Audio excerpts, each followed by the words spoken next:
Qinyue, we already broke up, yet you're still shamelessly stalking me. Are you mentally defective, or something?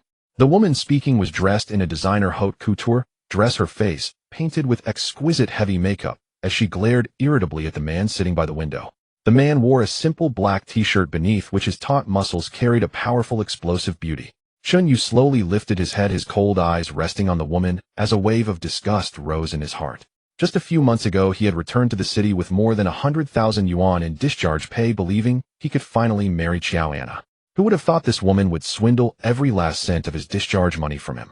Once all the money was spent, Xiao Anna immediately proposed a breakup. When Chunyu finally came to his senses, he felt deeply chilled.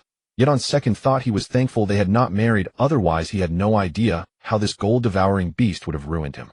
He had originally planned to clear his mind in another city, but to his surprise he ended up encountering this vile woman on the very same flight.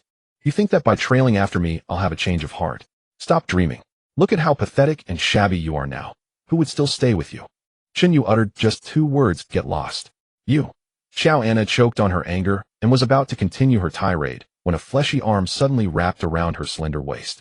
Oh darling, what's got you so worked up? A middle-aged man with a balding crown and a protruding beer belly spoke from behind her. His name was Zhao Fugue, an executive at a company and the rich patron Xiao Anna had seamlessly latched onto after draining Chunyu dry. The moment Zhao Fugue appeared, the arrogance on Xiao Anna's face vanished, replaced instantly by a delicate, pitiful charm. She took the opportunity to lean softly against Zhao Fugue's flabby belly, her voice syrupy as she cooed, "Hubby, you finally came. This is my broke ex-boyfriend. He's actually been stalking me. I'm sick to death of him. You have to stand up for me." At her words, Zhao Fugue's small eyes, squeezed into slits by the fat on his face, immediately shifted to Chunyu. He let his gaze travel up and down Chunyu, and when he saw the man's clothes, a deep contempt flashed in his eyes. "So it's you, the discarded piece of trash," Zhao Fugue said, puffing out his belly as he jabbed a finger at Chunyu's nose. "Kid, let me warn you. Anna is my woman now. You'd better know your place and stay far away from her. A penniless loser like you thinks he's worthy of Anna. Take a good look at yourself." Beside him, Xiao Anna covered her mouth and giggled, adding, "Exactly. Hubby, you don't know. He stayed in the army so long he turned stupid. He doesn't understand romance at all. Unlike you, hubby, you're both considerate and capable." Chunyu's brows knit slightly. He truly did not wish to hurl insults with this pair of dogs in public. That would only drag down his own standards. He gave a cold snort, unfastened his seat belt, and stood up, intending to go to the restroom to wash his face and escape this nauseating scene. However, just as he took a step, Zhao Fugue lunged sideways, using his body to block Chunyu's path completely. Trying to leave. With a smug expression, Zhao Fugue leaned close to Chunyu, lowered his voice, and said in a lewd, provocative tone, "Kid, I'm not afraid to tell you the truth. That 100,000+ yuan in discharge pay of yours. Anna turned around and used it to buy me a Rolex. To thank her, I took her to a presidential suite in a 5-star hotel, and we went wild in there for 3 days and nights without getting out of bed.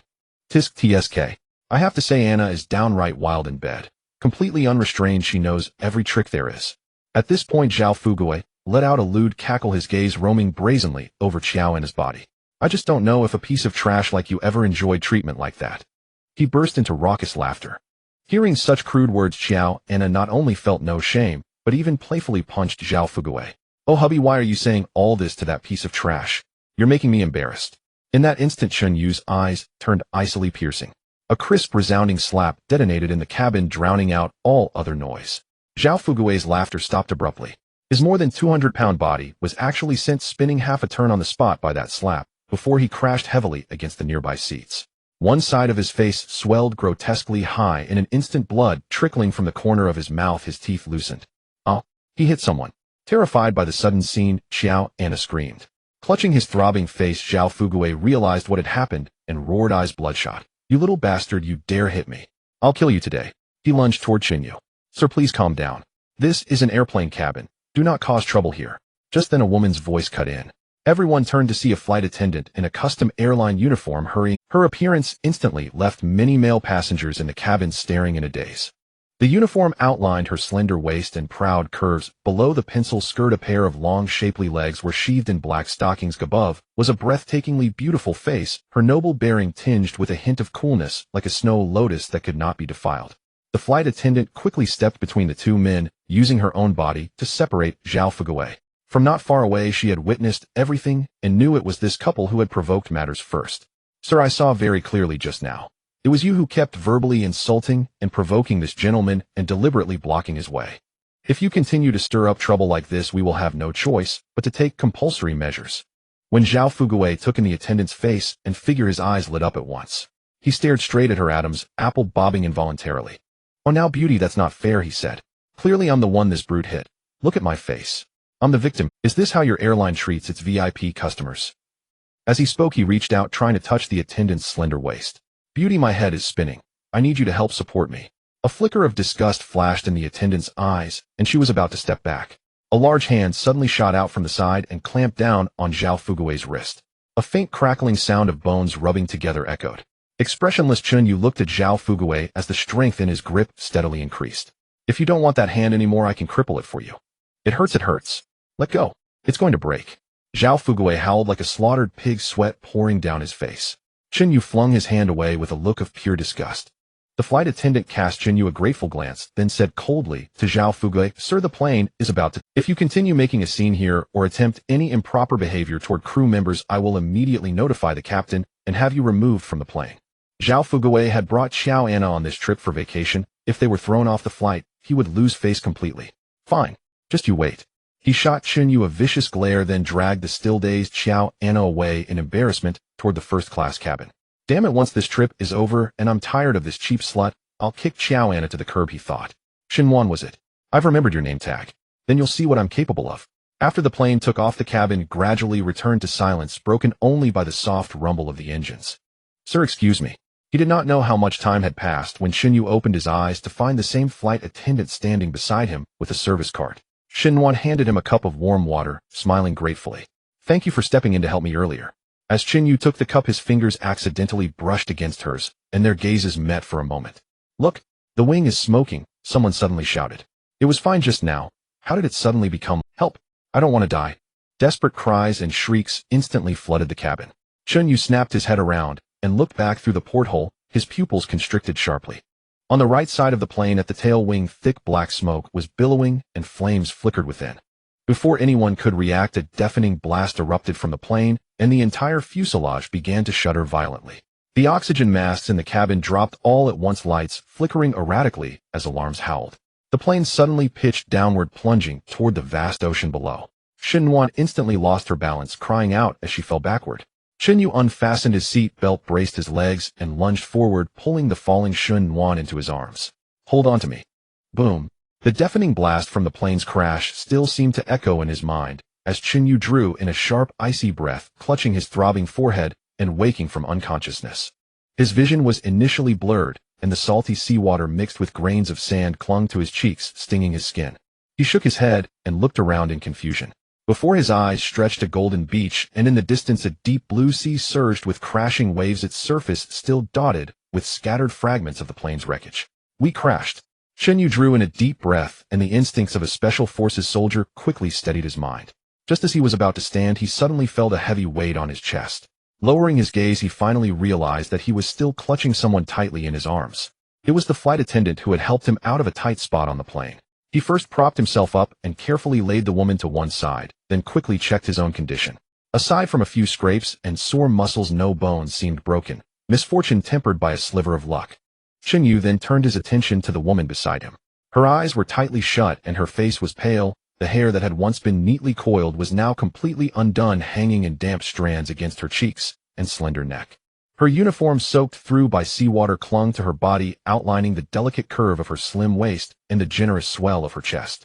The white blouse had turned semi-transparent from being drenched, faintly revealing the white lace along its edge. Her pencil skirt had ridden up more than halfway, exposing her long, shapely legs wrapped in black stockings. Grains of sand clung to the fabric, lending a disheveled, yet strangely alluring look. Though Chunyu was a principled man, the sudden sight of such a soaked and tempting tableau made his breath catch for half a second.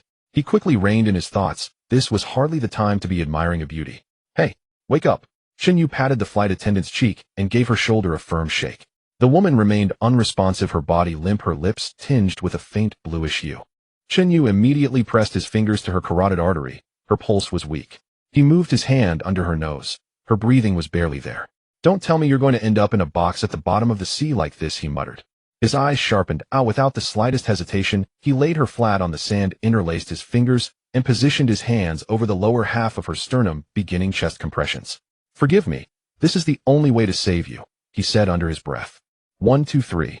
After 30 compressions, Chun Yu pinched her nose, drew in a deep breath, then bent down and pressed his lips to her cold, soft ones, forcing air into her lungs. He repeated cycles of artificial respiration and chest compressions 3 times in succession. Suddenly, the flight attendant's body jerked violently. She turned her head to the side and coughed hard several times, spitting out mouthfuls of bitter seawater as her chest heaved up and down. Shenwan's head was still spinning. It took quite some time for her to regain her bearings. When she saw the man leaning over her and then glanced down at her disheveled clothes, with the buttons at her chest popping open, she froze in shock. "Ah!" Her shrill scream tore through the beach's silence. Shenwan raised her hand and swung it toward Chun Yu's face. "You pervert." Chun Yu's brows knit together. He caught her wrist in one swift motion, looking at her with a helpless expression. "Calm down first. You blacked out from drowning just now. I was saving you, not taking advantage of you. If it weren't for me, you wouldn't even have the strength to shout right now." At his words, Shenwan suddenly came to her senses. The terrifying scene before the crash flooded back into her mind. As the plane plummeted, it had been this man who wrapped his arms around her, shielding her within his embrace. I'm sorry. I just woke up and couldn't figure out what was happening. I got a bit carried away." Realizing she had misunderstood him, Shenwan hastily pulled her clothes together and tried to explain. Any woman waking up to find a strange man hovering over her would inevitably imagine the worst. "Thank you for saving me. Are you feeling unwell anywhere else?" he asked. Shenwan shook her head. Chun Yu released her wrist, stood up, and brushed the sand from his clothes. "Good. In that case, take a look at where we are now." Shenwan rose and glanced around. Behind them stretched a boundless ocean. Ahead lay a dense, seemingly untouched stretch of primeval forest. A flock of seabirds appeared from somewhere and swooped toward the forest, wings beating as they cried noisily. The stillness of the surroundings was so absolute it felt ominous. Where on earth are we?" Shenwan's voice trembled, unable to mask her fear. As the pampered young lady of a large corporation, she had been doted on since childhood. Becoming a flight attendant had merely been a way to experience life. She had never imagined her luck would be so terrible that she would end up in a plane crash. "I'd like to know where this is too," Chun Yu replied, turning to look at her with a puzzled expression. "You're part of the crew. You should know the flight path. Where were we supposed to be heading? Did we encounter any unusual weather en route?" Biting her lower lip, Shenwan tried hard to recall. "We were flying from Jiangxing to Hideout City. Most of the route was over coastal waters. The plane seemed to hit a strong air current, and the instruments malfunctioned. My guess is we deviated from our course." She looked around at their surroundings. "And judging by this, we must have veered off very badly. This is insane." Chun Yu cursed under his breath. A deviation meant that rescue teams would have a hard time pinpointing their location quickly, and who knew what dangers lurked in a place like this? His luck was abysmal. As if being swindled of both money and affection by a faithless woman hadn't been enough, now even a simple trip to clear his head had turned into this nightmare. Life truly had a twisted sense of humor. With a throbbing headache, Chun Yu rubbed his brow, then turned and strode toward the other end of the beach. "Hey, where are you going?" Seeing him walk off, Shenwan hurriedly kicked off her high heels and ran barefoot after him. If this man abandoned her here, she really would be doomed. Without looking back, Chun Yu said, "We're going to follow the coastline and see if there are any other survivors or supplies. Otherwise, with just the two of us, if we don't find enough supplies or food, we'll end up dying in this godforsaken." "But we haven't even seen any wreckage from the plane. Could it be that we fell in a completely different area?" Shenwan asked, doubt creeping into her voice. Chun Yu fell silent at that. The thought made things seem even worse. Shenwan, noticing his long strides and silence, grew anxious and called after his back, "Hey, slow down a bit. Wait for me. I'm coming with you." The two of them continued to search along the coastline until the setting sun painted the sea a deep crimson, and as night began to fall, they remained empty-handed. There were no other survivors, no rescue helicopters, and not even a piece of decent aircraft wreckage could be found. On the beach, aside from the sand, there were only a few small crabs and shells washed ashore by the waves. No trace of human presence was seen. Shenwan looked at the darkening sky, her heart trembling slightly, as she cautiously focused on the silhouette of the man in front of her. Her clothes were still wet, and the wind was bone-chilling. This place was deserted. If the other party intended to do something to her, she, as a woman, would be utterly defenseless. "It's getting dark. We can't go on any longer." Chun Yu stopped and spoke to the woman behind him. "In the wild, nighttime is extremely dangerous. The temperature drops, and if there are any wild beasts lurking in this desolate place, it would be enough to spell their doom several times over. We should find a place to start a fire, otherwise once the temperature drops we might both die." Shenwan didn't know what to say and could only nod in response. Hey beautiful, come over and help me gather some dry grass and branches so we can start a fire to keep warm, Chinyu called out as he walked toward the edge of the jungle. Xinhuan was tired, scared, and hungry, but she knew this was not the time to be picky, so she obediently followed behind to pluck some dry grass. Chinyu picked up 2 branches of varying thickness and a piece of softer wood. Then he untied the shoelaces of his sneakers and wrapped them around the ends of the branches for easier manipulation. Chinyu placed the bound branches in the groove of the soft wood, took a deep breath, and began to pull the shoelaces rapidly. Squeak, squeak, squeak. The harsh sound of wood rubbing against wood echoed along the quiet shore. Chinyu's arm muscles were taut, veins bulging on the back of his hands, and his movements were so swift that they nearly left shadows. When Xinhuan returned with a bundle of dry grass, her mouth fell open in surprise to see him starting a fire by friction. The sea breeze rushed into his ears, but all Chinyu could hear was the sound of his own breathing. After a long while, just as his arms started to feel sore, a wisp of blue smoke finally rose from the groove of the softwood, followed by a small dark red spark falling onto the dry grass that Chinyu had prepared. Chinyu carefully cupped the spark in his hands and gently blew on it. Ooh! The flame instantly flared up, illuminating the exhausted faces of the two. Xinhuan looked at Chinyu with excitement, exclaiming, "It's lit! You're amazing!" Chinyu hurriedly added more firewood to make the flames burn brighter. Feeling that the fire would not be extinguished by the wind, he stood up and took off his still wet black short-sleeved shirt and pants, leaving only a pair of shorts. Chunyu's tan skin glistened healthily in the firelight, his 8-pack abs as sharp and defined as if carved from stone, and the lines of his obliques deeply etched into his waistband. "Oh, why are you suddenly taking off your clothes?" Xinhuan accidentally caught a glimpse and immediately felt her cheeks burning. Her heart raced as she quickly turned away. "What do you expect? We're both soaked. If I don't take off these wet clothes to dry, are we supposed to keep wearing them? Stop dawdling and get undressed." Chinyu propped up his clothes on a branch next to the fire and turned to look at Xinhuan, still in her wet clothes, frowning as he said, "If you sleep in wet clothes, the sea breeze will get to you, and you'll end up with a high fever by tomorrow. Getting sick in a place like this is like stepping half a foot into a coffin." Xinhuan's face turned crimson, her hands gripping the hem of her skirt tightly, her expression extremely unnatural. This isn't right, I. In this desolate place aside from me, no one will see." Chinyu interrupted her directly, his gaze falling on her legs. "Besides, I need to use your stockings." Xinhuan's eyes widened as she turned to Chinyu, her hands instinctively covering her chest. Chinyu took out the iron can he had previously found and explained, "We need fresh water. I need to use your stockings to hold sand and charcoal to create a simple filter to get some water. Or do you plan to go all day without drinking?" After hearing this, Xinhuan felt a wave of shame for her earlier indecent thoughts that how could she think of him that way? What a sin. Then you turn around and don't peek," Xinhuan said in a small voice. Chinyu shrugged and turned away to tend to the fire. Xinhuan, blushing, unbuttoned her shirt and took off all her work clothes. The firelight cast her silhouette against the beach. Even though Chinyu didn't deliberately try to peek, he couldn't help but catch a glimpse of pure white out of the corner of his eye. Xinhuan's skin was as fair as snow, and clad only in form-fitting clothing, she radiated an alluring charm.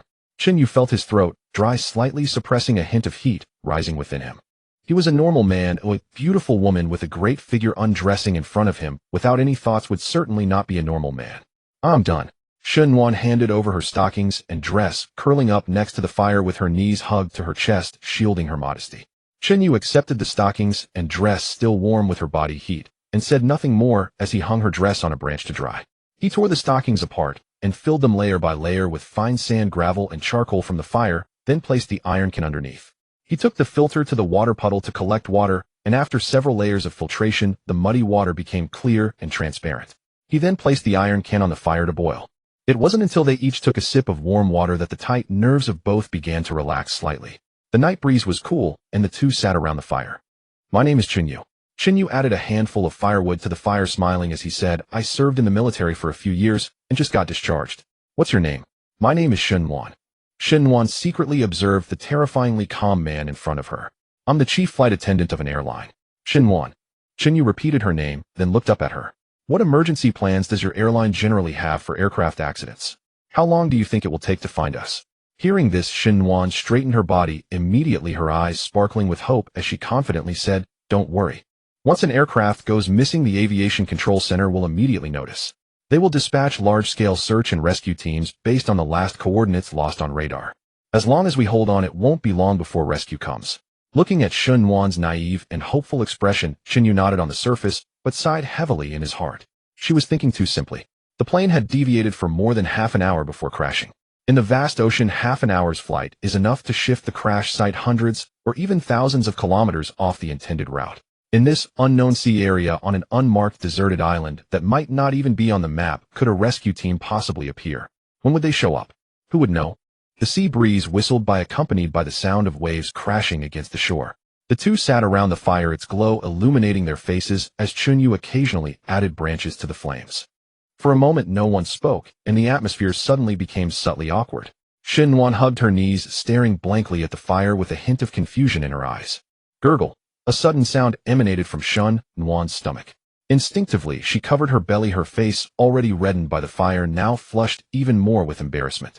She felt a bit awkwarder. In fact, she had been hungry for a while. On the plane earlier, she had only eaten a bread roll and had a cup of milk, and with all the incidents and searching for people, the food in her stomach had long been digested. Xinyu raised an eyebrow and turned to her seriously. Are you hungry? Xinhuan bit her lip, feeling embarrassed, but nodded honestly, her voice soft as she replied, a little. Aren't you hungry? Actually, I'm a bit hungry too. Wait for me here, and remember, don't wander off. Xinyu stood up and turned towards the edge of the beach, not far away. Hey, where are you going? Xinhuan asked nervously. I'm going to find you something to eat, just wait for me. Xinhuan watched his figure blend into the night, unable to help but remind him. Xinyu, using the moonlight, headed directly to a rocky area by the beach. He quickly rummaged through the crevices of the rocks and the puddles. Before long, Xinyu returned carrying several sizable crabs and a few small fish strung together with vines. Wow, you're amazing. How did you catch these in such darkness? Xinhuan exclaimed, her face filled with shock as she saw what he was holding. Don't worry, as long as you're with me you won't go hungry.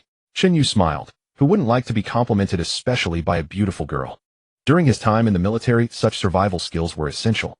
After skillfully preparing the fish and crabs, he skewered them with sticks and placed them directly over the fire to roast. As the temperature rose, the mouth-watering aroma of the cooking food began to waft into the air.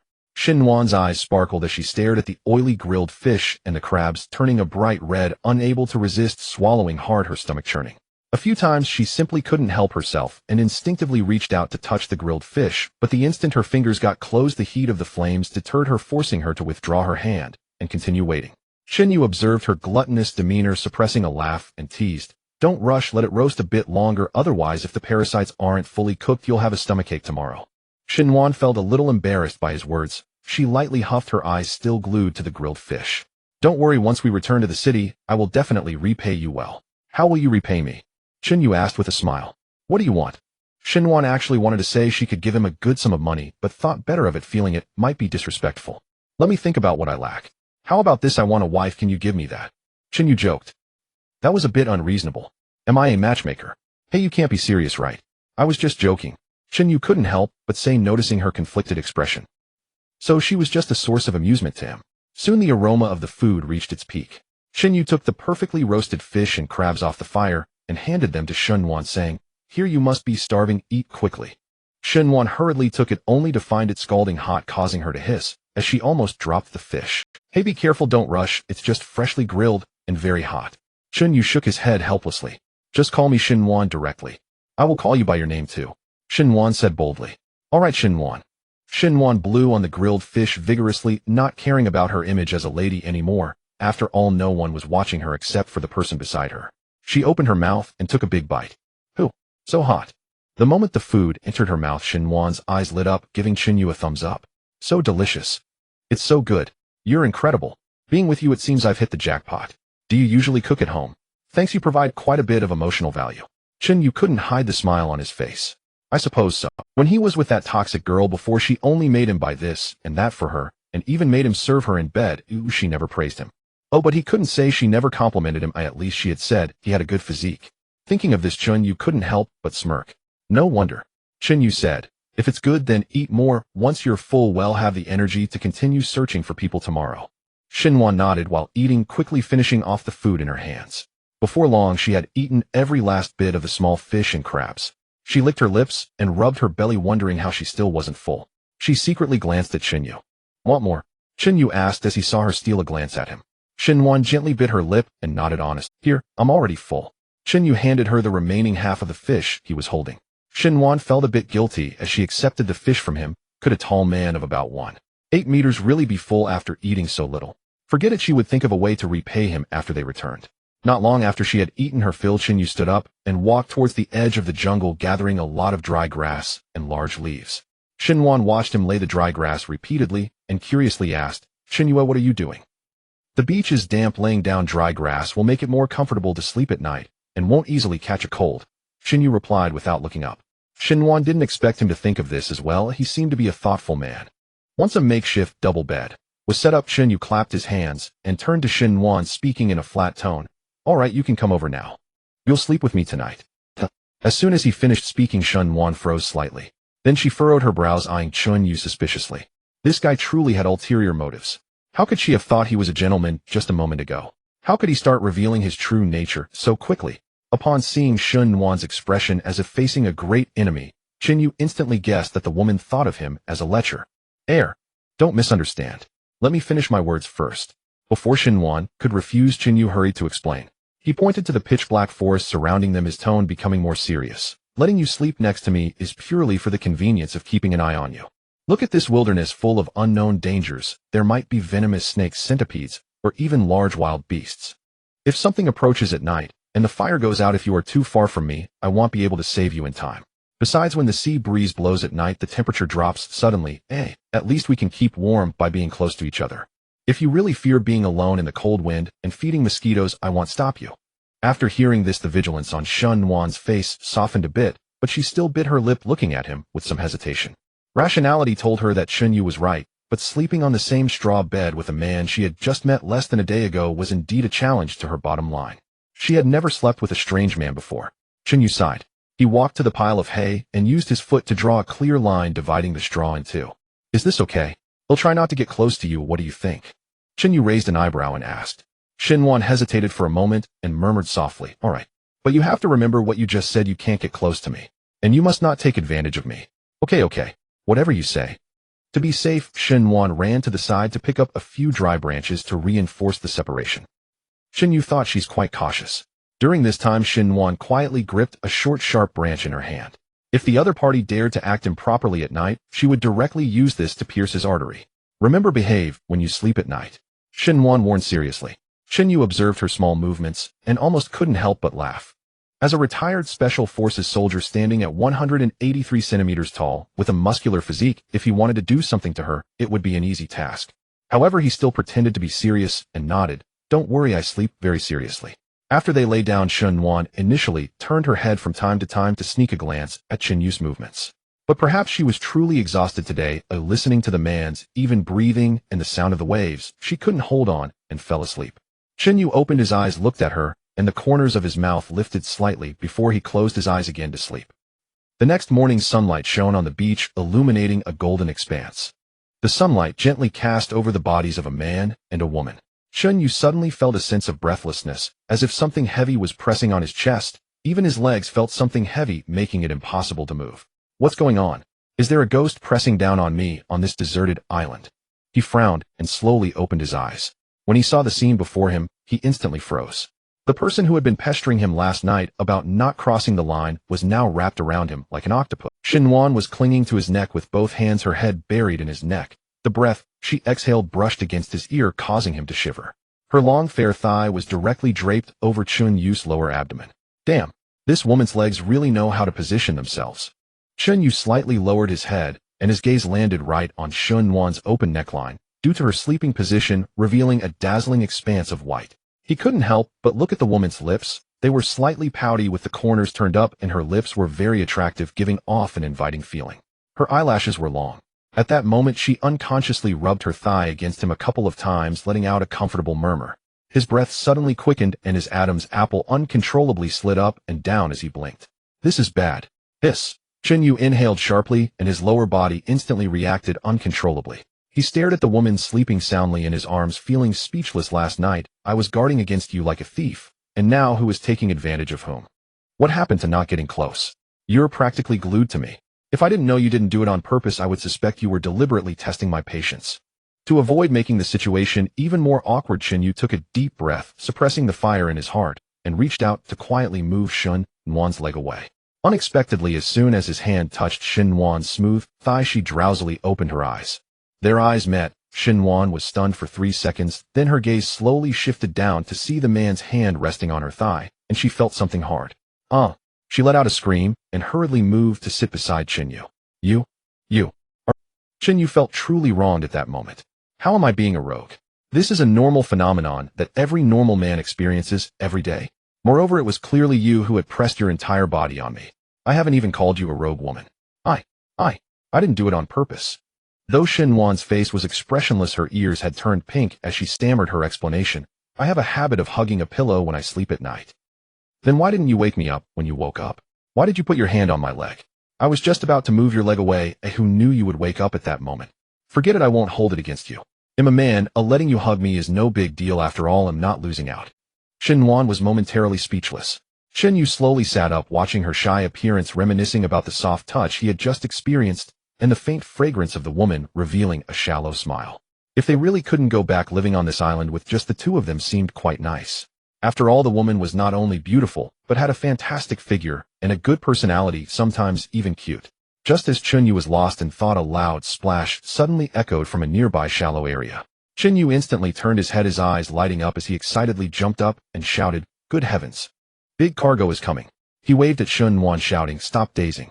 Hurry up and get up, let's go catch some sea creatures." Xinhuan's understanding of catching crabs was limited to picking up shells on the beach with a small bucket. Xinyu noticed that Xinhuan was still in a daze, so he grabbed her wrist and pulled her towards the sea. It's low tide now, and there are definitely plenty of treasures on this undeveloped primitive beach. Our meals today depend entirely on this shallow area. Xinhuan was pulled along, her bare feet sinking into the soft, moist sand as the cool morning sea breeze brushed through her long hair, making them appear like they were on vacation. They hurried to a rocky area where Xinyu asked Xinhuan to play on her own for a bit, suggesting that if she got bored, she could look for some seafood. At this point, the seawater had receded significantly, exposing large patches of pockmarked black rocks and numerous naturally formed pools. Xinyu rolled up his pant legs, casually glanced around, and walked over to a huge rock that was half a person's height. With a firm grip on the edge, he tensed his arm muscles, veins bulging, and effortlessly flipped the several hundred-pound stone over. Underneath the stone lay 3 or 4 large blue crabs, each the size of an adult's palm. Upon hearing the commotion, they extended their claws, preparing to flee. Xinyu was quick, grabbing the crabs by their backsides with one hand and skillfully tossing them into a nearby deeper pool to trap them. Wow, such big crabs. Xinhuan watched with wide eyes and couldn't help but clap in delight. I want to try too. Xinyu raised an eyebrow and pointed to a small pool surrounded by rocks not far away. Then go look over there. Xinhuan immediately became interested and began searching. Before long, he caught a large fish weighing around 2 to 3 pounds in one of the pools. Looking at his catch, a faint smile appeared on his face. Before Xinyu could share the good news with Xinhuan, a sudden shriek came from nearby. What happened? He frowned and looked over, fearing Xinhuan had encountered a sea snake or a poisonous jellyfish. He quickly tossed the fish into the pool and ran towards her. Xinyu pulled the woman in front of him and looked closely. No. Xinhuan pointed at a sand pit in front of her, speaking with a hint of wonder. What do you think this is, eh? Xinyu pulled the woman in front of him and looked closely. No. Xinhuan pointed at a sand pit in front. In the sand pit Xinhuan had just dug, a large shellfish was revealed. Its 2 oval shells could hardly contain the thick, fleshy siphon. The long, flesh-colored tube was rhythmically extending and contracting with each breath, with the tip continuously bubbling out glistening seawater. I thought you had been bitten by something making such a loud noise. Turns out it was this little thing. What's so funny about that? You still haven't told me what this is. Xinhuan asked, somewhat speechless. This is a good thing, a top-notch seafood, a geoduck. Xinyu stepped forward and pulled the geoduck out of the sand, weighing it in his hand. He turned his head, looking Xinhuan up and down, teasingly saying, Xin, the beautiful lady, you have a good eye. What you found is, well, indeed, large, robust, and full of vitality. After hearing this, images from that morning flashed through Xinhuan's mind, leaving her feeling somewhat embarrassed and annoyed. Xinyu, try being a pervert towards me again. Do you believe I'll tear your mouth apart later? Xinhuan angrily lunged at him, her hands pounding against Xunyu's sturdy chest. Xinyu didn't dodge, allowing her to hit him, as the force felt more like a playful scratch. I was just complimenting the seafood you found for being big. How did that become perversion? Suddenly, he grabbed Xinhuan's wrist, leaning slightly closer to her face, their proximity so close that they could clearly feel each other's breath. Xin, the beautiful lady, what unwholesome thoughts are you having? Xinyu asked her with a slightly mischievous smile and a low voice. Xinhuan looked up and saw the man's handsome features, her heart suddenly racing, and after a struggle, she couldn't break free. Blushing, she turned her head away, urging, You let go of me quickly, I'm hungry. Hurry and find something to eat. Chunyu was handsome enough that even men would compliment his looks. With defined features, sword-like eyebrows, and starry eyes, one couldn't help but wonder what his ex-girlfriend was thinking, passing up a handsome guy for a chubby one. All right then. Chunyu shrugged, releasing the woman's wrist and turning to continue his search for food. After an hour or two, they had caught several large fish, 7 or 8 big crabs, a pile of shrimp, and the enormous geoduck. Shin Muan discovered enough for them to eat for an entire day. Back at the camp, Chunyu first started the fire. He quickly cleaned the fish with a sharp stone, slicing it open before skewering it with sticks to grill. As for the geoduck, he tore it into several cold pieces by hand, placing it in a cleaned large shell beside the fire to slowly cook. Unfortunately, without a knife, he couldn't slice it into thin pieces, which would have made it taste even better once cooked. Before long, a rich seafood aroma began to waft through the air. The smoky scent of fish mixed with the sweet freshness of crab made one's mouth water. Xinhuan sat obediently by the fire, cradling her chin in both hands, her beautiful eyes fixed on the food on the grill, her throat swallowing repeatedly. Don't rush, it's almost ready. Xinyu found Xinhuan increasingly cute as he watched her despite her mature feature. Just as he was about to hand the grilled fish to Xinhuan, an unusual noise suddenly came from nearby. Rustle, rustle. From the dense bushes not far away, the sounds of leaves rustling and branches snapping could be heard, suggesting that something sizable was approaching. Xinhuan's smile froze instantly, and she quickly stood up, hiding behind Xinyu and gripping his arm tightly. Xinyu, something is coming. It can't be a beast, right? Her expression was tense as she looked towards the bushes, her voice trembling slightly. Stay behind me. Xinyu's expression darkened as he put down the grilled fish, grabbed a thick wooden stick nearby, and firmly shielded Xinhuan behind him, his sharp gaze fixed on the swaying bushes. As the sounds of the grass drew closer, all his muscles tensed up. Crash! The bushes were suddenly thrust aside, and 2 figures stumbled out. Upon seeing who emerged, Chunyu's previously fierce gaze turned into one of astonishment. Anna. Emerging from the bushes were Chunyu's gold-digging ex-girlfriend Joanna and the executive Zhao Fugui. However, at this moment the two of them appeared disheveled, far from their previous glamorous selves. Joanna's designer dress had been torn and tattered by the branches, the hem ripped up to her thighs, and her heels were nowhere to be found, leaving her bare feet covered in mud and blood. Zhao Fugui fared even worse, his shirt turned into rags hanging off his corpulent body, his balding hairstyle in disarray, and his face swollen with several large red welts from insect bites. Hearing someone call her name, Joanna suddenly looked up. Xinyu. As she clearly saw Chunyu standing by the fire holding a wooden stick with a cold glint in his eyes, she froze in place. Zhao Fugui, upon seeing Chunyu, flashed a hint of wariness and shock, but soon his gaze fell on the woman standing behind him, Xinhuan. The white shirt and fitted skirt of the woman accentuated her alluring figure. Zhao Fugui's small eyes revealed an unhidden lewd glint. This woman was indeed enticing. Even in such a disheveled state, she remained beautiful. However, his attention was quickly drawn to the grilled fish and crabs emitting an enticing aroma from the fire. After both of them had fallen into the sea yesterday, they struggled to climb ashore, spent a night in fear, hiding in the jungle, cold and hungry. Gulch. Zhao Fugui swallowed hard and boldly walked towards the two. Oh, I thought it was someone else. So it's just you two here. You really startled me. Though he spoke, his eyes were fixed on the seafood on the grill, and he incessantly inched closer to the fire. Finally, I see some living people. Damn it, this broken island doesn't even have a ghost on it. Since you have food, we should share it. Saying this, he completely ignored Chunyu and extended his chubby hand to grab the large grilled fish from the fire. Slap. Just as his hand was about to touch the grilled fish, Chunyu swung the wooden stick in his hand and struck Zhao Fugui's hand without mercy. Ouch! Zhao Fugui exclaimed in pain, reflexively retracting his hand, a red swollen mark appearing instantly on his knuckles. What do you want? Chunyu looked at him coldly. Hasn't anyone told you not to touch other people's things? Yuchen, don't push your luck. Zhao Fugui did not expect the other party to dare lay hands on him, his anger flaring as he pointed at Chunyu and began to curse. What's wrong with me eating your food? Besides, I dared to touch your woman, what else am I afraid of? Saying this, he reached out to forcibly snatch the food from Chunyu and the others. Huh, you really are itching for a fight. Chunyu looked at the rushing man, raised his arm, and delivered a heavy slap to the man's chubby face. Slap. A crisp sound echoed. Zhao Fugui's flesh jiggled from the slap, and his body spun. He looked at Chunyu in shock, his cheek burning with pain, quickly developing a handprint, and his mouth filled with a metallic taste. How dare you hit me? I'll fight you. Zhao Fugui covered his swollen face and charged at Chunyu again. Chunyu coldly snorted, lifted one leg, and delivered a flying kick that landed squarely in Zhao Fugui's stomach. Bang! A dull thud sounded. Zhao Fugui was kicked off the ground, flying backwards for 2 to 3 meters before crashing heavily onto the beach. Ouch! My intestines. It hurts so much. Peh, serves you right. You bastard. I will definitely kill you. Zhao Fugui was rolling on the ground, clutching his stomach in pain, tears streaming from his eyes, unable to get up for a long time. Chen Yu expressionlessly stepped forward and stomped down hard on his chest, pressing his head down as he said, Zhao Fugu, do you still not understand the situation? This is neither your company nor a civilized society. Here no one can protect you. If you dare to provoke me again, believe it or not, I will throw you into the sea to feed the sharks. Don't provoke me again if you know what's good for you, understand? The genuine murderous aura exuding from Chun Yue, who had been to the battlefield, instantly made Zhao Fugui feel as though he had fallen into an ice cave, his previously arrogant demeanor extinguished, not daring to make a sound. Xin Wan, standing behind, observed this scene. Though she found Zhao Fugui very annoying, she was after all a law-abiding citizen, and seeing Chun Yu act so ruthlessly made her feel a twinge of compassion. Chun Yu. Xin Wan gently tugged at Chun Yu's sleeve, urging him in a soft voice, let it go. Don't hurt him, we are all survivors, there's no need to. Chun Yu abruptly turned his head, his sharp gaze fiercely glaring at Xin Wan. Do you think this is a child's game?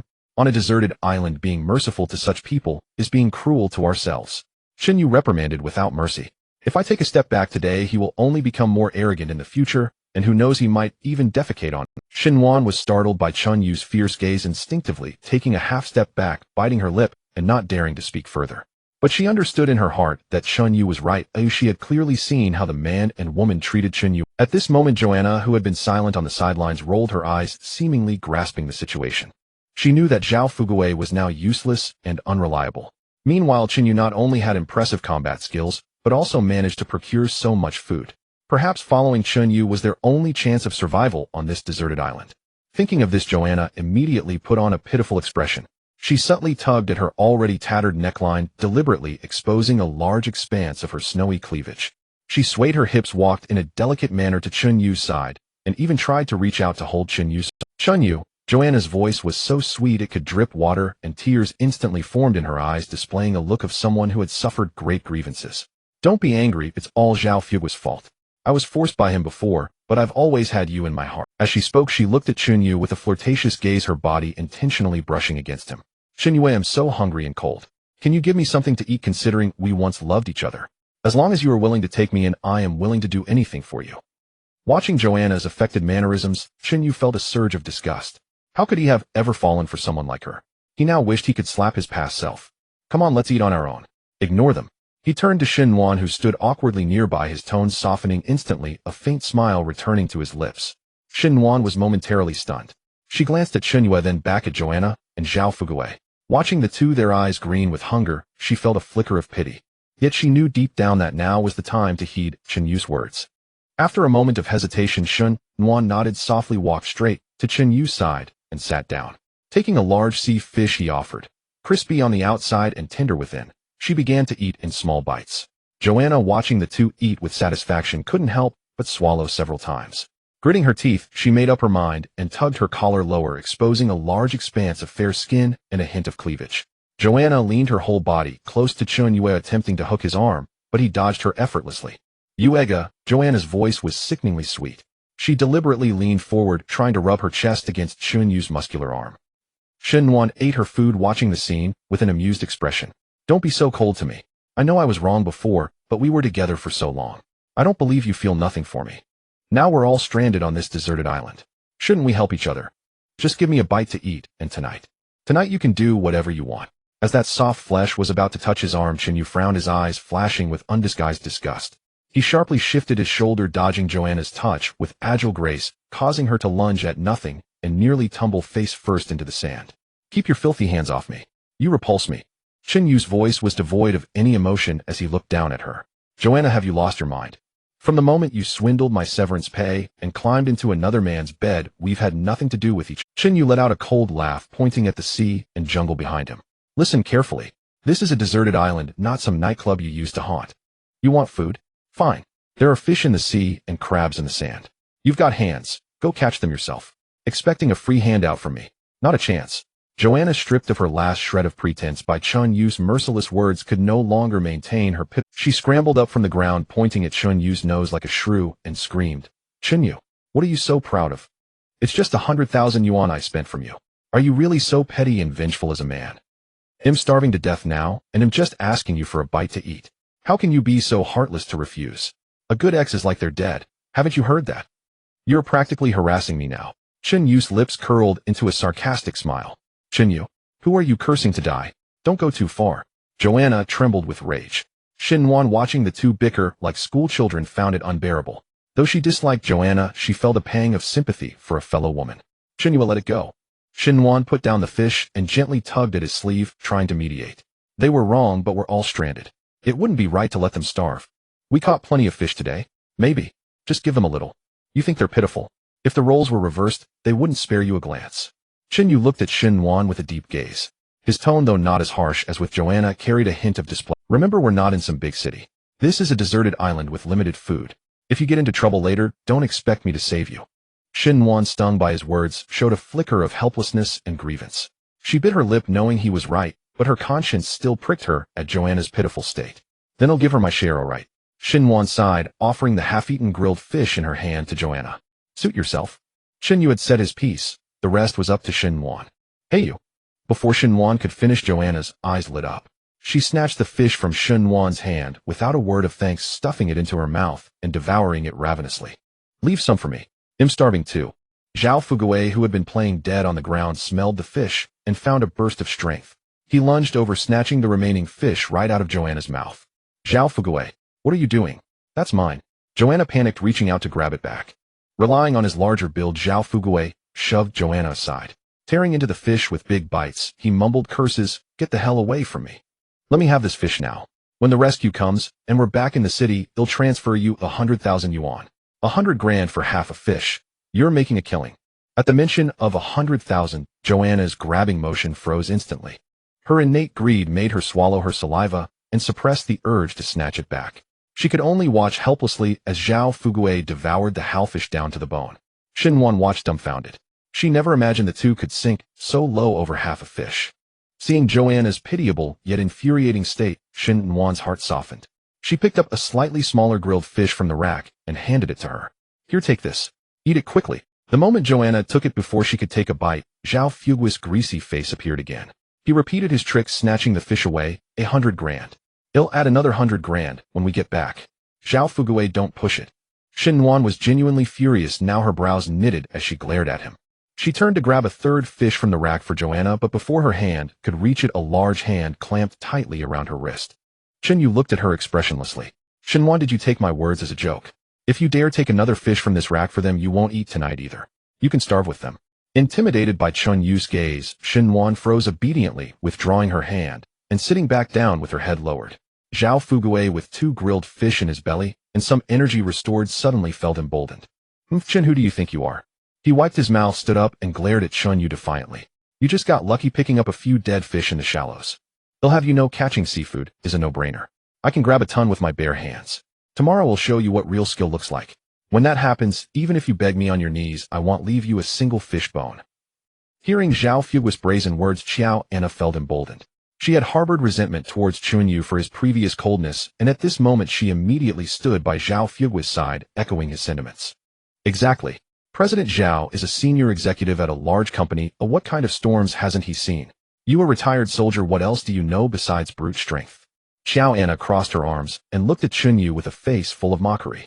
When President Zhao catches the lobsters and abalone tomorrow, don't come here shamelessly to mooch off us. Do you really think we can't survive without you? What a joke. Faced with the taunts of the couple, Chen Yu didn't even feel the desire to get angry. He looked at them as if they were 2 clowns, the corners of his mouth curling slightly with disdain. Fine then, I wish you both a bountiful harvest tomorrow. Chen Yu spoke lightly, and then turned around, ignoring them, as if even a glance would dirty his eyes.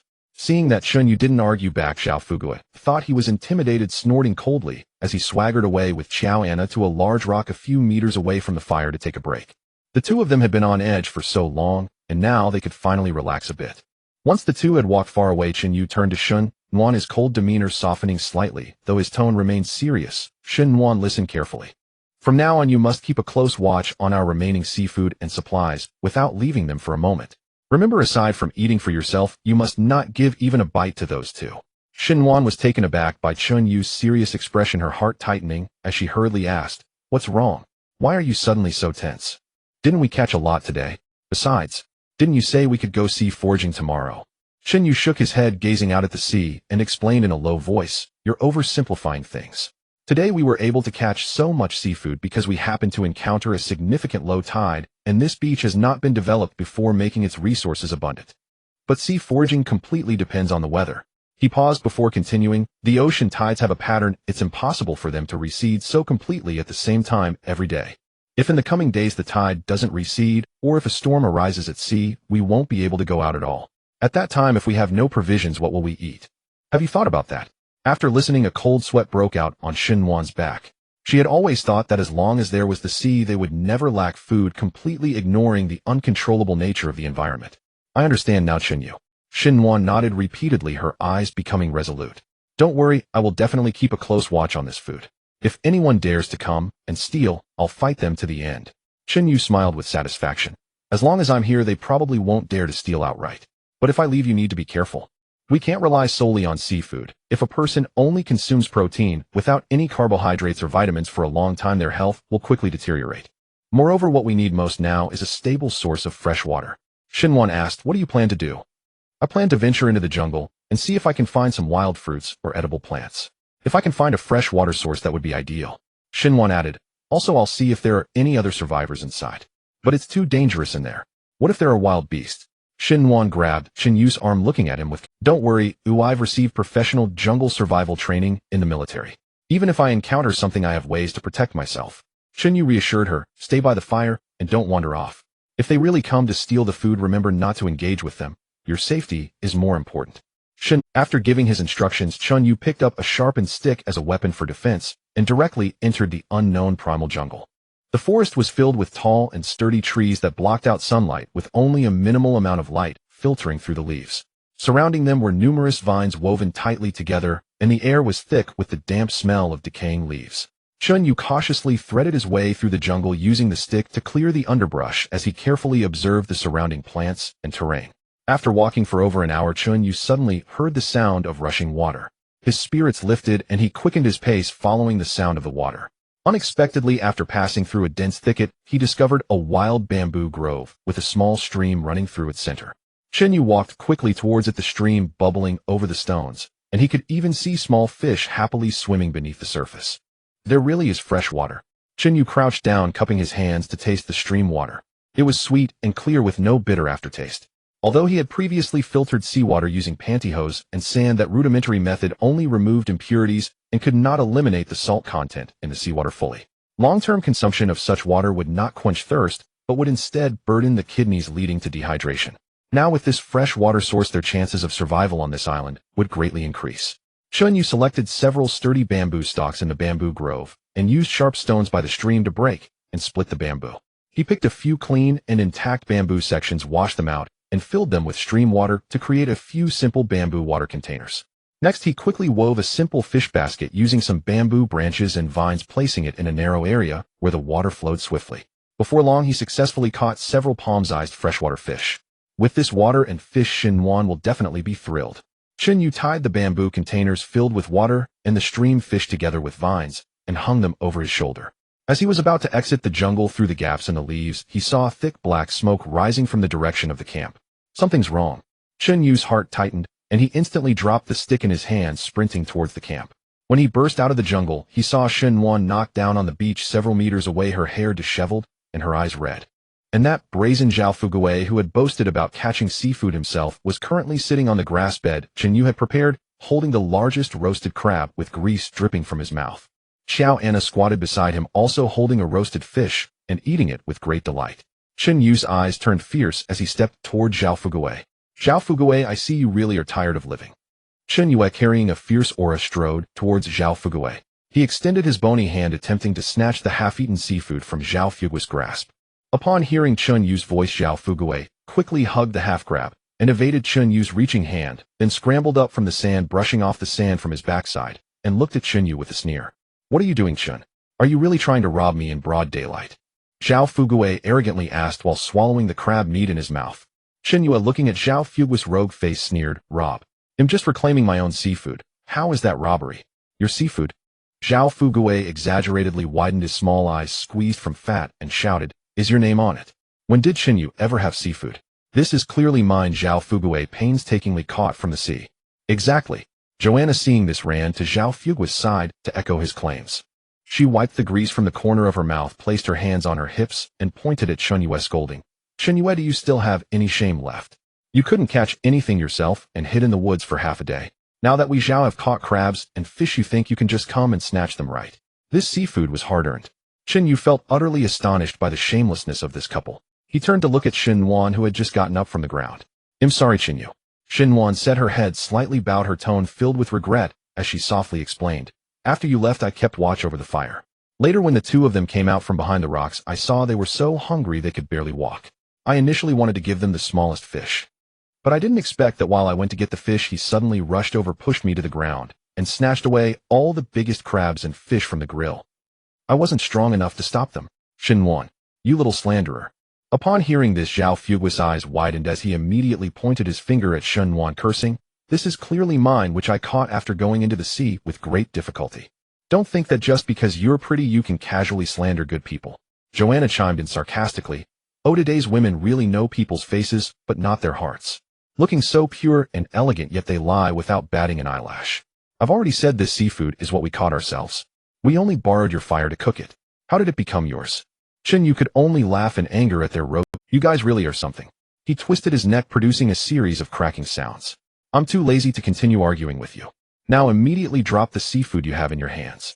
Otherwise don't blame me for being ruthless. Who are— Zhao Fugui snorted coldly. You want it? I won't give it to you. Saying this, he forcefully threw the remaining green crab into the sand and deliberately stepped on it hard. If you want to come pick it up? Ha ha ha. Xinwan, seeing this, trembled with anger. Zhao Fugui, how far are you going to take this? Zhao Fugui ignored Xinwan and disdainfully looked at Chunyue, arrogantly patting his stomach. Chun, do you really think I'm afraid of you? I lost to you before because I wasn't well fed. Now that I'm in good spirits, it'll make you regret it right away. Zhao Fugui, believing that his weight of over 200 pounds would allow him to crush Chunyue with his size advantage, swung his fist and charged towards him. Chunyue stood in place, and as Zhao Fugui rushed close, he slightly leaned to the side, easily avoiding Zhao Fugui's punch. Then Chunyue abruptly lifted his right leg, delivering a fierce low sweep that struck Zhao Fugui's left knee. Bang! Ouch! Zhao Fugui felt a sharp pain in his knee. His body instantly lost balance, crashing down onto the sandy beach, falling into the sand with his mouth full of dirt. Is this the strength you have after eating well? Chunyue looked down at him, mocking. Ha! Ha! Zhao Fugui spat out the sand in his mouth, infuriated as he got up from the ground. I was just careless. Let's go again. He charged at Chunyue once more, this time opening his arms to directly hug Chunyue's waist, intending to use his weight to topple him. Seeing the approaching fat man, Chunyue quickly reached out with both hands, grabbing Zhao Fugui's collar, using Zhao Fugui's momentum to forcefully execute a shoulder throw. Boom! The beach emitted a dull sound. Zhao Fugui was slammed into the sand. He felt as if his internal organs had shifted, lying on the ground, gasping for air, rolling his eyes. Chunyue, you violent maniac. I'm going to fight you. Seeing Zhao Fugui being beaten, Joanna pounced at Chunyue with her claws outstretched, aiming for his face. Chunyue frowned, a hint of disgust flashing in his eyes. Although he didn't hit women, some people just love to challenge. Facing Joanna, who charged at him, Chunyue retaliated with a slap. Slap! This slap landed squarely on Joanna's face. Joanna let out a shriek, spinning half a circle before collapsing onto the beach. Soon half of her face swelled up, blood trickled from her mouth, and her head buzzed. Chunyue actually dared to hit her. He had never raised his voice before, and now he was actually hitting her. Zhao Fugui clutched his painful chest, saying, Chun, don't be too arrogant. While retreating, he glared at Chunyue, hatefully threatening through gritted teeth. You wait. Once the rescue team arrives, I will definitely hire the best lawyer to sue you and have someone take you out. It'll make it so you can't survive in the city, and it'll make you regret it. Sure. Chunyue coldly gazed at him, in waiting. However, before that, Chunyue approached Zhao Fugui, squatted down, and grabbed his hair. Let's settle this. What? What do you want to do? Zhao Fugui looked at Chunyue's cold face, trembling all over his— What do I want to do? Chunyue patted Zhao Fugui's chubby face, saying, What you've eaten must be spat out. Chunyue directly punched Zhao Fugui in the right eye. Ouch! Zhao Fugui screamed in agony as his right eye quickly swelled up. Let me tell you, never hit the face. A hint of disdain flashed in Chunyue's eyes. Suddenly the sky above them darkened. The sunlight vanished without a trace. Whoosh! A gust of wind blew in from the sea, scattering the sparks from the fire. Chunyue frowned slightly, releasing Zhao Fugui's hair and turning to look at the sea. There along the horizon, dark clouds were rapidly approaching the island. Within those dark clouds, flashes of lightning erupted from time to time, accompanied by a deep rumbling sound. The waves, whipped up by the gale, surged higher and higher, roaring toward the shore. Damn it! It's a storm at sea. Chen Yu's expression changed drastically as he cursed inwardly. In tropical seas, such extreme weather is the most deadly. If they were lucky, it would just be a storm. If they were unlucky, it could destroy everything on the island. Chen Yuan, run! Run deep into the forest. Chen Yu turned sharply and shouted at Chen Yuan, who was still frozen in place. Hearing Chen Yu's angry shout, Zhao Fugui and Xiao Anna finally reacted. Looking at the menacing waves in the distance, the two scrambled to their feet and bolted toward the woods without. Chen Yuan was also frightened by the apocalyptic scene, her face turning pale. Having never witnessed such a spectacle, she instinctively turned to run into the jungle at Chen Yu's shout. However, as soon as she lifted her foot, ouch, a painful cry escaped her lips. Chen Yuan lost her balance and fell onto the beach. She painfully clutched her right ankle, her brows tightly knitted, and a layer of cold sweat quickly appeared on. She had been wearing black high-heeled shoes, and now in her panic, she had twisted her ankle, and it was quite severe. Chen Yuan. Seeing this, Chen Yu's heart tightened. He quickly rushed to Chen Yuan's side, grabbing her arm and anxiously asking, "What happened?" I twisted my ankle. It hurts so much I don't think I can stand up." Chen Yuan bit her red lip, her eyes glistening with tears, her tone filled with self-blame and helplessness. "Chen Yu, don't worry about me. You should leave. The storm is coming soon. I will slow you down." She was well aware of what it meant to have an injured person during a disaster. Though she feared death, she was even less willing to endanger this man who had saved her multiple times. "What are you talking about?" Chen Yu turned his back to Chen Yuan, kneeling on the beach, his broad back facing her. "Hurry up and get on." "But..." Chen Yuan looked at the man's sturdy back, feeling hesitant. "What do you mean, but? If you hesitate any longer, get on quickly, or I'll have to forcefully carry you." Chen Yu scolded impatiently, pretending to threaten her. "I have a bad temper, and if you want to experience what it feels like to be a sack on my shoulder, I don't mind." "You..." Although she knew he was saying it on purpose, she still wanted to retort. Chen Yuan gritted her teeth, extending her slender arms to wrap around Chen Yu's neck, pressing her soft body against him. "Hold on tight." Chen Yu supported Chen Yuan's curvy legs with both hands, exerting force and charging toward the jungle. In an instant, Chen Yu's body stiffened tremendously. Through the thin fabric, he could clearly feel the softness and breathtaking curve on his back. Chen Yuan, frightened, clung tightly to his neck, her upper body almost completely pressed against his back. As Chen Yu ran and observed the surroundings, he couldn't help but catch a faint fragrance with his nose. It was not overwhelming, but it was like a little hook scratching at his heart. "Did you put on perfume?" "Why do I smell something fragrant?" he couldn't help but ask. "What time is it? Where would I..." Chen Yuan lightly tapped Chen Yu's shoulder, her ears slowly turning pink. Chen Yu could feel her quickening heartbeat thumping through their chests. "This woman looks quite slim, but I didn't expect her to have such a figure." Chen Yu mused inwardly, his throat involuntarily rolling.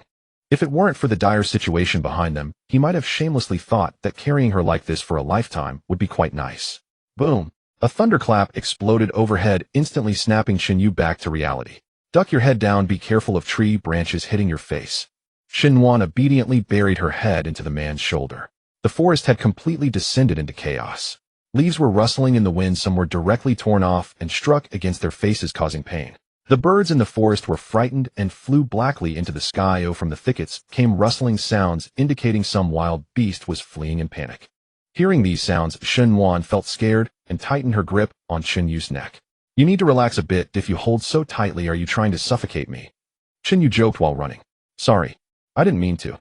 Chen Yuan felt a bit embarrassed and eased her. Relying on his superior physical capabilities and rich outdoor experience, Chen Yu swiftly wove through the forest.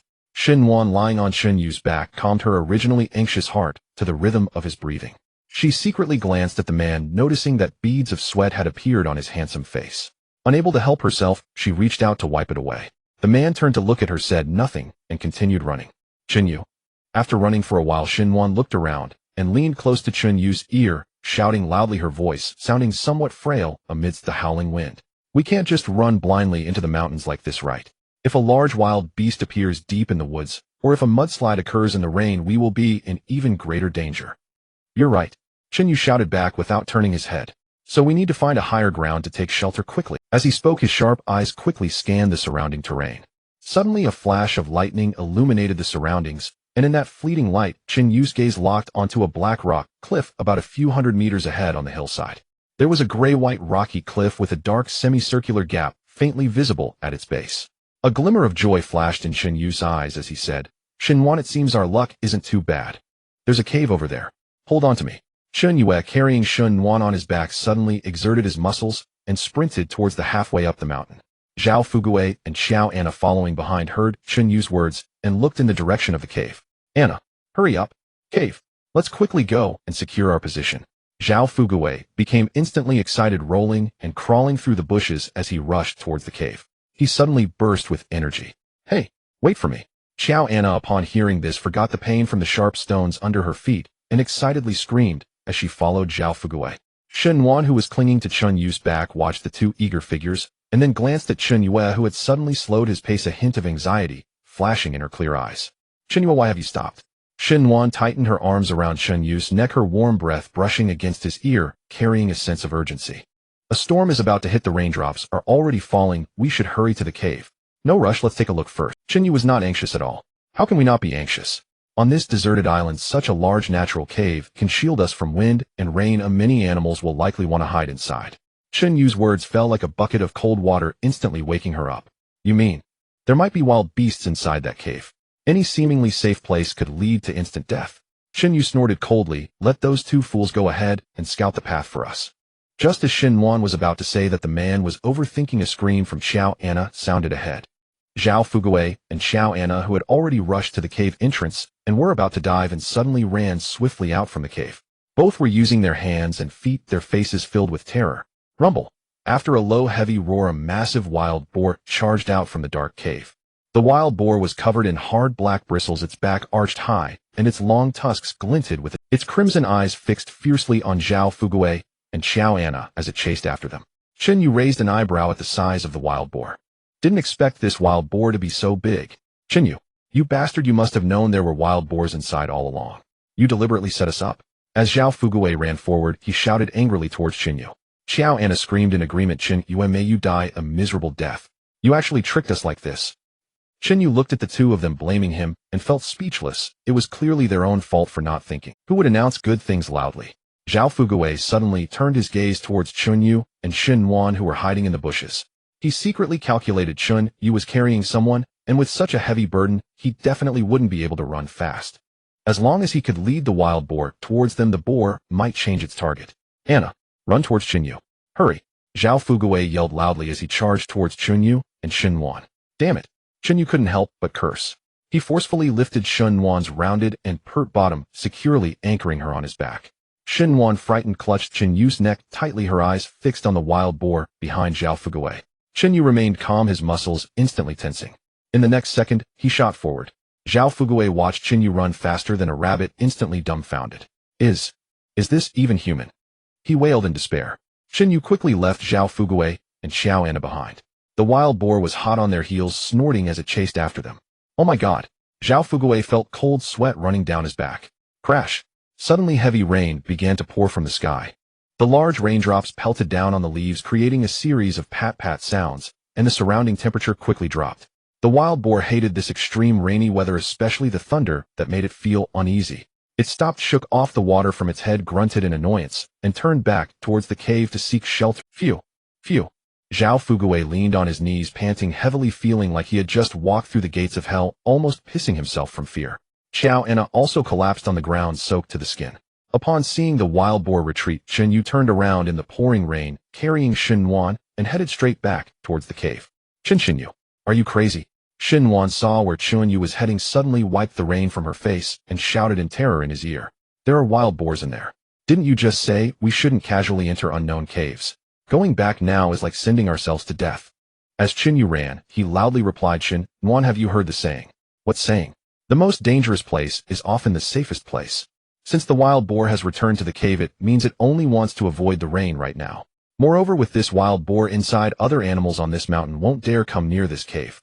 Shun Nuan was taken aback. This man not only had great stamina, but also quick wits. He actually used the wild boar's territorial instincts to provide shelter for themselves. But we can't just go in and sleep with the wild boar, can we? Of course not. Chun Yu chuckled lightly. I just observed there's a place to hide outside the cave. Zhao Fugui and Xiao Anna also saw Chun Yu returning. They exchanged glances, although they cursed Chun Yu's ancestors in their hearts. Let's go. Follow him. This kid is quite cunning. He must have found a place to shelter from the rain. Zhao Fugui gritted his teeth, pulled Xiao Anna, and shamelessly followed behind Chun Yu. Chun Yu ignored the two of them. Soon he brought Xinhuan to a spot about a dozen meters away from the entrance of the wild boar's cave. He turned towards a slightly elevated rocky area. Xinhuan took a closer look and discovered that there was a natural depression in the rock wall on the side of the cave, which actually recessed inward into the mountain. Though this depression was small, only about 2 or 3 meters deep, and just high enough for one to stand, while bending slightly, a large rock protruded above, perfectly shielding them from the rain. This recessed area was sheltered from the wind, and the fierce wind couldn't blow, and plus it was elevated so the rainwater wouldn't flood in. "We're here." Qinyu bent down and let Xinhuan down. As soon as her feet hit the ground, her sprained ankle still ached a bit. She let out a long sigh, finally relaxing completely. "Qinyue, you're truly amazing. You found such a concealed place." Xinhuan looked at Qinyu's rugged and handsome face, immediately complimenting him. Qinyu shook the water droplets from his hair and smiled faintly. "Oh, it's freezing. Hurry up, make way, make way." A loud, raspy voice suddenly interrupted the atmosphere. Zhao Fugui and Xiao Anna squeezed in from outside the cave without any courtesy and plopped down on a stone, breathing heavily as they began to rest. In the narrow rock crevice, the raging wind and torrential rain pounded against the rock wall, producing a deafening sound. Qinyu leaned against the outer rock wall, crossing his arms and closing his eyes to rest. He had no mind to pay attention to Zhao Fugui and Xiao Anna, the two foolish clowns. After running for so long, he had consumed a considerable amount of energy and needed to recover quickly to cope with any unexpected situations that might arise. Achoo! Suddenly Qinyu sneezed. He rubbed his nose and frowned slightly. Xinhuan, hearing the commotion, turned her head to look at the man. She suddenly recalled that when they were fleeing earlier, Qinyu could have run more easily, but he had deliberately leaned his upper body slightly forward, raising his back. Because of her fear and panic, she thought Qinyu was intentionally using that posture to take advantage of her. At that moment, she even felt a hint of shame and annoyance. But now looking back, Xinhuan wished she could slap herself. Qinyu's previous posture was merely to shield her from the oncoming wind and rain. Qinyu. Xinhuan had never lacked men trying to curry favor, but few made her feel genuine. She bit her rosy lips, squeezed closer to Qinyu, and reached out her slender soft arms to tightly hug his strong and sturdy arm. She wanted to use the little warmth she had left to warm this man who had saved her countless times. Feeling the soft touch and warmth on his arm, Qinyu slightly opened his eyes, looking at Xinhuan, who was almost pressed against his chest with a hint of surprise. "What are you doing? Throwing yourself into my arms?" Qinyu raised an eyebrow and teased. Xinhuan rolled her eyes at him playfully. "Stop being cheeky. You're so cold, to let me warm you up." Saying this, she hugged Qinyu's arm tighter, pressing her warm cheek against his shoulder. As Qinyu sensed the faint fragrance and soft touch from the woman beside him, a smile curved at the corners of his mouth. This scene looked painfully glaring to Xiao Anna, who was watching from across. Why should he? After being dumped by Qinyu, how could he still be so comfortable? Achoo! Achoo! Xiao Anna sneezed twice in a row, crossing her arms and starting to complain. "I've really had the worst luck. How could I have been blind and gotten to know certain people? It must have been some jerk insisting on getting on the same plane as me, bringing his poor luck with him, which led to the plane. Qinyu, you are a jinx. A disaster. If it weren't for you, how could I have ended up on this godforsaken island suffering like this?" Qinyu, after hearing this, didn't even spare her a glance. "Xiao Anna, can you speak some sense? The plane crash was an unforeseen accident. Oh, what does it have to do with Qinyu?" Xinhuan lifted her head from Qinyu's shoulder, her brows furrowed as she coldly stared at Xiao Anna. "If you truly think he's a jinx, why did you stubbornly follow us into this cave just now, eh? You?" Xiao Anna's face turned a mix of green and white from Xinhuan's retort. Xinhuan looked outside, worry etched on her face. With such heavy rain, there must be huge waves at sea and visibility is extremely low. I wonder if this storm will affect the rescue team's search operation. If there's a delay in rescue, our time trapped here will be indefinitely extended, and who knows when we'll get back. Xinhuan, you little wench, what nonsense are you talking about? Xiao Anna was suddenly agitated by Xinhuan's words, pointing at her and cursing. "You're just a jinx. You're the one who won't get back. I tell you, we will definitely go back. The rescue team must be on their way." Zhao Fugui, who had been sitting next to them pretending to be dead, cleared his throat and put on a leadership demeanor, saying, "Anna, don't stoop to the level of such ignorant women. We must believe in our country and the strength of the rescue team. With today's advanced technology, such a significant incident like a plane's disappearance, they must have already locked onto our location. As soon as the rain stops, the helicopter will come to pick us up immediately." Saying this, Zhao Fugui's small squinty eyes wandered around Xiao Anna. Xiao Anna's tattered dress, soaked through, clung tightly to her body, outlining her figure, which, though not as voluptuous as Xinhuan's, was still quite ample. Zhao Fugui swallowed hard and abruptly wrapped his arm around Xiao Anna's waist, his hand moving a bit inappropriately on her body. "Don't be afraid, darling, I'm here. Once we get back, I'll buy you the latest designer bag and take you out for a Michelin meal. Zhao Fugui painted a rosy picture, and his hand movements became increasingly bold. Xiao Anna, already shivering from the cold, felt disgusted by Zhao Fugui's touch, but in order to please this long-term benefactor and regain some face in front of Chun Yue, she immediately put on a charming facade. Darling, you're so good. I always knew you were the best, unlike certain poor soldiers who are nothing but brute. Xiao Anna leaned languidly against Zhao Fugui, intentionally throwing a provocative glance at Chun Yu. This pair of dog and woman completely ignored Chun Yu and Shun Wan's presence, engaging in flirtatious banter. Zhao Fugui seemed to deliberately show off to Chun Yu. What if you Chun Yue are strong? Your ex-girlfriend is still in my arms for me to toy with. Thinking of this, Zhao Fugui became even more arrogant. He directly slid his hand under Xiao Anna's waistline in front of Chun Yu. Zhao Fugui, with a provocative look, stared intently at Chun Yue, as if declaring his victory. Chun Yue, witnessing this eye-watering scene, felt a wave of nausea rise in his stomach. What a shameless pair of dogs. Chun Yu snorted coldly, closing his eyes and leaning against the rock wall, treating them as if they were air. Shen Wan listened to the sticky sounds coming from beside her. Her face flushed, her cheeks burning, as if on. Feeling awkward, she could only tightly shut her eyes and bury her head in Chun Yu's shoulder, trying to block out the disgusting sounds.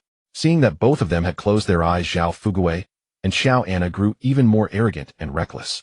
Their movements became increasingly vigorous, and even the sound of their clothes rubbing against each other was amplified countless times in the cramped space. Xiao Anna intentionally accompanied Zhao Fugui's actions, letting out fake moans. Ugh, stop it, you jerk. Be gentler. Suddenly Chun Yu's eyes snapped open, his gaze icy as he fixed it on the Dogand woman pair across from him. Zhao Fugui and Xiao Anna trembled at his glare, halting their actions. Chun Yu glanced at Shun Wan, who was hiding like a quail, and coldly said to the two, "Shut the hell up. If you make another sound, I'll toss you out to feed the wild boars. Hurry up and close your filthy mouths." What's the matter? Can't you handle it? I haven't even gotten to the main point yet. Zhao Fugui looked at Chun Yu with a smug expression, his eyes brimming with provocation. I advise you not to provoke me any further, Chun Yu said with a somewhat grim face. Ha ha ha, are you scared, dear? Was Anna not good enough for you when you were with her? Oh dear, it's enough for you to know. Why say it out loud and embarrass him in front of other women? Xiao Anna pointed at Zhao Fugui's nose, telling a lie with a guilty conscience, while secretly thinking that he was far better than you. Otherwise, why would Chun Yue, who is so poor, be with him? However, to stand united with Zhao Fugui, she had no choice but to respond this way. Shun Wan overheard Xiao Anna's words and discreetly glanced at Chun Yu. Just as Chun Yu caught her gaze, he thought, what kind of look is that? Suddenly a cold wind blew, and Zhao Fugui and Xiao Anna shivered. Did you intentionally bring us to this shabby cave? There isn't even a place to shield from the wind. I see you are deliberately trying to get us killed. Zhao Fugui continued to shout. Chun Yu's irritation grew as he was about to teach the two a lesson when he suddenly heard a loud noise. Huff! Huff! Damn, isn't that the sound of a wild boar? Xiao Anna and Zhao Fugui also heard the commotion, instantly turning pale, their bodies stiffening. They quickly clamped their mouths shut, not daring to make a sound for fear of attracting the wild boar. Leaning against the rock wall, Chun Yu watched as the pair finally quieted down, feeling a slight sense of relief. He felt somewhat unwell and didn't want to waste energy on these two fools. Chun Yu gently closed his eyes, his brow slightly furrowing. His thin black shirt was already drenched cold against his skin, sapping away a great deal of his body heat. Hiss! Chun Yu's lips turned slightly pale, and his body uncontrollably shivered. He instinctively whispered, "Cold." Zhao Fugui's eyes gleamed with malicious delight upon seeing this. He lowered his voice and mocked through clenched teeth. "Oh, weren't you tough just now? How come you're acting like a dead dog now? He'll tell you. If you make a sound, get out quickly. Don't attract the wild boar. Now it's you who should be quiet. Be careful, or the wild boar really might come in." Shin Wan interrupted Zhao Fugui, who was becoming increasingly outrageous. She turned to Chun Yu and noticed his face was abnormally red, but his lips were turning a purplish white. Shin Wan's heart tightened. She immediately reached out her delicate hand and gently placed it on Chun Yu's forehead. "So hot," she gasped. Chun Yu must have caught a cold from the rain, and after carrying her all this way, fluctuating between hot and cold, he was burning up. If he developed a high fever on this deserted island, it could be fatal. "Chun Yu, you have a fever, do you know that?" Shin Wan gently patted Chun Yu's cheek. Chun Yu, somewhat dazed, replied, "It's fine, I'll get better soon." This man had saved her life multiple times, and just now, he had turned into this state to protect her. She could not just stand by and watch him get hurt. Shin Wan first took off Chun Yu's drenched black t-shirt, revealing his muscular upper body. Then she undid the buttons of her soaked jacket, opened her arms, and tightly embraced Chun Yu's cold body. "Chun Yu, please don't come to harm. No, you will be fine." She pressed her cheek against Chun Yu's chest, and Xiao Anna, witnessing this scene, turned red with jealousy. She crossed her arms and sarcastically remarked, "Oh dear, what a tragic love story. A stunning beauty like you willingly picking up the discarded shoes of someone like me, Xiao Anna. Xinwan, your taste is quite heavy. Are you really enjoying the leftovers? You probably only see money in your eyes, right?" Xinwan coldly replied without even glancing at Xiao Anna. "Xiao Anna, someone like you doesn't understand what feelings are. You deserve to be with that pig beside you." "Who are you?" Xiao Anna almost jumped up in anger. Zhao Fugui's squinty eyes remained fixed on Xinwan. Because Xinwan was holding Chun Yue, her collar was slightly open, revealing a large expanse of smooth, fair skin and a curvaceous sight. Zhao Fugui swallowed hard, licked his cracked lips, and temptingly lowered his voice. "Beautiful Xin, why go through this? Sticking with this poor soldier, you'll eventually die on this deserted island. Look at him, he can't even protect himself. Why not come with me?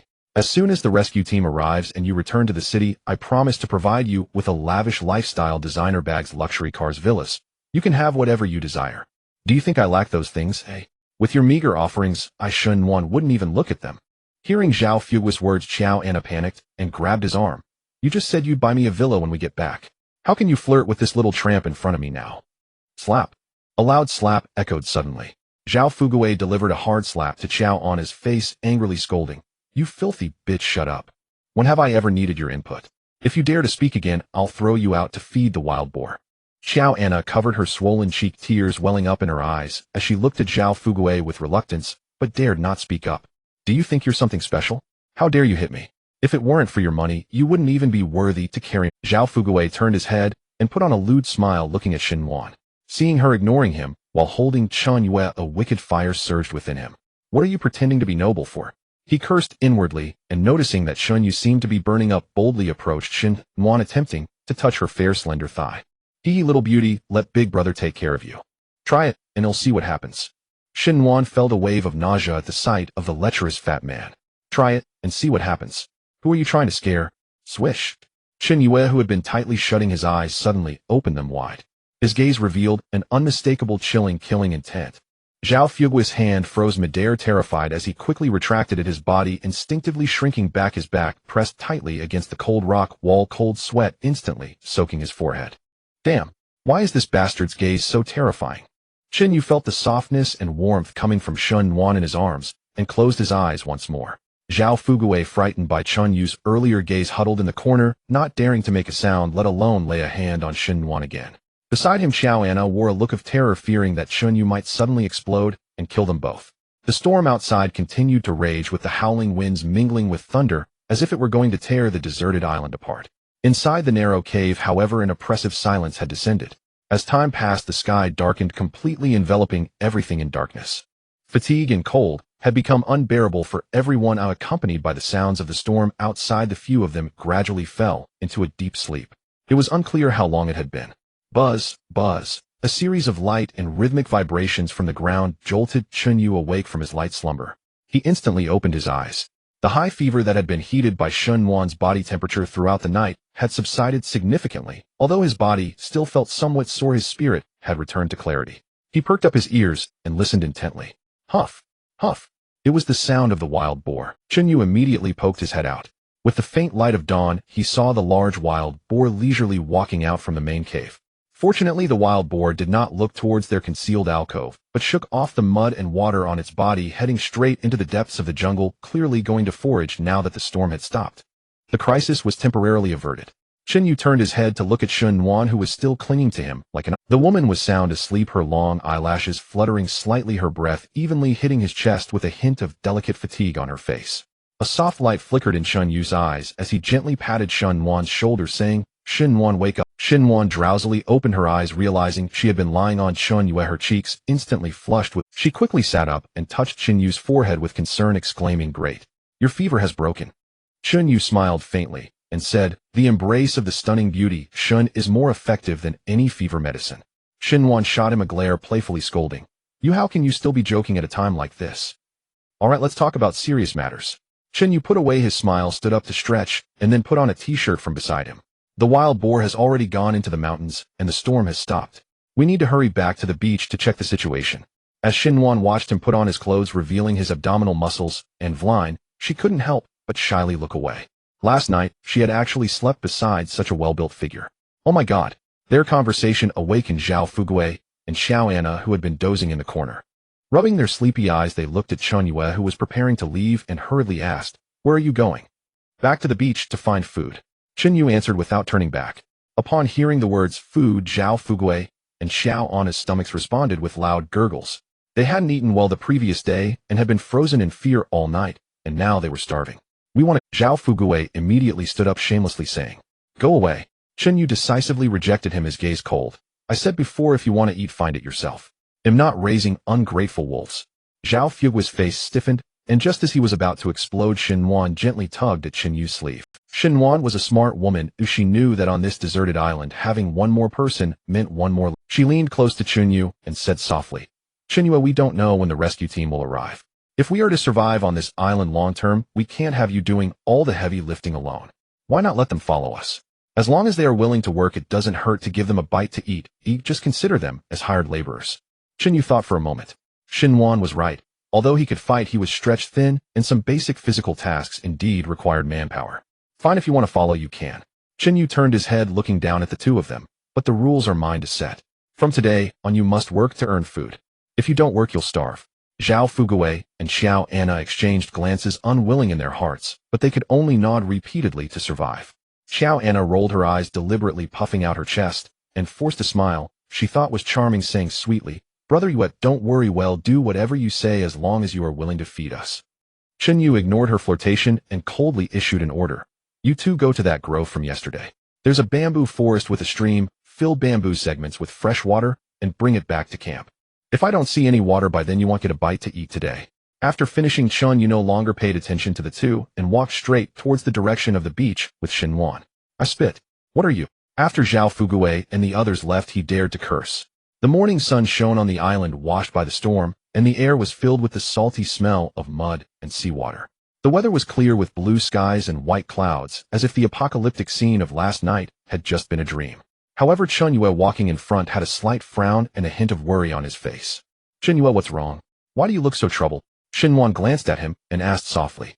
Chun Yu sighed, looking out at the sea, and slowly said, "This storm may have altered the island's terrain and could have interfered with external radar and rescue signals. I worry that the rescue team might not be able to arrive anytime soon. We must prepare for a protracted battle." Xinwan's heart sank at his words. The two quickly passed through the jungle and arrived at the beach. "Wow!" Xinwan exclaimed. After a night of storm, countless sea treasures were stranded on the beach after the tide receded. Sea turtles the size of basins, colorful sea fish, lobsters waving their pincers, and various shells and seaweed. It was a true bounty. Xinwan excitedly ran over, happily picking through the treasures on the beach. "Chun Yu, look. This crab. We are in for a feast today." She held up a large blue crab, her eyes turning crescent-shaped with joy, causing Chun Yu to momentarily be mesmerized. Just as Chun Yu was about to walk over to help her, Xinwan suddenly let out a terrified scream, and the crab in her hand fell with a thud onto the sand. Her face turned pale as she pointed not far ahead, shouting, "Chun Yu, there's a person over." Xinwan finished speaking and instinctively staggered backward 2 steps. Chun Yu's gaze sharpened instantly, his muscles tensed reflexively as he sprinted toward the direction she pointed. "Don't be afraid, stay right there. Leave it to me." As he passed Xinwan, Chun Yu's voice dropped low and steady. In 3 swift strides, he reached the tangled mass of kelp. There, half buried beneath seaweed rubble and sand washed ashore by the waves, lay a motionless figure clad in a black wetsuit. Chun Yu's brow furrowed. He approached cautiously, then nudged the figure's calf with his toe. No response. He crouched down, seized the man's shoulder, and with a surge of strength flipped the body over onto its back. The man had been dead for some time. Soaked too long in seawater, his face had turned ghastly pale and grotesquely swollen. His eyes remained wide open, clouded and lifeless. His mouth and nostrils were choked with green seaweed and silt, a grim testament to the agony and desperate struggle of drowning. Just as Chun Yu rose to stand, his gaze locked onto a metallic object pinned to the corpse's chest. He pulled it free and wiped away the grime. "National Maritime Rescue Team, ID No. 074. At the inscription, an uncharacteristic shadow of sorrow and gravity crossed Chun Yu's face. His worst fear had come to pass. More than 24 hours had elapsed since their plane crashed into the sea. Given China's aviation emergency protocols, a large-scale search and rescue operation would have been launched, though the corpse wore no bright yellow rescue uniform. Likely having donned the sleek wetsuit for a specialized diving mission, the identity badge spoke unequivocally. The rescue team had come for them. Yet last night's maritime tempest had not only ravaged this desolate island. It had also claimed the lives of those searching the open sea. This young rescuer before him was one of its victims. The rescue team has perished. External search efforts will be thrown into disarray. Worse, the storm may have distorted magnetic fields and navigation routes, causing them to lose our coordinates entirely. It seemed their isolation on this barren island would stretch far longer than anticipated. Chinyu, is that person still alive? Shinwan summoned her courage and trudged forward, stepping unevenly across the sand. At the sound of her voice, Chunyu's expression shifted subtly. He couldn't tell her, not yet. Hope was the only fuel keeping them going. Not just Shinwan. Zichio, Fugue, and Joanna would surely descend into panic, or worse if they learned the truth. In one fluid motion, Chunyu snatched the silver badge, slipped it into his pocket, and stood, calm, composed, as he faced Shinwan. You'd best stay where you are.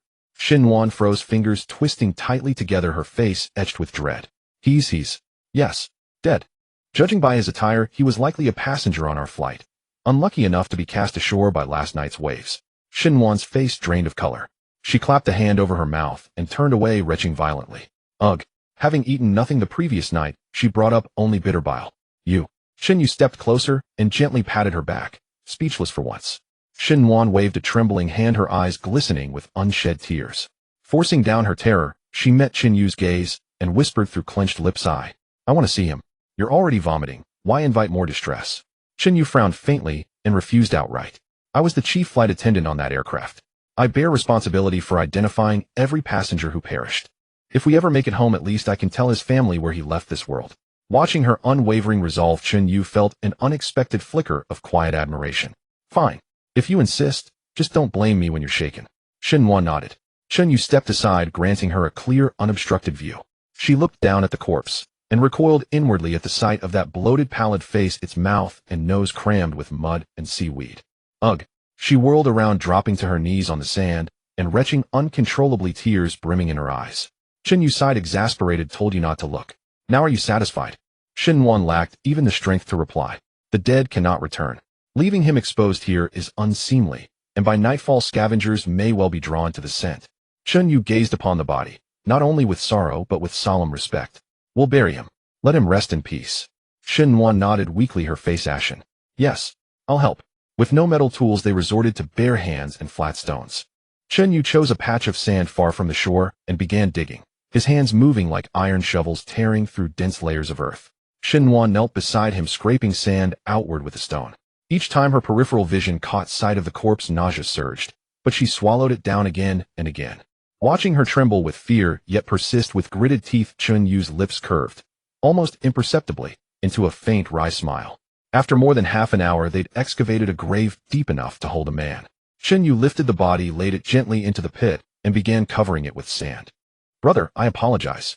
Circumstances are crude. You'll have to rest here far from home. Your sacrifice won't be forgotten. I Chinyu swear it. Together, somber and heavy-hearted, they smoothed the sand over the grave and piled a small dune atop it as a marker. Then, shouts erupted from the distance. Oh, knew it. You two scheming lovers have been up to no good. Both Chunyu and Shinwan stiffened, turning sharply. Zhao, Fugue, and Joanna burst from the jungle's edge, breathless and furious. Joanna planted her hands on her hips, shrieking like a fishwife. We're all stranded together. Yet you found something valuable, and didn't call us. Instead, you dug a secret hole to hide it, to save for yourselves later. Have you no humanity left? Hiding something. Chunyu let out a dry, incredulous laugh. He brushed sand from his palms, straightened to his full height, 183 meters, casting a long, imposing shadow beneath the sun. Chinyu, we caught you red-handed. How dare you smirk? Zhao Fugue stormed forward, fists balled, his voice thick with accusation. In his mind, whatever Chunyu and Shinwan had gone to such lengths to bury must be extraordinary. Perhaps a rare, giant abalone or eggs from a colossal sea turtle. Dear, they want to hoard everything for themselves? No way. Let's dig it ourselves. Joanna lunged at the sandbag, frantically digging with her bare hands. Yes. Everyone gets a share. I must unearth this treasure today. Zhao Fugui eagerly tossed aside the bamboo tube he was holding and squatted down, joining Joanna in her frenzied digging. Shinwan watched this scene, her heart racing. After all, what they were unearthing were the corpses of the deceased. These two were disturbing the dead for some imaginary food. Utter madness. Stop. You must stop. Don't dig anymore. Shinwan rushed forward, attempting to grab Joanna's arm. There's nothing good in there, what's buried is. Get lost, you little vixen. Joanna suddenly swung her arm, pushing Shinwan off balance, nearly causing her to fall, but Shinyu caught her waist just in time. She turned her head, glaring venomously at Shun Yuan, cursing, "Stop pretending to be compassionate. Do you think I don't know what you're plotting? You want to trick us into not digging, and then wait until we've left to secretly eat? Dream on." "Exactly. Shin Yuan, you seem to look like a decent person, but how can your heart be so malicious?" Zhao Fugui chimed in without looking up. "Following a poor loser like Chunyue, you've learned nothing good, only how to hoard for yourself. You are simply unreasonable." Shin Yuan turned to Chunyue anxiously, calling out, "Chunyue, you must stop. We can't let them disturb the deceased." Chinyu pulled her behind him, looking at the two digging on the ground, and said flatly, "It's hard to convince a dead man with kind words. Since they want to dig so badly, let them dig to their heart's content. I want to see how much they can actually eat later." Zhao said, "Boss, I found it. It's black and seems to be wrapped around something big." Joanna suddenly exclaimed with excitement, her fingers touching the black, tight-fitting diving suit, which felt somewhat soft due to the body wrapped inside. "Huh. I knew this kid must be hiding something good. Hurry, pull it out." The two of them gripped the black fabric tightly with both hands and pulled it upwards with all their strength. Splash! The sand that had covered it was instantly thrown aside. In the next moment, a pale, swollen head was exposed directly to the sunlight, its murky eyes wide open, staring intently at Zhao Fugui and Joanna, who were less than half a meter away. The air seemed to freeze in that instant. Zhao Fugui and Joanna's eyes widened, their pupils trembling violently as they finally realized what they had just unearthed with their bare hands. "Ah!" Joanna let out a blood-curdling scream, falling onto the beach and scrambling backward on hands. "Dead! Dead people! It's a corpse!" Zhao Fugui's body shuddered violently, his stomach churning. "Gag, wow!" He collapsed onto the beach and began to vomit, and seeing him like this, Joanna also started to retch beside him. After finally finishing Zhao Fugui, his face pale, pointed at Chunyu and shouted angrily, "Chinyu!" He collapsed onto the beach and began to vomit, and seeing him like this, Joanna also started to retch beside him. Chinyu snorted coldly and said, "I wanted to stop you, but you two didn't give me a chance to speak. What's wrong? Is this treasure not to your taste?" "You..." Zhao Fugui stood up abruptly, wanting to teach him a lesson. His gaze suddenly swept over the beach behind the man, and he froze. He saw that the retreating tide had left countless seafood stranded on the beach. Big crabs, sea fish, shellfish. It was like a natural seafood market. Zhao Fugui immediately pointed at the seafood scattered all over the ground, and once again cursed at Xinyue. "Good. Xinyue, you cunning little man. No wonder you brought Xinhuan to the beach so early. It turns out it's because there's seafood all over the place. You deliberately diverted us, wanting us to go to that dangerous jungle to fetch water just so you could hoard all this seafood for yourself, right? You're simply despicable." Xinyue, hearing this, slowly lowered his gaze to the two bamboo tubes that Zhao Fugui had thrown on them. He stepped forward and kicked the bamboo tubes with his toe, sneering, "Let me see the water you worked so hard to fill." In those two bamboo tubes, the water was filled to less than 1/3, and the water was murky, clearly scooped from some puddle.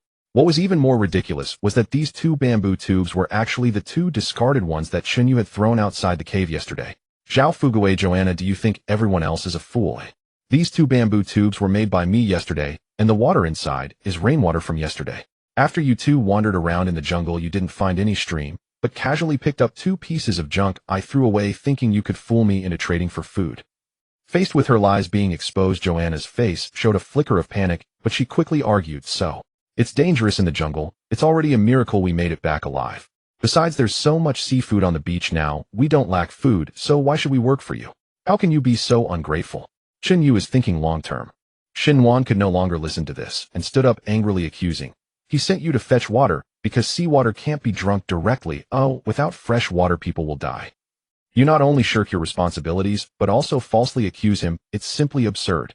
Oh. Zhao Fugui scoffed disdainfully, pointing at the seafood scattered all over the ground. "Look at all this seafood, gets enough for us to eat for a week. Once the rescue team arrives, we'll be back in the city enjoying good food. Who cares about long-term plans? Chun Yu is a useless man who, whether in the city or on this deserted island, he's just a laborer. His brain just doesn't work at all." Joanna also chimed in mockingly, "Exactly. Ignoring all this seafood, he insists on fussing over fresh water. What a blockhead.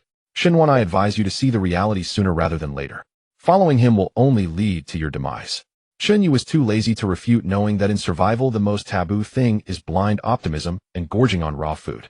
Though there is much seafood, if not cooked at high temperatures, the parasites and bacteria within could cause severe dysentery within a day. On an island without antibiotics, diarrhea is a death sentence. Xinhuan, stop wasting your breath on these two. Xinyu turned around, grabbing Xinhuan's wrist. "Let's go collect some seafood first, then think of a way to rekindle the fire." Xinhuan nodded obediently. "Okay, I'll listen to you." After collecting some seafood, the two headed straight toward the edge of the jungle. Watching Chinyu and Xinhuan's retreating figures, Zhao Fugui, it burst into laughter. Huh? Anna, did you see that? These two fools left all this seafood behind to go collect broken branches. It's simply hilarious. Let's ignore them and quickly collect the biggest crabs and lobsters. Yes, yes, yes. Let's take it all. Not even a shrimp will be left for them. The golden sunlight illuminated the coastline, making the seafood washed ashore by the waves glisten. Chinyu and Xinhuan collected dry branches and hay before heading directly to a massive rock that sheltered them from the wind. The ground here was flat and the sand was relatively dry, with the rock perfectly blocking the sea breeze. Xinhuan, take that big shell from yesterday to the beach to gather some seafood for our lunch. Choose the fresh ones, there's no need to pick the dead ones or those that smell foul, Chinyu instructed while clearing a space with his foot, not even looking up. All right, leave it to me. Xinhuan nodded. She casually gathered her scattered long hair behind her head, exposing her slender fair neck, and walked towards the beach with the giant conch shell that was as large as a basin. Chinyu squatted down, pulled out the fire starter he had secretly saved earlier from his pocket, and quickly built a fire. Wow, this blue crab is huge. Xinhuan had found quite a few good things, and suddenly her eyes lit up when she spotted a blue crab the size of an adult's palm. Just as she bent down to grab it, a figure suddenly darted over, shouting, "Hey, hey, hey, what are you doing?" I saw it first. Zhao Fugui slammed his arm against Xinhuan's shoulder, knocking her down. Before she could react, Xiao Anna rushed forward and held down the large blue crab. Zhao Fugui, Xiao Anna, you two are going too far. Xinhuan's eyebrows shot up in anger. This beach is so big and seafood is everywhere. How can you just take it without permission? Oh, are you getting anxious? Xiao Anna placed her hands on her hips, rolling her eyes and sarcastically retorting, "Which eye of yours saw your name written on this crab? On this deserted island, whatever one snatches belongs to them. If you're slow, it's your fault." Zhao Fugui leered at Xinhuan's chest and sneered, "Exactly. Xinhuan, I advise you not to follow that useless Chinyu. If you regret it now, come and serve me, Zhao, and I guarantee you'll live in luxury." Shameless. Xinhuan felt goosebumps all over from Zhao Fugui's disgusting gaze and gritted her teeth, cursing. She turned her head to look at Chinyu, who was not far away starting a fire. Chinyu heard the commotion and paused his actions, slowly standing up and waving to Xinhuan. Xinhuan bit her red lips and walked back to Chinyu's side. "Chinyu, they're being too bullying. Fool, why bother with two mad dogs?" Chinyu spoke loud enough for the two nearby to hear clearly. "There's plenty of seafood on this beach. If they like to snatch, let them snatch. Who knows, maybe some of the seafood is specially prepared for us." Xinhuan was slightly taken aback, looking up at Chinyu's face, not quite understanding his intentions. "Huh? Chinyu, did you get water in your brain?" Zhao Fugui laughed, pointing at Chinyu. "The seafood I painstakingly collected is prepared for you. Dream on. Even if I die today, I won't leave you a single fish scale." Xiao Anna cackled, her face full of disdain. "This is hilarious. Zhao, let's ignore these two fools and hurry to collect that big lobster." The two of them only cared about grabbing anything large and meaty, indiscriminately stashing it into their arms. Chinyu was too lazy to pay them any mind. Xinhuan struggled for a long time, only managing to collect a few palm-sized small fish, 2 average-sized crabs, and a few sea snails. "I'm sorry, Chinyu, I only managed to get these. The good ones were all taken by them." Xinhuan looked dejected. "What's there to be sorry about? This is already quite good." Chinyu took the shell, smiling nonchalantly. The fire was lit, crackling as the hay and dry twigs burned. Chinyu took out a sharpened stone knife, skillfully gutting the fish, stringing them together with twigs, and placing them near the fire to roast. The 2 crabs and sea snails were thrown into the ashes at the edge of the fire to cook slowly. Soon as the moisture on the surface of the fish meat dried out, the fat dripped onto the coals, making a sizzling sound. Xinhuan sat by the fire, resting her chin on her hands, her eyes fixed on the roasting fish. "Let's eat a fish first to fill our stomachs." Chinyu handed a roasted fish to Xinhuan. "Thank you." Xinhuan joyfully accepted it, gently blowing on it before taking a small bite. So fragrant. Xinhuan's eyes sparkled as she ate. About 10 meters away from them, Zhao Fugui and Xiao Anna looked at the seafood they had collected, feeling somewhat troubled. "Zhao, I'm almost starving to death. What should we do?" Xiao Anna asked, rubbing her stomach. "What do you mean, what should we do? Damn it, we have no food, and we can't eat it raw. Who knows what parasites are inside?" Zhao Fugui replied, displeased. Xiao Anna thought for a moment before speaking. "Zhao, you're so capable, you can definitely start a fire, right?" With Xiao Anna flattering him like this, Zhao Fugui felt he couldn't lose face in front of a woman. He gritted his teeth and picked up 2 sticks, mimicking Chunyu's earlier actions, pressing one stick against the other and starting to rub them furiously. "Starting a fire is no big deal, my IQ crushes that big-head soldier." Zhao Fugui encouraged himself as he rubbed. 5 minutes passed. 10 minutes passed. Zhao Fugui was sweating profusely, panting heavily, his palms torn and bleeding from the rough sticks, but those 2 sticks didn't even produce a spark, let alone a wisp of smoke. Damn it. Is there something wrong with these sticks? Zhao Fugui angrily smashed the sticks onto the beach, wincing in pain. Gurgle. Zhao Fugui and Xiao Anna simultaneously looked at Chen Yu and Shen Wan, finding the two happily eating roasted seafood, making them feel like crying. Xiao, I really can't take it anymore, my stomach hurts so much. Xiao Anna covered her stomach, pleading as she pulled Zhao Fugui's arm. How about we go ask Chen Yu to borrow some fire? Me asked that poor loser. Not a chance. Zhao Fugui gritted his teeth and refused. He wouldn't dare lose face right. But if we don't borrow fire, what will we eat? Are we really going to starve to death here? When the rescue team arrives, we'll get back at him. Yeah, face isn't as important as life, Zhao Fugui thought to himself. Damn it, this kid is lucky. He with Xiao Anna thickened his skin and walked over to Chen Yu's fire. Ahem. Zhao Fugui cleared his throat. Chen Yu, we are all unfortunate compatriots and should help each other. I see your fire is burning quite well. Can you lend us a spark? Hearing Zhao Fugui's words, Chen Yu didn't even look up, casually saying, I don't want to lend it. Zhao Fugui's smile instantly froze, a flicker of anger flashing in his eyes, but for the sake of his stomach, he could only suppress his anger and say, Chen Yu, don't be ungrateful. It's just borrowing fire, it won't cost you anything. I can lend you fire, but you have to let me choose from the seafood you collected first. Those seafood were painstakingly collected by me. Why should I let you choose first? No way. Oh, then you all can go back. Shen Yu shrugged, looking at Shen Wan, deliberately raising his voice as he said, Shen Wan, add some more dry grass to the fire, it's not burning brightly enough. The cooked food can't keep up with our eating speed. Sure, Shen Wan said, stifling a laugh as she tossed a handful of dry grass into the fire, causing the flames to leap higher and intensify the aroma of the seafood. Shen Wan tore off a piece of fish and stuffed it into her mouth. It's really delicious. Here, you eat too. She deliberately fed a piece of fish to Chen Yu. Watching the two of them perform in front of him, Zhao Fugui's stomach growled even louder. He gritted his teeth and said, fine, I agree with you. But we have a deal, you can't take too much. You must leave enough for us to eat. Don't worry, I'll leave some for you. Chen Yu and Shen Wan followed Zhao Fugui and Xiao Anna to the place where they piled the seafood. To their surprise, these two had actually picked up quite a lot of good stuff. Pick whatever you want. Hurry up, I'm waiting to start the fire and eat. Zhao Fugui crossed his arms, looking displeased at Chen Yu. This one is good, but there's hardly any meat. Chen Yu squatted down, grabbed a large lobster by the back, and handed it directly to Shen Wan. Hey, didn't you say there's no meat? Why are you taking it then? Zhao Fugui panicked and reached out to snatch. Chen Yu slapped Zhao Fugui's hand away, coldly saying, even without meat, I'm happy to take it. What's your Zhao Fugui shivered in pain, unable to voice his anger, and could only watch helplessly as the largest lobster was taken away. Chen Yu continued to sift through the pile of seafood. This blue crab has a broken leg, it's clearly a disabled crab, and its meat must be loose. I might as well. This grouper has cloudy eyes, and its gills are turning white. It must have been stranded on the beach for too long, and is about to rot. For your gastrointestinal health, I'll take the loss and dispose of it for you. Within 2 minutes, Shen Wan and Chen Yu's hands were full of seafood. Watching the seafood he had painstakingly collected shrink dramatically, leaving only some odd-shaped and small fish and shrimp, Zhao Fugui completely lost it. Chen Yu, you're a damn thief. You took all the biggest and best ones, don't you have any shame? Xiao Anna was also furious, jumping up and shouting, Chen Yu, you're going too far. You're forcing us to death. Hurry up and give us our things back. Alright, since you think I've taken too much, I won't. Chen Yu let out a cold laugh and tossed the seafood back. I'm not borrowing this fire anymore.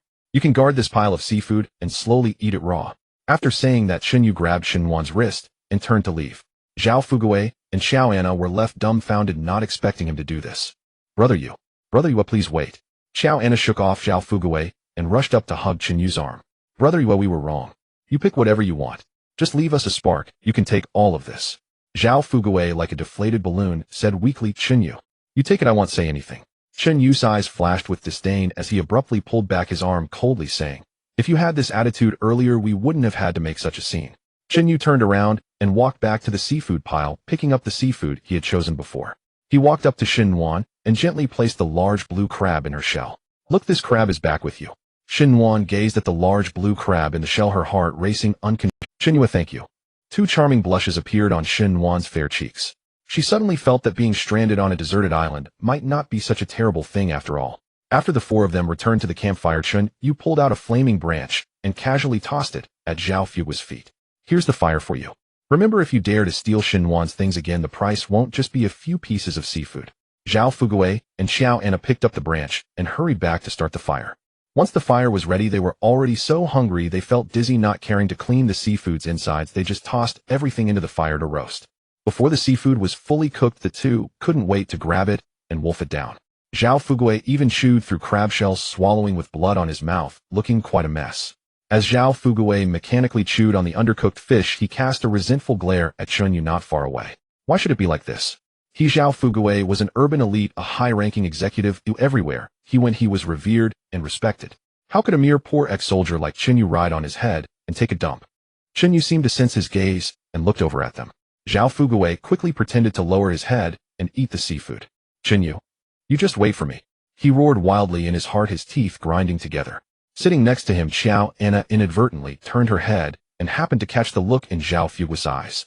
Startled, she shuddered all over. Having followed Zhao Fugui for so long, she had never seen him display such a terrifying expression, as if he were a madman about to eat someone. Zhao, what's wrong? Xiao Anna asked, her voice trembling. Shut up. Eat your food. Zhao Fugui growled fiercely. When night fell after Chunyu and Xinhuan finished eating, the two found a rock to lean against and fell asleep. In the later part of the night, when everyone was asleep, Zhao Fugui suddenly opened his eyes. He slowly got up from the sandy ground, moving cautiously, afraid of waking the sleeping Xiao Anna beside him. Zhao Fugui quietly approached the fire, reaching out to pull out a wooden stick about half a meter long and as thick as his wrist. The front end of the stick had been burned by the flames during the day, becoming somewhat sharp, just perfect for stabbing someone. He gripped the stick tightly, his palm breaking out in a cold sweat. As long as I kill Xinyu. As long as I kill him, all of his food, fresh water, and that little bitch Xinhuan will all be mine. On this deserted island, who would know if someone dies? Even if the rescue team comes and finds his corpse, I can always say he was bitten to death by a beast. Zhao Fugui stealthily made his way towards Chunyu's location, sneaking along. The roaring of the waves just happened to cover his footsteps. He arrived in front of Chunyu, seeing the man leaning against the rock wall, eyes tightly shut, sleeping soundly. You can just rest easy and die. Zhao Fugui's face instantly twisted in a snarl, gripping the wooden stick tightly, raising it above his head, aiming at the carotid artery in Chunyu's neck and thrusting it down hard. With a swift motion, as the wooden stick drew closer to Chunyu's neck, he suddenly opened his eyes wide, exerting force from his waist, and rolled rapidly to the right. With a loud thud, Chunyu evaded just in time, causing the wooden stick in Zhao Fugui's hand to strike the hard rock, producing a dull sound, leaving his palm sore. Do you know what you're doing? Chunyu knelt on one knee, raising his head to coldly glare at the fat man before him, his voice laced with frost. Zhao Fugui's attack missed, and as he looked into Chunyu's deathly eyes, his heart jolted, cold sweat immediately soaking his back. There was no turning back now. Today, it would be either Chunyu's death or his own. I'm going to take your life. Zhao Fugui raised the wooden stick in his hand, once more fiercely stabbing it towards Chunyu's chest. You want to seek death? Then don't blame me for being ruthless. Chunyu swiftly reached for a wooden stick at his side. Fortunately, he had prepared for this earlier. Gripping the stick firmly with one hand, the veins on his arm bulged as he swung it upward to meet the incoming attack. Crack! Chunyu smashed Zhao Fugui's wooden stick into two pieces. Zhao Fugui cried out in agony as his hands were torn apart, blood drawn from the wounds, and the remaining half of the stick flew from his grip. Before he could react, Chunyu discarded the stick, grabbed Zhao Fugui by the collar with his left hand, yanked it down forcefully, while simultaneously thrusting his right knee up into Zhao Fugui's gut. Wow! Zhao Fugui's features twisted from the blow, and the contents of his stomach erupted from his mouth, releasing a foul odor. He felt as though his intestines were being crushed by the knee. Chunyu's right fist swung towards Zhao Fugui's. Bang! Zhao Fugui was sent off the ground by the force of the punch, spinning in the air before crashing heavily onto the beach, stirring up a cloud of sand. You want to kill me? You think you're worthy? Chunyu stepped forward, raining down punches and kicks on the fallen Zhao Fugui. Oh, stop hitting me. Oh no, someone's going to die. Zhao Fugui curled up on the ground, clutching his head, his cries ringing out incessantly. This guy was truly ruthless. It hurt too much. Didn't you say you wanted my life? Get up. Fight back. Chunyu coldly cursed as he continued his relentless assault. The commotion awakened Xinhuan and Xiao Anna. What's happening? Xinhuan rubbed her drowsy eyes and sat up, gasping in shock at the sight before her. She saw Chunyu mercilessly beating Zhao Fugui, who was already bruised and bloodied. Xiao Anna screamed in fright. Chunyu, are you crazy?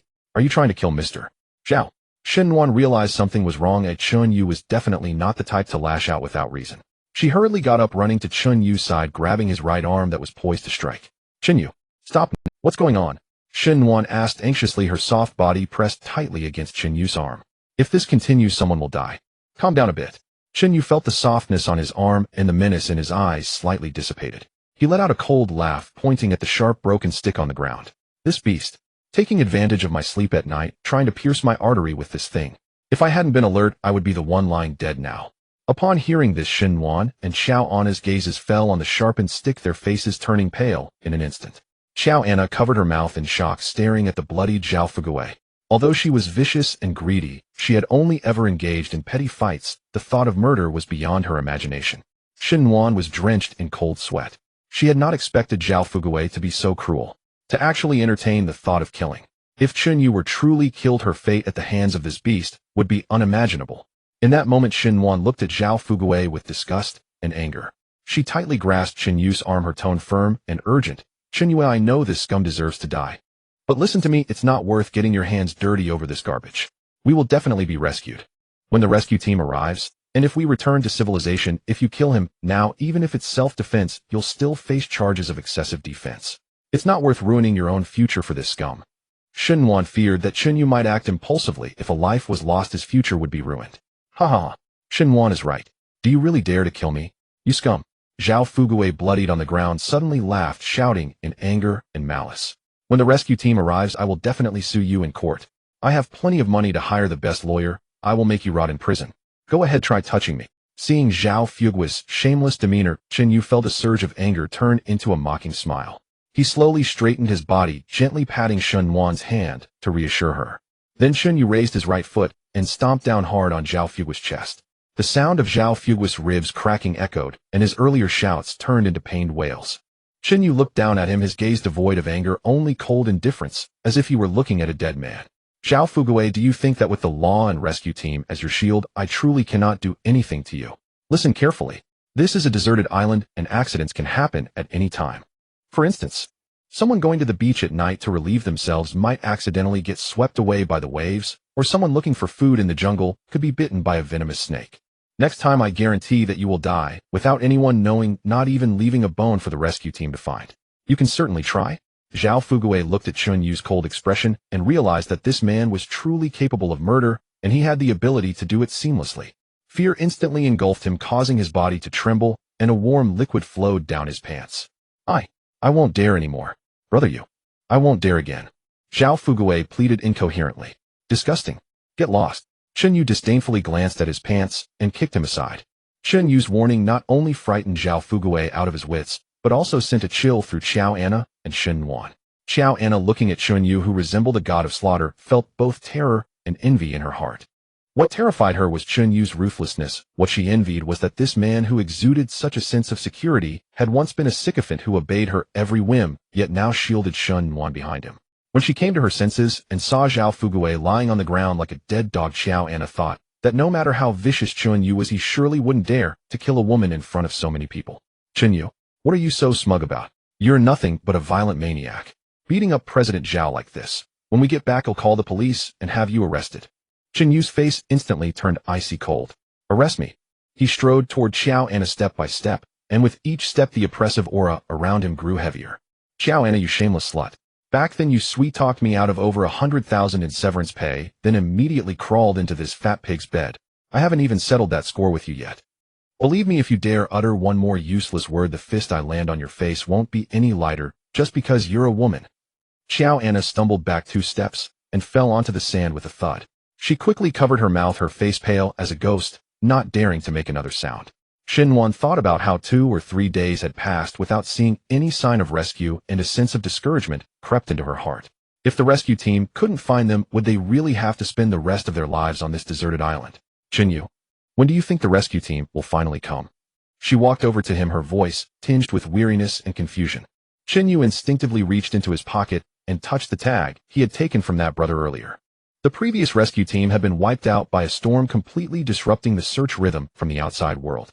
When the next team would find this isolated island was entirely unknown. It could be a week, a month, or even longer. He couldn't guess either. "Don't worry." Chen Yu withdrew his hand and gently patted Shen Wan's shoulder, comforting her. "The country will never abandon us. With today's advanced technology, finding us is just a matter of time. But we can't place all our hopes on. We must first rely on ourselves and strive to survive on this desolate island. As long as we live, there's..." Shen Wan looked at the man's resolute profile, and the turmoil in her heart gradually calmed. She nodded firmly, her voice resolute. I believe what you say." Zhao Fugui endured the excruciating pain all over his body, crawled up from the ground, limped back to his sleeping spot, lay down without a word, and turned his back to everyone. Away from prying eyes, his face darkened ominously. Xinyu. Xinhuan. You pair of dogs, just wait. As long as I don't die, I'll make you pay back this debt with interest sooner or later.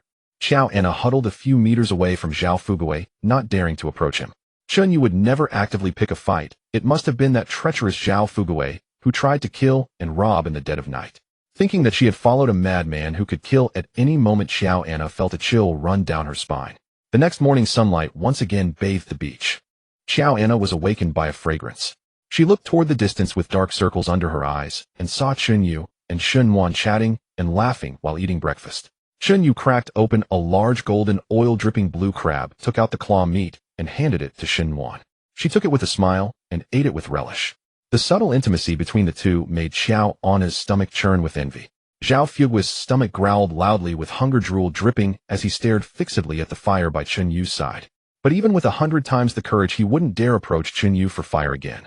The beating and warning from last night had already sapped half his nerve. After eating his fill, Qinyu stood up and stretched. His gaze flicked toward Zhao Fugui and Xiao Anna in the distance, and a faint ominous smile curled at the corner of his mouth. Xinhuan, turn around first, Qinyu suddenly said. Huh? Why?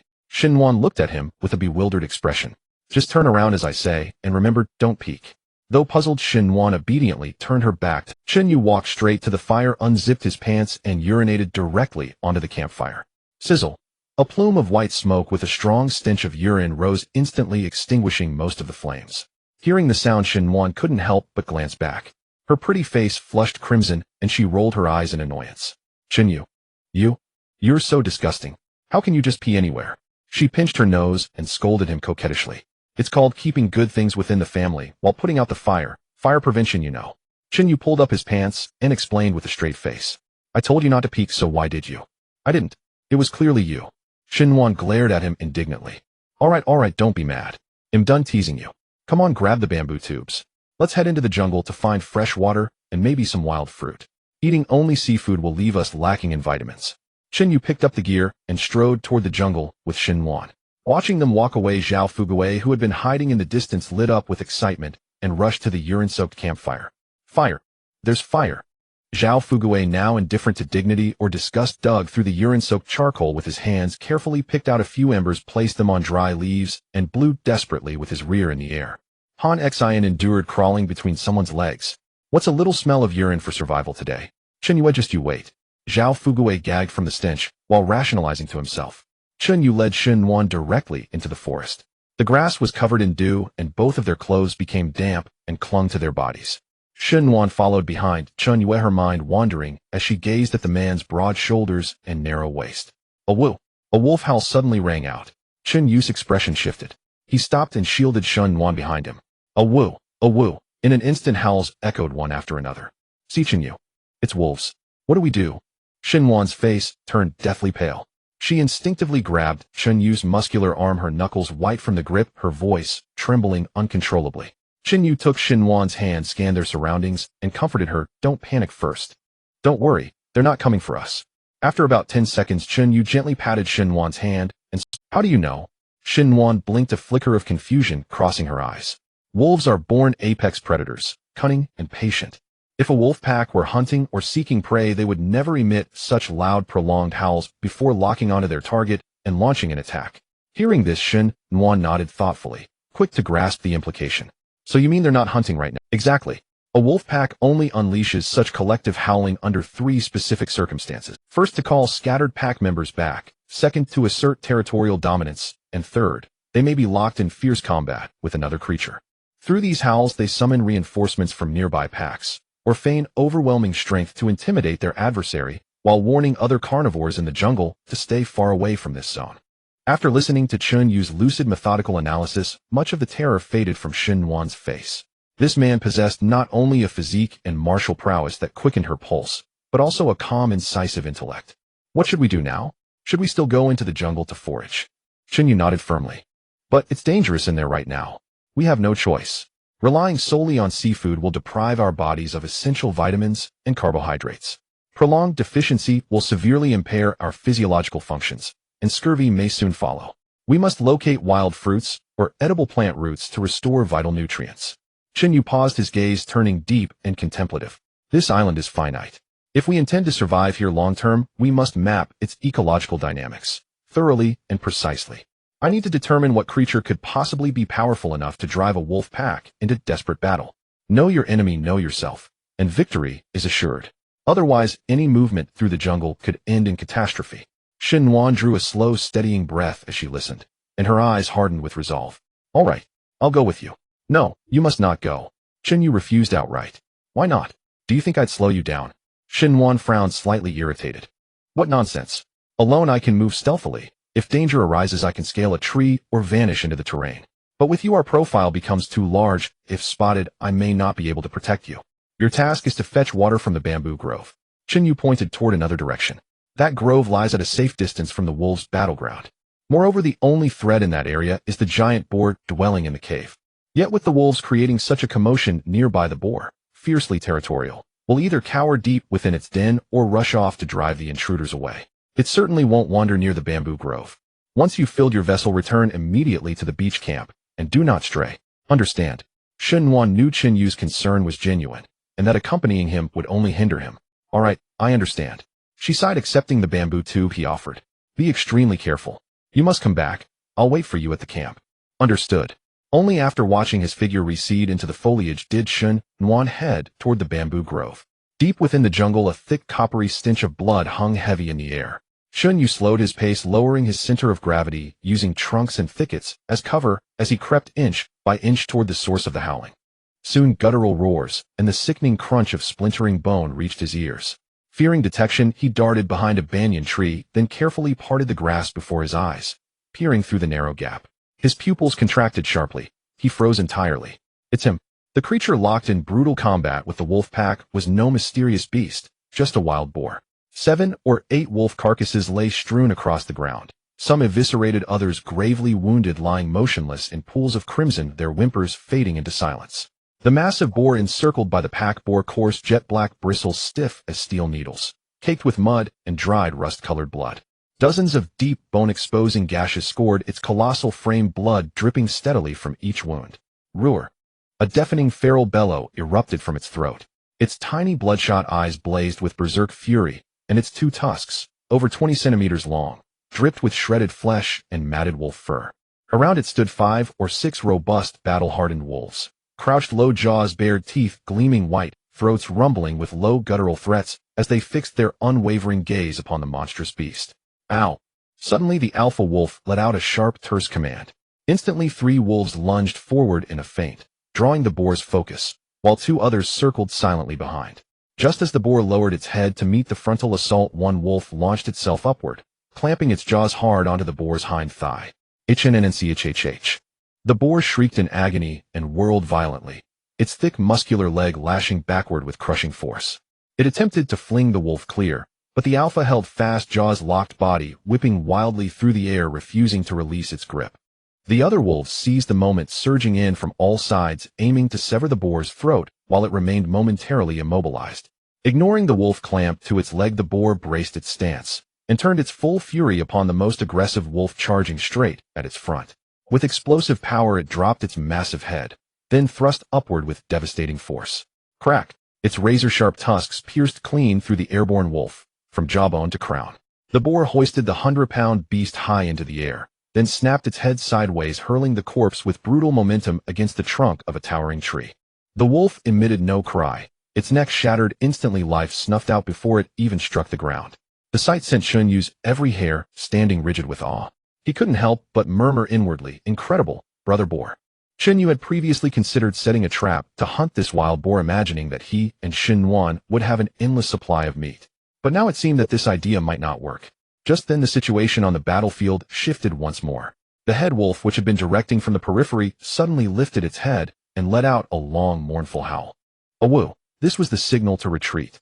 Upon hearing the head wolf's command, the few wolves that had been attacking fiercely immediately ceased their assault, tucking their tails between their legs, their eyes filled with reluctance and fear as they began to retreat quickly. The wolf that had been clamped tightly onto the wild boar's hind legs suddenly released, its bloody jaws, all 4 paws hitting the ground as it prepared to turn and flee. The wild boar turned around, its hooves digging deep into the mud as it lowered its head and charged at the wolf that had bitten it. It was unexpected that this creature had such a strong sense of vengeance. Boom! A dull thud echoed. The wild boar's head collided heavily with the side of the wolf's. The wolf was sent flying 7 or 8 meters away, crashing heavily onto a moss-covered boulder before rolling down to the ground.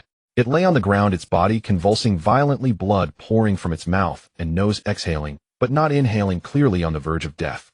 The remaining wolves, seeing this, dared not linger any longer, tucking their tails and diving into the dense thicket, disappearing without a trace in the blink of an eye. Chinyu hid behind a tree, not daring to even breathe. So strong. This beast's combat power is overwhelmingly formidable. The wild boar stood still, panting heavily before walking over to the nearest wolf carcass. Then it lowered its head, opening its massive, bloody jaws, and began to tear into the dead wolf. Chinyu's heart skipped a beat. This was not good. Has this creature mutated? Or has it gone mad with bloodlust, devouring flesh? Wasn't it said that wild boars were herbivores? Crack. Chomp. Chomp. The wild boar ripped into the wolf's flesh, the sound of its chewing echoing eerily in the silent forest. Ugh! Chinyu's stomach churned violently, nearly forcing him to vomit. Indeed, the forest is vast, and all kinds of creatures dwell here. The wild boar was actually eating the flesh of a carnivorous animal. I can't stay here any longer. This wild boar has gone berserk. If it discovers me, my fate will likely be the same as that of this wolf. Chinyu held his breath and slowly began to back away. Crack! A sudden sharp sound rang out. Chinyu's foot inadvertently stepped on a branch hidden beneath the fallen leaves. The sound was not loud, and he thought the wild boar, engrossed in its meal, wouldn't notice the disturbance. Unexpectedly, the boar's movement froze. Its head raised, its eyes instantly locking onto Chinyu's hiding spot. A man and a boar, separated by several meters, locked eyes. Run! Without hesitation, Chinyu's muscles exploded with terrifying strength as he turned and sprinted towards the edge of the forest. Roar! The furious roar of the wild boar came from behind. Seeing the sudden appearance of a bipedal creature, the boar flung aside the wolf leg it had been holding and charged crazily after Chinyu. Boom! Boom! Chinyu desperately ran ahead, hearing the increasingly close sounds behind him, cursing under his breath. Previously, when he watched Zhao Fugui and Xiao Anna being chased frantically by this wild boar, he thought the boar's large size meant it ran slowly. Now it seemed it had merely been toying with them. Crack! After running for a while, Chinyu suddenly heard a loud. He turned to look and saw that the wild boar had smashed through a large tree that stood in its way. Damn! That tree must weigh at least 300 kilograms. Chinyu shouted in his heart. No wonder so many wolves had rushed in to attack earlier, but were unable to inflict any fatal harm. Instead, they had been countered.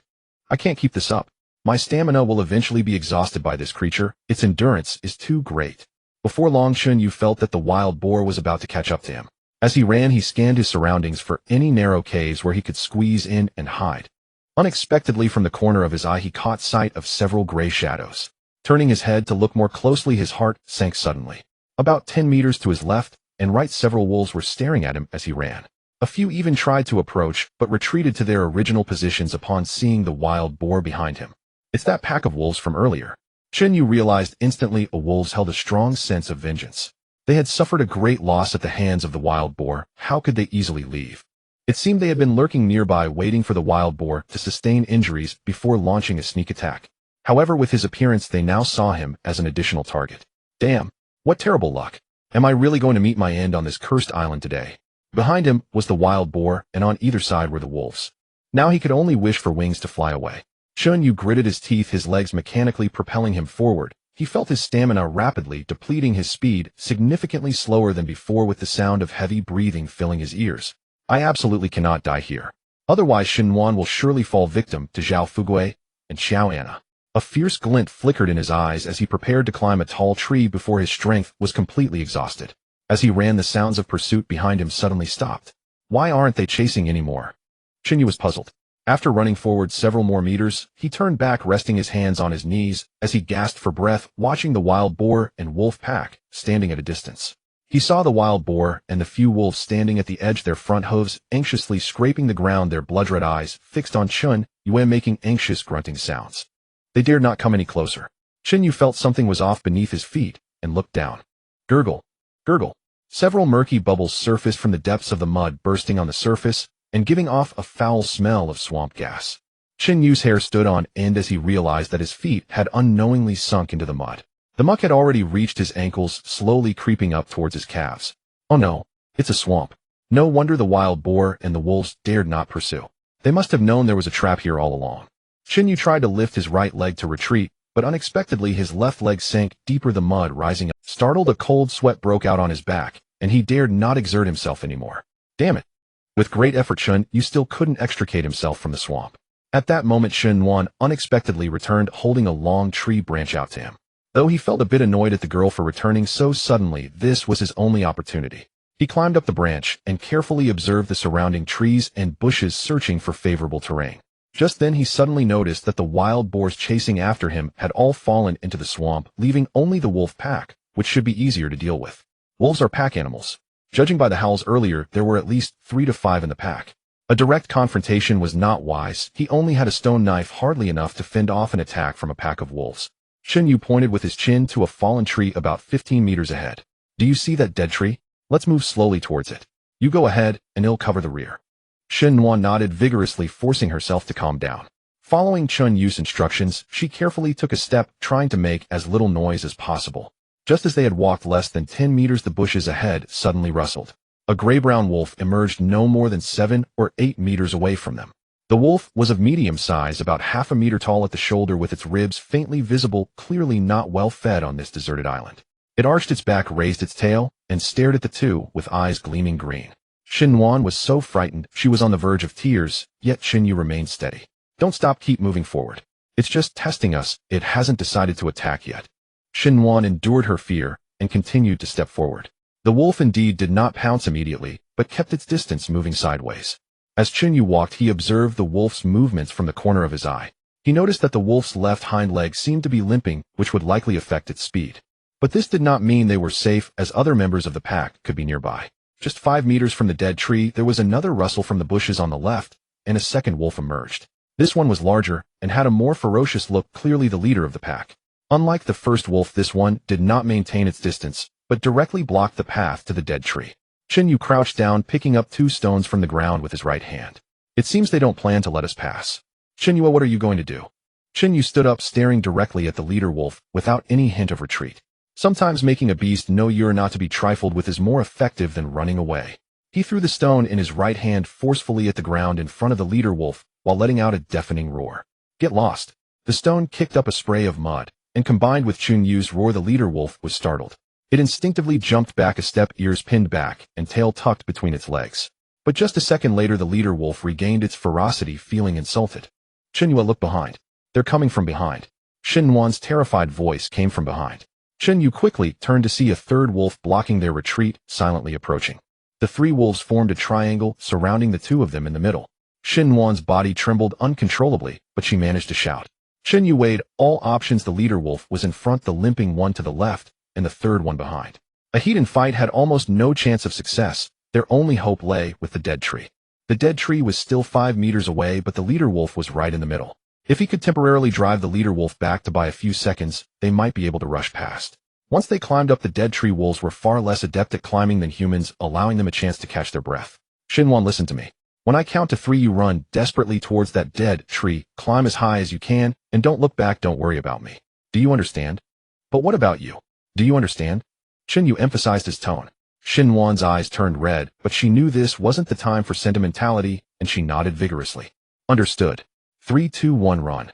Before his words fell, Chun Yu hurled the stone in his hand towards the leader wolf's face and charged forward.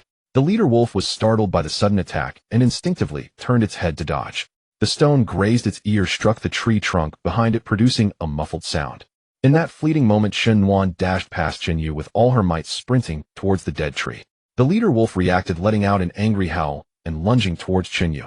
Chun Yu had been prepared. He swiftly dodged to the right, while slashing horizontally with his stone knife, cutting into the leader wolf's front leg. Blood splattered as the leader wolf yelped in pain, stumbling as it landed, then let out a sharp wail. But the limping wolf seized this opportunity, leaping at Chun Yu from the side. Chun Yu had no time to turn around, and could only brace himself to take the blow with his shoulder. The wolf's claws left several bloody scratches on his shoulder, knocking him sideways. In the instant he fell, Chun Yu tightly gripped the wolf's neck with his left arm, and thrust the stone knife fiercely into the wolf's abdomen with his right hand. 1 stab, 2 stabs, warm wolf blood sprayed out, splattering onto his face. The wolf let out a piercing scream, thrashing desperately, its sharp claws leaving scratches on his arm. But Chun Yu held on tightly until the wolf's body gradually went limp. Chun Yu, hurry over here. Shen Yuan had already climbed the dead tree, anxiously calling out to him. Yu pushed aside the dead wolf on him and rolled to his feet. The leader wolf and the third wolf were closing in on him both with bloodthirsty glints in their eyes. He grabbed the stone knife now smeared with wolf blood and sprinted towards the dead tree. The leader wolf hesitated for a moment. Its companion's corpse was right in front of it, and this biped was far more dangerous than it had imagined. That moment of hesitation allowed Yu to reach the base of the dead tree. He jumped up, grabbing a thick branch and pulling himself up. Almost at the same time his feet left the ground, the third wolf pounced at the base of the tree, its sharp claws scraping against the trunk, producing a deafening screech. Yu perched on the branch, breathing heavily, looking down at the two frustrated wolves below. The wounds on his shoulder and arm burned painfully and blood dripped down his arm, but he couldn't afford to care. Yu, you're hurt. You're bleeding a lot. Xinhuan climbed onto the branch he was on, noticing the blood. Yu gasped for breath, his gaze fixed on the wolves below. It's just superficial wounds. What about your bamboo tube? I have it on my back. Xinhuan wiped away her tears. Yu took the bamboo tube she handed him, unscrewed the lid, and poured the little fresh water inside over his arm and shoulder wounds to rinse them off. The two wolves under the tree showed no signs of leaving. The lead wolf circled around the dead tree a few times, lifting its head to stare at the two people in the tree.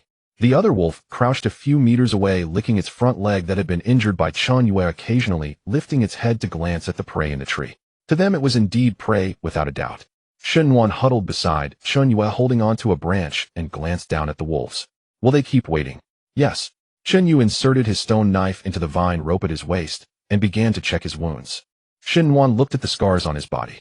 These wounds will get infected if not treated. It's all my fault. If it weren't to protect me, you wouldn't have had to take such risks. Yu did not take it too seriously. Stop saying useless things. Getting injured in the wild is common. I had it much worse when I was in the army. This is nothing. Xinhuan tore a strip of cloth from the hem of her shirt and handed it over. Use this to bandage it. Yu took the cloth and wrapped it around his shoulder a few times, tying a knot. The cloth quickly soaked with blood, but at least it stopped the bleeding for now, which was better than nothing. Stop tearing your clothes. They are almost in tatters. Xinhuan looked down at herself, noticing a large piece missing from the hem of her shirt, revealing a slender and fair waist. Her face flushed. She instinctively covered herself with her hand, saying, "What time is it? And you still have the energy to say this?" Yu did not respond, his gaze returning to the two wolves below. It was already evening, and the two wolves remained with the lead wolf changing its position to lie beside a bush, but its eyes never left the people in the tree. Xinhuan's voice was soft. They want leave. What should we do next? We can't just stay in the tree forever. Yu looked at the crown of the tree above. Although the dead tree had fallen halfway, its trunk leaned against a nearby living tree, forming a natural slope. Climb up. The trunk of the dead tree connects to the branches of the living tree above. From there we can reach a higher place. Wolves can't climb trees, but as long as they stay below, we can't come down. Instead of waiting here, we should find a safer place to spend the night. Xinhuan looked at the branches and vines, swallowing hard. She had grown up in the city and had rarely climbed even a ladder, let alone a wild tree like this. I'm afraid I can't climb up, and I have a bit of acrophobia. They'll teach you. Yu stepped up the trunk of the dead tree, turning back to extend his hand to her. Come on, give me your hand. Step where I just stepped, take it slow, and don't be afraid. Xinhuan grasped Yu's hand and stood up, following his steps upward. The two moved up the trunk of the dead tree, one in front of the other. With each step Yu took, he looked back to confirm Xinhuan's position, reaching out to help her when necessary. After moving about 7 or 8 meters, the trunk of the dead tree met with the branches of the nearby living tree, forming a relatively stable platform. We're there. Yu first jumped onto a thick branch and then turned to pull Xinhuan up. The view here was much clearer. Through the gaps in the leaves they could see the distant sea. Xinhuan leaned against the trunk, exhaling a breath, her heart racing as if it would leap out of her chest. Are we staying here for the night? Yu nodded and began to examine the surrounding branches. He broke a few obstructive small branches, pulled over some sturdy vines, and started weaving them into a simple net between the two main branches. Xinhuan was somewhat surprised. You can weave this? Yu continued, working without looking up. I learned it during survival training. When I was in the army, sometimes we had to stay in the jungle for several days, and this skill is essential. Xinhuan suddenly asked, how long did you stay in the army? With all the things you learned, it surely couldn't have been just a year or two, right? 5 years. That must have been tough. But I can see that you must be someone who can endure hardship. If it were someone else just coasting by, they might not have learned so much. Yu secured the last few vines and tested the weight capacity of the makeshift net. It's okay, at least it won't collapse in the middle of the night. Of course this is just a temporary solution. It's not comfortable, but we have to make do. Xinhuan sat on it to feel, and indeed it was about what Yu said, but everything is relative. At least it was much better than sitting directly on a branch. Xinhuan sat on it to feel, and indeed it was about what Yu said, but everything is relative. At least Shinwan hugged her knees and said, I studied broadcasting and hosting in college. After graduation, I took the civil aviation exam and have been doing this ever since. I've wanted to fly since I was a child. I thought it was really cool to fly around in the sky. Later I realized it's just standing in a different place. Shinyu chuckled lightly. At least the view you have is better than most people's. Shinwan smiled too. Sometimes on international routes, I can see the aurora, sunrises, sunsets, and rolling sea of clouds.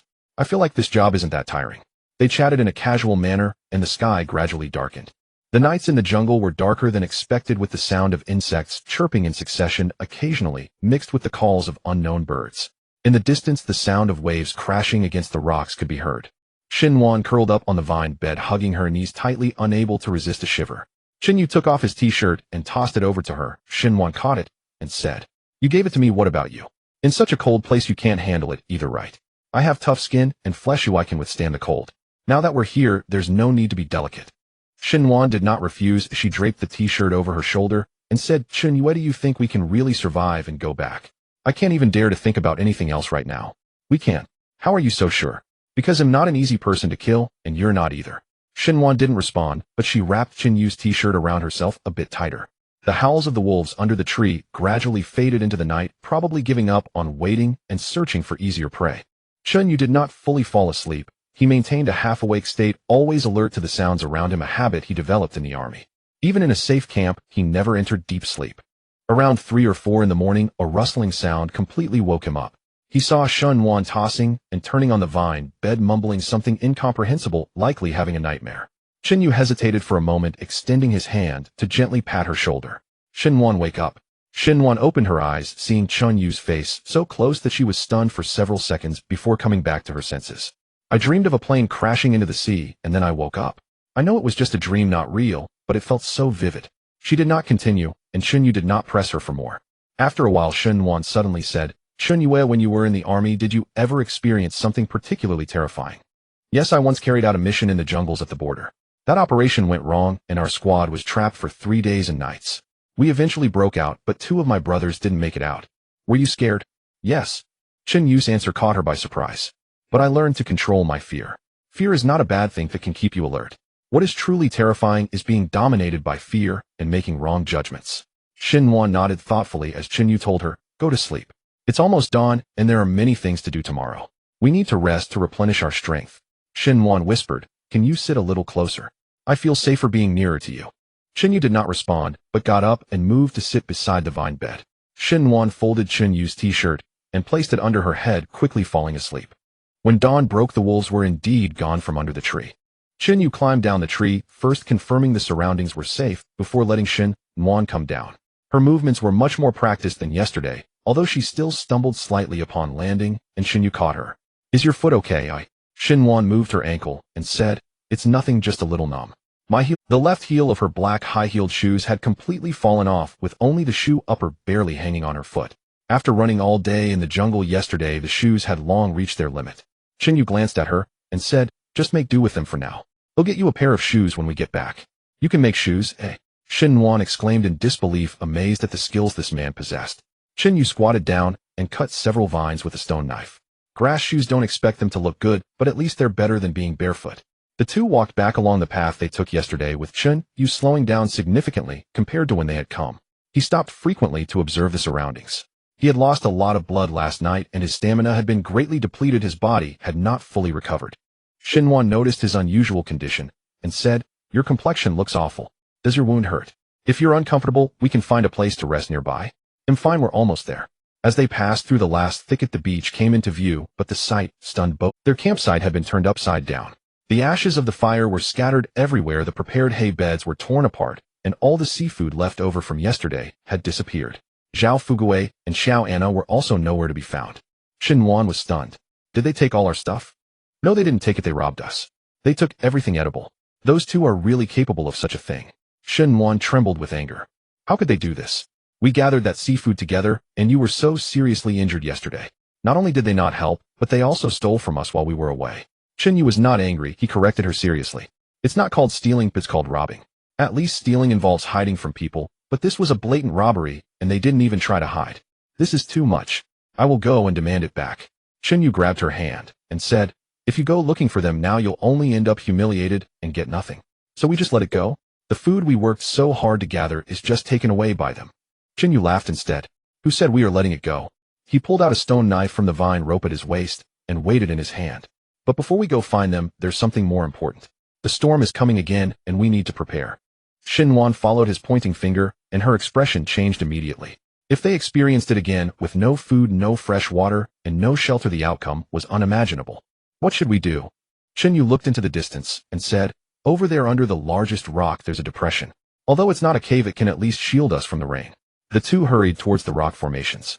The rock Xinyu selected was about 3 to 4 meters high, with the bottom eroded inward by the sea for many years, creating a space about 2 meters deep, barely wide enough for 2 people. This will do.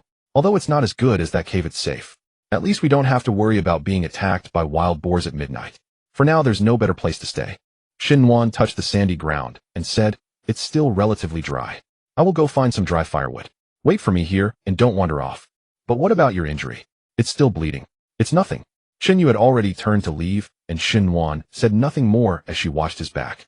Xinyu found some dry branches and withered grass at the edge of the jungle. He also chopped a few bamboo stalks, shaping them into bamboo tubes to bring back. When he returned to the rock depression, he found Xinhuan had already tidied the inside neatly, even stacking a few flat stones to create a simple stove. You can do this too. Xinhuan took the firewood from his hands and said, I learned a little about it during college camping. Although I'm definitely not as skilled as you, at least I can set up a stove that can work in a pinch. Xinyu began to start the fire, and this time he was much more adept, finishing in less than 10 minutes. Let's roast something to eat first. Although it's not much, it's better than being hungry. These few stream fish won't fill us up, but they can at least help replenish some strength. Xinhuan looked at the few palm-sized fish and then glanced towards the direction of the rocks, where Zhao Fugui and the others were hiding, feeling a surge of anger. Xinyu glanced at her and said, stop thinking about it. Some things can't be rushed. I just can't stand it. We treated them well, and yesterday we even shared fire with them. Why do they treat us like this? Xinyu flipped the fish over as he spoke. Because they are them and we are us. There are no laws or moral constraints on this island. Everyone shows their true nature. People like Zhao Fugui used to at least pretend, and now that they are here, they can't even be bothered to pretend. Xinhuan suddenly asked him, and you? What will you become? Xinyu glanced at her and replied, I am still myself. My instructor taught me that the more chaotic the environment, the more one must adhere to their principles. Once those principles are crossed, there is no going back. I firmly believe in this saying. Xinhuan looked into his eyes and said, I believe your words. I also know that you will definitely not change. The fish was soon grilled, and the two shared it, barely satisfying their hunger. Xinyu wrapped the remaining fish in bamboo leaves and buried it in the sand, telling Xinhuan, it will rain soon. I will go settle accounts with those 2 treacherous wolves. Stay here and don't go anywhere. Xinhuan said nervously, are you going alone? What if they do something to you? I should go with you. Xinyu replied dismissively, a useless person like Zhao Fugui isn't scary even if there are 10 of him. Moreover, the longer debts are left unsettled, the more difficult they become to resolve. I really don't want to drag this out any longer. Saying this, he pulled a stick from the fire, sharpened it, and walked out. Xinhuan looked somewhat worried. What are you carrying that for? It seems useless, Xinhuan remarked. But Xinyu tucked the stick into his waist and smiled, telling her, it's just to scare them. If I truly wanted to kill him, I wouldn't need this at all. Xinhuan wanted to say something, but ultimately held her tongue. Just be careful and come back early. They'll be waiting for you here. Xinyu turned to leave, then looked back to tell her, rest assured. If it rains, remember to protect the fire. We can't afford to waste our only possessions. At that moment, Zhao Fugui and Xiao Anna were hiding in a crevice of rocks not far from Qinyu's camp, a far cry from the location Qinyu chose. The two were squeezed inside, making it difficult to even turn around. The ground was wet, not sure if it was rainwater or seawater. However, Zhao Fugui's mood was quite good. In front of him lay a pile of seafood, including large crabs, grouper, and a big bunch of conch and shellfish. This was all the loot he and Xiao Anna had scavenged from the camp, while Qinyu and the others were away, and they had no moral qualms about it. Xiao Anna asked while peeling a conch, Zhao, do you think Qinyu will go mad if he comes back and sees that things are gone? Zhao Fugui sneered and tore off a piece of fish meat, chewing as he replied, what if he does? He's injured and has lost so much blood, just surviving to come back is already a bonus. Even if he comes back, what can he do to me? At this moment, Xiao Anna said something tactlessly, but he seemed quite strong when he hit you yesterday. Zhao Fugui's expression darkened. Shut up, I was too careless yesterday. Now that he's injured, and I'm wealthed, if he comes back, who knows who will beat whom. Xiao Anna, not daring to speak further, lowered her head to eat. However, she understood very well that Zhao Fugui was just boasting. When Qinyu hit him yesterday, Zhao Fugui had no strength to fight back. But she had no choice now. Although Zhao Fugui was useless, he had food, which was exactly what she lacked. She changed the topic and said, Zhao, when do you think the rescue team will arrive? We can't just stay here in discomfort forever. Zhao Fugui wiped his mouth and replied soon. Such a big incident can't go unnoticed. Once the rescue team arrives, we can leave this wretched island and won't have to suffer here anymore. Just as he finished speaking, he suddenly stopped. Xiao Anna followed his gaze, and her expression soured as she saw Chunyu standing at the entrance of the rock crevice, smiling at them. Zhao Fugui, you seem to be enjoying your meal. How was the bragging just now? Zhao Fugui's fish suddenly lost its flavor, and he instinctively retreated, but there was nowhere to go. Chunyu, what do you want? Chunyu ignored him, casually walked and picked up a half-eaten green crab from the ground, weighed it in his hand, and said, While you were away, you emptied my entire stash. Do you know that I was almost bitten to death by wolves in the jungle last? It's really unfair to do this. I want an explanation from you, Xiao Anna bravely said. We picked it up ourselves. It has nothing to do with you. Don't slander good people here. Chunyu smiled and replied, Then tell me where you picked it up. Apart from my camp, where else on this beach can you find so much seafood at once? If you can find it, then next time I'll go with you to collect it. Xiao Anna opened her mouth, but couldn't find the words. There was no need to argue about such an unreasonable matter. Zhao Fugui, however, spoke defiantly. Chunyu, don't bully me too much. Anything found on this island belongs to whoever sees it. It's not just yours. What I found is mine. Chunyu did not argue with him. Well said, whoever finds it owns it. You're absolutely right.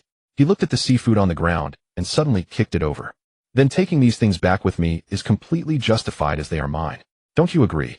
Zhao Fugui's face turned green with anger, but he didn't dare to act. The gap between him and Chunyu was simply too great. He still remembered the pain from being hit yesterday. Chunyu squatted down and began to pick out the largest and fattest seafood, threading it together and lifting it in his hand. I'll leave the rest for you. After all, I'm a reasonable person. He'll leave you a little, because with people like you, if I don't leave you some food, you'll starve to death. Zhao Fugui looked at the few broken shells and rotten conchs left on the ground, furious to the point of nearly losing his breath. He wanted to curse, but upon seeing Chunyu, he swallowed his words. As Chunyu walked to the entrance of the rock crevice, he suddenly said, Let me remind you again, a storm is coming. This place offers no shelter from the wind or rain. If you don't want to get drenched, find another place. After saying this, he turned and left. Zhao Fugui punched the rock, gritting his teeth in pain, and said, That bastard. I will make sure to kill him next time I get the chance. I can't let him fall into my hands. Xiao Anna dared not speak. Seeing Zhao Fugui's twisted face, she felt that this man was much more terrifying than Chunyu. It wasn't the kind of fear that scared one, it was just disgusting. Chunyu returned to the camp with the seafood, where Xinwan was weaving a cover from bamboo leaves. You're back? Did you not get into a fight with them? Chunyu placed the seafood at the entrance of the rocky recess and brushed the sand off his hands. It's not worth my effort for such trivial matters. Besides, if I truly harmed them, wouldn't I become just like them? One must have some principles in life. Xinwan visibly relaxed upon hearing his words. That's good to hear. I was worried you might act out of anger and do something extreme. It seems I was overthinking. You are a person of measure. However, there is one thing I must take care of. I'm simply too dirty. If this continues, I'll start to despise it. He was covered in yesterday's bloodstains, mud and plant ash along with the blood of the wild wolf, creating an indescribably unpleasant odor. His t-shirt was stained with large patches of dark red, making its original color unrecognizable. Xinwan also caught a whiff of that scent and instinctively wrinkled her nose, though she refrained from voicing her disgust. Where are you going to wash? In the sea. The waves seem rather strong. Is it safe? Shouldn't we wait a bit? Just find a spot by the shore. I won't go into deep water, so don't worry. As Chunyu spoke, he began to unbutton his t-shirt, his movements brisk and decisive, showing no signs of modesty. Xinwan was momentarily stunned, then widened her eyes. Are you just going to take it off like that? Can't you be a bit more considerate? I'm still here. Chunyu had already pulled the t-shirt over his head, revealing a well-built upper body.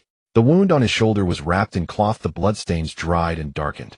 There were also several scratches on his abs, making him look like he had just crawled off a battlefield. What else should I do? If there were a changing room here, it wouldn't be a deserted island, it would be a hotel. If you feel embarrassed, just don't look. I really don't mind. Xinwan's face flushed instantly, and she quickly turned her head away.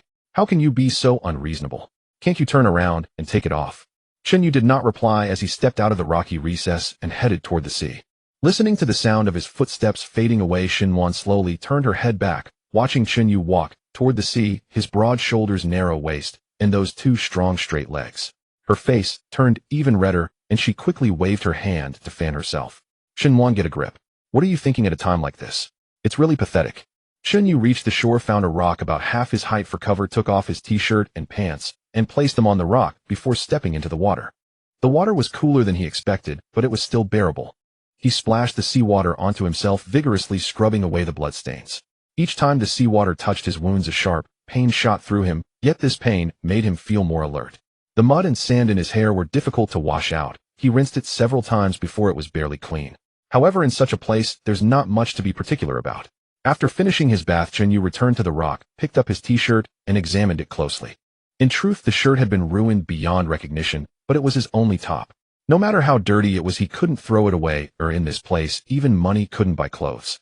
He soaked the t-shirt in seawater, scrubbed it vigorously, then twisted out the water, and put it back on, though it still felt. The feeling of wet fabric clinging to his skin was uncomfortable, but it was still better than wearing a bloodstained shirt. At this moment, practicality outweighed appearances. As he walked back, wringing the water from his hair, he noticed Shin Nuan pacing back and forth at the entrance of the rocky recess, seemingly hesitating over something. When he approached, he noticed Shin Nuan's gaze flickering. "Are you done washing?" Then turn around." Shin-yu looked at her, momentarily puzzled. "Why, oi? Just turn around, why ask so much?" Shin Nuan's tone was somewhat urgent, but she didn't elaborate further. Shin-yu guessed what she intended to do, smiled, without saying anything, and obediently turned around, facing away from the rocky recess. "Don't look back.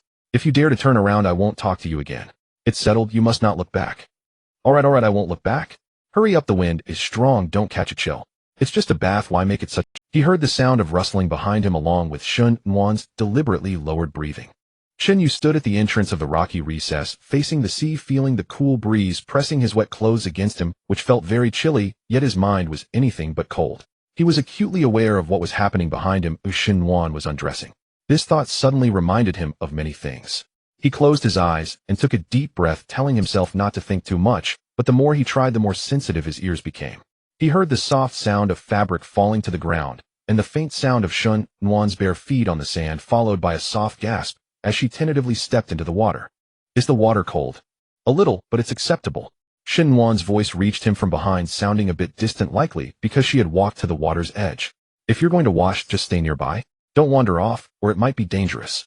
I know you don't need to remind me. If you keep talking, I might get nervous." Shin-yu chuckled and didn't say anything more. He was gazing at the distant sea breeze.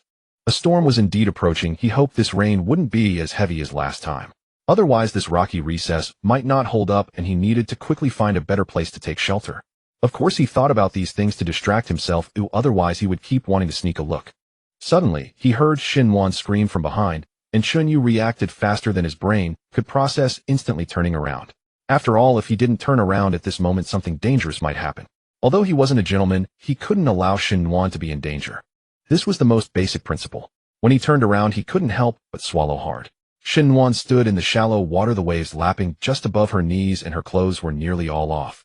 Her long hair fell over her shoulders, glistening faintly in the dim light, and Chunyu's first thought was that her figure was truly stunning. At this moment, Shin Nuan stood before Chunyu, completely bare, the afterglow of the setting sun illuminating every inch of her curves with exquisite detail. Her fair shoulders and neck, slender waist, long legs, and those areas that should not be seen were all laid bare. The air fell silent for a full 2 seconds.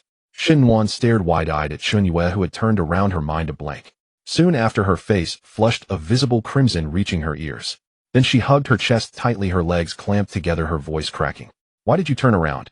You said you wouldn't look back. You don't keep your word." Chunyu also wore an awkward expression, quickly diverting his gaze elsewhere, yet his peripheral vision uncontrollably swept to places it shouldn't. He cleared his throat, striving to make his tone seem normal. "I heard you scream. What happened? What did you just call out?" "I was just worried and had to look, otherwise I couldn't have turned around." It was then that Shin Nuan remembered why she had screamed. Her complexion slightly returned to normal, yet she still clutched her chest tightly, her voice trembling.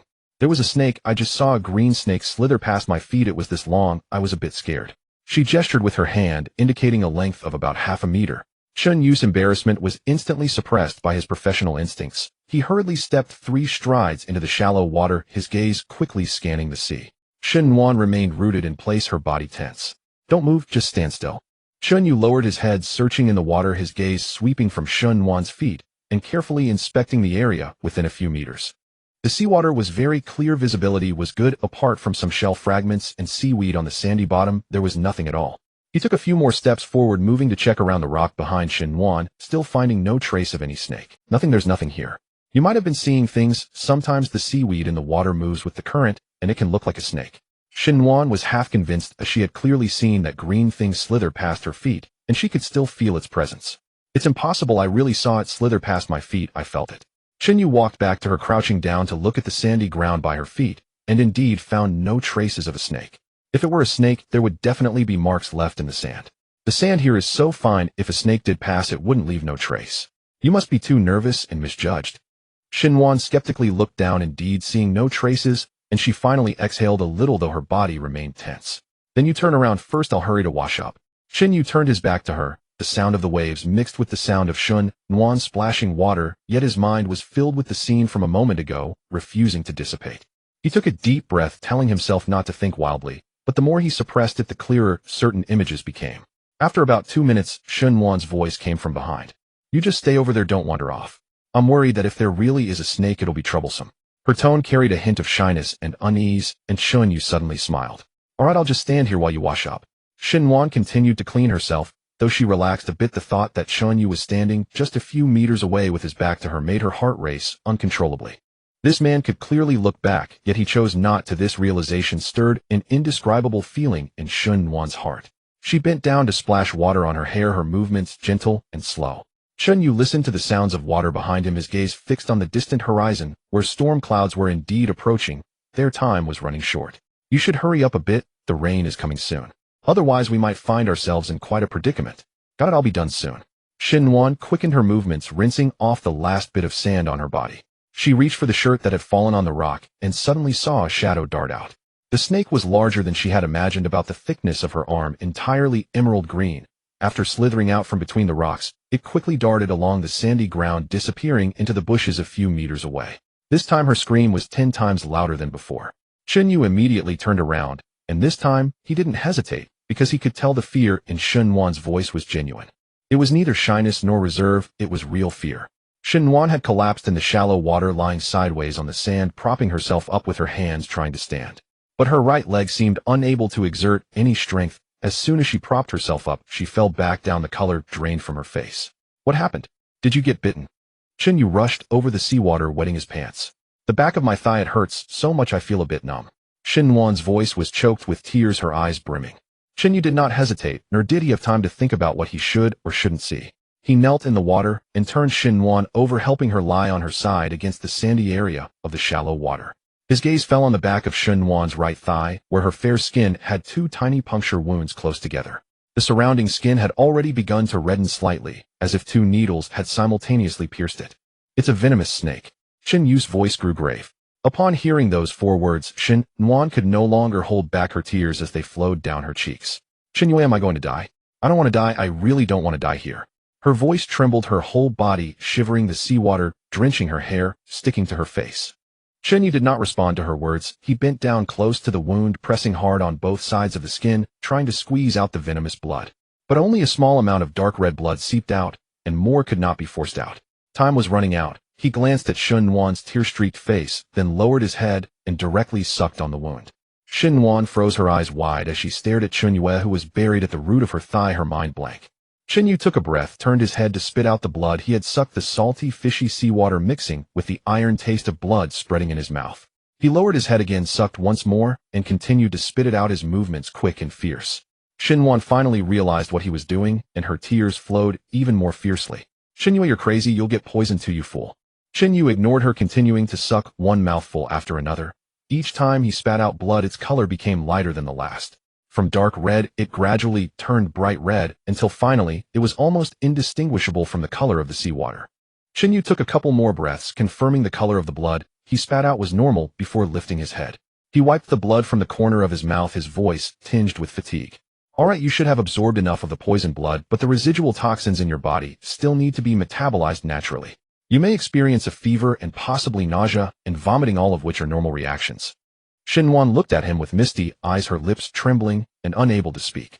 Only then did Yu notice that Yuan was completely naked, every inch of her skin exposed to the air after the seawater receded. His gaze swept over areas he shouldn't have looked at, and he quickly took off his t-shirt and handed it to her. Put this on first, don't catch a chill. Yuan put on the t-shirt, which hung on her like a short dress, just covering the tops of her thighs. She curled up in the shallow water, shaking uncontrollably, unsure if it was from the cold or fear. Yu took off his pants and threw them to her. Wrap it around your waist, cover up as much as you can. He was left in only a pair of boxers standing in the sea breeze, the cloth wrapped around his shoulders soaked in blood, yet he felt nothing. Xinhuan wrapped the pants around her waist and looked up at Chunyue, her gaze filled with something unexplainable. What about you? Aren't you cold? Not cold, my skin is tough. Xinyu bent down to lift her out of the shallow water, one hand supporting her waist and the other curling around the back of her knees, effortlessly picking her up. Xinhuan did not struggle. She simply wrapped her arms around Chunyu's neck, feeling less afraid. They had no time to rekindle the fire. The storm could arrive at any moment, and Xinhuan needed at least a dry environment to combat the toxins. Xinyu could only go to Zhao Fugui and the others to warm up. At that moment, Zhao Fugui and Xiao Anna were sitting around the fire wrapped in large leaves and cooking. Zhao Fugui was poking at the embers with a stick, and Xiao Anna did not look good either. Suddenly they both looked up at the same time. Seeing Chunyu in nothing but shorts holding Xinhuan, who was wearing his oversized t-shirt with a slightly Zhao Fugui began to laugh. You two were having a wild time in the woods, didn't expect you to get together so quickly. Xiao Anna chimed in. I told you, Chunyu, you act like you have principles, yet you're just a hypocrite. When you were with me, you pretended to be a gentleman, not even touching me, but then you turn around and get involved with another woman. You're such a scumbag. Xinhuan had no strength left, but still tried to explain. I was bitten by a snake, Chunyu was saving me, don't say such things. Xiao Anna glanced at Xinhuan's thigh. There's no snake here. I've been on this island for so long and haven't seen a single snake. Are you sure you weren't just taken advantage of and are now making excuses? There are no bite marks on your leg. Who are you trying to fool? Xinhuan wanted to explain, but the drowsiness from the snake venom was eroding her consciousness. Xinyu glanced down at her and said, don't talk to these two. You're injured, rest well, and don't feel obligated to explain anything to them. He carried Xinhuan to the fire, directly pulling a burning branch from the fire. Zhao Fugui panicked. What are you doing? This is my fire. Who do you think you are to just take it? Xinyu looked at Zhao Fugui, and all of Zhao Fugui's words were swallowed back. He remembered what Xinyu had said before. There were many ways to make someone disappear on this deserted island. Xinyu took the fire source back to the hollowed-out rock. He had chosen stacked dry wood and dead grass to ignite, and made several trips to retrieve some dry wood from Zhao Fugui. Zhao Fugui kept his head down, pretending not to see, not daring to breathe. Once the fire was lit, Xinyu walked to the beach, beginning to sift through the seafood that the storm had washed ashore. After a day, some of the seafood was no longer fresh. Although it was still possible to find seafood in the sea, the sky was too dark, and Xinhuan's condition required someone to be with her. In the end, he still selected a few relatively good fish and some crabs from the pile of less fresh seafood, returning to the hollowed-out rock to clean them. Xinhuan, wrapped in Qinyu's t-shirt, watched him busy by the fire. Xinyu grilled the cleaned seafood over the fire, his technique still proficient, and the aroma of grilled fish slowly spread in the hollowed-out rock. Once the fish was grilled, he carefully removed the bones and brought the fish meat to Xinhuan's mouth. She opened her mouth to catch it and chewed slowly. Although the fish was not as fresh as before, Qinyu's cooking still made it taste decent. Xinhuan took a few bites, but the side effects of the snake venom began to show, and she slowly lost her appetite. Xinyu did not force her, finish the remaining fish and crabs himself, then laid a layer of dry grass beside the fire for Xinhuan to lie on. Then he lay down beside her, less than an arm's length apart. 10 meters away, Zhao Fugui watched this scene through the cracks in the rocks, filled with hatred as he fiercely grabbed Xiao on his thigh. Xiao Anna cried out in pain and looked at Zhao Fugui. Shut up, don't make a noise. Xiao Anna rubbed her red thigh, unable to express her anger. She followed Zhao Fugui's gaze and saw the figures of Chunyu and Xinhuan snuggling together. Her feelings were complex, and she couldn't even clarify what was happening. Humans are such strange creatures. If things that have been discarded become treasures for others, and suddenly those things seem precious. Xiao Anna withdrew her gaze, wrapped herself tighter in the leaves, closed her eyes, and forced herself to sleep. The next morning, before the storm arrived, Chunyu was awakened by a familiar feeling of pressure, and he groggily opened his eyes. He found Xinhuan had rolled over at some point, her entire body hanging onto him like an octopus, her arms wrapped around his waist, one leg draped over his.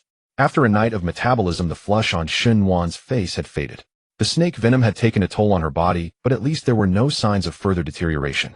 Xinyu did not rush to push her away. He turned to look at Xinhuan's sleeping face. This woman was completely different when she slept compared to when she was awake. When awake, she was dignified and measured, but when asleep, she turned into a child, crawling onto him, holding on tightly, and mumbling in her sleep. Xinyu tried to pry her arms off his waist, but Xinhuan held on too tightly. When he exerted a bit of force, she frowned and mumbled something, tightening her grip even more. Xinyu sighed, preparing to exert more strength, when he suddenly heard a sound. A wild boar suddenly charged out from the thicket, and without any hesitation, Chunyu stood in front of Shenwan. At this moment, Shenwan, who had already awakened, was also frightened, not knowing what to do. Chunyu had no time to say much, grabbing a stone and throwing it at the wild boar. The stone bounced several times without hitting, but it caught the boar's attention, which began to roar angrily at Chunyu. Chunyu shouted, "Quickly run over there and find a tree to climb, you'll be safe."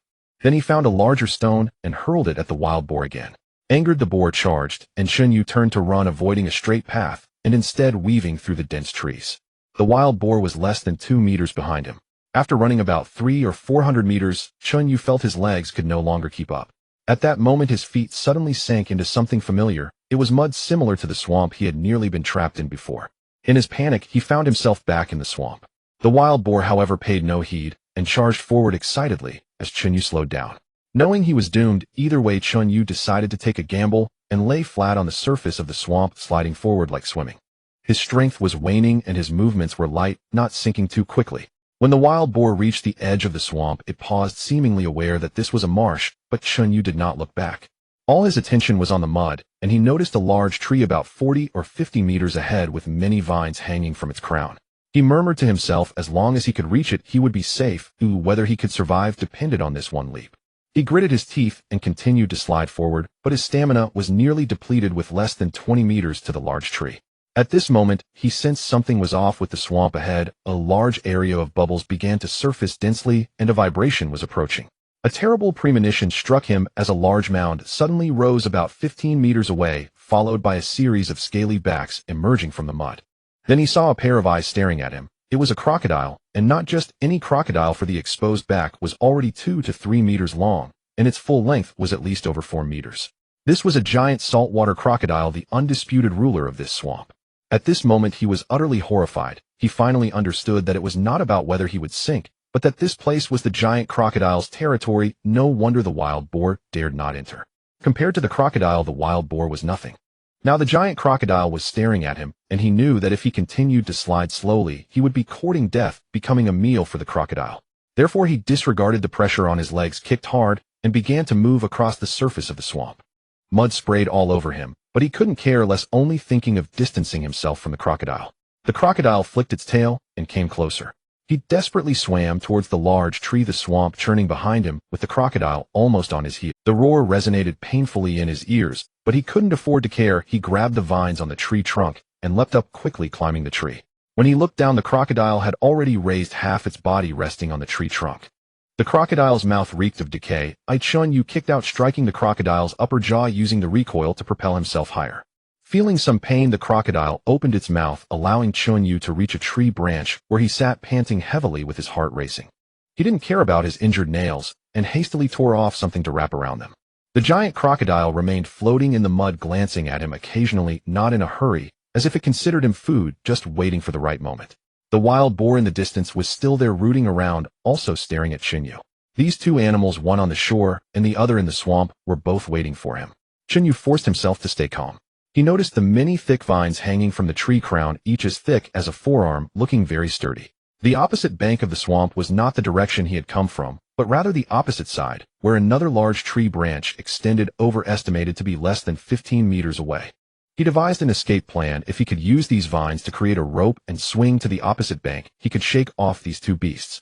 While Chunyu was thinking and planning, the giant crocodile moved quickly in the swamp, but it was horizontal movement. If he shifted, the crocodile would not be able to react. As for the wild boar, it would have to circle around on the other side of the swamp to chase him, leaving him relatively safe. Chunyu used a stone knife to cut some vines and wove them into a rope, deliberately making several strands to ensure it was strong enough. Then he tied a slipknot at one end of the rope, creating a lasso as a pulling cord. The entire process took him nearly an hour. Though it was painful, he did not stop moving. After finishing, he wiped the sweat off his face and approached the end of the branch to test the trunk's bearing capacity, which did not break. The crocodile swam up, waiting directly below him. Chunyu knew that if he accidentally fell, he would be torn apart and eaten within 3 seconds, but he didn't look at the crocodile anymore.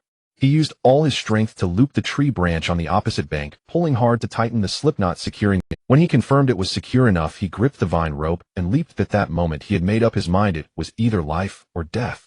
Then he arched through the air, released the rope, and landed on the opposite tree branch. The impact caused him to roll slightly, but the branch caught him. Looking back, the giant crocodile had missed its target and was roaring in frustration while Chunyu had already reached the opposite bank. He lay on the branch, trembling all over. But now he had confirmed one fact: he had survived. The crocodile behind him quieted down, sinking back into the depths of the mud. The wild boar on the opposite bank stood there in a daze, seemingly unable to comprehend how its prey had flown across so easily. Chunyu rolled over on the tree trunk to rest. He needed to recover his strength quickly and then return to find Shenwan. When he circled back after a long detour, Shenwan was still waiting in a tree for him, and the wild boar had disappeared without a trace. Shenwan hugged the tree trunk, and the moment she saw Chunyu emerge from the edge of the jungle, tears streamed down her face. "Chunyu, are you alright? What about the wild boar?" Chunyu walked to the base of the tree, looking at her with a faint smile of exhaustion. "It's fine, the wild boar ran away. You come down first, be careful." Shenwan hurriedly climbed down from the tree, almost slipping and falling. Chunyu swiftly caught her. Shenwan fell into his arms, tightly wrapping her arms around his neck and burying her face in his shoulder. "You scared me to death. I thought you wouldn't come back." Chunyu patted her back. "I have a strong constitution. It's not that easy to kill me." Shenwan looked him over. "What happened to you? Are you hurt?" Before Chunyu could answer, a sudden noise came. Chunyu pulled Shenwan behind him and reached for the stone knife at his waist with his right hand. Zhao Fugui and Xiao Anna were startled by the sound and poked their heads out from the crevice of the rocks, instinctively moving closer to Chunyu. The four of them stared warily at the rustling bushes, and Chunyu gripped the stone knife tighter. The bushes were suddenly pushed aside, and three figures stepped out from within. At the forefront was a man in his 30s wearing a half-wet white shirt and gold-rimmed glasses. Although his clothes were a bit disheveled, he was otherwise fairly tidy. Behind him were two young men, both appearing as if they had survived a disaster. However, upon seeing Chunyu and the others, they visibly relaxed. The bespectacled man scanned the four of them, finally fixing his gaze on Shenwan. He was momentarily taken aback before breaking into a smile of surprise. "Shenwan, it's really you." He rushed over in a few quick steps, arms outstretched to embrace Shenwan. Shenwan was momentarily stunned, but quickly recognized him, her face displaying a mix of shock and joy. "Qingqian, how did you end up here?" The two acted like long-lost friends, with Qingqian pulling Shenwan into his embrace. She didn't resist, and even patted his back. Chunyu stood to the side, watching the scene unfold. He slowly lowered the stone knife, though his expression was not pleasant. Qingqian released Shenwan, placing his hands on her shoulders, examining her from head to toe. "Are you alright? Did you get hurt? I was looking for you everywhere when the plane went down into the sea, but couldn't find you. You have no idea how worried I was." Shenwan shook her head. "I'm fine, thanks to Chunyu. He saved me, and without him I might have died by now." Qingqian finally turned his gaze to Chunyu, looking him over and offering a polite smile. "So this is Brother Chunyu, right? Thank you for saving Shenwan. She is our flight attendant, and also a good friend of mine. Her life is in your hands, and I will remember this kindness." Chunyu nodded without saying much. Qingqian waved to the two young men behind him, who stepped forward. "These two are also passengers from our flight. This is Lin Feng, who works at a financial company, and this is Zhang Yang, a college student. They were lucky and drifted to the same place after the crash, and I found them." Lin Feng and Zhang Yang nodded at Chunyu and the others, but their eyes kept darting towards Shenwan. Chunyu noticed this and frowned slightly. Moreover, he keenly sensed that although Lin Feng and Zhang Yang were also passengers, they displayed a lowly demeanor while standing behind Qingqian. They seemed to carry a sense of dependency and obedience towards Qingqian, doing whatever he said, even their positions hinting at Qingqian as the leader. This stirred a vague sense of unease within Chunyu. Shenwan clung to Qingqian's arm, her voice filled with excitement. "Qingqian, are there others with you? What about the captain? What happened to the other passengers?" Qingqian adjusted his glasses and replied seriously. "This is what I wanted to tell you. The captain has gathered all the survivors. Including you all, there are now over 10 people, all settled on the other side of the island. There's a natural cave there, much safer than this side." Shenwan's eyes lit up. "Really? That's great. We've been waiting for rescue, but we didn't know when it would come." Qingqian nodded. "The captain believes it's best for everyone to stay together. First, there is strength in numbers. They can help each other in case of danger. Second, if the rescue team arrives, it's easier to find us if we are gathered together rather than scattered across the island where the rescue team might not discover us." As soon as Zhao Fugui heard this, he jumped out from behind, a fawning smile plastered across his face. Yes. The captain is absolutely right. Strength lies in numbers. My name is Zhao Fugui, the general manager of Zhao Group. I truly owe you all a debt of gratitude. Once we return, I will definitely write a letter of commendation for you, and will also reflect this to the airline advocating for you." Qingqian glanced at Zhao Fugui, a sneer on his lips. "Mr. Zhao, you are too polite. Helping each other is only natural." Zhao Fugui, oblivious to Cheng Qian's expression, continued to boast about his position in the company and promised how he would repay them once they returned. Xiao Anna also approached, brushing her messy hair aside, trying to make herself appear less disheveled, and flashed a charming smile at Cheng Qian. Captain Cheng, thank you so much. We were so lucky to have met you. We'll rely on you for care from now on. Cheng Qian looked at Xiao Anna, his gaze shifting slightly. My name is Xiao Anna, a friend of Chen Yu's. We truly owe you all, or we wouldn't know what to do. Cheng Qian's gaze lingered on Xiao Anna for another 2 seconds. Chen Yu observed all this, feeling increasingly alert as Cheng Qian turned to him. The captain suggests it's best for everyone to move over. Brother Chen Yue, what do you think? Shen Wan also looked at Chen Yue, her eyes filled with expectation, clearly wanting to join the other survivors. After all, a group is better than just 2 people, and there are the captain and the pilots over there, which should be more reliable. Chen Yu had a vague feeling that something was off, but he couldn't pinpoint it. Cheng Qian appeared polite on the surface and cared for Shen Wan, but Chen Yu felt he couldn't see through this person. Furthermore, the way the 2 passengers looked at Shen Wan and their almost blind obedience to Cheng Qian all felt unusual to him. But now he had no evidence, and he couldn't refuse for no reason. Speculating without basis couldn't count as a reason, and besides, Shen Wan wanted to go. To be fair, there are indeed benefits to being in a group. As for what would happen once they got there, they could deal with it when the time came. Shen Yu finally nodded. All right, since that's the case, let's go over together. We agree to be with everyone. Cheng Qian smiled, his smile warm and proper, but for some reason Chen Yu felt a chill run down his back. Before long, Chen Yu followed Cheng Qian and the others to a large cave. This cave was vast, divided into many different sections. On the left side near the entrance were a row of makeshift tents made of wood and palm leaves. On the right were several bonfires where a few women were processing seafood and wild fruits, clearly dividing their tasks. Inside the cave, dry grass was laid down, where several elderly people and children were resting. A few men were reinforcing a fence, and one man stood in the middle directing them. Captain, the people have been brought back, and our stewardess Shen Wan has returned as well. Cheng Qian stepped forward, quickly, full of respect. Jin Shiji scanned the crowd and finally settled his gaze on Shen Wan. Shen Wan, how wonderful. I never expected you to be alive. This is our greatest surprise and joy. Shen Wan was also a bit excited, holding Jin Shiji's hand as she spoke. Captain Jean, I didn't think I would see you again. I was in the rear cabin when the plane had an accident, and then I lost all awareness. It's good that you're safe. You have no idea how worried I've been these days. I've been sending people along the coastline to search, hoping to find more survivors, as there's always a glimmer of hope. After exchanging pleasantries for a while, Jin Shiji's gaze remained fixed on Shen Wan. Chen Yu felt something was off. Captain Jean seemed overly enthusiastic. At that moment, Cheng Qian leaned close to Jin Shiji's ear and whispered something. Jin Shiji nodded repeatedly after listening, then turned to Chen Yu. Brother Chen Yu, Cheng Qian told me that you are a veteran, having served in the military for 5 years and participated in survival training, so you're a professional. Chen Yu said little in response as Jin Shiji placed a hand on his shoulder and led him further into the cave. I'll show you our camp. Since you are a professional, we'll need your advice on many matters in the future. Whether we can wait for the rescue team depends on you. Jin Shiji's enthusiasm made Chen Yu feel a bit uncomfortable, but after all, he was the captain and the highest-ranking survivor, so it was important to show him respect. As Chen Yu listened and observed, he found that this camp was indeed well managed. Food was distributed based on headcount with clear gender roles, and special care was given to the elderly and children, even providing simple sanitation areas. From these details, it was evident that Jin Shiji was indeed an organized person. Captain Jean, how many people are there in total now? Jin Shiji counted on his fingers. Including you all, there are a total of 19 people, consisting of 6 women, 4 elderly, 3 children, and the rest are able-bodied men. Of course, with your expertise now, our safety is even more assured. Chen Yu asked a few more questions about food and fresh water, to which Jin Shiji provided answers. Although his responses were not perfect, they indicated that he was genuinely managing the camp and not just giving lip service. Chen Yu gradually lowered his guard, or perhaps he had been overthinking. In such dire circumstances, having an organized person step up to lead was after all not an easy task. At that moment, Zhao Fugui also approached. Captain Jean, I am Zhao Fugui from the Zhao Group. We owe you a lot, otherwise we would still be there drinking the northwest wind.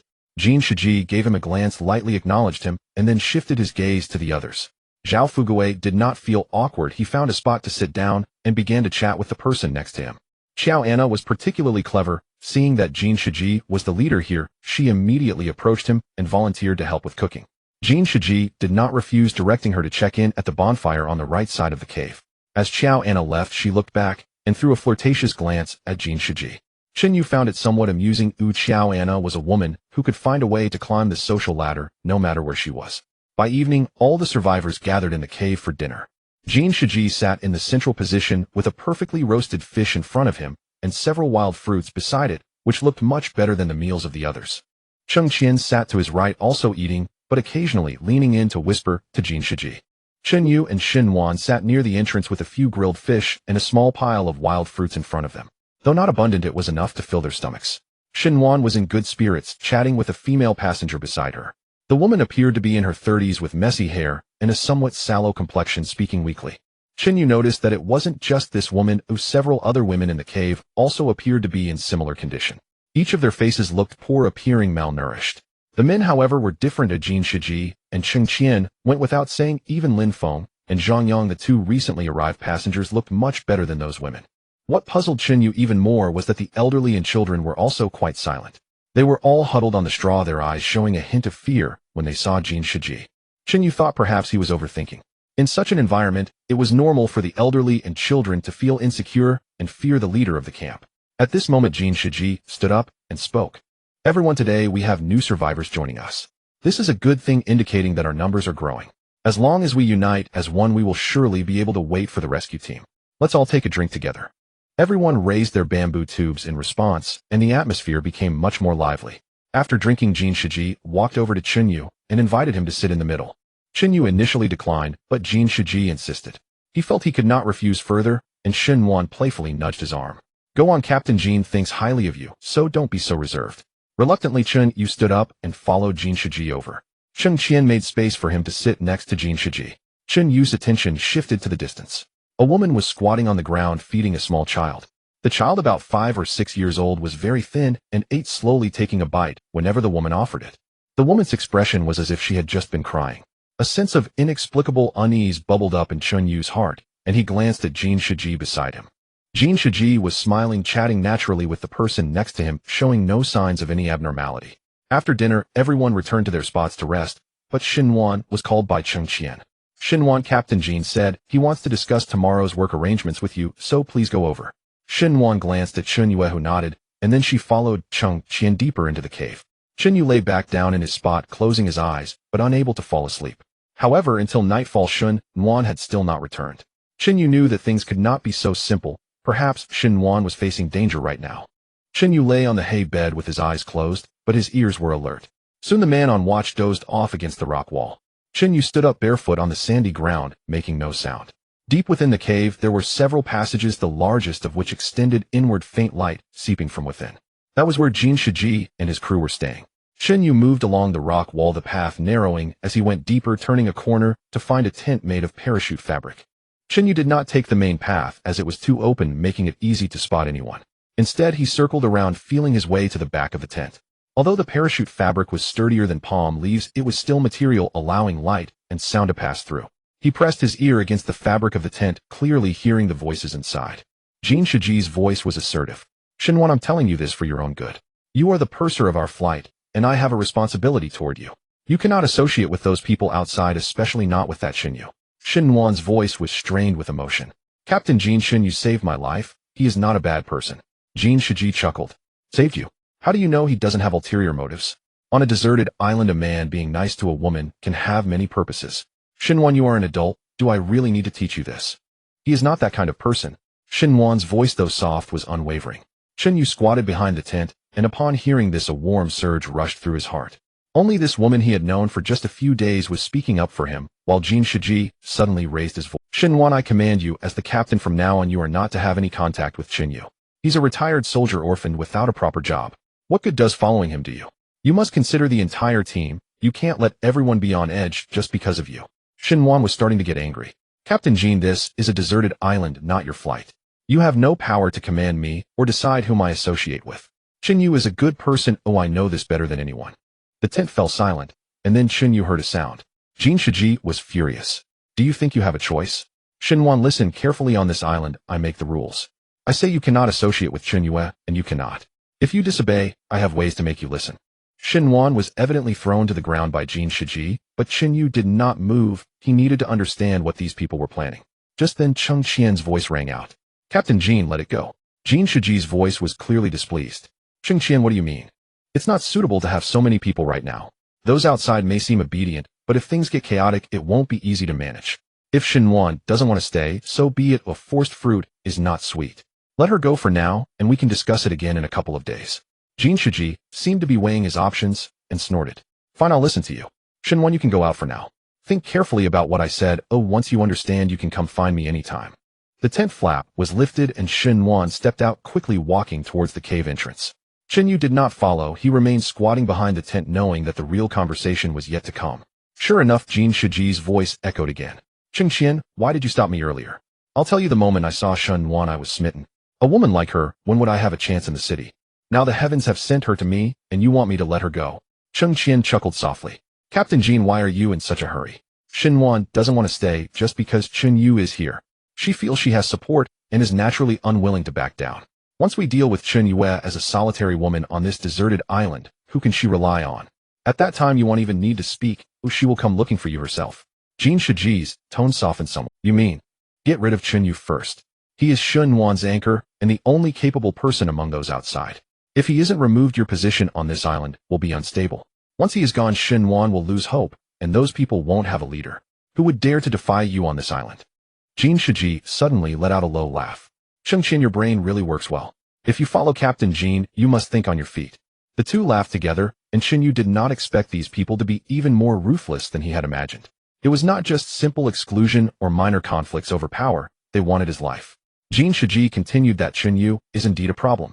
As a retired soldier, he must have decent skills. If it comes to a showdown, it wouldn't be easy. Chengqian remained calm and unhurried. Of course, we cannot confront him directly, but there are plenty of ways to kill someone on a deserted island. For example, he could be bitten by a wild animal while out searching for food, or swept away by waves at the beach, or even poisoned. As long as it's done cleanly, no one would suspect us. Have you already thought of a plan?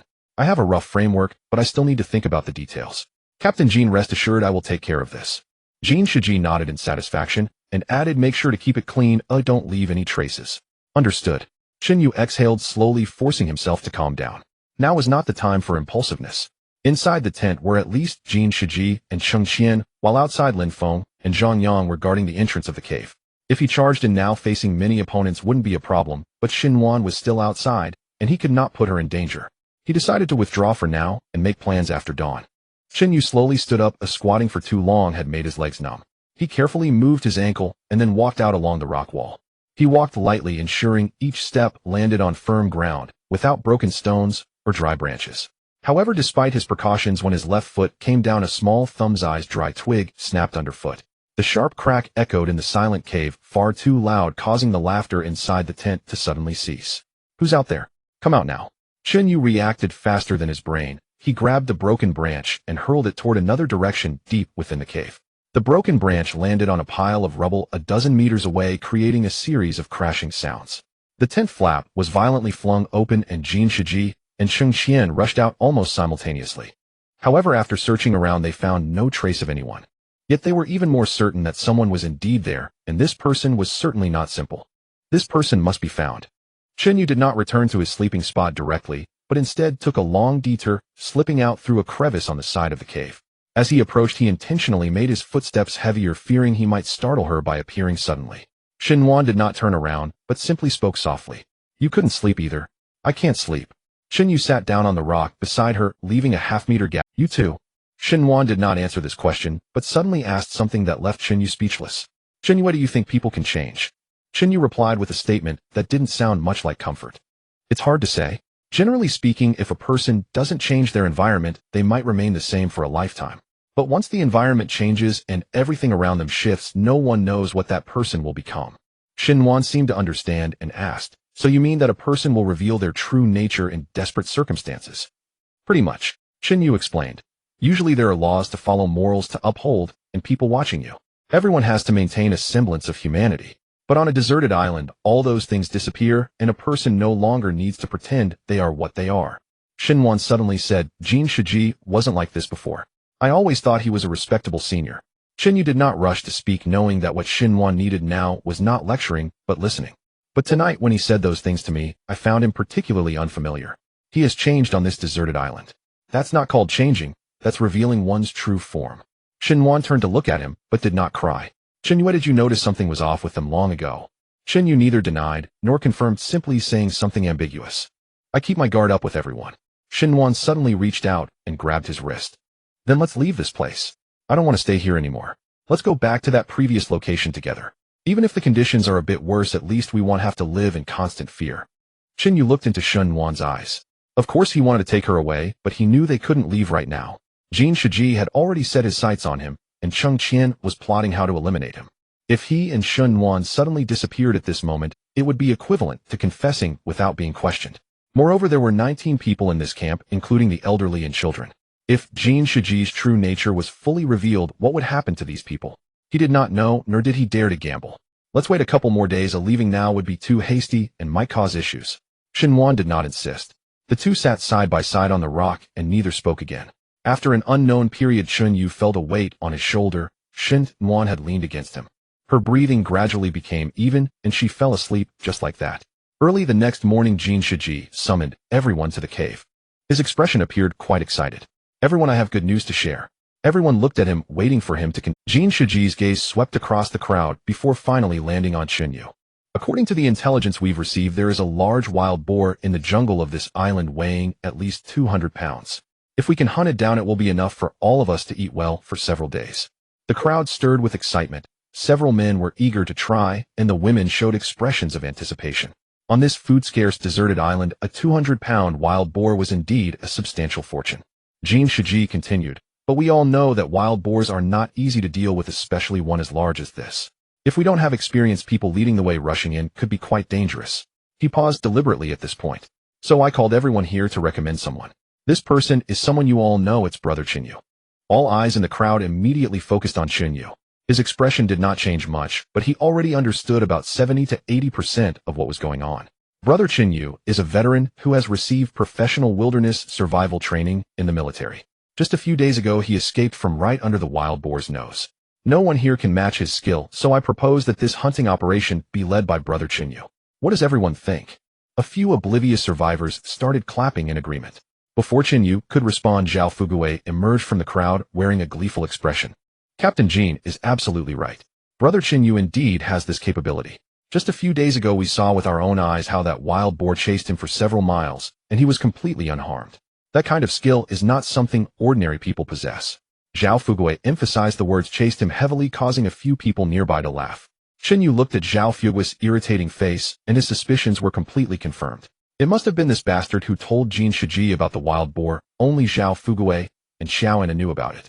At this moment, Xiao Anna also stood up. Yes, Xinyu is really impressive. With him around, there is definitely no problem. I believe he can definitely catch that. Her tone sounded like she was praising Xinyu, but he knew that this woman's mouth was never meant for flattery. Jin Shiji walked up to Xinyu and patted his shoulder. Brother Xinyu, I know this task carries risks, but as you can see, we have so many people waiting for food, and that wild boar is right in the jungle. If we don't go after it, it won't come to us by itself. You are a soldier, and for everyone's sake, you should lead this effort. This statement was flawless. If Xinyu refused, it would paint him as selfish and indifferent to the collective, making it impossible for him to stay in this camp. If he agreed, it would be akin to sending a lamb into a tiger's den. Jin Shiji and Cheng Qian were eager for an opportunity to strike at him, and now he was delivering himself right into their hands. Xinyu glanced at Xinhuan in the crowd. Her face was pale, and her eyes were filled with worry. She seemed to want to say something, but Xinyu slightly shook his head, signaling her not to speak. In this scenario, if Xinhuan spoke up for him, it would only make Jin Shiji hold a grudge against both of them even more. Xinyu withdrew his gaze and smiled at Jin Shiji. All right, since Captain Jin thinks so highly of me, I will give it a try. I can't guarantee success, though. Jin Shiji's expression showed no hint of surprise. He maintained his usual demeanor. Brother Xinyu is too modest.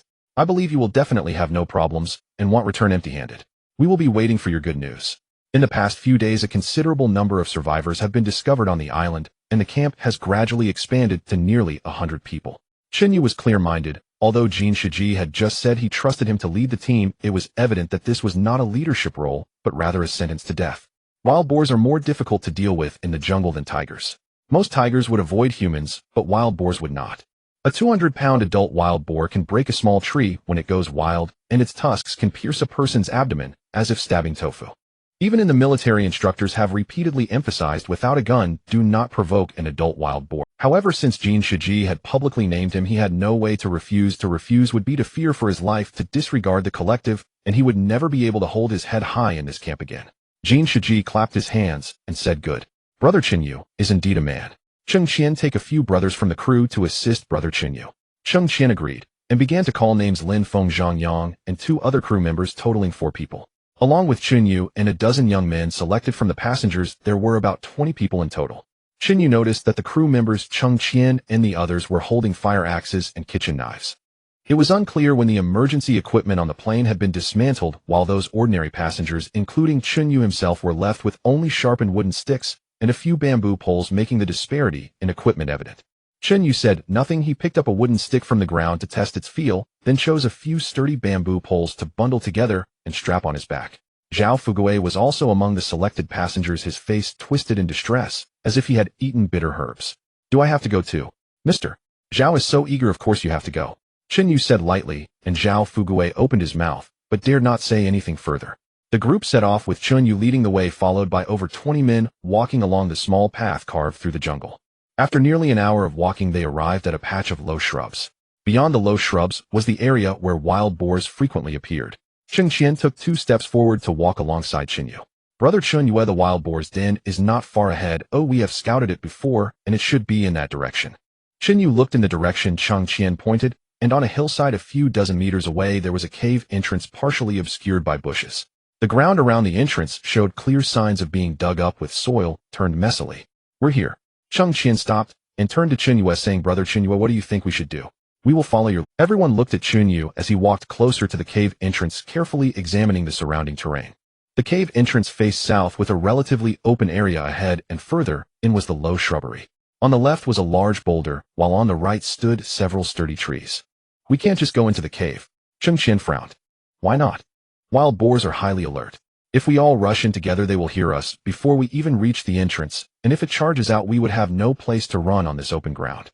Lin Feng, gripping the fire axe, looked somewhat disdainful. Then what should we do? We can't just come here for nothing. Chinyu shot him a glance. If you're not afraid, you can go in now and lure the wild boar out, and we will cover you from the outside. Lin Feng's expression changed, and he opened his mouth, but could not speak. Of course, he wasn't foolish enough to go in first. That would be suicidal. Cheng Qian interjected to smooth things over. Brother Chinyu is right. We can't charge in head first. So what do you mean? Chinyu pointed to several trees and the boulders surrounding the cave entrance. Erase the plan. Everyone spread out and hide behind those trees and the boulder. I will go into the cave alone to lure the wild boar out. When it charges out, you all will encircle it from both sides using wooden sticks and axes to strike. If we can kill it, that would be best. If not, scatter and run. Don't confront it heated. Cheng Qian glanced at Lin Feng and the other crew members and nodded. All right, since you are leading, we will follow your instructions and do as Brother Chinyu says. Everyone began to disperse, with Cheng Qian leading the crew members to hide behind the large boulder on the left, the safest spot, as the boulder was tall and thick enough that the wild boar couldn't break through. Although Zhao Fugui was overweight, he was not foolish and quickly climbed a low tree on the right. The other 10 passengers also began to find hiding places without waiting for the wild boar to emerge. Seeing that everyone was in position, Chinyu did not hesitate and directly approached the cave entrance. The cave entrance was spacious enough to enter by bending down, and it did not have the filthy and foul odor he had imagined. Instead, a refreshing breeze blew in from the entrance. However, the more this was the case, the more something felt off. As Chinyu stepped further in, he sensed something unusual. It was too quiet inside the cave. If the wild boar were truly inside, given its alertness, it should have already heard the commotion outside. Such creatures are very alert. They would either make warning grunts or have already charged out desperately. The complete silence inside the cave was the most abnormal situation. Chinyu continued to walk in for several steps. The cave grew narrower and the light dimmed. He stopped to carefully observe his surroundings, finding neither wild boars nor any signs of their presence, not even any traces that a wild boar had ever been here. This was an abandoned cave, or rather wild boars didn't reside here at all. Chinyu's heart sank. How exactly had these so-called comrades scouted the way? He turned to run back towards the entrance, but it was too late. Shouts suddenly rang out from outside the cave. The wild boar is outside. It came from behind. Everyone run, scatter. Don't run that way, or it's a dead end. As Chinyu rushed out of the cave, he saw the wild boar having emerged from who knows where, circling around to the back of the crowd. It had not come out of the cave. This cave was not its nest at all. Cheng Qian's intelligence had been wrong from the beginning. Of course, there was also a strong possibility that Cheng Qian had never intended to give him accurate information, as they were simply hoping for his demise. Li Cheng was running forward with his back to the wild boar, desperately trying to avoid it, as it was evident he was quite frightened. But he was running too slowly, or rather the wild boar was too fast. The wild boar charged into him, its tusks piercing through Li Cheng's lower back and exiting through his abdomen. The wild boar shook its head, throwing Li Cheng directly away, then crashed against a tree and fell motionless. More than 20 men scattered in a panic. Zhao Fugui, who had been crouching in a tree, saw the wild boar charging towards him and was so frightened that he jumped down from the Tunterhai branch, landing in a muddy heap. His chin struck a stone, cutting open a gash, and blood flowed profusely. Ignoring the pain, he scrambled to his feet and ran, his entire body quivering with fat, moving faster than a rabbit. Lin Feng realized he had lost his fire axe at some point. He followed the crowd deeper into the jungle, ran a few steps, then turned back to pick up a wooden stick dropped by someone else, but his hands were shaking so badly he could barely hold it. Zhang Yang was worse off. He tripped over a tree root while running and fell to the ground, his knee smashing against a stone, exposing the bone. He lay on the ground, wailing loudly, repeatedly shouting, "I don't want to die," until a crew member nearby pulled him up and dragged him away. Cheng Qian was also stunned. He stood behind a large rock, his eyes wide, completely immobilized, as if he had been struck dumb. The calm demeanor he once had vanished entirely. The fire axe in his hand trembled slightly, his Adam's apple bobbing up and down several times, yet he couldn't utter a single word. Jin Shiji had tasked him with ensuring Chun Yu dies in the jungle, but he hadn't mentioned that a wild boar would charge from behind, and the current situation was beyond his comprehension. Chun Yu rushed over. "Get a grip, Cheng Qian. You brought these people here. If you chicken out, no one will make it back." Cheng Qian was starting to come to his senses. "What should we do? I don't even know what's happening now." Chun Yu released his grip on Cheng Qian's collar, looking at the terrified crowd. "Tell them not to run around. Panicking will only make it easier for the wild boar to catch them. Everyone should run towards the area with more trees and climb the sturdy ones. Wild boars can't climb trees." Cheng Qian took a deep breath, finally regaining some rationality. He gripped the fire axe tightly and shouted at Lin Feng, who was still in a daze. "Did you hear that? Tell everyone to run towards the trees and climb. Hurry." Lin Feng finally reacted, yelling at the top of his lungs, "Run towards the trees. Climb. Quick climb." Those who had been running wildly finally found direction and rushed towards the nearby sturdy trees. Some climbed using hands and feet, others slipped halfway down only to continue climbing, while some clung to the trunks, trembling uncontrollably, unable to ascend, until someone above reached down to pull them up. Chen Yu watched these people, his anger boiling over. Half of them were Jin Shiji's crew, better equipped and physically superior, yet they were far more cowardly in the face of danger. Cheng Qian managed to calm down a bit and said to Chen Yu, "This can't go on. As long as the wild boar stays here, no one will dare to come down. You need to find a way to draw it away." "Me? Draw it away? Fine, but what about my weapon? I only have a sharpened bamboo stick. Are you asking me to challenge the wild boar with this?" Cheng Qian instinctively hid the fire axe behind him. "What do you want? A fruit knife? I doubt you would give me an—" Chen Yu noticed a fruit knife on Lin Feng's belt. The issue of equipment sources could only wait until they returned safely. Cheng Qian exchanged glances with Lin Feng, who then pulled out the fruit knife and handed it over. Chen Yu took it, weighed it in his hand, then tucked it into the vine belt around his waist, picking up the sharpened bamboo stick and glancing at Cheng Qian. "He'll draw it away. You guys take the opportunity to attack from the side. Don't run too far. Remember to watch from—" The wild boar was cornering a person against a large tree. That person clung desperately to the trunk, trying to climb up, but the wild boar charged at the tree, violently shaking the trunk, causing him to almost fall several times while screaming in terror. Chen Yu stopped about 7 or 8 meters away from the wild boar, tightened his grip on the bamboo stick, aimed at the boar's back, and hurled it with all his might. The bamboo stick traced an arc in the air, accurately piercing into the wild boar's shoulder blade, the sharp tip penetrating through its rough hide, burying itself nearly half a foot deep. Blood gushed from the wound, flowing down along the wild boar's bristles. The wild boar let out a piercing cry, its body stiffening suddenly, then it swiftly turned around, its eyes locking onto Chen Yu. Its nostrils flared violently, exhaling white steam, with its tusks glinting ominously in the sunlight. Chen Yu did not hesitate and turned to run. The wild boar charged forward, the ground trembling beneath its hooves, and the surrounding bushes were knocked out. Chen Yu did not run in a straight line. Instead, he maneuvered into densely wooded areas, zigzagging to use the tree trunks as shields against the boar's charge. Each time the wild boar almost caught up to him, he would suddenly change direction, slipping through the gaps between two trees, causing the boar to stumble and crash into a trunk, shaking the entire tree. However, the wild boar was too fast and was no longer as easily deterred. The injury from the bamboo stick had enraged it, and its sole thought now was to smash the bipedal creature ahead. Chen Yu led the wild boar through the jungle for nearly 10 minutes, drawing the beast further away, the cries behind him now inaudible, and the trees around him became denser. Feeling it was about time, he shouted at the top of his lungs, "Cheng Qian, bring the others and attack it from the rear. Now is the best opportunity." No one responded. "Cheng Qian, where are you?" Still there was no reply. Chen Yu abruptly made a sharp turn, darting between two sturdy trees, then quickly climbed onto a low branch, turning to look back. The jungle was empty, with only the wild boar circling below the tree. There was not a single figure in sight. Cheng Qian had not followed, and neither had the crew members. Not even the 20 or so companions he had come with had followed him. Chen Yu sat on the branch, panting heavily, watching the wild boar below as it dug at the trunk with its tusks, and suddenly laughed. He had suspected it all along. From the moment Cheng Qian said, "You go draw it away," he knew these people would not follow. What Jin Shiji wanted was his life. Cheng Qian wanted his life, and while the crew members were unaware of the internal strife, they would only run with Cheng Qian in the face of danger. As for the dozen or so ordinary passengers, they could barely look after themselves, let alone follow him to attack the wild boar.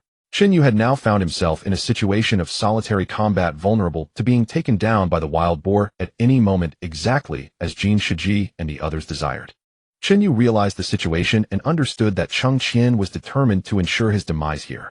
However, since Cheng Qian showed no mercy, he couldn't blame himself for being unjust. Taking a deep breath, Chen Yu jumped down from the tree. The wild boar charged at him almost the moment he landed, its tusks grazing the outer side of his thigh, tearing a hole in his pants. Chen Yu rolled forward, grabbing a handful of dirt from the ground with his right hand and flinging it towards the boars. The dirt blinded the wild boar, which let out an angry roar, pawing at the ground while shaking its head to clear its eyes. Seizing the opportunity, Chen Yu bolted in the direction Cheng Qian had fled. The wild boar's vision was not great. It primarily relied on smell and hearing to track its prey. The dirt only caused temporary discomfort. Within half a minute it recovered, and Chen Yu's scent led it straight ahead, as clear as a rope pulling it along. The wild boar lowered its head, its hooves pounding the ground as it thundered after him.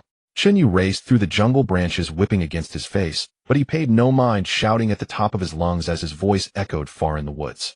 "Cheng Qian, I can't hold on much longer. The wild boar is coming. Hurry and help." No one responded. "Cheng Qian, didn't you say we were hunting wild boars? I brought one to you. Where are you?" Still no one replied.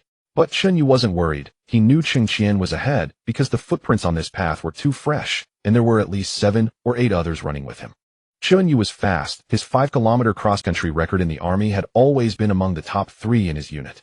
Even though he wasn't as fit as in his prime, he was still much stronger than those pampered crew members. After less than 5 minutes, he spotted figures ahead. Cheng Qian was leaning against a large tree, gasping for breath. His gold-rimmed glasses were askew, his white shirt torn in several places by branches, and he clutched a fire axe tightly. Lin Feng and Zhang Yang stood beside him, along with several other crew members, all panting heavily, clearly having run a considerable distance. "Captain Cheng! Captain Cheng!" Chen Yu's voice called from behind. Cheng Qian snapped his head up to see Chen Yu bursting from the bushes, maintaining his speed as he dashed towards them. And less than 20 meters behind, Chen Yu, the wild boar, was hot on his tail. Cheng Qian was momentary. He had just been thinking that the wild boar would take Chen Yu down with it, and he had even mentally prepared his report to Jin Shiji on how to explain it. Chen Yu, brave and fearless, had drawn the wild boar away to protect everyone as he faced misfortune, but he never expected that Chen Yu would bring the boar back at this moment. Cheng Qian cursed Chen Yu as a bastard, but curses aside, his survival instincts kicked in faster than anything. He shouted urgently to those around him. "Stop standing around. Everyone use your axes to chop it down. There's only one of it, and with so many of us, even one strike each can kill it." No one moved. Lin Feng's hand holding the fire axe trembled. Zhang Yang's face turned pale, and the other crew members shrank back. They had witnessed the wild boar toss Li Cheng aside with their own eyes. That image was etched into their minds and would never be forgotten. Asking them to face this monster was a joke. "Captain Cheng, how about we just run?" Lin Feng's voice shook, and Cheng Qian's face turned green with anger. "Run? Can you outrun a wild boar?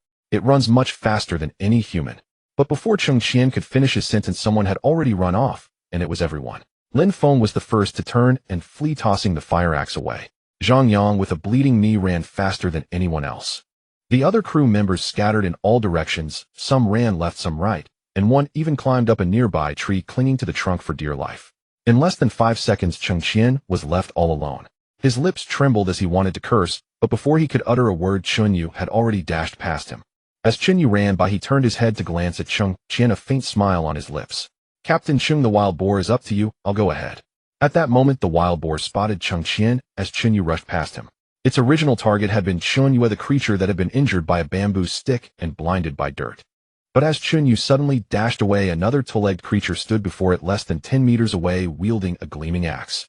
In the wild boar's perception, a two-legged creature with a weapon posed a greater threat than an unarmed one. Without hesitation, it adjusted its course. Cheng Qian stared into the wild boar's blood-red eyes, his mind blank. He wanted to run, but his body wouldn't move. The wild boar charged at him. Just as its tusks were about to pierce his body, Cheng Qian's body finally obeyed. The excruciating pain made Cheng Qian scream, but he couldn't afford to focus on the pain. He scrambled to his feet and desperately ran forward. The wild boar changed direction to continue its pursuit. Cheng Qian stumbled as he ran, his gold-rimmed glasses lost somewhere, his white shirt torn to shreds by branches, and he no longer knew where his fire axe had ended up. He ran desperately, shouting as he did, "Help! Is anyone there to save me? I'll pay any price for saving me, and once back you can directly join my crew." No one responded. The crew members had long since disappeared, and even the one who had climbed the tree had slipped away without him noticing. Chen Yu stood on a branch of a large tree not far ahead. Cheng Qian was so furious he was shaking all over, but he had no time to argue with Chen Yu because the wild boar was closing in again. He could only continue running. This time, he dared not run towards Chen Yu as that direction led deeper into the jungle further away. Now he had to turn back and run towards the camp. As long as he reached the camp with so many people there, the wild boar shouldn't be able to follow him inside. But the wild boar was much faster than him. Cheng Qian was chased down before he had even run 100 meters. The wild boar's tusks jabbed from behind. Cheng Qian instinctively dodged to the side. The tusks missed piercing his body, but grazed his back, tearing a long gash through his shirt and flesh. Cheng Qian let out a pained scream as he fell to the ground. The wild boar changed direction, preparing to deliver a fatal blow. Cheng Qian lay on the ground, blood rushing to his head. Knowing he couldn't escape, he closed his eyes and awaited death. At that moment, he was filled with curses for Chen Yu. "Chen Yu, when I return I will definitely make you pay." Chen Yu took a glance back at Cheng Qian after rushing through the underbrush. Cheng Qian was stumbling forward, a long gash on his back from a wild boar's tusk, blood and flesh, a gruesome sight, and his gold-rimmed glasses were nowhere to be found. The wild boar had bloodshot eyes, relentlessly pursuing Cheng Qian just 3 to 4 meters behind him. Chen Yu confirmed that the boar's target had completely shifted to Cheng Qian, and only then did he sprint deeper into the jungle. He understood well that if he ran towards the beach and the boar followed him there, the consequences would be unimaginable with so many people at the camp. Moreover, Cheng Qian was currently being chased by the boar, making it impossible for him to lead it elsewhere. That guy was barely able to protect himself, and the only possibility was to draw the boar deeper into the jungle, which was precisely what Chen Yu wanted. After running for about 10 minutes in the dense forest, Chen Yu finally slowed down and leaned against a tree to rest. At that moment, an unusual sound caught his attention. He looked up to see a wolf staring at him. Unlike the wild boar, this wolf was crouched, seemingly waiting for something. A cold sweat broke out on his back. The wolf's calm demeanor indicated that it had fully regarded him as prey. Chen Yu knew very well that racing against a wolf in the jungle was unwise.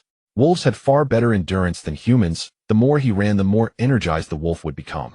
More importantly, wolves were pack animals. If there were more wolves nearby, his situation would become extremely... He picked up a stone and cautiously moved a few steps to the left. Of course, attacking a wolf with just a stone would likely have very limited effectiveness. After all, this was not the right situation, but he had no other option, so he had to rely on a dead horse as if it were a live one. Chen Yu understood that as long as he had something to use for an attack, he wouldn't be too panicked.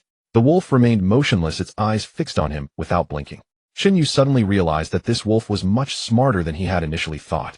It wasn't in a hurry to attack. It lingered at a distance, waiting for him to exhaust his energy before striking. Such patience was characteristic of a top predator.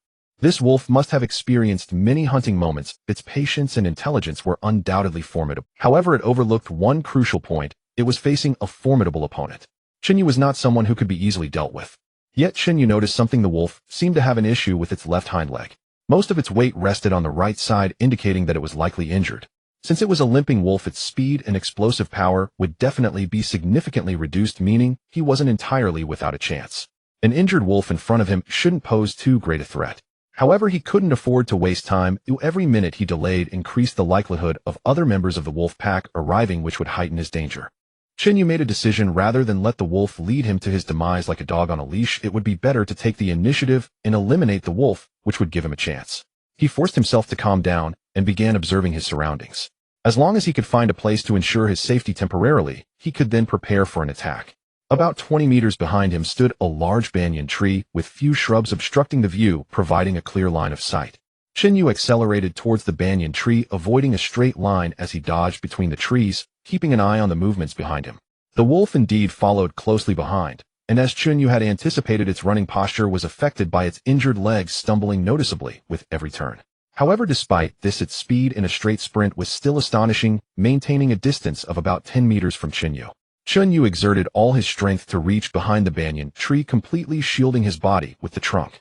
He crouched against the trunk, listening to the sounds behind him. The wolf had been chasing him, but when Chunyu's figure suddenly vanished behind the trunk, it halted immediately. Its eyes were fixed on the banyan tree, but it did not rush forward immediately. The wolf stopped about 7 to 8 meters from the tree, slowly circling the trunk, seemingly confirming whether its prey was hiding behind it. Chinyu pressed against the trunk, listening to the approaching footsteps, his heart racing. He held a fruit knife in his right hand, the blade pointed upwards, a stance he learned for close combat during his military training. The wolf circled the trunk halfway, but ultimately could not resist the allure of its prey. It cautiously approached behind the tree, its tail slightly lowered, and its steps muffled against the ground, a posture indicative of a wolf preparing to attack at close range. Suddenly Chunyu burst out from behind the tree, the fruit knife slicing through the air with a cold glint aimed directly at the wolf's neck.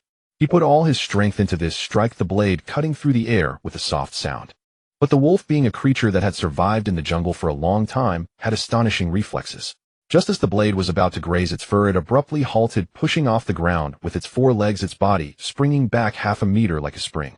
The blade grazed the wolf's neck, severing a small tuft of gray fur that drifted through the air.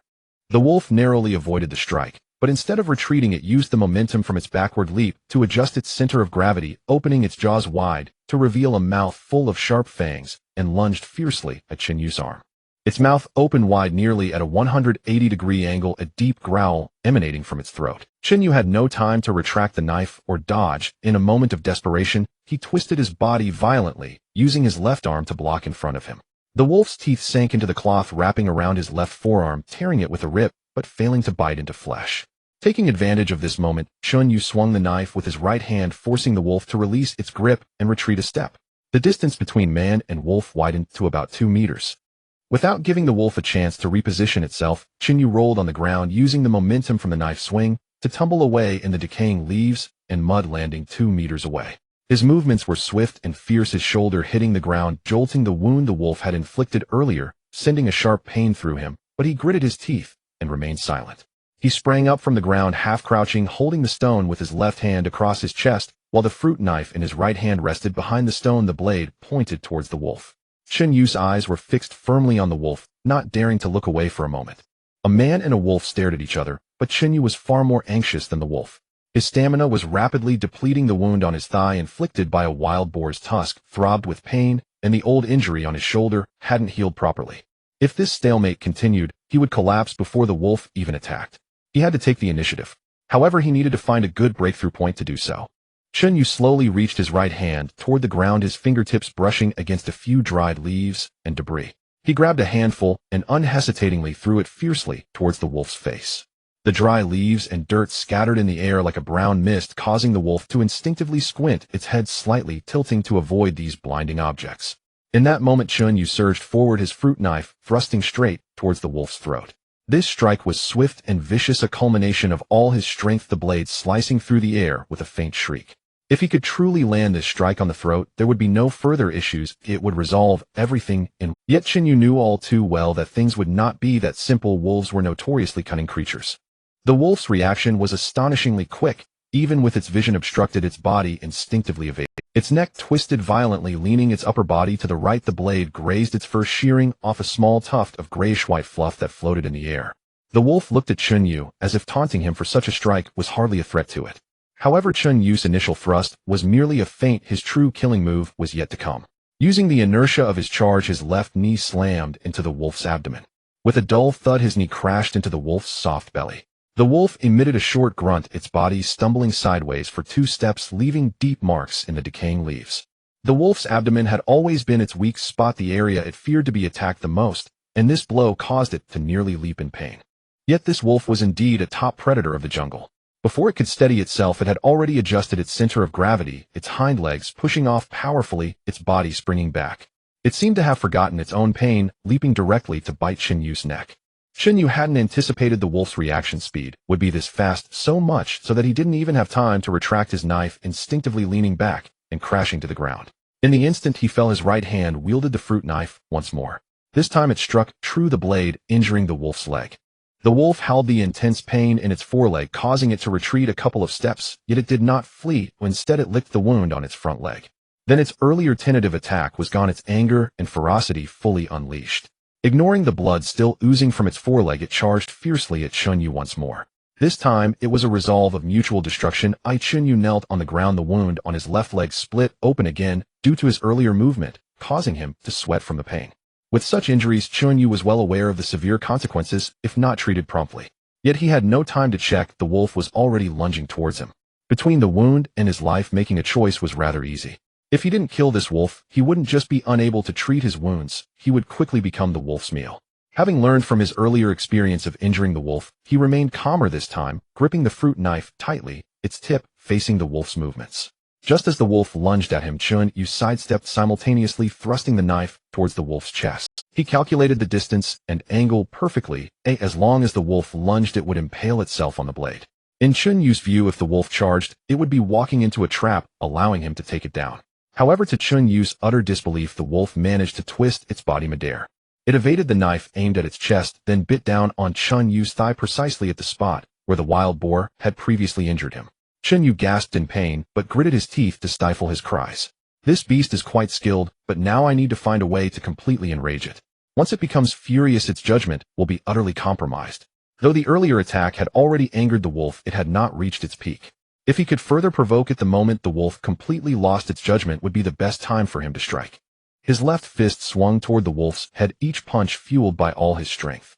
However, it felt like a futile effort, for the wolf's skull was as hard as rock. This level of attack barely hurt it. The beast showed no intention of loosening its grip, instead biting down harder, its teeth embedding deep into the muscle, as if trying to tear the flesh from the bone. The stone he had used earlier was now lost in the scuffle, and looking for it again was too late. Fortunately, he still had a fruit knife, which while not very sharp would have to suffice. Chunyu knew he could not let this continue. If the wolf bit for just a few more seconds, his thigh muscle would be completely torn apart. At that point, he wouldn't be able to fight, let alone stand. This was now the final moment. He had to seize the opportunity. Enduring the excruciating pain, he reversed the fruit knife and plunged it into the wolf's neck. The blade pressed against its trachea, and wolf blood gushed down the knife handle, covering Chunyu's hand in a sticky, rusty fluid. The wolf finally sensed the threat of death. It released its grip on Chunyu's thigh and attempted to retreat and escape. At this moment, the predator was finally afraid. But Chunyu wouldn't let it escape. Having fought to this extent, allowing it to flee would be a risk. He pinned one of the wolf's forelegs down with his left hand, his fingers digging into the wound, clutching the torn muscle and bone, causing the wolf to tremble in pain. Since this move worked, there was no need to hold back. He would take its life while it was down. He continued to punch upwards with all his might until he was utterly exhausted, while the wolf had nearly lost all its strength to fight back. The wolf struggled to break free, but the wound on its neck bled even more with each movement, its life force rapidly fading. At that moment, Chunyu tightened his right fist and struck down on the wolf's neck, causing blood to seep from its mouth. The wolf's stamina had reached its limit. Now it was a battle of endurance. Since it had come to this point, Chunyu could not stop. His fists pounded relentlessly against the wolf's head, his knuckles already broken and bloodied. The wolf's struggles grew weaker, its limbs transitioning from violent convulsions to occasional spasms, and finally, it lay completely still, having exhausted all its strength to rise again. Yet Chunyu did not pause.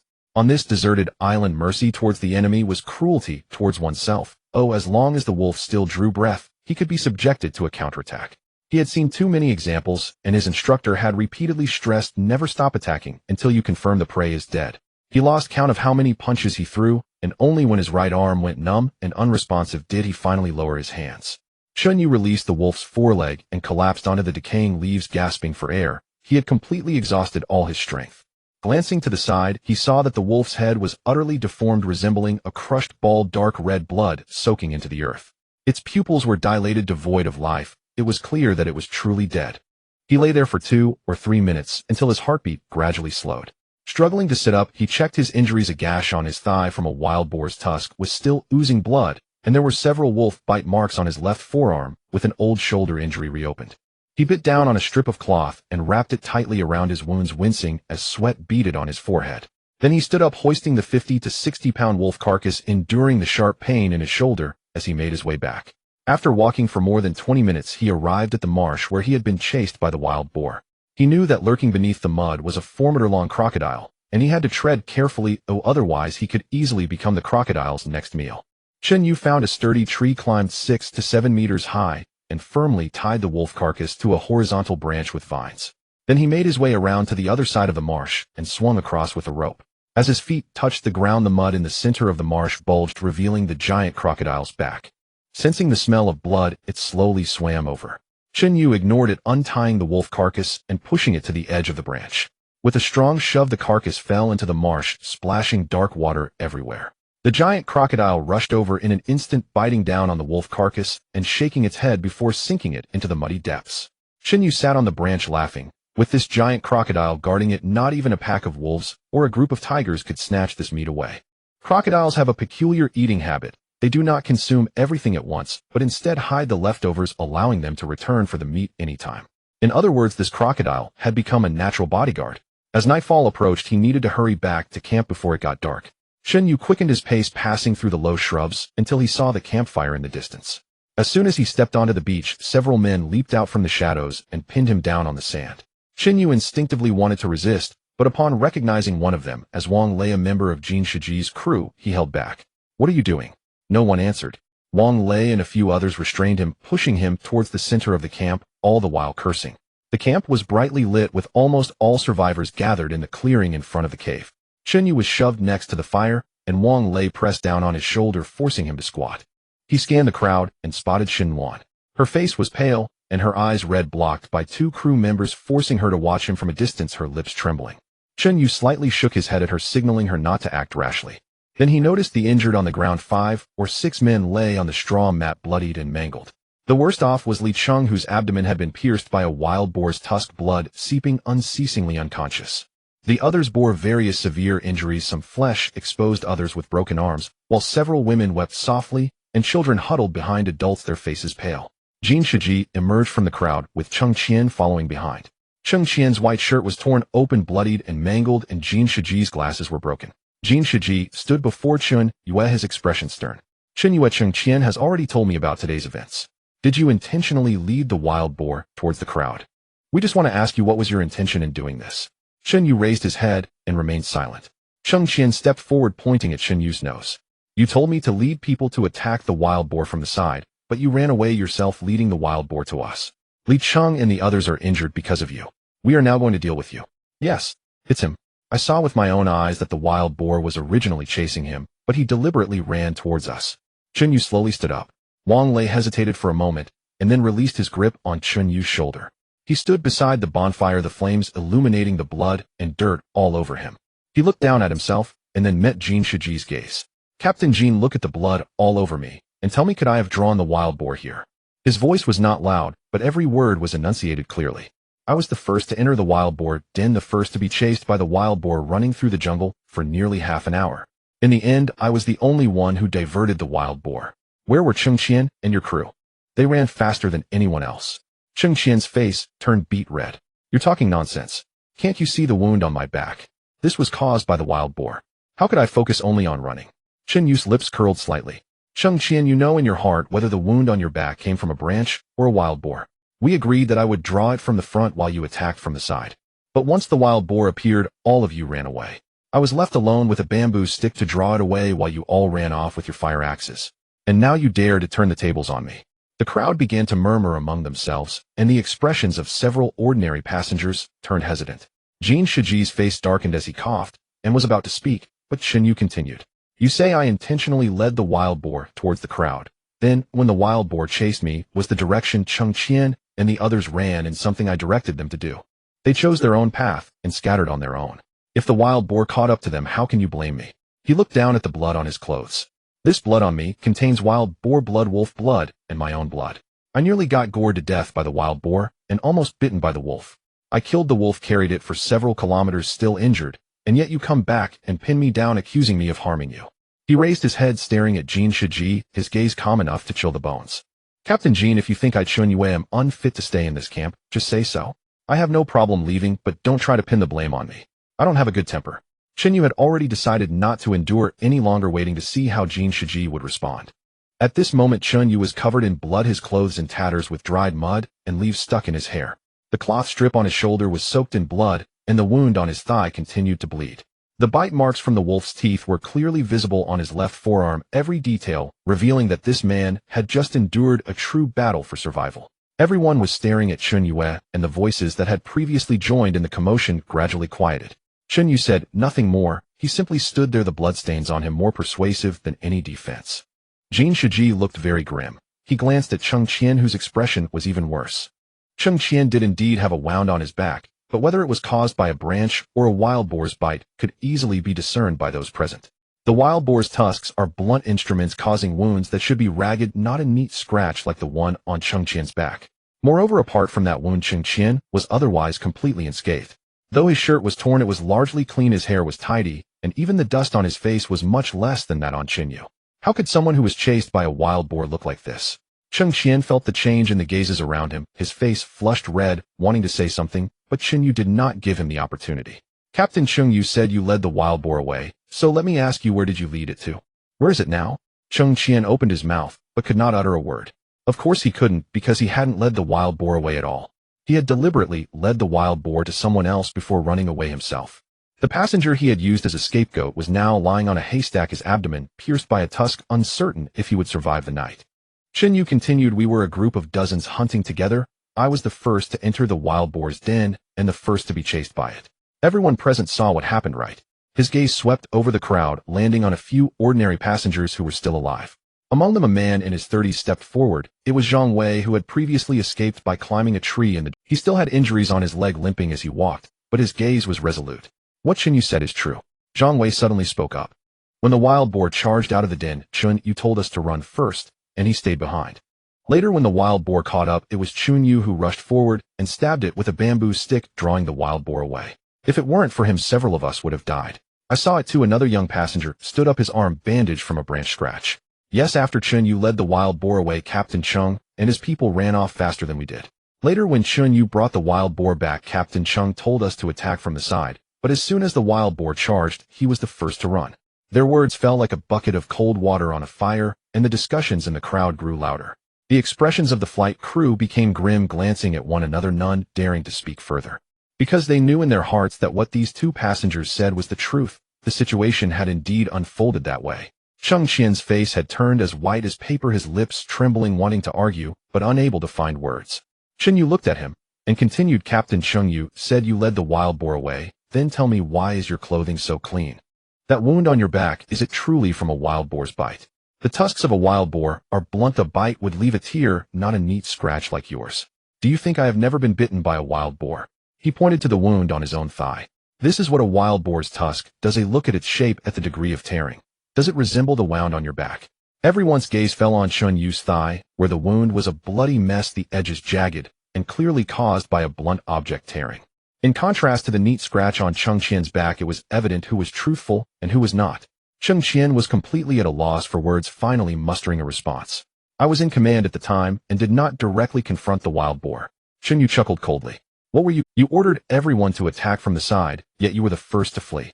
You instructed Lin Feng and the others to chop the wild boar with axes, yet Lin Feng threw down his axe. After all your commands, apart from Li Cheng being gored by the wild boar, what other results did you achieve? Li Cheng was still lying on the haystack, unconscious. His wife knelt beside him, and this scene pierced the hearts of everyone present. Jin Shiji's face was darker than ever. He knew that if Chun Yu continued, Cheng Qian's reputation would be utterly destroyed, and more importantly, he himself would be implicated. After all, Cheng Qian was his man. He could not escape responsibility for Cheng Qian's actions. He coughed lightly, interrupting Qin Yu. All right, let's all calm down. Cheng Qian was in charge of coordinating. If it weren't for his timely organization of the retreat, the casualties could have been even greater. Qin Yu, don't be too aggressive. While the wound on Cheng Qian's back wasn't from a wild boar, it was indeed from a branch, while saving someone, and I can attest to that. He exchanged glances with several crew members nearby, and Wang Lei immediately added, yes, I was right next to Captain Cheng at the time. He was indeed saving someone, and accidentally got scratched by a branch on his back. Another person chimed in, Captain Cheng coordinated very promptly. If it weren't for him, we might have all suffered. A few of them spoke one after another. Although their words were forced, they managed to salvage the situation somewhat. Though the ordinary passengers felt skeptical, they dared not say anything further. After all, Jin Shiji was the leader of the camp, and offending him would lead to no good outcome. Qin Yu did not argue further. He had already achieved his goal. He made everyone see through Cheng Qian's true nature. As for how Jin Shiji would smooth things over, that was his business. The enmity had already been established, and he did not care for a moment. Seeing that the situation had stabilized, Jin Shiji shifted the focus back to Chinyu. Chinyu, since you have faced the wild boar today, you should have a good understanding of its habits. What we lack the most right now is food. That wild boar must weigh at least 200 pounds. If we can bring it back, it will be enough for everyone to eat for several days. What do you think we should do to subdue it? This question was quite tricky. If Chinyu said he didn't know, he would be deemed incompetent, and all his previous words would turn to dust. If Chinyu claimed to know, Jin Shiji could naturally send him back again without any support, allowing him to face death alone. Chinyu did not respond immediately. He understood that this old fox was using others to do his dirty work. Brother Chinyu, I know this isn't easy, but so many of us are waiting for food. If that wild boar isn't dealt with, who will dare to venture into the jungle for food in the future? You have seen the battlefield and faced great challenges. Oh, we need you for this. Chung Qian also chimed in. Captain Jin is right. Brother Chun Yu has the experience and courage for this task. Chinyu did not expose him. Now that Jin Shiji had made his position clear, if he refused, it would seem he was disregarding the larger picture. Once labeled in this camp, life would become difficult. He understood in his heart that the wild boar was indeed a menace. Today it had injured so many people and tasted human blood. It would only become more ferocious in the future. If it wasn't eliminated quickly, it wouldn't just be dangerous to venture into the jungle for food. Even the camp itself might not be safe. Once a wild boar determines that a place has food, it will repeatedly return. Chinyu nodded. We can kill the wild boar, but it can't be done recklessly like today. Today people died and were injured because there was no plan and no traps. Relying solely on 20-some wooden sticks to confront a wild boar heathen is not hunting, it's a death wish. Captain Jin asked, what do you mean? Dig traps and set ambushes. Chinyu squatted down and drew a simple diagram in the sand. The wild boar has a regular activity route. We need to find the path it often takes. Dig a deep pit by the roadside and insert sharpened wooden stakes at the bottom. Then we can lure it over with food. As long as it falls into the pit, no matter how big the wild boar is, it won't be able to turn over. Captain Jin nodded at the diagram on the ground. This method is much better than a direct confrontation. How many people and what tools do we need? Not many tools are needed. Axes, machetes, and sharpened wooden sticks will do. But we need a lot of manpower. Digging the pit requires strength.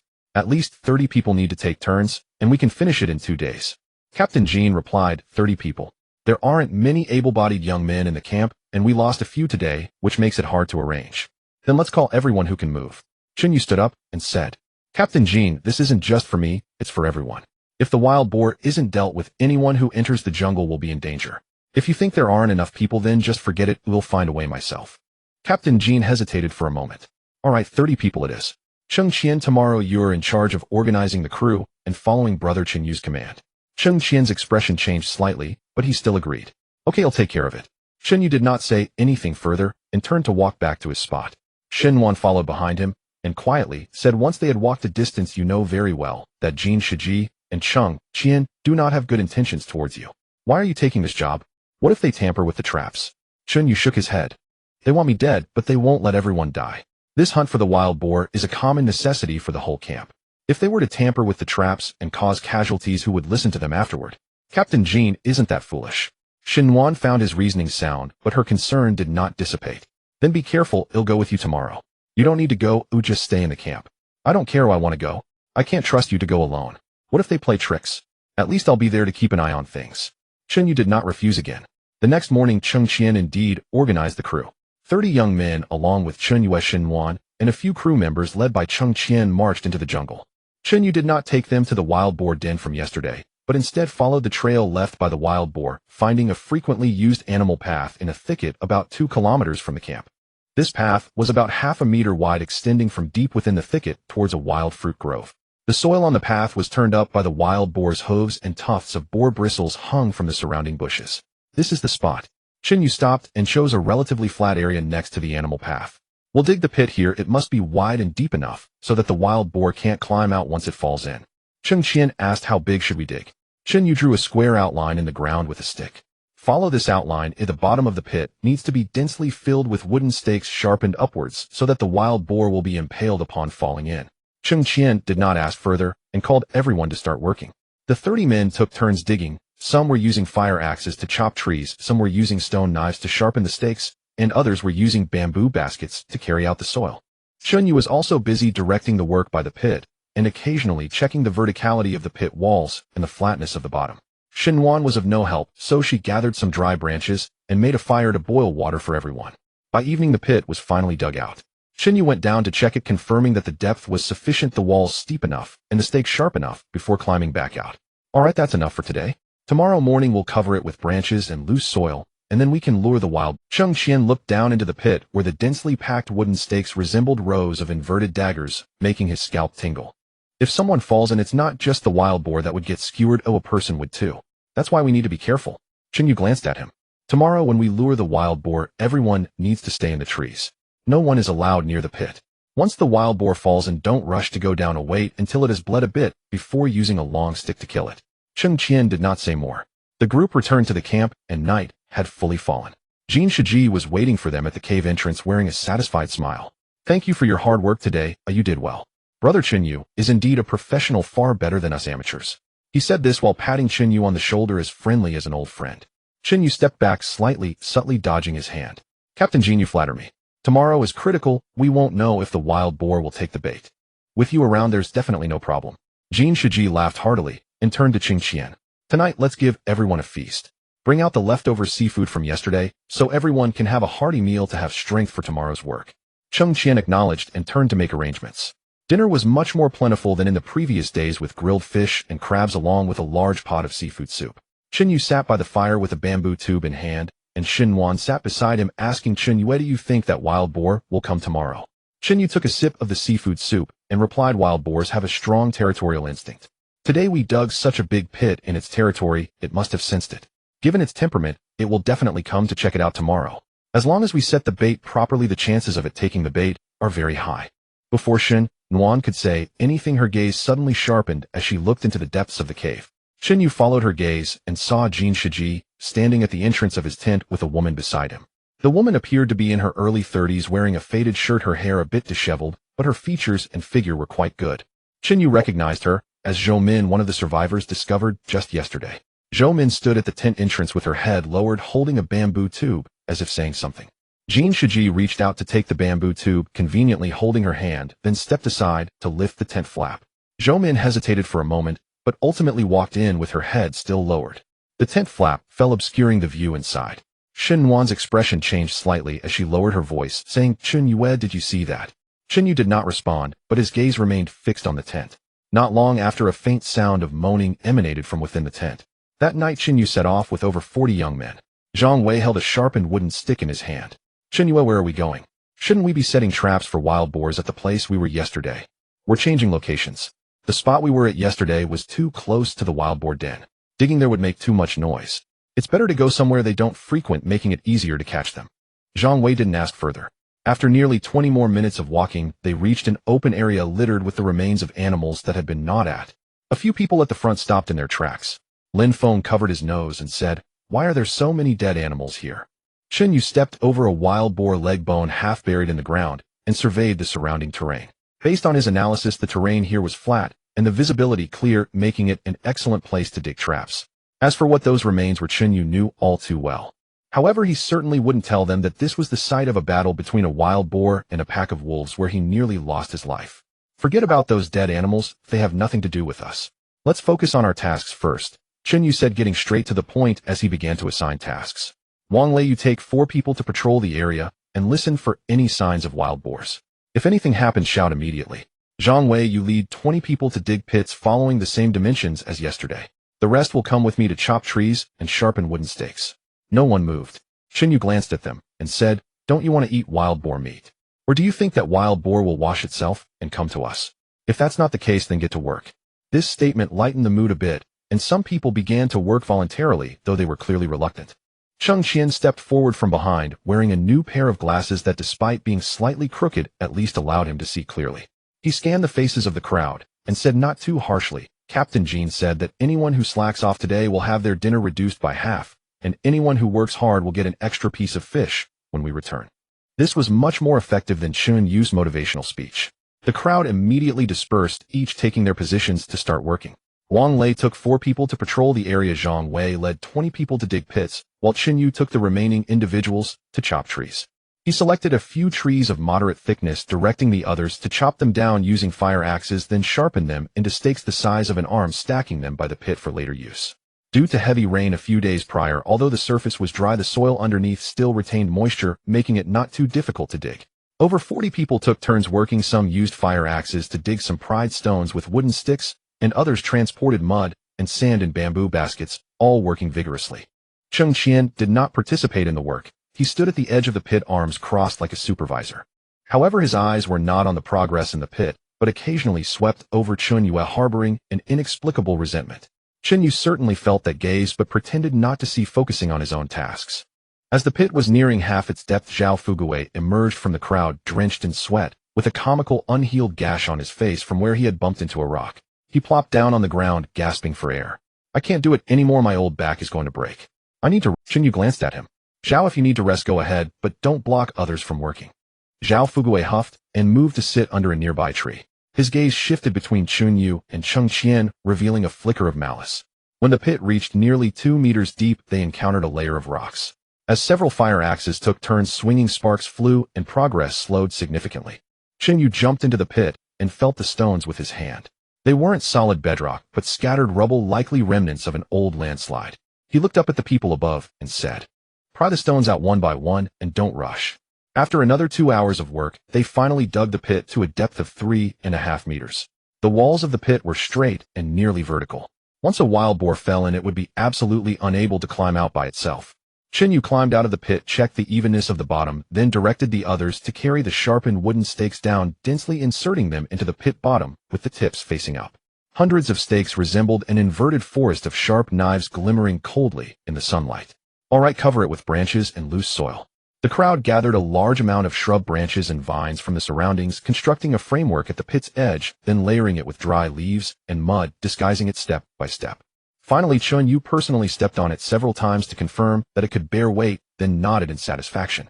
If not looked at closely, one would have no idea that there was a trap here capable of swallowing a wild boar. To prevent our own people from accidentally falling in, let's set up some markers around the trap. Chunyue pointed to the 4 corners of the pit and said, "Use sharpened tree trunks to mark it. They should be easily visible." A few people complied, and 4 stakes over 2 meters tall stood around the trap, like for prominent warning signs. Everything was ready, and the sky was nearing dusk. Chunyue walked up to Cheng Qian and deliberately raised his voice. "Captain Cheng, the trap has been dug. Tomorrow it'll take the lead in attracting the wild boars. You all can hide around, and as soon as a wild boar falls into the trap, rush out to attack. Don't give it any chance to escape." Cheng Qian's eyes brightened slightly, but he quickly regained his composure. He patted Chunyue's shoulder, wearing a look of appreciation. "Brother Chunyue is indeed a man eager to take on such dangerous tasks. I thank you on behalf of everyone in the camp." Chunyue laughed heartily. "No need for thanks, but it's all for everyone. As long as the wild boar bites tomorrow, we'll be able to enjoy wild boar meat. Everyone will have a share, so don't fight with me over it." Several people around laughed along, and some had already begun to plan how to divide the wild boar meat. Yes, wild boar meat tomorrow. "Brother Chunyue, you've worked hard. Oh, we'll give you an extra piece." "Captain Cheng, you've worked hard too. You've been watching all day." The atmosphere became lively, and everyone was immersed in the joy of soon being able to eat wild boar meat. No one noticed the fleeting coldness in Cheng Qian's eyes. Nor did anyone notice Zhao Fuguwei sitting under the tree staring at Chunyue and Cheng Qian with an almost resentful gaze. The next morning, Chunyue was awakened by someone's call. He opened his eyes to find over 10 people gathered at the entrance of the cave, wielding sharpened bamboo spears and wooden sticks, their eyes gleaming as if they had already caught a whiff of wild boar meat. Zhang Wei handed over a bamboo spear and whispered, "Chunyue, everyone is here, we're just waiting for you." Chunyue took the bamboo spear and tested its feel. Cheng Qian stood at the front of the line, his back wound wrapped in cloth, wearing a spare pair of glasses, looking considerably more presentable than yesterday. "Let's go." Chunyue said no more and took the lead into the jungle. Over 40 people formed a line following the small path they had trod yesterday towards the wild boar's den. After walking for about 40 minutes, the group stopped in a low thicket 200 meters away from the wild boar's den. Chunyue raised his hand to signal everyone to halt. "Listen carefully, when we reach the cave entrance, everyone should take their assigned positions from yesterday. No one is allowed to move without my signal." Everyone nodded in agreement, and Cheng Qian stepped forward from the back. "Did you bring the fire starter?" Chunyue glanced at him. Cheng Qian nodded, unhooking a torch from his waist. The top of the torch was wrapped with cloth soaked in pine resin prepared the night before. This was specifically instructed by Chunyue at the camp. After all, wild boars are still beasts, and they have an innate fear of flames. If he needed to attract the wild boar towards the trap, and the boar tried to escape or change direction, Cheng Qian and the others would need to ignite the prepared haystacks to drive the boar back onto the predetermined path with fire and smoke. Chen Yu took the torch to inspect it briefly before handing it back to Qing Qian. Soon they caught sight of the wild boar's den. Chen Yu signaled for everyone to spread out. Qing Qian, along with a few team members, hid behind a large tree, while Chen Yu picked up a stone from the ground and tossed it into the wild boar's den. A dark shadow rushed out of the cave entrance, and the wild boar stood at the mouth of the den staring at them. On its shoulder blade was a wound inflicted by Chen Yu's bamboo stick yesterday. By now it had scabbed over, but the surrounding skin was red and swollen, clearly indicating a serious injury. The wild boar's eyes fixed on Chen Yu, blood red, and clearly remembering the pain. Chen Yu had no intention of giving it a chance. He tightened his grip on the bamboo spear, aimed at the boar's shoulder blade, and threw it with all his might. The bamboo spear arced through the air, producing a whooshing sound as it embedded itself into the same spot as yesterday's wound, now adding a new injury on top of the old. This time it penetrated deeper than before, with the spear's tip piercing through the scabbed wound and sinking nearly a foot into the flesh, causing the wild boar immense pain. The wild boar let out a piercing scream, its body stiffening momentarily as blood gushed from the new wound, streaming down its bristles and dripping onto the ground. Then it lowered its head and charged at Chen Yu with its hooves pounding the ground. The earth trembled beneath the wild boar's feet as the surrounding bushes were knocked askew and debris flew in all directions. Chen Yu turned and ran, not in a straight line, but veering towards the densely wooded areas, using the tree trunks to shield himself from the boar's charge. However, the wild boar was faster today than yesterday, and it was thoroughly enraged. Having been hurt twice in the same way by the same person, its anger overshadowed all reason, but had only one thought now: to smash this bipedal creature in front of it. Chen Yu dashed through the jungle branches, slapping against his face painfully, but he couldn't afford to be distracted. The sound of the wild boar's breath was right behind him, growing closer, and he could even feel the wind from its tusks. Ahead appeared a sturdy large tree. Chen Yu suddenly veered off, darting past the right side of the trunk. The wild boar couldn't stop in time and crashed into the trunk, shaking the entire tree violently as leaves fell in a flurry. But the wild boar merely shook its head, showing no signs of stopping, and turned to continue its pursuit. Chen Yu ran swiftly, but the wild boar ran even faster. Several times the wild boar nearly caught up to him, its tusks grazing his back, and the closest encounter even tore his t-shirt. Yet each time Chen Yu narrowly dodged at the last moment, whether by changing direction, rolling, or using tree trunks as shields, always managing to create a small gap of 1 or 2 meters. Qing Qian and the others followed behind, but they dared not get too close. They witnessed the wild boar's frenzied state and did not want to become the next Li Cheng. They could only follow from a distance, tracking Chen Yu's trail and the path trampled by the wild boar, making their way towards the trap. After running for nearly 10 minutes, an open area appeared ahead. Chen Yu spotted the 4 sharp wooden stakes standing around the trap from afar, like 4 prominent markers clearly visible in the sunlight. He quickened his pace, sprinting towards the trap with all his might. The distance closed rapidly. 50 meters, 40 meters, 30 meters, 20 meters. Then just a dozen meters away from the trap, Chen Yu suddenly made a sharp turn, darting to the right and brushing past the edge of the trap. Qing Qian, who was following behind, erupted with anger upon witnessing this. He dashed out from behind the hiding tree, pointing at Chen Yu, and shouted, "Chen Yu, what are you doing? Why aren't you running towards the trap? Why don't you listen to orders? Why are you just running around?" Chen Yu shouted back as he continued to run. "The trap is right ahead. Are you trying to make me fall into it? What else could I do if not this? You tell me." Qing Qian's face turned red with anger, his tone rising. "The main objective this time is to kill the wild boar. If you keep running around like this, the wild boar won't enter the trap, and all our efforts will be in vain. Moreover, you are still a dozen meters away from the trap. Those wooden stakes are warning markers, not the edge of the trap. You could easily go around them." Just as Chen Yu was about to reply, a heavy grunting sound from the wild boar came from behind, much closer than before. He had no time to say anything more and could only continue running. Avoiding danger was the priority. But instead of running straight along the edge of the trap, he began to circle it. The wild boar followed him closely, also circling the trap, with the distance between them remaining around 10 meters. Qing Qian was anxiously stomping his feet when suddenly a bamboo spear flew out from the thicket and pierced into the wild boar's hindquarters, embedding itself nearly half a foot deep. The wild boar let out a shriek, its entire body sliding forward due to inertia, plowing forward deep. It stopped to catch its breath, then turned to look in the direction from which the bamboo spear had come. Qing Qian was stunned, then grabbed Zhao Fugui beside him and shouted, "What the hell are you doing? Did you have to lure the wild boar over here?" Zhao Fugui stammered, "I thought this would anger the wild boar, making it chase." Chen Yu even more furious. Qing Qian's face turned green with anger, and he raised his hand to slap Zhao Fugui, but before he could, the ground began to shake violently, and the wild boar's heavy breathing was already close at hand.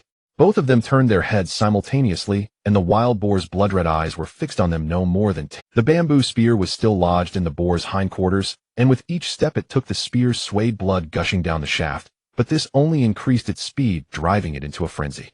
Run! Cheng Qian pushed Zhao Fugui aside and turned to flee. Zhao Fugui stumbled from the push, nearly falling to the ground, but he couldn't afford to curse, scrambling to follow.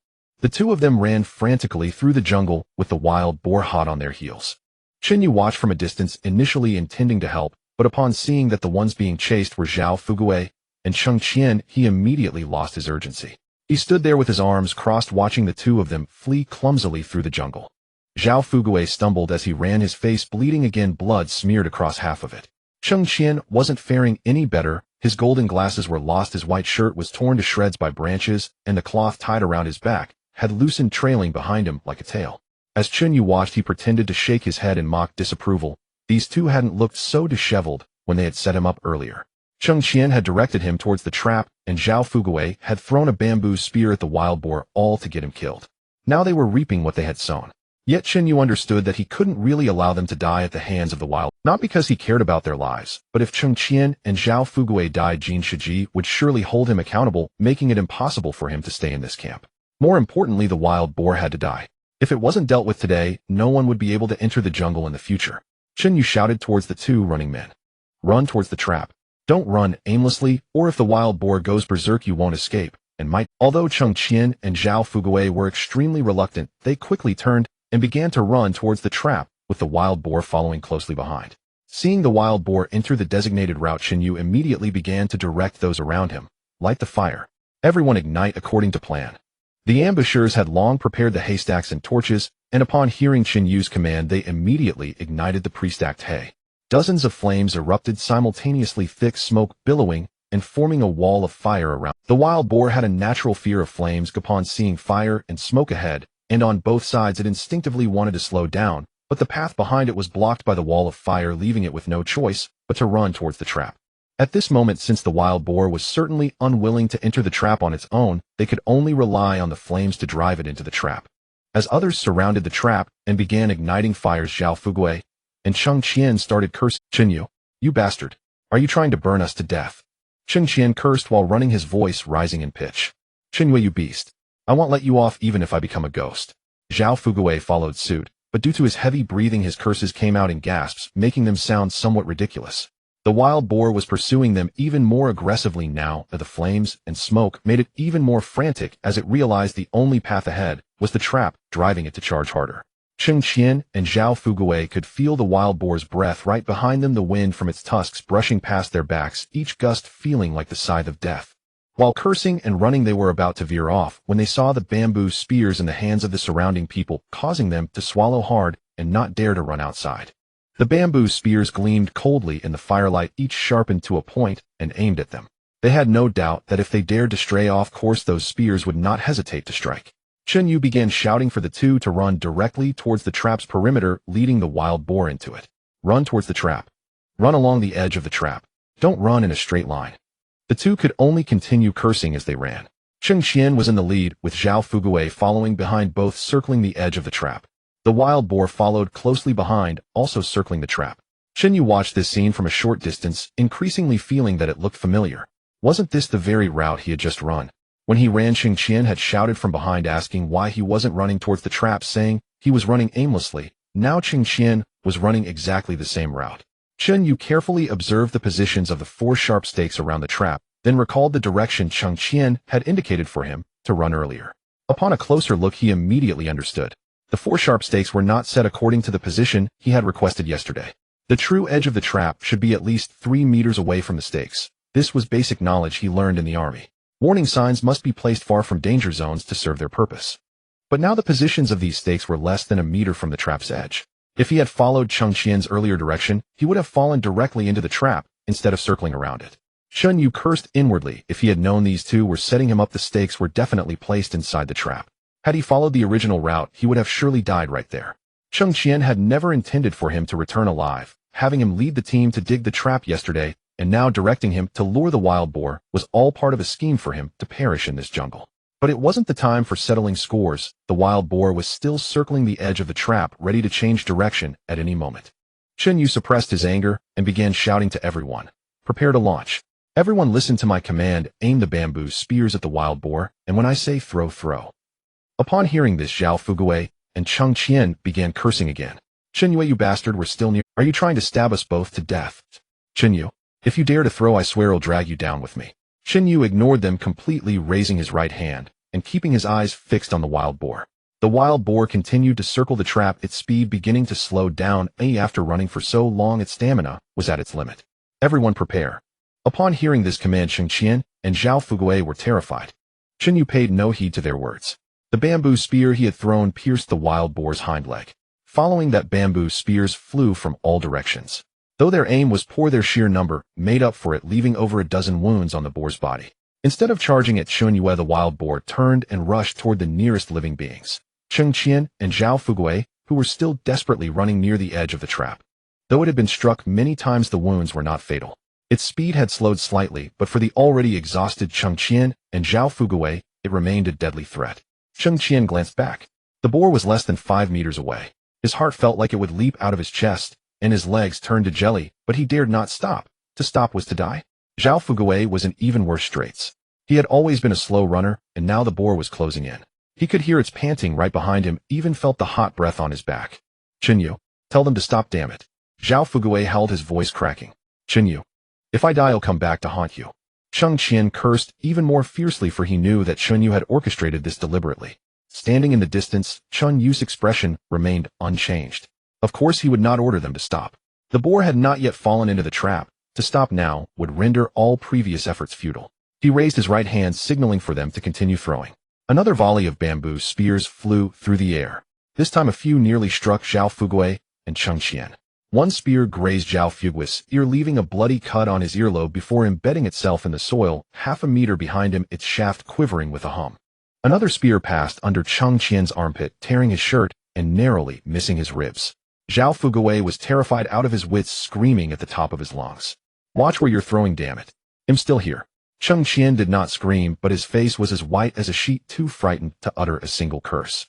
Now he finally understood what Chen Yu had felt when the boar was chasing him, and why Chen Yu had run in circles around the trap. But it was too late now. The boar was right behind him, bamboo spears flying from every direction. He could neither stop nor change course. He could only keep running along the edge of the trap. Just then someone shouted, "The boar has stopped." Everyone saw it. The wild boar had halted. It no longer chased Cheng Qian and Zhao Fugui.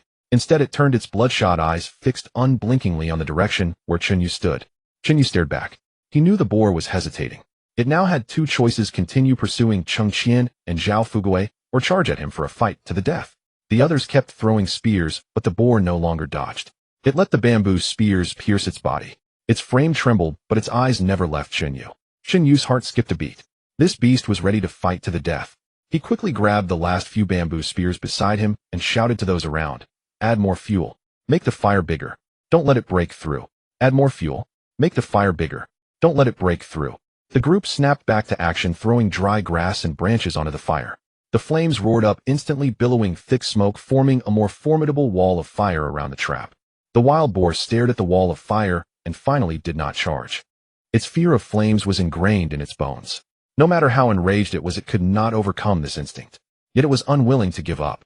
It began pacing back and forth along the edge of the trap, searching for a way to break through. At that moment, Chen Yu suddenly spotted an opportunity. The boar's hind hooves were already treading on the loose soil at the edge of the trap, soil he had deliberately spread yesterday. It could bear little weight, certainly not enough to support a boar weighing over 200 gene. If the boar took just one more step forward, it would break through the loose soil and fall directly into the pit. Without hesitation, Chen Yu grabbed a bamboo spear aimed at the boar's front leg and hurled it with all his might. The spear struck the boar's front leg. Stung by the pain, the boar instinctively lurched forward, its front hoof landing on the loose soil. The soil instantly collapsed, and the boar's front half plunged downward.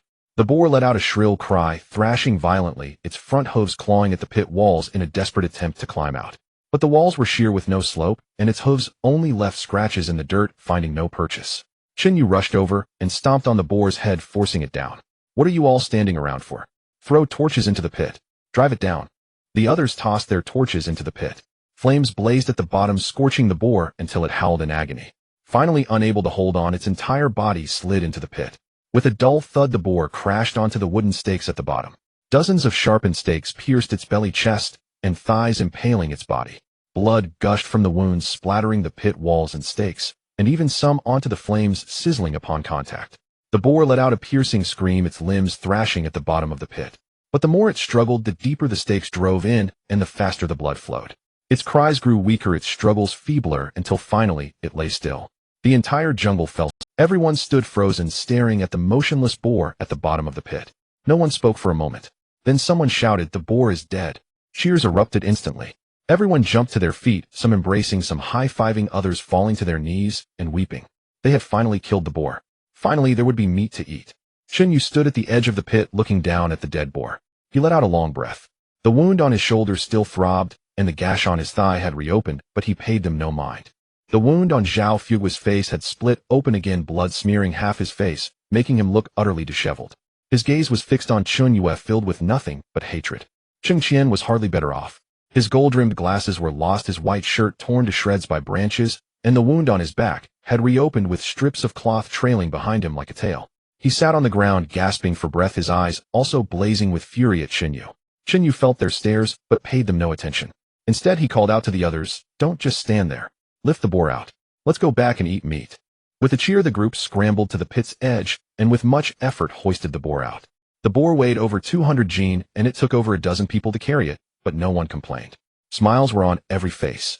Chunyu walked at the head of the procession, followed by more than 40 survivors carrying the boar. Behind them, Cheng Qian and Zhao Fuguo limped along, trailing behind. Zhao Fuguo stopped after a few steps, muttered a curse under his breath at Chunyu's back. "Chunyu, just you wait. They'll settle this score with you sooner or later." Cheng Qian was invigorated upon seeing the wild boar fall into the trap and rushed to the edge of the pit. The wild boar was stuck between wooden stakes at the bottom of the pit with numerous wounds all over its body, bleeding profusely, yet still alive, its limbs twitching and emitting intermittent howls. Cheng Qian turned and shouted, "The wild boar has fallen, in hurry, let's rush down and kill it." He was about to jump. Chunyu grabbed him. "What's the rush? The fire isn't out yet. This creature isn't dead, yet if you go down now, and it suddenly goes wild, there'll be nowhere to hide." Cheng Qian frowned, but looked at the twitching wild boar at the bottom of the pit, and swallowed his words.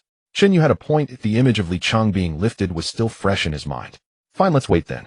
Cheng Qian took 2 steps back, crossing his arms, and staring at the bottom of the pit. The surrounding people also gathered around, chattering excitedly. Some praised the size of the wild boar, some were glad the trap was deep enough, while others began to plan how to divide the meat. The atmosphere grew increasingly lively, with only Chunyu squatting at the edge of the pit, his eyes fixed on the wild boar, his right hand resting on the fruit knife at his waist. The wild boar's howls gradually weakened from deafening to intermittent until only faint gasps remained. Yet its eyes remained wide open, the blood-red irises fixated on the people at the edge of the pit. Another quarter of an hour passed, and the torches at the bottom of the pit finally went out, leaving only wisps of blue smoke. Cheng Qian could no longer wait, leaned forward to look down, and saw the wild boar had stopped moving. "The fire is out, can we go down now?" Cheng Qian turned to Chunyu. The people around echoed his sentiments. "Right, Chunyu, the wild boar isn't moving anymore, it should be dead, right? I'm starving you, I'm just waiting to eat meat." Chunyu ignored the chatter, took a long wooden stick from someone nearby, and poked the wild boar at the bottom of the pit. The wild boar showed no reaction. He poked it a few more times, targeting its abdomen and legs, each poke stronger than the last. The wild boar's body swayed slightly with the stick, but showed no signs of struggle. "That's enough, let's go down." As soon as Chunyu finished speaking, Cheng Qian took the lead and slid down the edge of the pit. Although he was anxious, he wasn't foolish. He didn't jump directly to the bottom, but slowly slid down using the grooves on the pit wall. A few other brave ones followed him down, each holding sharpened sticks and bamboo spears. Cheng Qian stepped onto the pit floor, carefully avoiding the blood-soaked wooden stakes, and walked up to the wild boar. The wild boar's belly no longer rose and fell. There were no signs of a heartbeat in its chest, and its pupils were already dilated, devoid of any life. "It's dead." Cheng Qian looked up, a smile spreading across his face. "The wild boar is dead." Cheers erupted from the people at the edge of the pit. "Great, we finally have meat to eat. Chunyu is awesome. This trap was expertly dug. Quick, get the wild boar up, we're having stewed meat tonight." More people slid down to the bottom of the pit, working together to haul the wild boar. The 200-plus pound wild boar was heavy for 5 or 6 people to lift, but no one complained of fatigue, all wearing smiles. Cheng Qian stood at the bottom of the pit and patted Chunyu on the shoulder. His hand was covered in the wild boar's blood, leaving several bloody handprints on Chunyu's shoulder, yet his expression was sincere, or at least it appeared that way. Brother Qinyue, we owe this to you. If you hadn't led us to dig this trap and risk your life to lure the wild boar here, we would never have been able to kill it. You're professional, it's truly different. Qinyue glanced at him, his face showing little emotion. This isn't just my accomplishment. Without you guys, even if I had the greatest skill, I couldn't have killed this wild boar alone. His words were well received, and those around felt comfortable listening to them. Some began to say that Qinyue was humble, while others expressed a desire to learn a few survival skills from him the next day. Chengqian's smile froze for a moment, but he quickly regained his composure and patted Qinyue's shoulder again, this time with a bit more force. Brother Qinyue is right. This is the result of everyone's joint effort. However, this wild boar isn't completely dead yet. Although it looks lifeless, if it still has a breath left, it could suddenly go wild when we try to lift it, and that would be troublesome. Chengqian's words silenced the laughter around him. A few folks instinctively took a step back, gripping their wooden sticks tighter. Chengqian continued, Brother Qinyue, you are the most experienced among us. This last step should be up to you. Give it a quick end, and then we can safely carry the meat back, allowing everyone to eat pork sooner. The surrounding people nodded in agreement. Yes, Qinyue, you should take action. You are the most suitable. Brother Qinyue is experienced and swift, certainly able to deliver a fatal blow. Come on, Qinyue, don't decline, we all trust you. Chattering voices came from all directions, everyone looking at Qinyue with eyes full of expectation and trust. Qinyue sneered coldly inside. Chengqian was still trying to find ways to get him killed. Who knew if the wild boar was truly dead? If it still had a breath left and suddenly went wild as he approached, the consequences would be unimaginable. He had seen too many such examples. The final struggle of a dying beast was often the deadliest. A wild boar weighing over 200 pounds, even with just a breath left, could eviscerate a person with its tusks. But Chengqian had already said this much, and everyone around was watching him. If he refused, it would mean he was cowardly and afraid of death. Once tagged with such a label in this camp, he would never be able to hold his head high again. Qinyue nodded. Finally, he chose the longest wooden spear, which was over 2 meters long, with a shaft made from a sturdy bamboo stick. The crowd parted, forming a semicircle around the wild boar. Qinyue approached the wild boar and looked down at it. The wild boar's belly no longer rose and fell, but Qinyue noticed its front legs were still twitching. This creature was indeed not completely dead. Qinyue gripped the wooden spear with both hands, aiming the tip at the wild boar's eye. The wild boar widened its eyes slightly, its body quivering violently as if trying to struggle, but its limbs no longer obeyed. Only its head lifted a few centimeters before heavily slamming back down to the ground. Qinyue gave it no chance. He exerted force with both hands, and the spear, slicing through the air, pierced into the wild boar's eye socket. The tip of the spear penetrated the eyeball, directly stabbing into the wild boar's brain. The wild boar twitched its limbs violently a few times before becoming completely still. Qinyue released the spear and took 2 steps back. The bottom of the pit was quiet for a moment before erupting into deafening cheers. It's dead, this time it's really dead. Qinyue is awesome. One shot, one kill. Quick, let's lift the wild boar up. We're having stewed meat tonight. The crowd clamored, and several brave individuals rushed forward, working together to lift the wild boar from the wooden stakes. The more than 200-pound wild boar was tied with ropes, with people pulling from above and pushing from below, struggling greatly to get it out of the pit. Everyone wore smiles, and some had already begun using stone knives to cut the wild boar's legs, eager to taste a piece of meat first. Some suggested having a bonfire party that night, while others mentioned skinning the wild boar for keepsakes. But just then a wolf howl suddenly echoed from deep within the jungle. The howls of wolves echoed from deep within the jungle, one after another. Qinyue immediately felt a surge of panic and looked around, and indeed, he saw many wolves emerging. Upon a rough glance, there were about 20 or 30 wolves. The leading wolf was almost a size larger than the others, standing atop a rock with its amber eyes fixed intently on the crowd and the wild boar. The people around him instantly panicked, starting to howl in various ways, and some even began to flee. Some tossed aside their wooden sticks and turned to run, while others collapsed on the ground, trembling, creating chaos. Chengqian grabbed Qinyue tightly, his voice trembling as he asked, Qinyue, what should we do at this moment? Qinyue was also a bit flustered, but after observing the crowd's reaction, he thought to himself that he could not panic now. He took a deep breath and shouted loudly, don't run in chaos. Think about it, if you run away, the wild boar. Upon hearing that the wild boar might be lost, everyone immediately calmed down. A few who had run out stopped in their tracks, hesitating as they turned back. The 200-pound wild boar was still lying at the edge of the pit. They had fought for 2 days to catch it, and on this food-scarce deserted island, nothing was more precious than meat. Qinyue seized the opportunity to raise his voice, saying, although it looks like a pack of wolves, in reality, they are only about the size of dogs. Who hasn't raised a dog before? Just fight them directly. After this statement, the commotion in the crowd gradually subsided. People began to regain their confidence, feeling that Qinyue's words made sense. Wolves were just slightly larger dogs after all. Some even began to provoke the wolves across from them. A young man shouted loudly and directly threw his bamboo spear at the wolf pack. However, the wolf pack easily dodged the attack. The large wolf didn't even lift its eyelids while the nearby gray wolves effortlessly sidestepped, and the bamboo spear landed in the dirt half a meter behind them. The wolf pack resumed watching the group of people as well as the wild boar beneath the pit, their gazes containing a hint of mockery. Shinyu did not blame the young man, at least this action made everyone see clearly. The wolves were not to be trifled with, but they did not initiate an attack. They were waiting for the humans to show a flaw, waiting for nightfall. Shinyu began to organize the personnel for defense against the wolves, placing those with bamboo spears at the front, while instructing Zhang Wei to gather dry wood to prepare for a fire.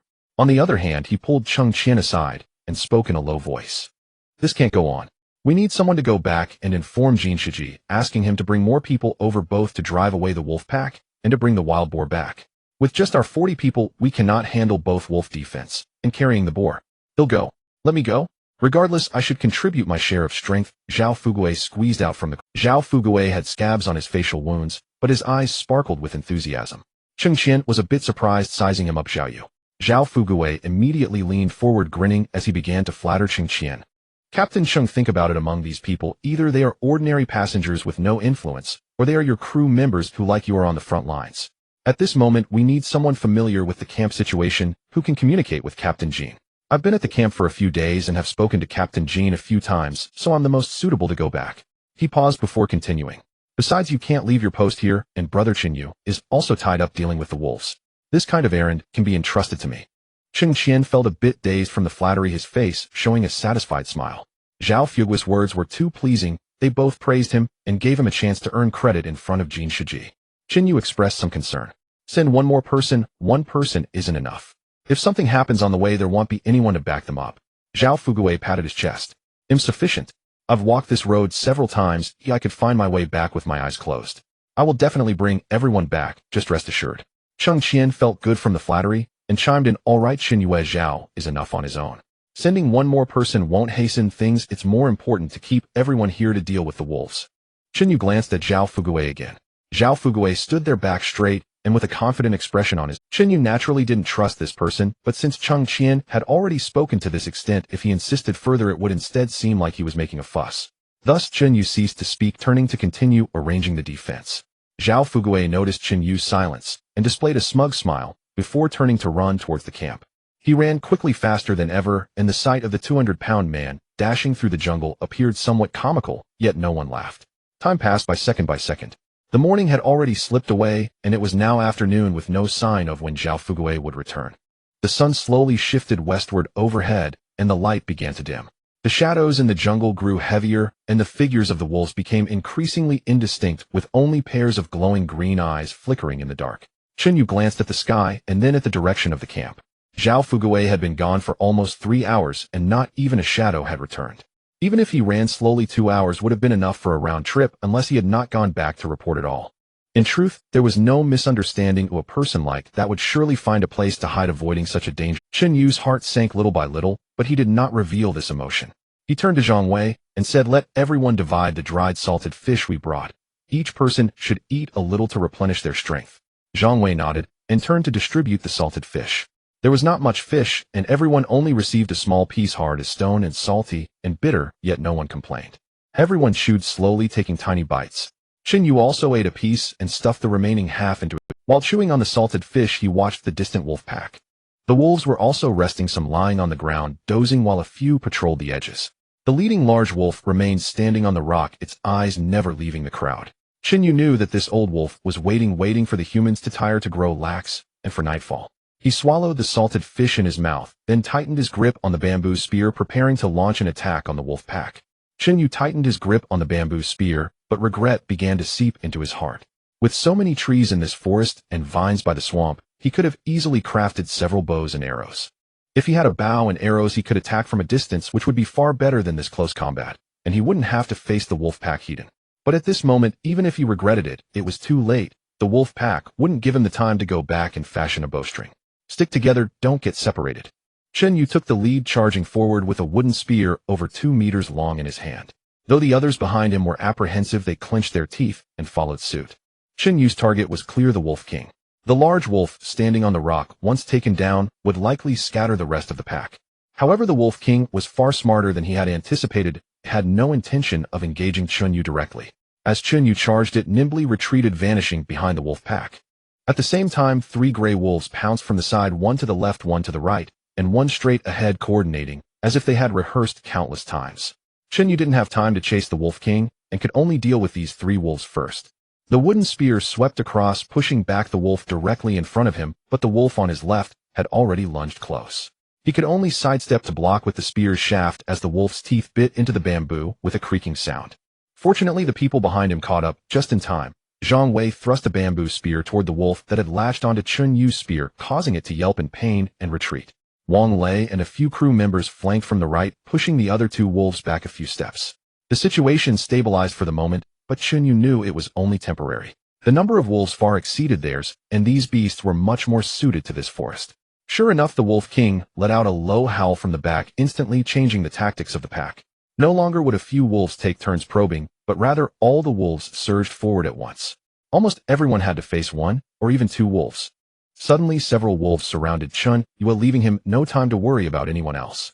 With the wooden spear in hand, he moved with a fierce wind, thrusting to push one wolf back, and sweeping to fend off another. But he knew that if this dragged on, he wouldn't last long. The wolves had far better stamina than humans. He had to find. Seizing the moment, he fought off several wolves. Chunyu quickly scanned the battlefield, and finally spotted the large wolf on the rock again. It stood there, its amber eyes coldly fixed on him, as if scrutinizing him and waiting. The other wolves around seemed preoccupied with their own battles, momentarily oblivious to this side. Chunyu no longer hesitated. He tightened his grip on the wooden spear and charged toward the Wolf King. This time the Wolf King did not retreat. It leaped down from the rock, landing silently, arching its back and raising its tail, stepping toward Chunyu with deliberate slowness. Its gaze remained locked on Chunyu's eyes without a hint of evasion. Chunyu felt a chill. This wolf was not fleeing, it was searching for the perfect moment to strike. As the distance between man and wolf diminished, Chunyu held the spear, firmly aiming the tip directly at the Wolf King's throat. He calculated the distance, and as long as the Wolf King entered the spear's attack range, he could pierce its throat. The Wolf King seemed to have seen through his intentions. Its steps suddenly quickened, but not in a straight dash, could zigzag from side to side, making it impossible for Chunyu to accurately lock onto its vital point. Chunyu couldn't wait any longer. He thrust the spear forward with both hands, aiming straight for the Wolf King's chest. This thrust was swift and fierce, but the Wolf King's body was far more agile than he had imagined. Just as the spear tip was about to touch its fur, the Wolf King's hind legs suddenly powered forward. Its body sprang to the side, narrowly avoiding the spear's tip. The spear missed its mark. Chunyu wanted to retract the spear for defense, but its length became a hindrance in such close quarters. Before he could pull the spear back, the Wolf King used the momentum of its leap to adjust its center of gravity, landing silently and immediately darting beneath the spear. Its speed was astonishing. Chunyu barely caught a glimpse of a gray shadow flash by, and then a sharp pain shot through his thigh. The Wolf King's teeth sank deep into his thigh muscle near the spot where he had previously been wounded by a wild boar's tusk. Chunyu couldn't help but cry out. It was a pain that pierced from the bone outward, causing veins to bulge on his forehead, and cold sweat drenched his back in an instant. But Chunyu did not fall. Gritting his teeth, he loosened his grip on the wooden spear with his right hand and drew a fruit knife from his waist, stabbing toward the Wolf King's neck. The Wolf King sensed the danger and instinctively turned its head to dodge. But this time it was not so lucky. Although the blade did not pierce its neck, it sheared off half of its ear. The Wolf King's left ear was cleanly severed from the base, falling onto the decaying leaves as blood gushed from the wound, staining half of its head. The Wolf King let out a shrill howl, releasing its grip on Chunyu's thigh and suddenly leaping back 2 paces. However, as it pulled away, its teeth tore away a small chunk of flesh from Chunyu's thigh. Chunyu was in agony, nearly collapsing to the ground.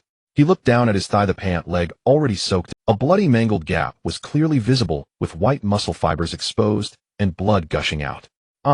Chunyu bit down hard to suppress any further cries, but his body trembled, not from fear, but from the physiological reaction to excruciating pain. At that moment, cries of agony erupted all around. Zhang Wei had been knocked to the ground by a wolf. He desperately held a wooden stick against the wolf's neck, but the wolf's claws had already carved deep gashes across his chest.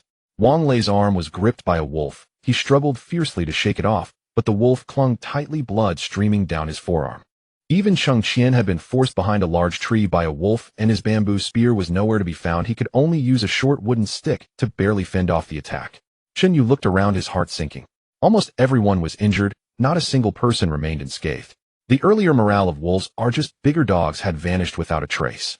He realized that he had underestimated this pack of wolves. These beasts, which had previously been able to square off against a 200-pound wild boar, might have easily taken them down had the wild boar not had such tough skin and long tusks. A wolf pack that could fight a wild boar could hardly be a ragtag bunch. Indeed, wolves and dogs are two different species. No matter how fierce a dog is, it ultimately relies on humans. But wolves are different. They are the true masters of this forest. Every wolf is a born hunter, and their coordination, patience, and ferocity are ingrained in their very genes. The Wolf King's mournful howl sliced through the twilight sky like a knife. It was not a roar of victory, but rather a signal of retreat. The besieging wolves paused as if the play button had been hit. The gray wolf that had bitten Zhang Wei's chest released its grip, shaking its bloodied fangs as it retreated into the shadows. The one that had been tearing at Wang Lei's arm also abandoned its meal, turning to vanish into the underbrush. Within seconds, all the gray shadows retreated to several meters away, crouching and licking their wounds. Pairs of green eyes flickered in the dim light, resembling the phosphorescence of a graveyard. Everyone was panting heavily, their weapons trembling as they pointed outward. No one dared to pursue. That was a trap, as everyone knew. Chunyu leaned against a tree, the wound on his thigh burning painfully. He quickly scanned the scene, 3 deep, bone-revealing gashes on Zhang Wei's chest, several bite marks on Wang Lei's arm, oozing blood, and others with bite wounds on their shoulders or thighs, yet no one had fallen dead. In contrast, on the wolf's side, 3 corpses lay in the clearing, bamboo spears protruding from their abdomens and necks, dark red blood soaking into the earth. The brief respite was not a sign of victory. The wolf pack had merely retreated to the shooting range, regrouping. They formed a loose encirclement, crouching in pairs beside the underbrush. Some were licking their wounds, some were pacing anxiously, while more simply crouched quietly, their eyes fixed unblinkingly on the injured prey. The Wolf King, missing half an ear, stood at the forefront. Blood had coagulated on its face into an ugly scab, making it look like a malevolent spirit risen from hell. It stared at Chun Yue, its gaze devoid of anger, only the cold patience of a predator calculating its gains and losses. Chun Yue understood that gaze. Wolves never make unprofitable deals. If they cannot win, they retreat, waiting for you to bleed, waiting for you to tire, waiting for you to lower your guard. They have time, but we do not. He glanced at the sky. The sun had already sunk below the treetops. At most an hour remained before darkness would engulf the island. Captain Cheng. Chun Yu approached Cheng Qian. Cheng Qian looked terrible. His gold-rimmed glasses were missing, and he squinted. The wound on his back had reopened, and the blood seeping through it stained the makeshift bandage red.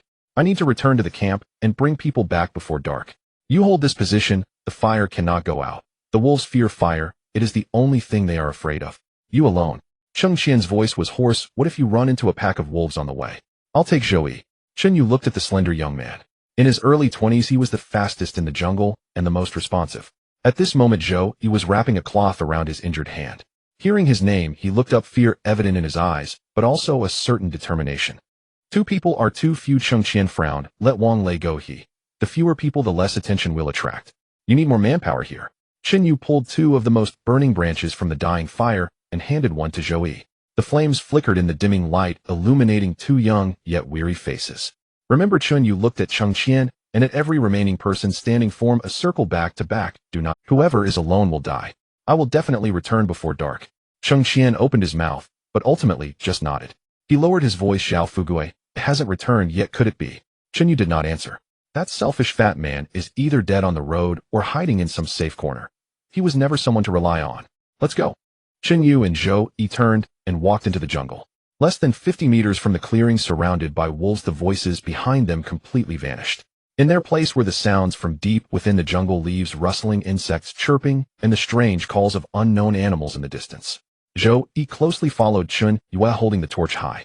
The firelight could only illuminate a few meters ahead. The darkness on both sides was thick and impenetrable. Brother Chun Yue, Zhou's voice trembled. Do you think the wolves will chase us? No.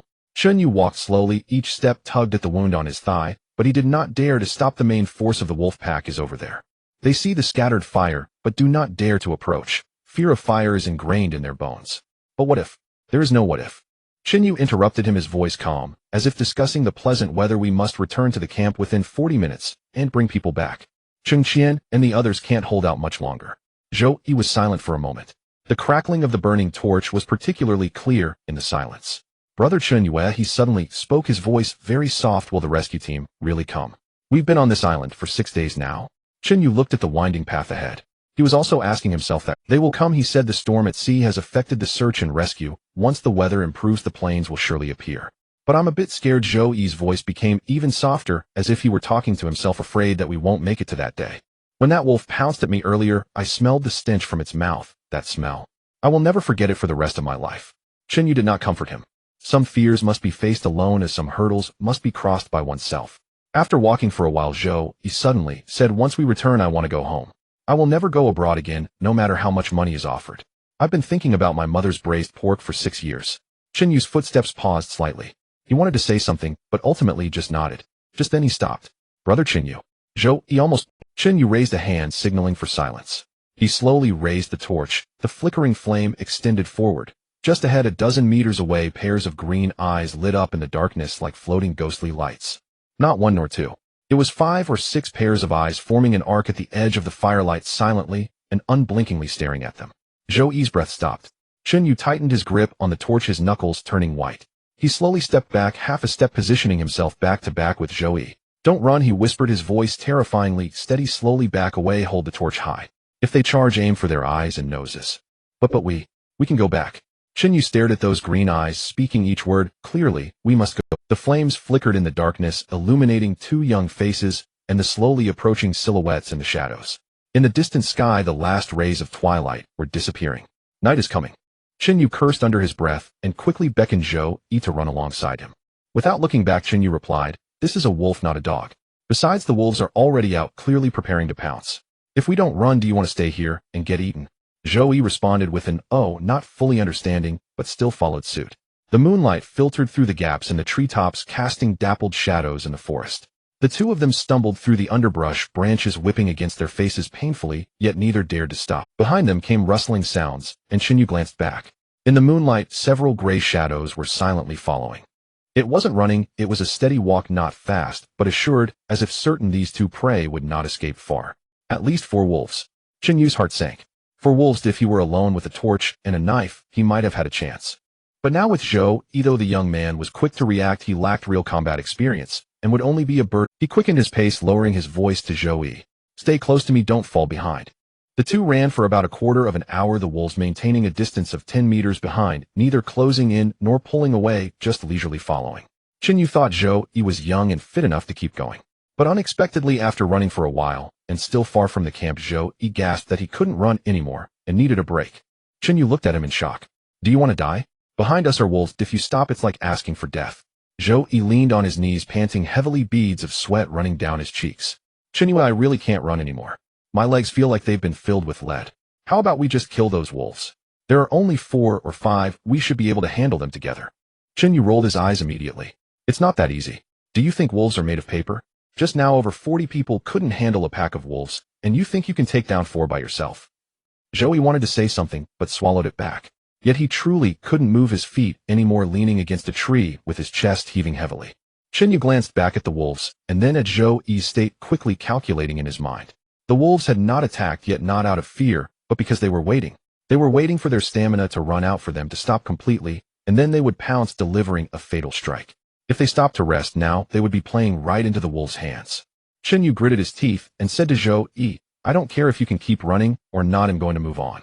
If you can't keep up, I'll have to leave you behind. You choose. Zhou Yi was stunned, staring wide-eyed at Yu. You can't be that kind of person. We came out together, how can you leave me behind? Yu looked at him expressionlessly. In a place like this, your own life is the most important. If I take you with me, we'll both die. If I go alone, at least one of us can survive. Think for yourself, is it better for you to stay and drag me down, or to grit your teeth and follow? Zhou Yi's lips trembled slightly. He wanted to say that Yu wasn't that kind of person. But the experiences of the past few days on the island made him realize that in a place like this, morality and loyalty mean nothing in the face of life and death. He stopped speaking, biting his teeth as he pushed himself up from the tree and followed Yu forward. This time he no longer complained of exhaustion, but his steps were noticeably slower, stumbling several times as he nearly tripped over tree roots. Yu didn't look back to help him, but he didn't speed up either. He kept a distance of 2 to 3 steps ahead of Zhou Yi, neither too close nor too far, just enough for Zhou Yi to see his back. The wolves continued to follow behind. In the moonlight, those pairs of greenish eyes resembled ghostly flames, flickering and dimming. After nearly half an hour, the trees ahead finally thinned out a bit. Through the gaps in the treetops, Yu vaguely saw the glow of the campfire in the distance. There were voices. Chen Yu's spirits lifted as he quickened his pace. He shouted at the direction of the camp. Is anyone there? Quickly someone come. We are surrounded by wolves. The camp fell silent for a moment, then several voices responded. Who? Who is shouting? It sounds like Chen Yu. Why is he back so late? Chen Yu continued to shout as he ran. It's me. Chen Yu, come help. There are wolves behind us. The camp fell quiet again for a few seconds, then someone timidly asked, wolves? How many? 4 or 5. Hurry, someone replied. There are wolves, how do we get past them? What if we get bitten? Chen Yu was almost ready to curse in anger, but held himself back. The wolves aren't near you. If you come from the front of the camp and take a detour, you can avoid them.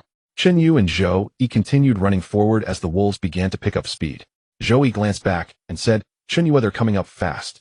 Chen Yu also felt the footsteps behind him drawing nearer. The wolves panting was almost right next to his ear. He gripped the torch tightly, suddenly turning around and swinging it hard at the nearest wolf. The torch smashed against the wolf's head, causing it to let out a miserable howl and leap backward. The flames scorched its fur, filling the air with the stench of burnt flesh.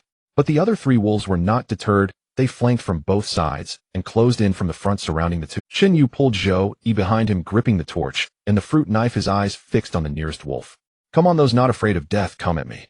The wolf hesitated for a moment, not rushing in immediately. The sight of its companion being burned by the fire made it wary.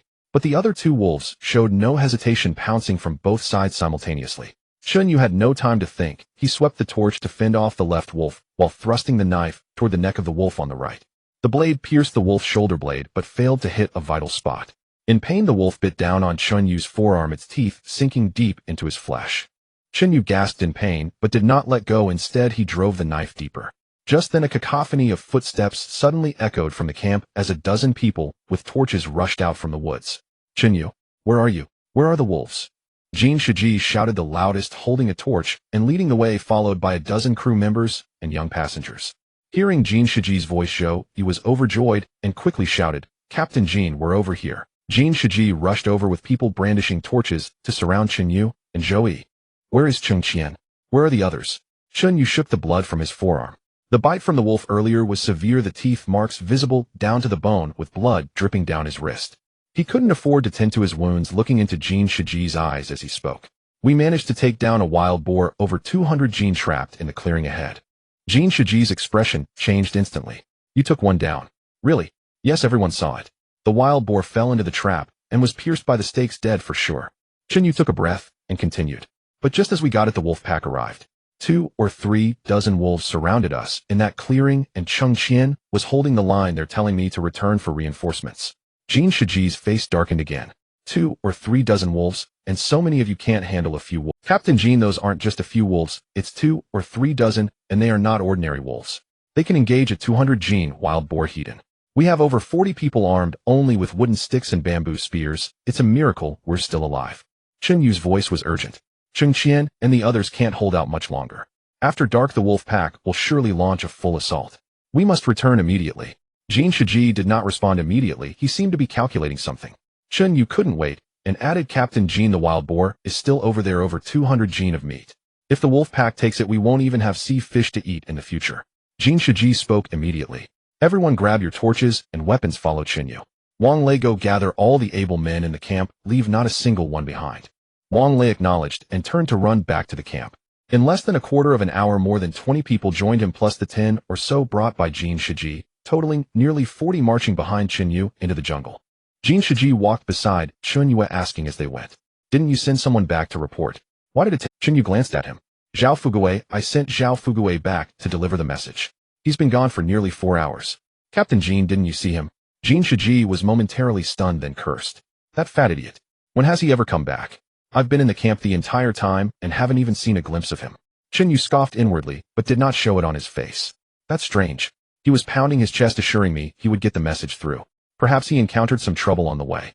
Jin Shiji snorted and did not inquire further. He knew all too well what kind of person Zhao Fugui was. Having him run errands was almost worse than sending him to die. The group moved quickly despite injuries to his thigh and forearm. Chen Yu did not slow his pace. He held the torch high, leading the way back along the route they had come. Strangely, the few wolves that had been following them earlier had vanished without a trace. This was unusual. Wolves do not easily abandon their prey. Their retreat suggested something was wrong with the main pack. Chen Yu quickened his pace. After about half an hour, he faintly heard shouts and the howling of wolves ahead. The sounds mingled and echoed in the night sky, sending chills down one's spine. Jin Shiji's expression changed, urging everyone to quicken their steps. The group passed through the last patch of low trees, and the clearing finally came into view. The bonfire was still burning, but it was no longer as vigorous as before, as several piles had extinguished, leaving only blue smoke wafting in the night breeze. On the ground lay several people in disarray, the blood shocking to behold. More were still fighting against the wolf pack. Zhang Wei was covered in blood, his left arm hanging in front of his chest, while his right hand clutched a bamboo spear, limping as he faced off with the gray wolf. Wang Lei had bandages wrapped around his arm soaked through with blood, yet he was still swinging a fire axe at a wolf that was attempting to approach. Cheng Qian leaned against a tree trunk, his back wound reopened, but he still held a wooden stick staring ahead. The wolf pack was still attacking, but their assault was not as fierce as before. A dozen wolves were scattered across the clearing, some attacking isolated individuals, while others tore at the corpses on the ground. Those were not people, but several wolves that had been killed earlier. The Wolf King, missing half an ear, stood on a rock, coldly surveying the battlefield. Captain Jean has arrived with the men. Someone shouted first, their voice filled with the ecstasy of having survived. Reinforcements are here. Everyone hold on. Quick, come help. Several individuals struggling to withstand the assault saw the dark crowd and dozens of burning torches behind Jin Shiji, their morale instantly lifted. Zhang Wei thrust his bamboo spear at the gray wolf before him, pushing it back several meters. Wang Lei swung his fire axe at another wolf, hitting its front leg, causing the wolf to howl and limp away. Without hesitation, Jin Shiji waved his hand. Everyone light your torches and surround them to drive the wolves back. 40 people shouted in unison, raising their torches and charging into the clearing. The flames crackled in the night wind, sparks flying. The wolf pack was startled by this sudden display, and several attacking wolves hesitated, taking a few steps back. The Wolf King stood on the rock, watching the increasing number of figures and the growing light of the flames, finally letting out a low howl. It was a command to retreat, and in an instant the wolf pack dispersed, retreating into the depths of the jungle. However, a few wolves were unwilling to give up so easily. They jumped up from the trap. Unbeknownst to anyone, several wolves had jumped into the more than 3-meter deep trap and were tearing at the carcass of the wild boar. The wild boar's abdomen had been ripped open, its innards partially eaten, with blood flowing down the walls of the pit. The few wolves still holding chunks of meat in their mouths jumped out of the pit, crashing right into the crowd. Kill them, don't let them escape. Several crew members charged forward, fire axes and bamboo spears. One wolf was hit in the hind leg, howling as it dragged its injured leg back into the jungle, only to be struck on the head by Wang Lei's axe, dying on the spot. Another wolf, still clutching a piece of wild boar intestine, was simultaneously pierced by 3 or 4 bamboo spears, collapsing into a pool of blood while howling. The remaining wolves dropped the meat in their mouths and fled into the depths of the jungle. The clearing finally fell silent, leaving only the moans of the injured and the heavy breaths of the people. Cheng Qian pushed himself up from the tree trunk, limping over to Jin Shiji. Captain Jin, you finally arrived. If you had come any later, we might not have held on. Jin Shiji glanced at him, his gaze lingering for a moment on the open wound on Cheng Qian's back before looking away. He did not respond to Cheng Qian's words, but held the torch and walked straight to the edge of the pit. The edge of the trap was a mess dug up by the wolves, with loose soil scattered everywhere. Jin Shiji stood at the edge of the pit looking down. The firelight illuminated the bottom of the pit. The wild boar's carcass still lay there, but it was no longer as intact as when it was first killed. Its abdomen had been torn open by the wolves, with some of its innards eaten and one of its hind legs gnawed down to the bone. Yet overall it was still there. Over 200 jin of meat, with a loss of about 10 to 20 jin, remained quite substantial. A smile finally appeared on Jin Shiji's face. He turned around and shouted to everyone, the wild boar is still here. Over 200 jin of wild boar, enough for us to eat well for several days. Finally, we won't have to eat sea fish. Early the next morning, the camp was filled with a long-lost aroma of meat. The wild boar had been roasting over the fire for most of the night, the fat sizzling as it dripped onto the charcoal, sending the delicious scent wafting far away. Everyone gathered around the fire, their eyes fixed hungrily on the piece of pork being turned over the flames, their throats constantly swallowing. Chen Yu was fortunate to receive a small piece of wild boar meat about the size of his palm, roasted to a golden brown and oozing with fat, hot in his hands. He found a corner to sit down, looking down at the piece of meat in his hand. On this deserted island there were no better conditions to prepare more refined dishes, but having meat to eat was already quite good. A few people beside him were also dividing the meat, each with only a small piece. Some had already begun to wolf it down, while others hesitated, nibbling at it bit by bit. Someone couldn't help but ask Jin Shiji, Captain Jin, we've worked hard to catch a wild boar that weighs over 200 pounds. Why do we only get such a small piece?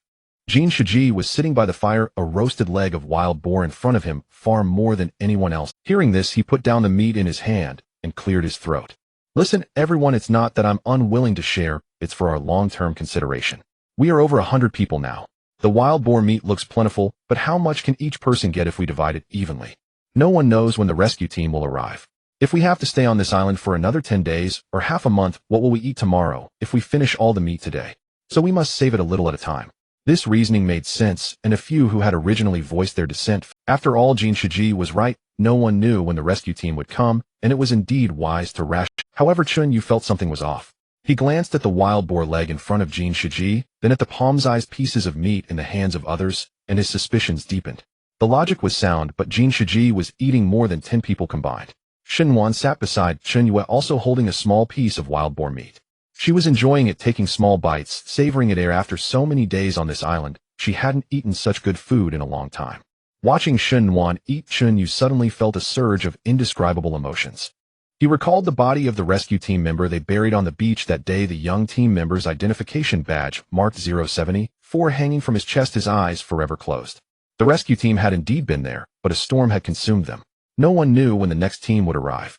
Shenwan noticed Chun Yu staring at her, and looked up to ask, "What's wrong? What are you looking at?"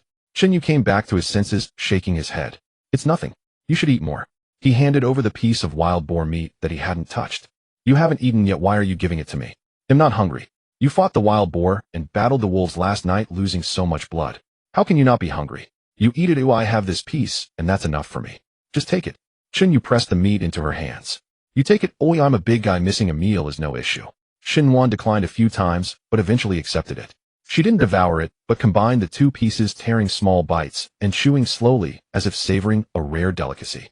Chun Yu leaned against a tree trunk, closing his eyes for a moment. The wound on his thigh still throbbed, and the bite marks on his forearm from the wolf had yet to scab over. But he couldn't focus on that now. His mind kept pondering Jin Shiji's earlier words. Saving food was correct, but why wasn't Jin Shiji saving it himself? That leg of wild boar must weigh at least 4 or 5 pounds, enough to be shared among 10 people. And then there was Chung Qian and the other crew members who had received far more meat than ordinary passengers.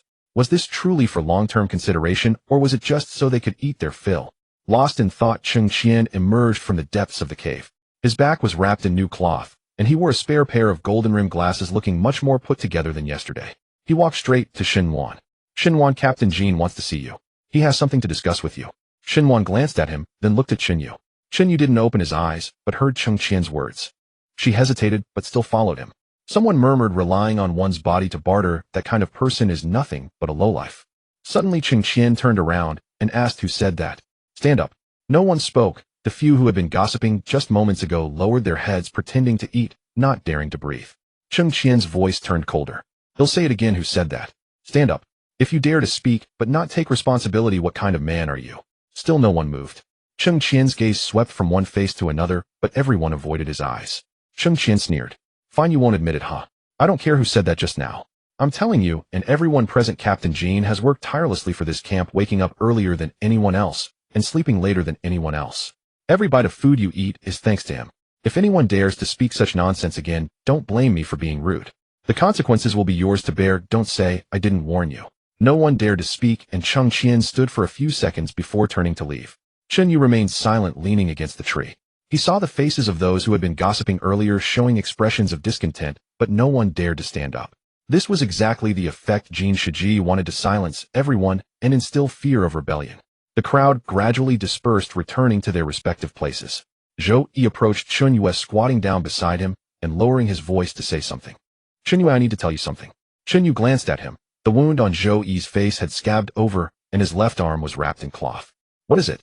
Zhou Yi looked around to confirm no one was paying attention, then leaned in closer. "You shouldn't get too close to Shun Wan, and none of those crew members are good people." "Why do you say that?" Chun Yu remained silent, thinking Zhou Yi didn't believe him, so he continued. "I'm serious. Do you know why the crew always gets more food than us during distribution? It's not because they work harder in the camp. It's because they steal.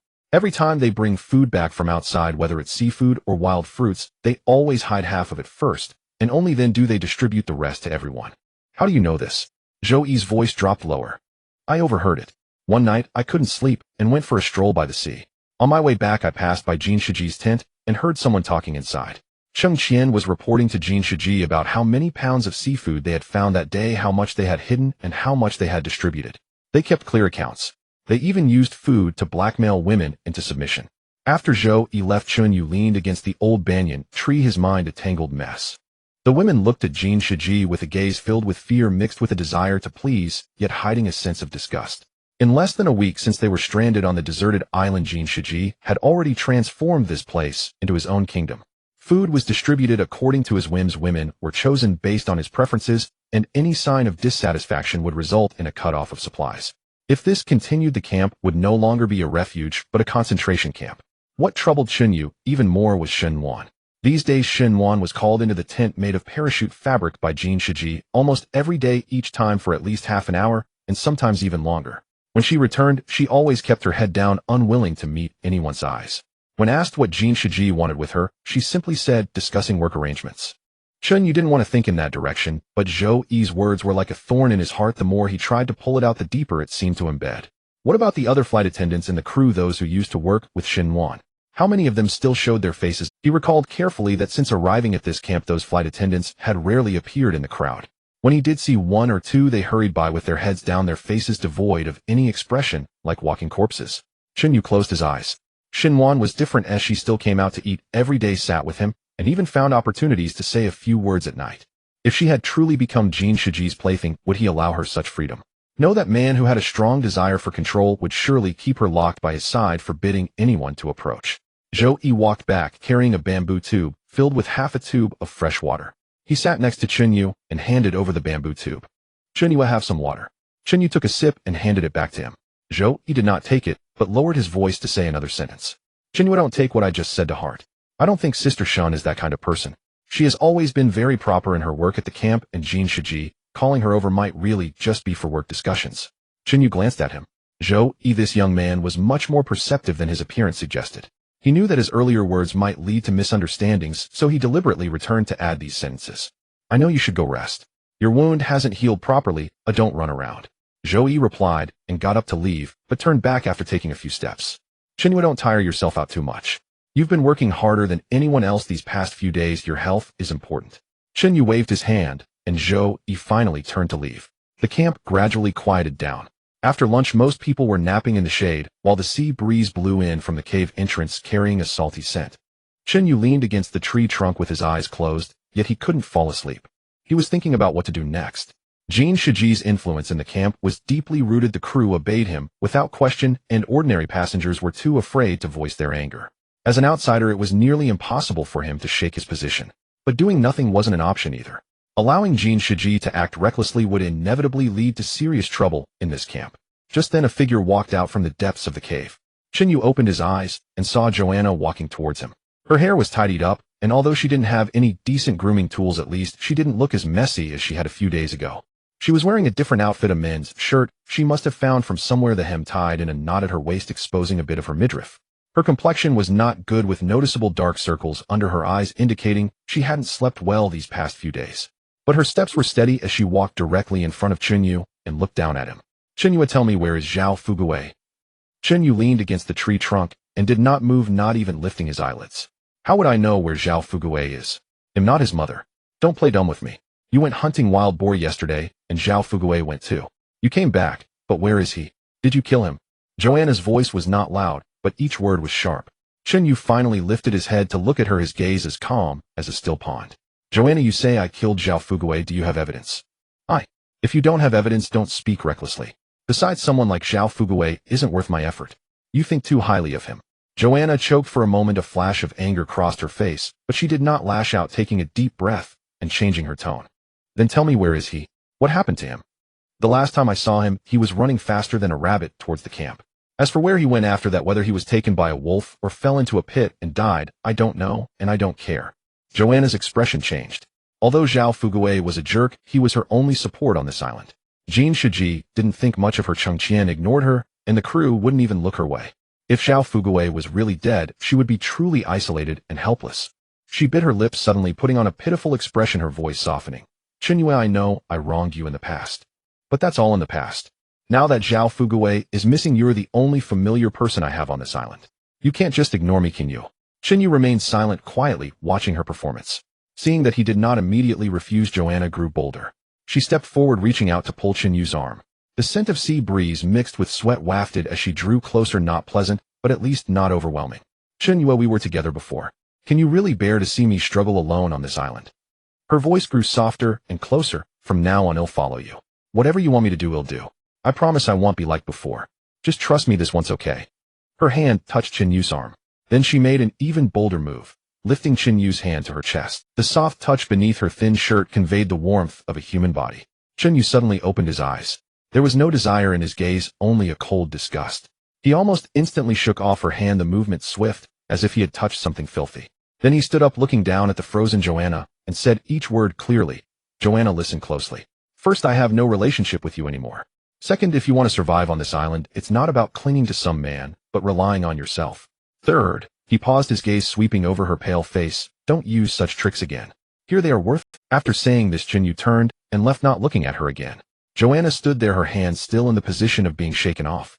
The pitiful expression on her face faded, slightly replaced by a twisted expression of shame, anger, and despair. She stared at Yu's disappearing back outside the cave, her nails digging deep into her palm. The sea breeze rushed in through the cave entrance, causing her to shiver. The borrowed men's shirt was pitifully thin, unable to contain the cold that seeped from her bones. Xinwan approached Yu and asked, "What were you doing with her?" Yu felt a twinge of guilt, even though he had done nothing. "She asked me where Zhao Fugui went and I said I didn't know, then she left."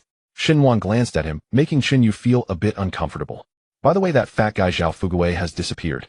I told him to come back and report yesterday, but I haven't seen him since. Jin Shiji said he never came back. Do you think he was taken by a wolf?" Xinwan's attention was indeed diverted, and she asked, "Zhao Fugui is missing?" "Yes, he ran out of the jungle yesterday, saying he was going back to the camp to report, but he still hasn't returned. Xiao Enna just came to ask me about this." Xinwan did not pursue the matter of Zhao Fugui any further. She fell silent for a moment, then looked up at Yu with a seriousness he had never seen before. "Yu, the rescue team might be in trouble. They won't be coming for a while." Yu was taken aback. He didn't ask Xinwan why she was so sure, as he also knew that after so many days not even a shadow of a plane had been seen. The storm had passed several days ago. If the rescue team were indeed searching, there should at least be planes flying over the island. But he still asked, "How do you know?" Xinwan did not directly answer the question, but instead said something that made Yu's heart tighten. "Let's leave here, we need to find a time, the sooner the better." Yu quickly asked her what was wrong. Xinwan bit her lip, scanned the surroundings to confirm no one was paying attention, then lowered her voice. "Jin Shiji and Cheng Qian have changed, they are no longer who they used to be." She paused, as if organizing her thoughts, or perhaps trying to bolster her courage. "They have started to use food to coerce the female passengers. If anyone does not obey, they won't get anything to eat. Those flight attendants, my colleagues, hardly come out anymore. Jin Shiji makes them do whatever he says, or they won't have food to eat." Yu remained silent. He already knew all this, but hearing it from Xinwan's lips felt different. Xinwan's face suddenly flushed, and her voice lowered even more. "I saw someone enter Jin Shiji's tent last night. It was Zhou Min. Not long after she went in, sounds came from the tent. She was crying, but Jin Shiji wouldn't let her out." Yu's heart sank. Xinwan looked up at him, her eyes slightly red. "Jin Shiji also tried to pressure me. He told me that if I didn't obey, he would cancel my food ration, and said that without his protection on this island, I wouldn't survive." Yu clenched his fist, his voice low. "Did he touch you?" Xinwan shook her head, tears welling in her eyes, but not falling. "No, I said I needed to think it over, and came out. He hadn't done anything to me, otherwise I wouldn't have come to find you." Yu breathed a sigh of relief, the weight in his heart lifting. He looked at Xinwan, who was also looking at him. They stared at each other for a few seconds without saying a word. In the end, it was Yu who spoke first. "Actually, I wanted to leave here a long time ago. From the first day I arrived at this camp, I felt something was off, but I didn't know what you thought then, and was afraid you wouldn't want to leave, so I never brought it up." Finally, Xinwan's tears fell, but there was a smile on her lips. "I want to go with you." Yu nodded. "Good, then let's prepare. We need to find an opportunity to leave in the next couple of days. Don't bring too much, just enough to get by, and don't let anyone see before we go." Xinwan nodded vigorously, wiped her tears, and turned to leave. Yu stood there watching her retreating figure, suddenly overwhelmed by an indescribable feeling. In the afternoon, Jin Shiji gathered everyone in the open space in front of the cave. He stood on a large rock, looking at the crowd with an excited expression. "Everyone, I have good news to share. We found the cave of the wild boar we hunted today." The crowd stirred, some whispered to each other, while others looked puzzled. Jin Shiji continued, "I've been to that cave, and it's large and spacious, much better than the cave we are living in now. It's dry and ventilated, located halfway up the hill, easy to defend, and hard to attack, much safer than the beach. So I've decided that everyone will move to the wild boar cave. From now on that will be our new camp, and we will wait for the rescue team there. No one opposed, nor did anyone dare to. Jin Shiji's gaze finally fell on Tsundere, and he smiled. Brother Tsundere, you contributed the most to this wild boar hunt. We need someone experienced like you to explore the cave. Take a few people with you to check it out. Once it's confirmed safe, we'll move everyone else. Tsundere looked at him. Jin Shiji's eyes were smiling, but the smile did not reach his eyes. Captain Jin, you're overpraising me. I'm just a soldier, nothing special. You're too humble. You're the most experienced person we have in the wild. This task is meant for you. Jin Shiji patted Chun Yu's shoulder, the force neither too light nor too heavy. Cheng Qian, take a few people with you and follow Brother Chun Yu's orders. He'll join you shortly. Cheng Qian stepped out from the crowd and nodded. Xin Wan stood at the back of the crowd, her face pale. She looked at Chun Yu, her eyes full of worry. Chun Yu shook his head at her, signaling her not to worry, then turned and followed Cheng Qian. The cave was located halfway up the mountain in the center of the island. It took nearly an hour to arrive from the camp. The entrance was much larger than Chun Yu had imagined, over 2 meters high and 3 meters wide. The surrounding area was covered in bushes and vines, or if one did not look closely, it would be hard to notice the hidden cave. Chun Yu walked in front with Cheng Qian and several crew members following behind. The cave was dark, and Chun Yu held a torch at the front, the flickering light casting shadows on the cave walls. Inside, the cave was larger than it appeared from the entrance. Once inside, the space opened up roughly the size of half a basketball court, with a high ceiling estimated to be at least 4 or 5 meters. The ground was covered with dry straw and fallen leaves, soft underfoot with no unpleasant odor, but instead a refreshing scent of grass and wood. This was completely different from the dirty, smelly image he had of a pigpen. Chun Yu was somewhat surprised. He crouched down to examine the traces on the ground. Indeed, there were signs of wild boar presence, but the wild boar was very clean, with waste concentrated in a corner deep within the cave. This wild boar was much more particular than he had expected. There was a small side cave deeper in, about 3 or 4 meters deep, resembling a small room, with a thicker layer of straw on the ground, clearly where the wild boar slept. Chun Yu entered to take a look, finding the straw very dry, with no signs of mold. He stood up and was about to head out when he suddenly heard footsteps behind him. It was not one person, but several, with hurried footsteps approaching from the direction of the entrance. Chun Yu turned around to find Jin Shiji and Cheng Qian blocking the entrance of the side cave, all holding sharpened wooden sticks and bamboo spears. Chun Yu looked at them, but did not speak. Cheng Qian took a step forward, pushed up his gold-rimmed glasses, and his eyes behind the lenses were devoid of warmth. Chun Yu, to be honest, you are a capable person. We didn't want to do this, but you are being too ungrateful. You've blocked Captain Jin's way. Xin Wan is someone Captain Jin has his eyes on. What do you think you are to be so close to her? So for Xin Wan, you might as well die. Xin Yu's gaze swept past the faces surrounding Jin Shiji, Wang Lei Lin, Feng Zhangyang, and 3 other crew members. With just one glance, he understood. These people were no longer his colleagues in uniform from the plane. There was something in their eyes, a tamed submission, a sycophancy towards power, and a twisted tacit understanding born from their shared wrongdoing. He stepped back half a step, his back pressed against the cold, rough stone wall at the end of the cave. There was no way out. His left hand tightened around the knife, made from airplane debris, the handle wrapped tightly in cloth, the blade gleaming coldly in the dim light. He looked towards Jin Shiji standing behind the crowd, his voice oddly calm. Captain Jin, can you tell me? Jin Shiji pushed up his gold-rimmed glasses, his gaze passing over the few people in front of him and landing on Xin Yu's face. His look was not one of observing a living person, but rather assessing a discarded old item. Since you're going to die, let me explain it to you clearly. He took 2 steps forward, and Wang Lei made room for him. Jin Shiji clasped his hands behind his back, his tone as flat, as if he were commenting on the pleasant weather. The rescue team has been completely wiped out. He paused, admiring the subtle changes in Chun Yu's expression. Did you really think that the storm at sea only affected us? No, the first batch of rescue team's ships capsized in the storm, and all the crew members died. None survived. Chun Yu's heart sank. He had sensed it beforehand, but hearing it confirmed by Jin Shiji felt different. It was as if the last piece of driftwood had floated away from his grasp. When will the second batch arrive? No one knows. Jin Shiji spread his arms as if embracing the entire cave, embracing this small kingdom he controlled.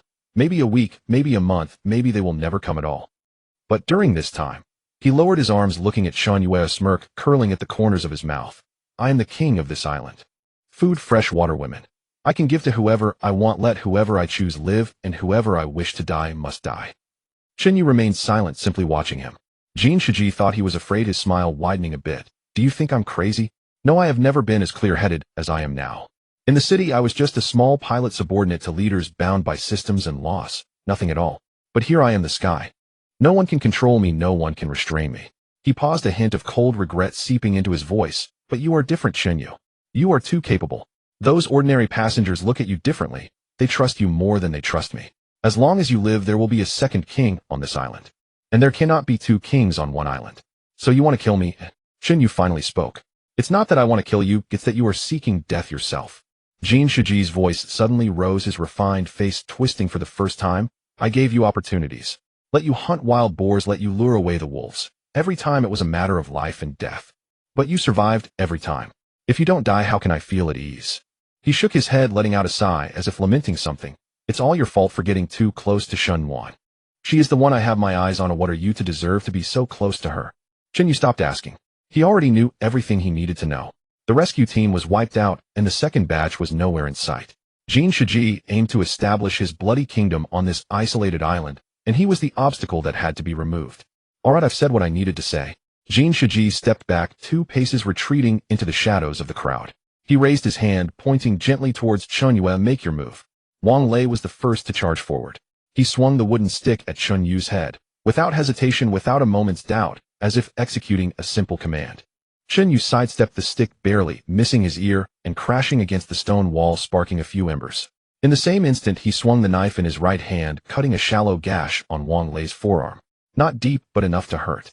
Wang Lei let out a muffled groan, the wooden stick slipping from his grasp and falling to the ground. He jumped back, clutching his arm, his face pale. He has a knife? Lin Feng and Zhang Yang exchanged glances, their steps halting. The other 3 crew members hesitated as well. Though they held wooden sticks or bamboo spears, no one wanted to be the first to die. Jin Shiji roared from behind. 6 people are afraid of one. Attack together. The 6 exchanged looks, finally gritting their teeth and charging together. The side tunnel was already narrow, with 6 people surging in. There was barely room to turn around. Wooden sticks and bamboo spears came from all angles, sealing off all escape routes. Chunyu pressed his body tightly against the stone wall, trying to minimize the area exposed to attack. The knife in his right hand traced a glinting arc in front of him, forcing the nearest person back. His left arm shielded his head and face, bracing against unavoidable attacks. Lin Feng's bamboo spear lunged at his chest. Chunyu dodged to the side, grabbing the spear's shaft and yanking it fiercely towards him. Lin Feng was thrown off balance, stumbling forward, and Chunyu's knife struck hard against his wrist. The bamboo spear changed hands. Chunyu gripped the spear with both hands and swept it horizontally. Its shaft crashed against Zhang Yang's chest, making him stagger back 2 steps. But the left side was wide open. Wang Lei's wooden stick came crashing down, landing solidly on Chunyu's left shoulder. A dull thud echoed, reminiscent of a bone cracking. Half of his body instantly went numb, and the bamboo spear nearly slipped from his grip. Chunyu gritted his teeth, suppressing a cry of pain.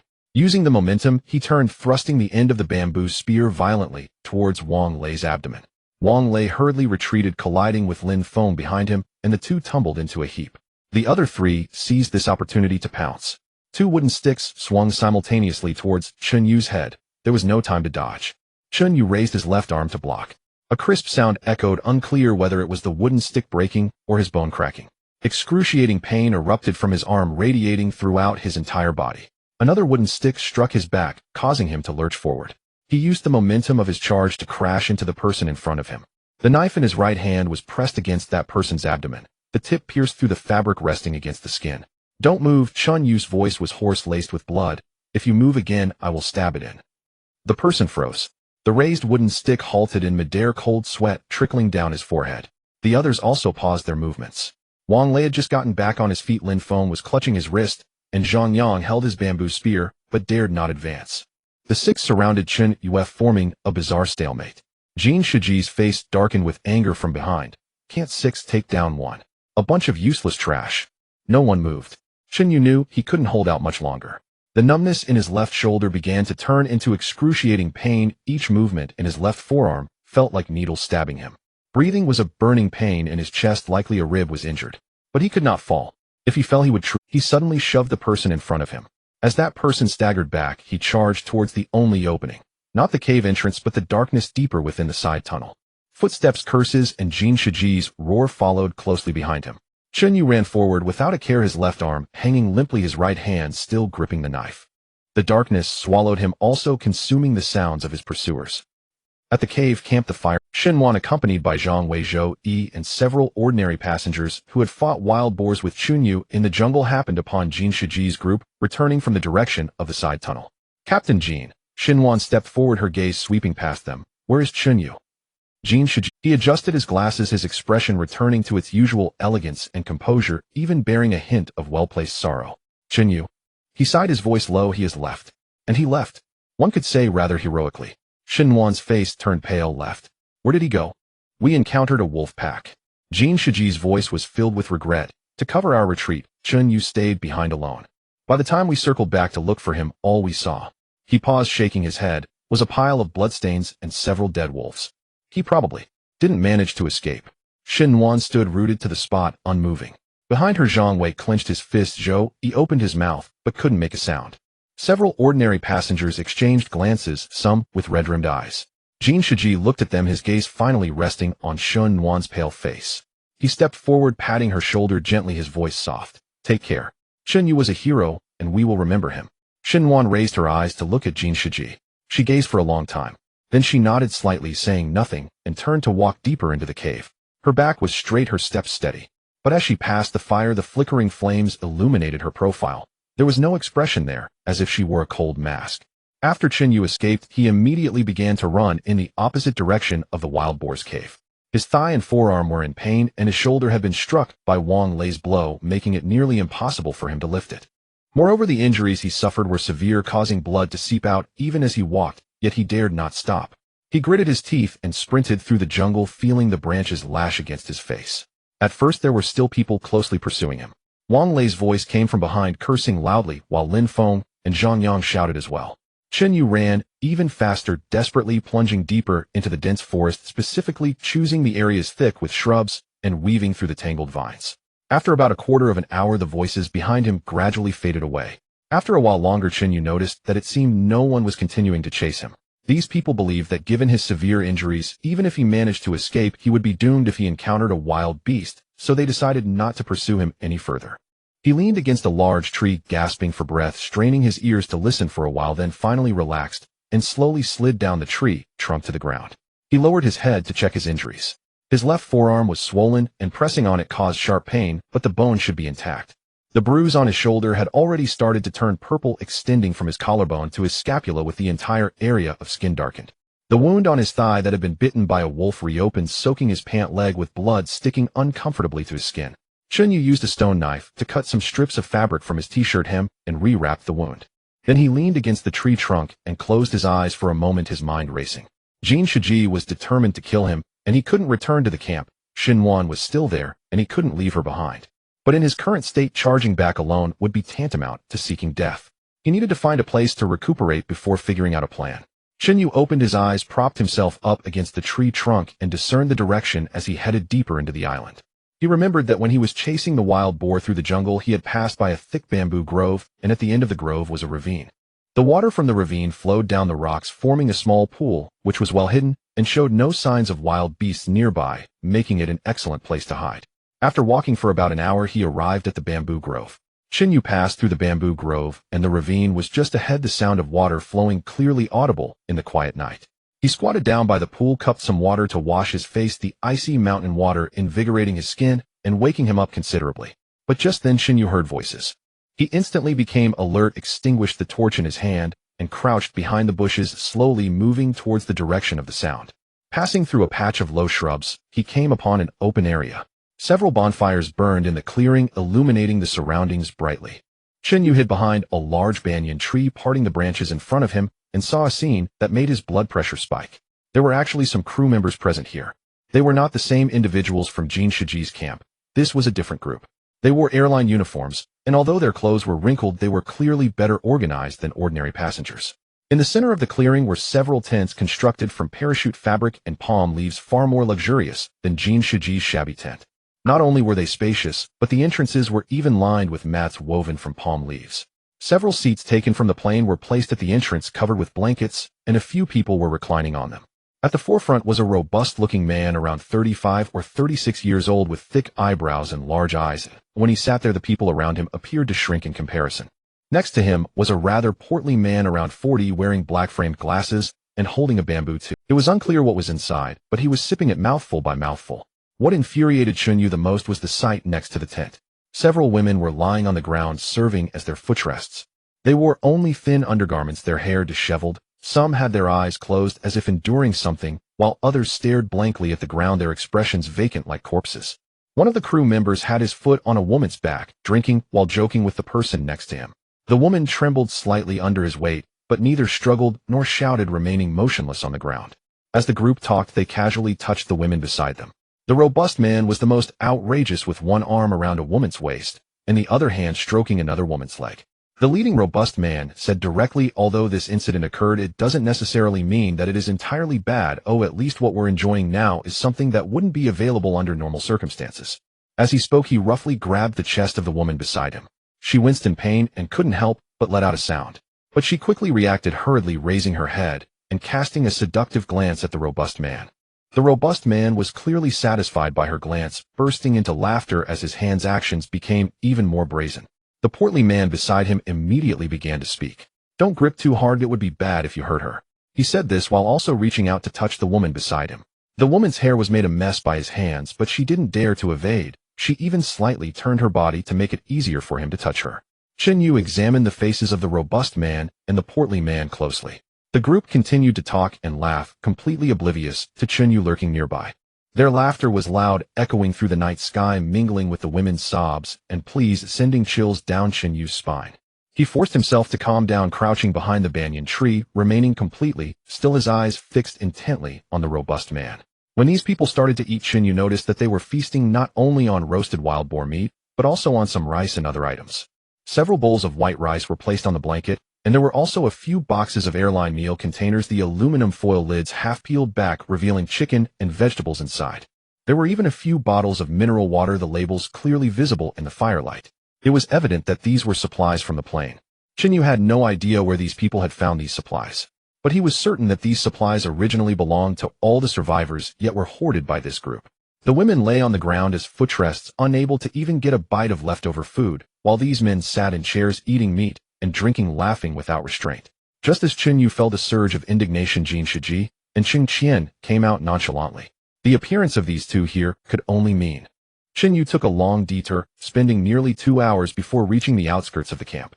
He crouched behind the bushes for a long time, finally seeing Zhou Yi walking towards the edge of the bushes, presumably to relieve himself. Chunyu sneaked around from behind, covering Zhou Yi's mouth with one hand and dragging him deep into the bushes. Zhou Yi's face turned pale with fear, and Chunyu let out a low growl. "It's me, don't move." Zhou Yi froze upon hearing his voice, opening his mouth several times before finally speaking. "Brother Chunyu, aren't you dead?" Jin Shiji said I was dead. Chunyu released his grip, and Zhou Yi sat down on the ground in shock. "Captain Jin said you were bitten to death by a pack of wolves, and your body was never found." Cheng Qian and the others said the same. "Brother Chunyu, what on earth is going on?" Chunyu leaned against a tree trunk and recounted what had happened in the cave yesterday. From Jin Shiji announcing the complete annihilation of the rescue team, to Wang Lei blocking him, and finally his desperate escape. Zhou Yi's lips trembled. "Captain Jin wants to kill you. Why does he want to kill you?" "Because I got in his way. He doesn't want anyone else on this island who can speak." Chunyu looked into Zhou Yi's eyes and said, "Zhou Yi, I need your help to bring Shun Wan out. I have something to tell her, then we'll leave and never come back." Zhou Yi nodded. "Okay, I'll go get Sister Shun. You wait here for me." Chunyu grabbed his wrist tightly. "Don't tell anyone you're still alive, or just act like you've never seen me." Zhou Yi nodded vigorously and turned to leave. Chunyu crouched behind the bushes, every minute feeling like a century. After about a quarter of an hour, he heard rustling footsteps outside the bushes. Chunyu parted the leaves and saw Shen Wan walking quickly behind Zhou Yi, almost running. The moment Shen Wan saw Chunyu, tears instantly welled up in her eyes. She rushed over and hugged Chunyu tightly, burying her face in his chest. Chunyu gently patted her back, his voice low. "It's okay, I'm still alive." Shen Wan's face was streaked with tears. "Jin Shiji said you were bitten to death by wolves. I didn't believe it. I knew you wouldn't die." Her voice was intermittent, and she started crying again as she spoke. Just as Chunyu was about to speak, he suddenly heard a chaotic sound of footsteps behind him. He saw Cheng Qian leading a dark mass of people emerging from the surrounding bushes. There were also over a dozen crew members and young passengers, each wielding sharpened sticks and bamboo spears, surrounding Chunyu and Shen Wan. Chunyu's gaze passed through the crowd and landed on Zhou Yi. Zhou Yi stood beside Cheng Qian, lowering his head and avoiding Chunyu's eyes. "Zhou Yi, did you tell them?" Zhou Yi raised his head, his eyes eerily calm. Brother Qinyue, I'm sorry. I had no choice. He pulled out a piece of wild boar meat from his pocket, waving it in front of Qinyue. Do you know what this is? This is a reward from Captain Jean because I did him a big favor. He stuffed the wild boar meat into his mouth, chewing with a greasy grin. The rescue team might not arrive for a long time, or perhaps never at all. Since that's the case, why should I continue to suffer with you? Following Captain Jean, I can have meat and drink and maybe even get a woman in the future. Isn't this life better? Qinyue looked at Zhou Yi as if he were a stranger.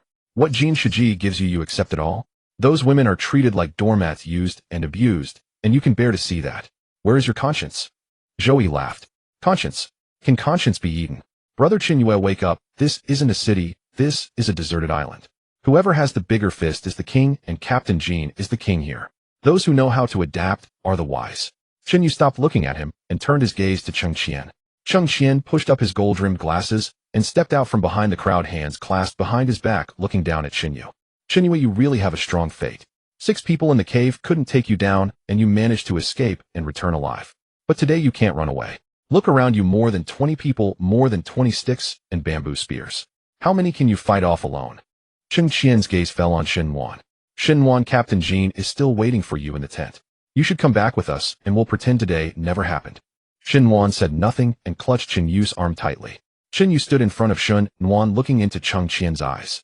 Cheng Qian, you want my life? It has nothing to do with Xinwan. Let her go, and I will stay. Cheng Qian laughed, a sneer on his face. Qinyue, do you still not understand the situation? Do you think you have the right to negotiate terms with me? Neither of you will escape. He raised his hand and pointed towards Qinyue. Attack! Qinyue pressed both hands on Xinwan's shoulders forcefully, pushing her towards the bushes. Run! Run towards the sea, don't look back. Xinwan staggered a few steps from his push, turning back to look at him. Qinyue, what about you?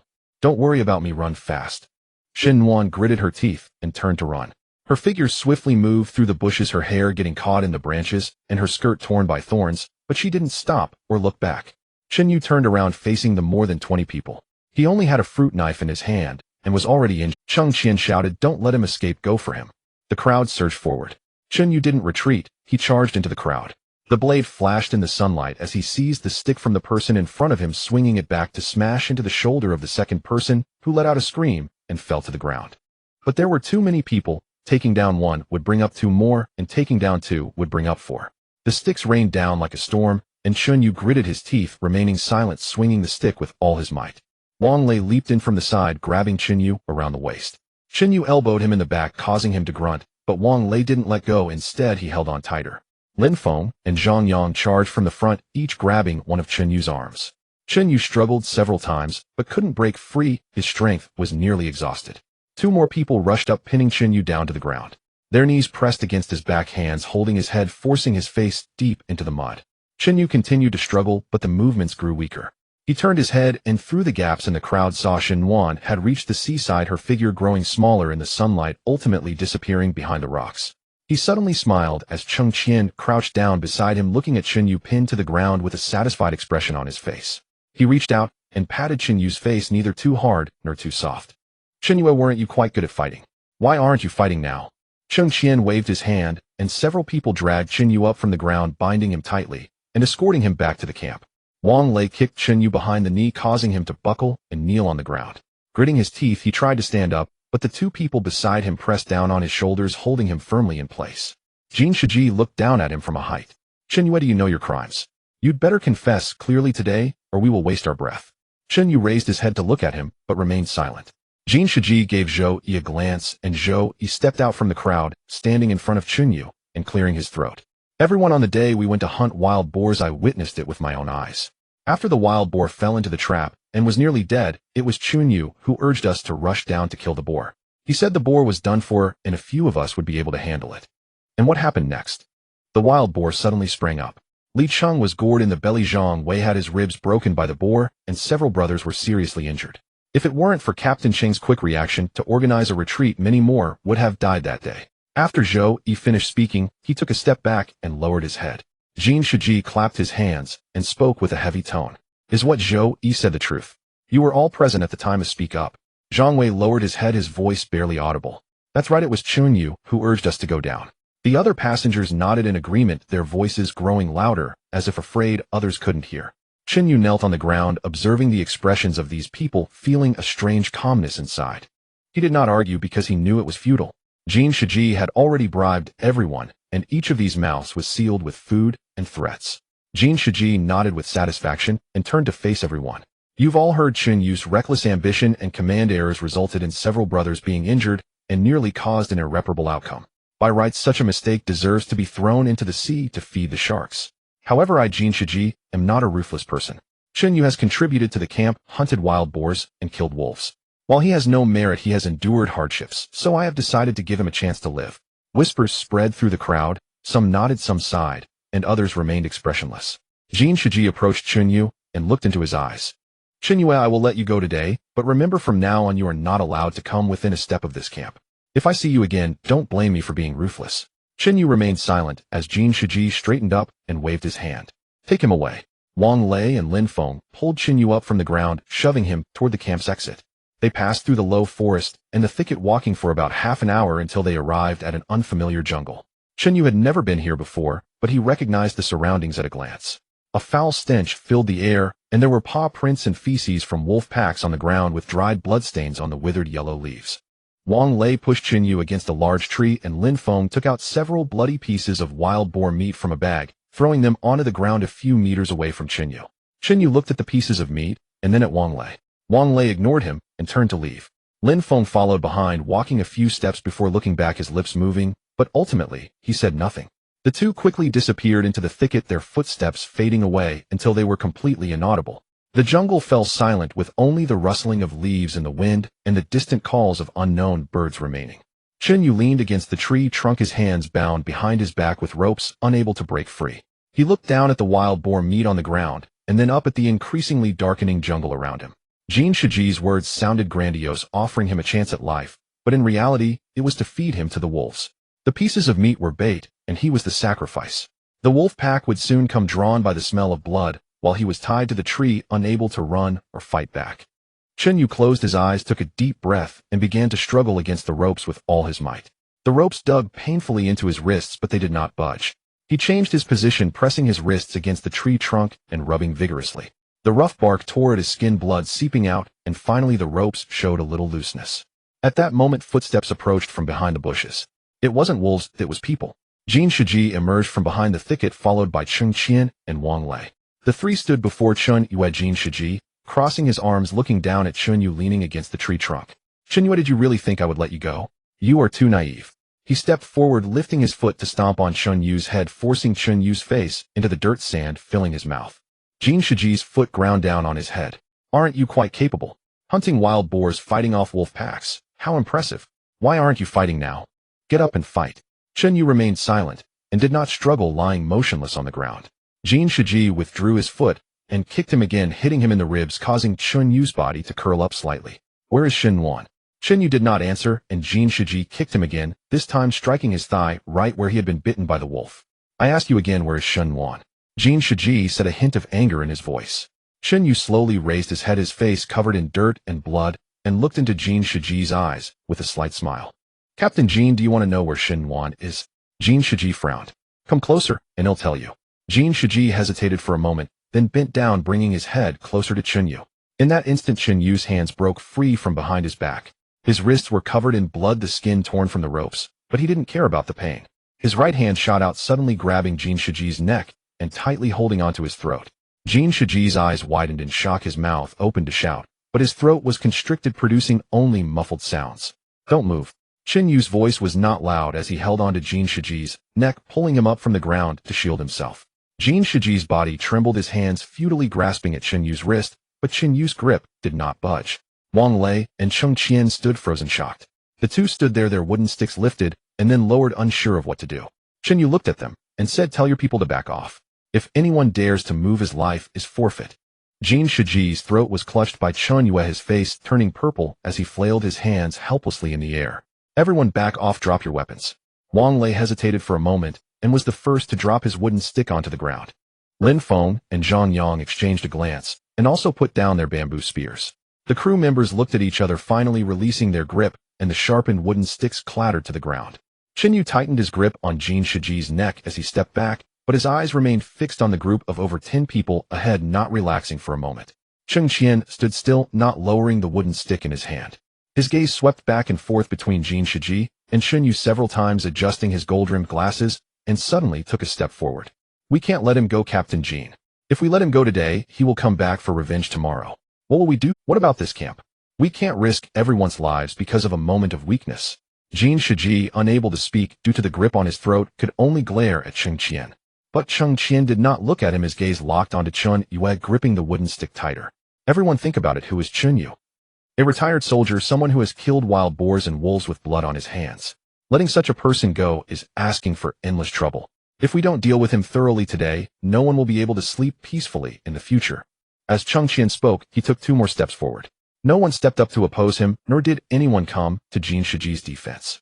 Cheng Qian was now less than 5 meters away from Chun Yue, holding the wooden stick with both hands ready to strike. Chun Yu looked into Cheng Qian's eyes and suddenly smiled. He realized that Cheng Qian was not trying to save Jin Shiji. Cheng Qian intended to use his own hand to kill Jin Shiji. Once Jin Shiji was dead, this camp would belong to Cheng Qian, and he could shift all the blame onto Chun Yue, seamlessly taking over everything. Cheng Qian continued to advance, the wooden stick already raised. His eyes were fixated on Chun Yue, but his peripheral vision was constantly darting back to Jin Shiji.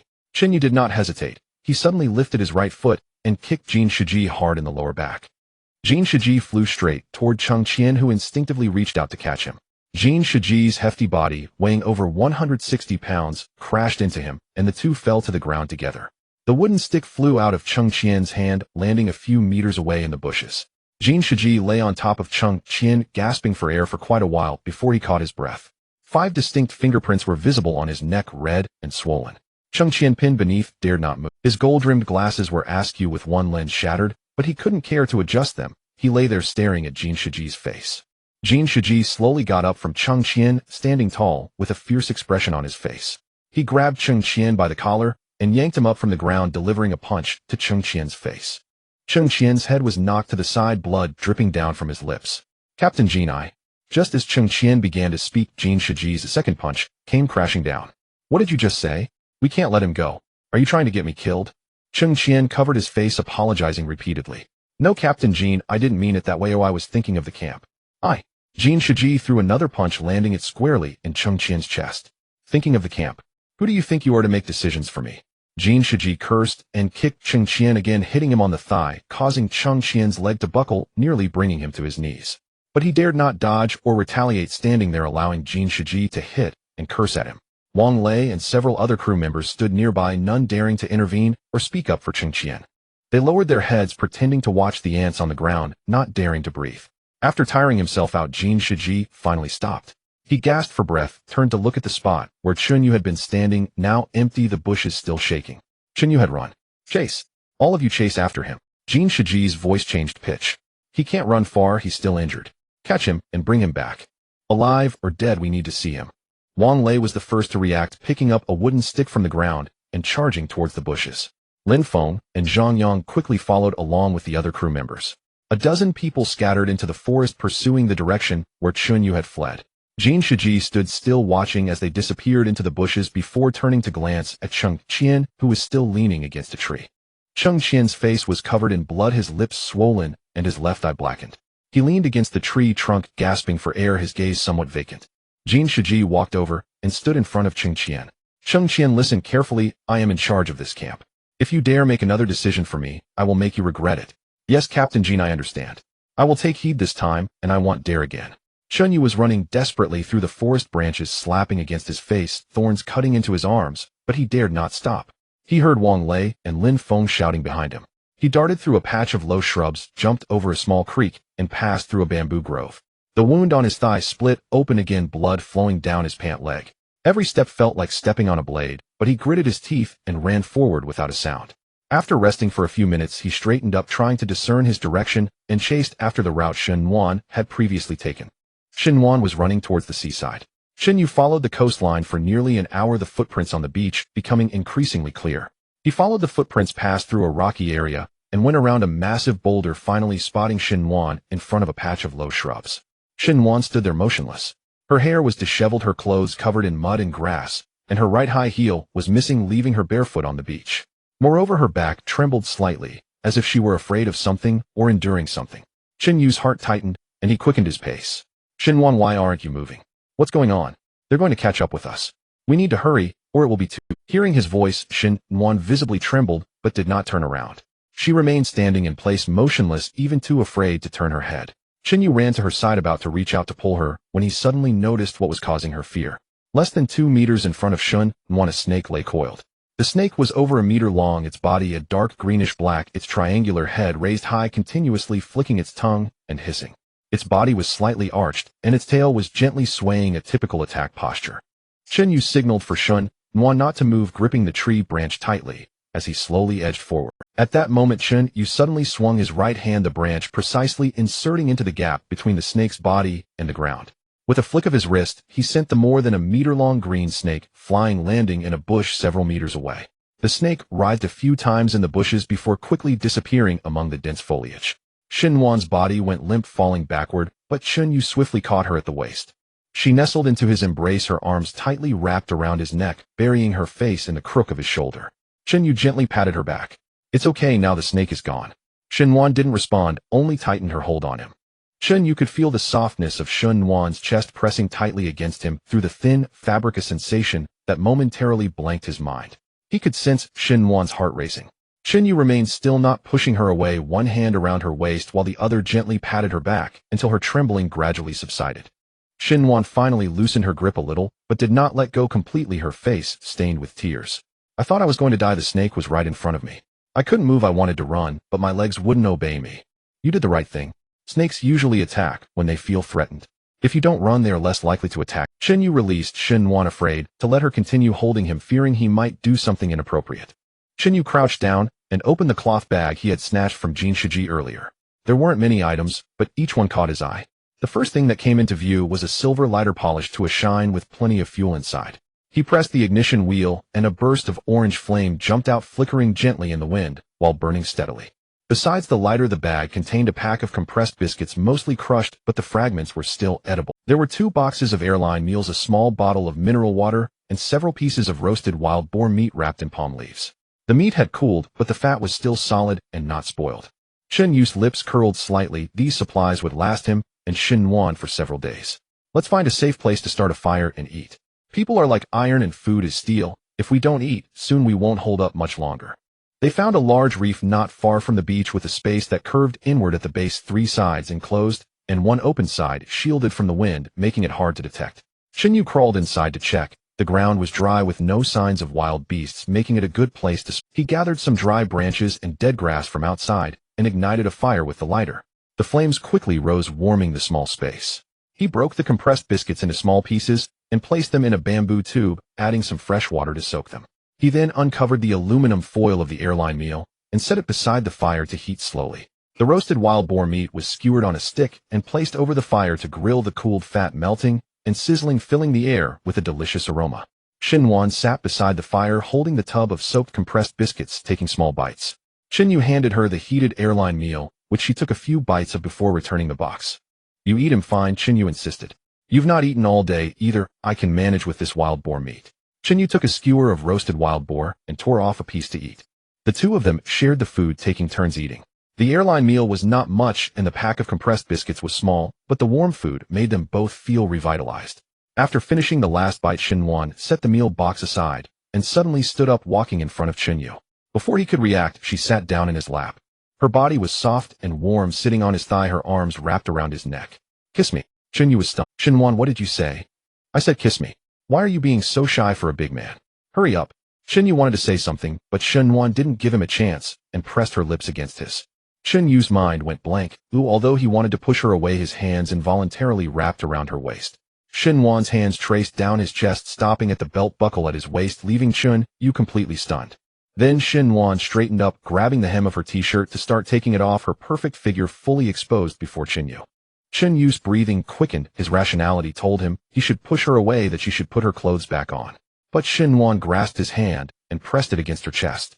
Just then a wolf howl echoed from afar, and all of Chen Yu's lewd thoughts dissipated in that instant. Quick, up the tree. Chen Yu grabbed the t-shirt lying on the ground and stuffed it into Xinhuan's hands while quickly extinguishing the fire. He pulled Xinhuan's hand to the large banyan tree next to the reef, supporting her waist as he pushed her up. Xinhuan scrambled up in a flurry with Chun Yu closely following behind. They climbed to a branch over 3 meters high before stopping. Chun Yu pushed aside the leaves to look down. Several gray figures were emerging from the bushes, but after circling around a bit they left. They clearly knew this tree was not climbable and didn't want to waste time here. They're gone, Chun Yu sighed in relief. Xinhuan at the other end of the branch had put her clothes back on, her face flushed. Chun Yu cautiously inched half an inch toward Xinhuan, and she immediately shrank away. Don't come over, just sit there, she said. You didn't say that earlier. Xinhuan fell silent, her ears growing even redder. Chun Yu didn't move again, leaning against the tree, shrunk with a sigh. The howl of the wolves had faded, and the jungle fell silent again, with only the sounds of insects and the distant waves crashing against the rocks. Xinhuan, not knowing when, lifted her head and stole a glance at Chun Yu. Chun Yu kept his eyes closed, leaning against the tree trunk, no longer speaking. She slowly inched closer, not sitting in his lap, but leaning against his shoulder, her head gently resting against him. Chun Yu did not open his eyes, but he raised his hand to wrap around Xinhuan's shoulders, and the two of them remained together in silence. At that moment Chun Yu was still completely clueless about the situation, remaining in such a position, feeling disheveled in the wind. The next morning Chun Yu awoke to find Xinhuan still nestled in his arms, fast asleep. When did you wake up?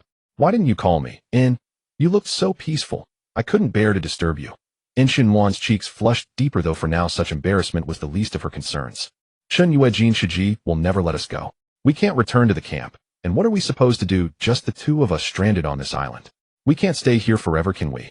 I plan to go back, not to the original camp, but to the Wild Boar Cave. Jin Shiji relocated the camp there. I need to see what's truly happening at that site. Last night's new camp must be understood, otherwise it will inevitably become a grave threat later on. Xinhuan's expression shifted, but she remained silent. Chun Yu slid down from the tree branch. As his feet touched the ground, the wound on his thigh pulled sharply, drawing a sharp intake of breath. Xinhuan leapt down behind him, and he turned to meet her gaze. Stay behind me, but keep your distance. At least 20 meters. If something happens to me, don't hesitate, run straight for the coast, and hide. Don't look back. Once you're safe, I'll have no lingering fears, and my own chances of escape will only increase. Xinhuan nodded solemnly. They moved single file through the dense jungle toward the Wild Boar Cave. Chun Yu leading, Xinhuan trailing far behind, always maintaining the distance of one full tree between them. After roughly an hour's trek, the hillside where the cave lay came into view. Chun Yu halted, glanced back at Xinhuan, and signaled silence with a finger to his lips, then crouched low and slipped into the roadside underbrush, advancing stealthily toward the cave. At 40 or 50 meters from the cave entrance, he heard voices. He crept forward another dozen meters, then took cover behind a massive boulder, parted the shrubbery before him, and peered toward the cave. Before the cave mouth, several figures gathered in a grotesque tableau. A woman, disheveled and half-naked, lay face down on the ground, her hair veiling her features, her body rocking rhythmically beneath the man behind her. The man, 40-some years old, thick-waisted and heavy-jowled, fumbled crudely at her, his face twisted into a leering, vulgar grin. The woman whimpered broken pleas between ragged breaths. Just make sure you give me extra rations when you get food. Jin Shiji's been cutting our portions dangerously low. And the man panted heavily, nodding as he continued his assault. His voice sounded eerily familiar. Chun Yu studied the man's face more closely and recognized him, a crew member surnamed Lu Daong. A sycophant before Jin Shiji, yet arrogant and domineering toward ordinary passengers. Lu Daong thrust a few final times, then stopped. He rose without glancing at the woman, strode casually to the side, and pulled on a pair of trousers. The woman lay gasping on the ground for a long moment before beginning to push herself upright, only for a hand to clamp down hard on her waist from behind. Don't rush getting up. Old master hasn't even warmed up yet. A greasy, nauseating voice cut through the air. Zhao Fugui's. Zhao Fugui, the man who'd vanished days ago, now stood bare-chested behind her, his belt already loosened, his small eyes gleaming with predatory hunger. Scabs had formed over the wounds on his face, yet he appeared fatter than before, layers of flabs spilling over his waistband. Lu Daong glanced back and chuckled. Mr. Zhao, go easy. Don't wear her out completely. Zhao Fugui snorted, shoving the woman back down onto the dirt. Relax. I know my limits. I'll be very gentle. Her face slammed into the earth. She tried to twist away, but Zhao Fugui held her waist firm with one hand, while the other roamed freely. Only then did she realize the man behind her had changed, and she screamed, "Let me go. What are you?" And her cry was cut short by a stinging slap across her cheek. Slap. And the sound cracked sharp and clear, her head snapping sideways. Then came another blow, landing hard on the opposite cheek. What's all this shrieking for? Who do you think gives you food? Me. Without my approval you wouldn't get a single bite. She fell silent, lying motionless on the ground, trembling faintly. Zhao Fugui grunted in satisfaction, and resumed his assault, each thrust laced with brutal pent-up fury, driving her body forward with every impact. Still not as good as Joanna. Her body's far more supple, more responsive. Ah, how she writhes. And he paused, then added almost wistfully. But Joanna's now Jin Shiji's off limits to me. That old fox hoards everything worthwhile. Lu Daiyong, now fully dressed, let out a chuckle. Mister Zhao, stop complaining. Jin Captain lets you feast at his table. That's privilege enough. As for Joanna, once Jin Captain tires of her, he might just gift her to you. In Zhao Fugui's eyes lit up. Truly, that depends entirely on your performance.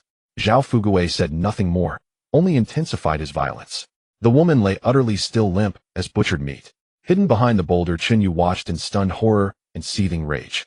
He'd long suspected such atrocities might unfold. Knew Jin Shiji used food as leverage against women, had witnessed with his own eyes how some were treated like footstools. Yet he hadn't imagined it would escalate so swiftly, so brazenly, so utterly without restraint. It defied belief. In broad daylight, right before the cave entrance, within plain sight of anyone who dared look, these men committed unspeakable acts upon a woman. And Zhao Fugui, the bloated coward, had vanished for days. Chinyu had assumed he'd been dragged off by wolves or fallen into some hidden pit. Instead, he'd pledged allegiance to Jin Shiji and somehow risen to the rank of overseer. It was beyond comprehension. No wonder he'd volunteered so eagerly to return and deliver news, yet vanished without trace. From the very beginning, he'd never intended to report back. He'd gone solely to pledge his loyalty to Jin Shiji. Zhao Fugui kept her face pressed into the dirt, her expression unseen, but her body trembled, frail and adrift like a leaf caught in a gale. Chinyu's stomach churned. He wanted to burst forth, to shatter Zhao Fugui's greasy, swollen face with a single punch, then lift the woman gently from the ground and tell her, "You're safe now. I'm here." But just as Chinyu tensed to act, a shout echoed from afar. "Mr. Zhao, where are you? Urgent matter, we need you now." Cheng Qian approached with people from the direction of the cave and immediately spotted Zhao Fugui, sprawled. "Get up quickly. We need to head to the sea to find food today, and you still have the time to dawdle here." Zhao Fugui was almost toppled over by the kick, glancing back with an unwilling expression. "Captain Cheng, why are you in such a hurry? Just give me 2 more minutes, just 2 minutes. Cheng Qian kicked again. "Get up. Captain Jin said everyone must go to the sea today, no one is allowed to slack off." Zhao Fugui attempted to avoid it, twisting his body left and right, but ultimately could not withstand Cheng Qian's urging. After a shudder, he reluctantly climbed off the woman, muttering while pulling up his pants, "Hurry, hurry, hurry, why the rush? It took me a long time to get my turn." Cheng Qian ignored him, and Zhao Fugui followed behind, glancing back at the woman on the ground, licking his lips before walking off. As the footsteps faded away, Chinyu emerged from behind the rocks, quickly walking to the woman's side. She lay on the ground, bruised and battered, her hair disheveled, and covering her face, her body trembling slightly. Chinyu squatted down and took off his t-shirt to cover her. "Are you okay?" The woman slowly lifted her head, revealing a young face around 23 or 24 years old, with red, swollen eyes and blood at the corners of her mouth. She looked at Chinyu with empty eyes like a dead person.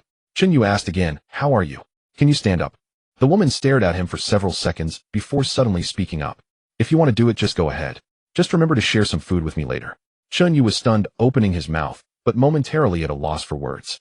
The woman's tone was very flat, as if she were discussing something utterly mundane. "You are different from them. At least you still know to ask me first. Go ahead, I won't call out. Just give me something to eat after you're done." Chinyu took a deep breath, about to speak, when suddenly a loud curse came from behind. "You shameless woman." Chinyu turned sharply, seeing Zhao Fugui returning, standing a few meters away, his small eyes fixed on Chinyu. He was momentarily stunned, then his eyes widened as he shouted loudly, "Chinyu! Chinyu is over here." The voice was sharp and loud, echoing through the jungle. Chinyu cursed inwardly and turned to run. He couldn't care about the woman anymore, nor Zhao Fugui. All he could think was, "Run, run for your life." Behind him came the chaotic sounds of footsteps and shouting, with Cheng Qian's voice the loudest. "Chase! Everyone chase him. Don't let him escape. He ran that way, quickly cut him off. Chinyu, you can't escape."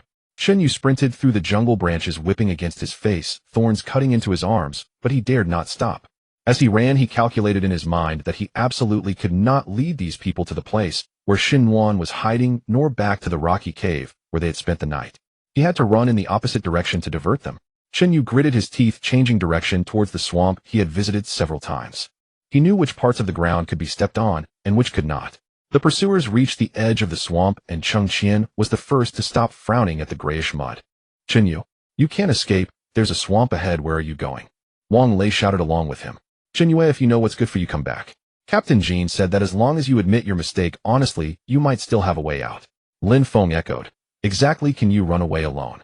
Our people are everywhere on this island. Where can you? Chinyu ignored them, continuing forward, each step steady and unhurried. Cheng Qian watched from behind, his expression growing increasingly grim. Chinyu, don't be ungrateful. Do you really think that once you enter the swamp we won't be able to do anything about you?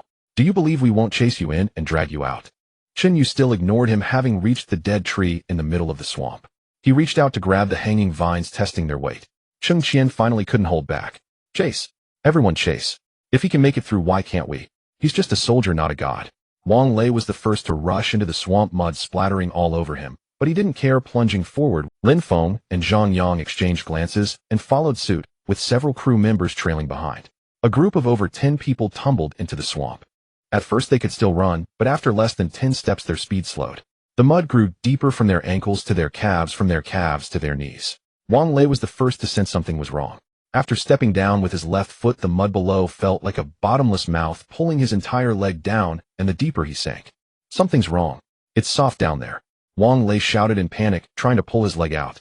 The more he struggled, the faster he sank, with the mud now reaching his thighs.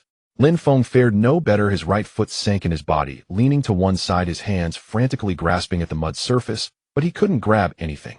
Zhang Yang had it worse. He ran too fast and plunged straight into the mud, his face buried.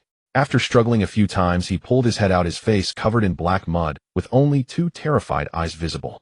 Swamp. This is a swamp. Someone finally realized, turning to run back, but the movement caused their body to lose balance, and they tumbled into the mud. Some stood frozen in place, too afraid to move, but the mud beneath them slowly sank, their bodies gradually lowering. Someone had already started crying out for help, but no one could save them, because everyone was sinking. Cheng Qian chased the hardest, ran the fastest, and sank the deepest. The mud had reached his waist, and he could feel a tremendous pulling force below, like an invisible hand dragging him down. He struggled desperately, but with each struggle his body sank further. His golden-framed glasses were crooked, his face covered in mud, and he was cursing. Chinyu, you bastard. You deliberately led us here. Cheng Qian's voice turned shrill, filled with fear and resentment. Help! Someone come save me. Who will pull me out? But no one could pull him out. Wang Lei was stuck at his thighs. Lin Feng, half his body was submerged in mud. Zhang Yang lay on the ground, too scared to move, and the others were no better off. Cheng Qian's body continued to sink, with the mud reaching his chest, and it seemed he was about to disappear. At this moment Chun Yu had already begun to ascend the vines, and upon seeing Cheng Qian, who was desperately calling for help, he made a complete turn on the tree before slowly descending using the vines. His movements were slow, steady, as if he were certain that Cheng Qian could not escape. Captain Cheng, do you wish to live? Cheng Qian looked up stunned to see Chen Yu slowly descending from the tree. Chen Yu hung in the air with his legs clamped around the vines, looking down from a high position at Cheng Qian, who was trapped in the mud, a faint smile playing at the corner of his mouth. Hand me the fire axe in your hand. Cheng Qian instinctively tightened his grip on the fire axe, which was covered in mud, yet the blade still glinted coldly in the sunlight. His gaze darted between Chen Yu and the fire axe several times, gritting his teeth as he spoke. No way, don't even think about it. Chen Yu was not in a hurry, just hanging in the air, one hand gripping the vine, while the other pointed into the depths of the swamp. Captain Cheng, listen closely. What sounds do you hear from the swamp right now? Cheng Qian perked up his ears and listened for a moment.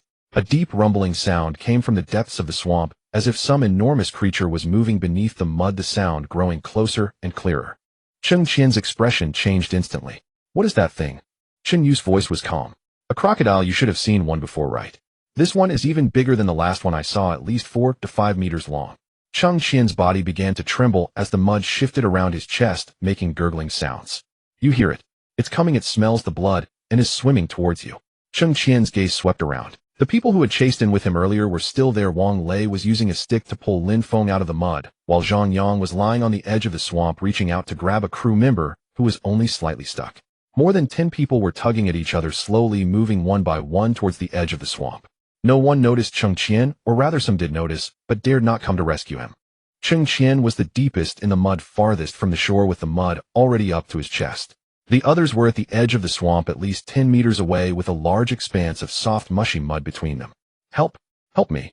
Cheng Qian's voice trembled. He was not speaking to Chen Yu, but to those at the edge of the swamp. But no one responded to him. Wang Lei kept his head down, continuing to pull Lin Feng. Zhang Yang pretended not to hear, and Zhao Fugui even turned away, pretending to look elsewhere. The rumbling sound grew closer. Cheng Qian could see the mud in the center of the swamp starting to churn, a large number of bubbles emerging from below, followed by a gray-black back surfacing. That back was at least over a meter long, covered in rough scales that shimmered coldly in the sunlight, and Cheng Qian finally broke down. "Here, I give it to you. Quickly save me." He raised the fire axe above his head and extended it towards Chen Yu. Did not take it. He remained suspended in the air, looking down at Cheng Qian. "Throw it over." Cheng Qian gritted his teeth and threw the fire axe with all his might towards Chen Yu. The fire axe flipped several times in the air, and Chen Yu caught it steadily, weighing it in his hand. The axe was heavier than he expected, with a solid wood handle and an alloy steel blade fitting comfortably in his grip. Chen Yu secured the fire axe to the vine around his waist, then lowered the vine. He was holding down the other end, tied around his waist in a tight knot.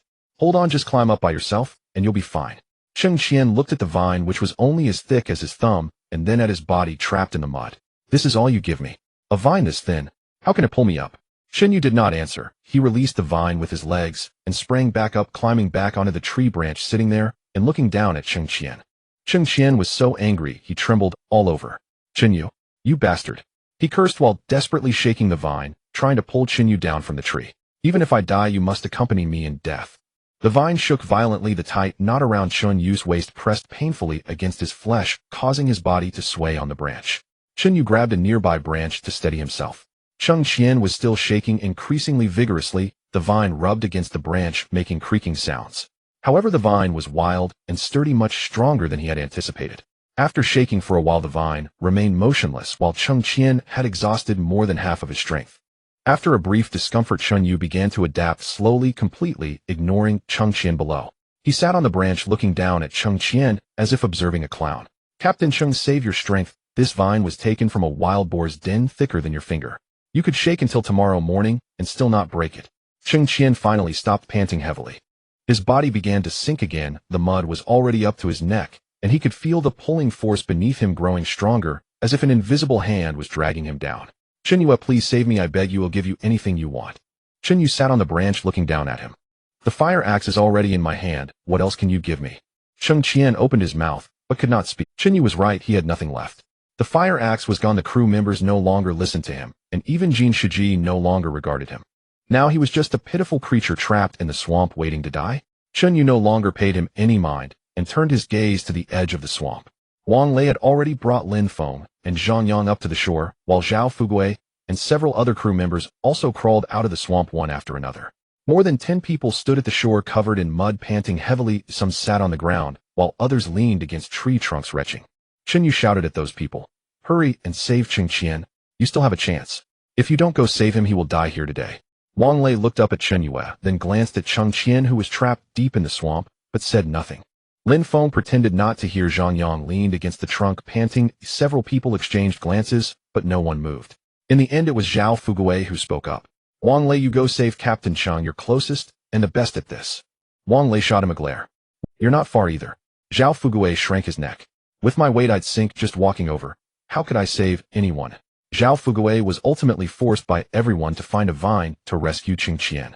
It wasn't because he wanted to save him, but because Wang Lei said, "If Captain Cheng dies," when Captain Jin asks who will take responsibility, all eyes immediately turned to Zhao Fugui.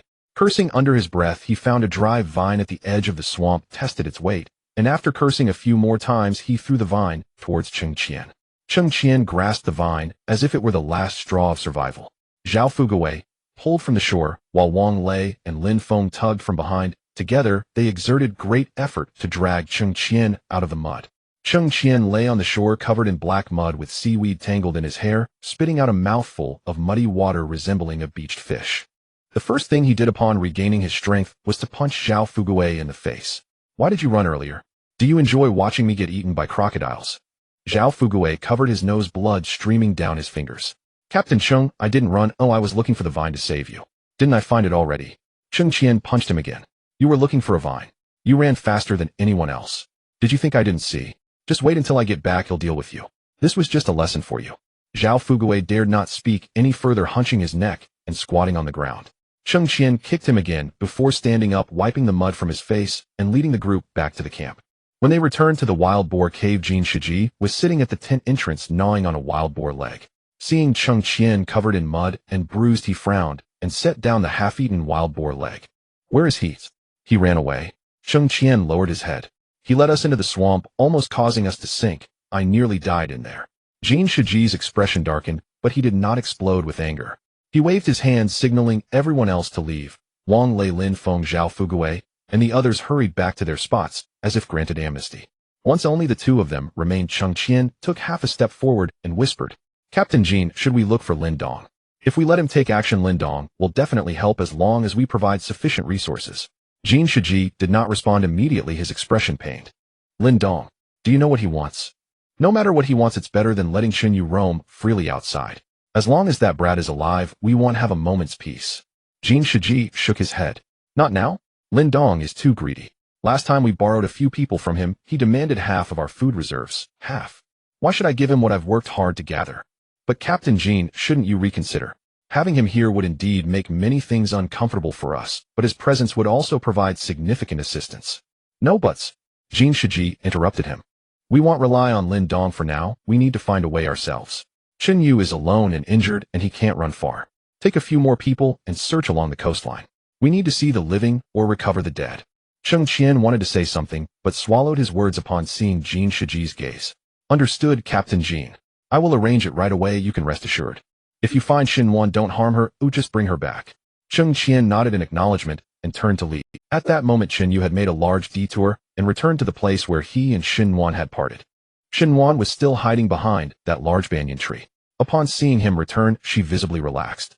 "Are you okay? I heard someone shouting over there and thought you." "I'm fine. Let's go, but it's not safe here.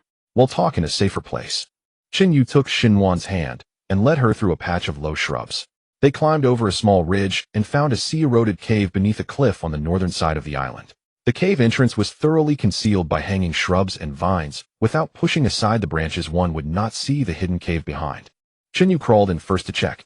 The cave was not large, only 3 to 4 meters deep and over 2 meters wide, but the ground was dry, facing south, with sea breezes blowing in through the cracks, carrying a salty scent, but no moisture. There were also several cracks on the cave walls, through which sunlight streamed insufficient to see things clearly during the day. "This is it, but it's temporarily safe." Xinwan followed him inside, squatting in a corner, hugging her knees and remaining silent.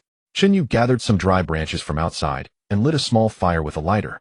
The firelight illuminated the cave and the faces of the two. He handed the remaining roasted wild boar meat to Xinwan. She took it, but did not eat, staring at it instead. After a long while, Xinwan suddenly spoke. "Xinyu, what do you think? That group of people has gone mad." Xinyu added a dry branch to the fire, causing the flames to leap higher. "They're not mad, they've shown their true colors.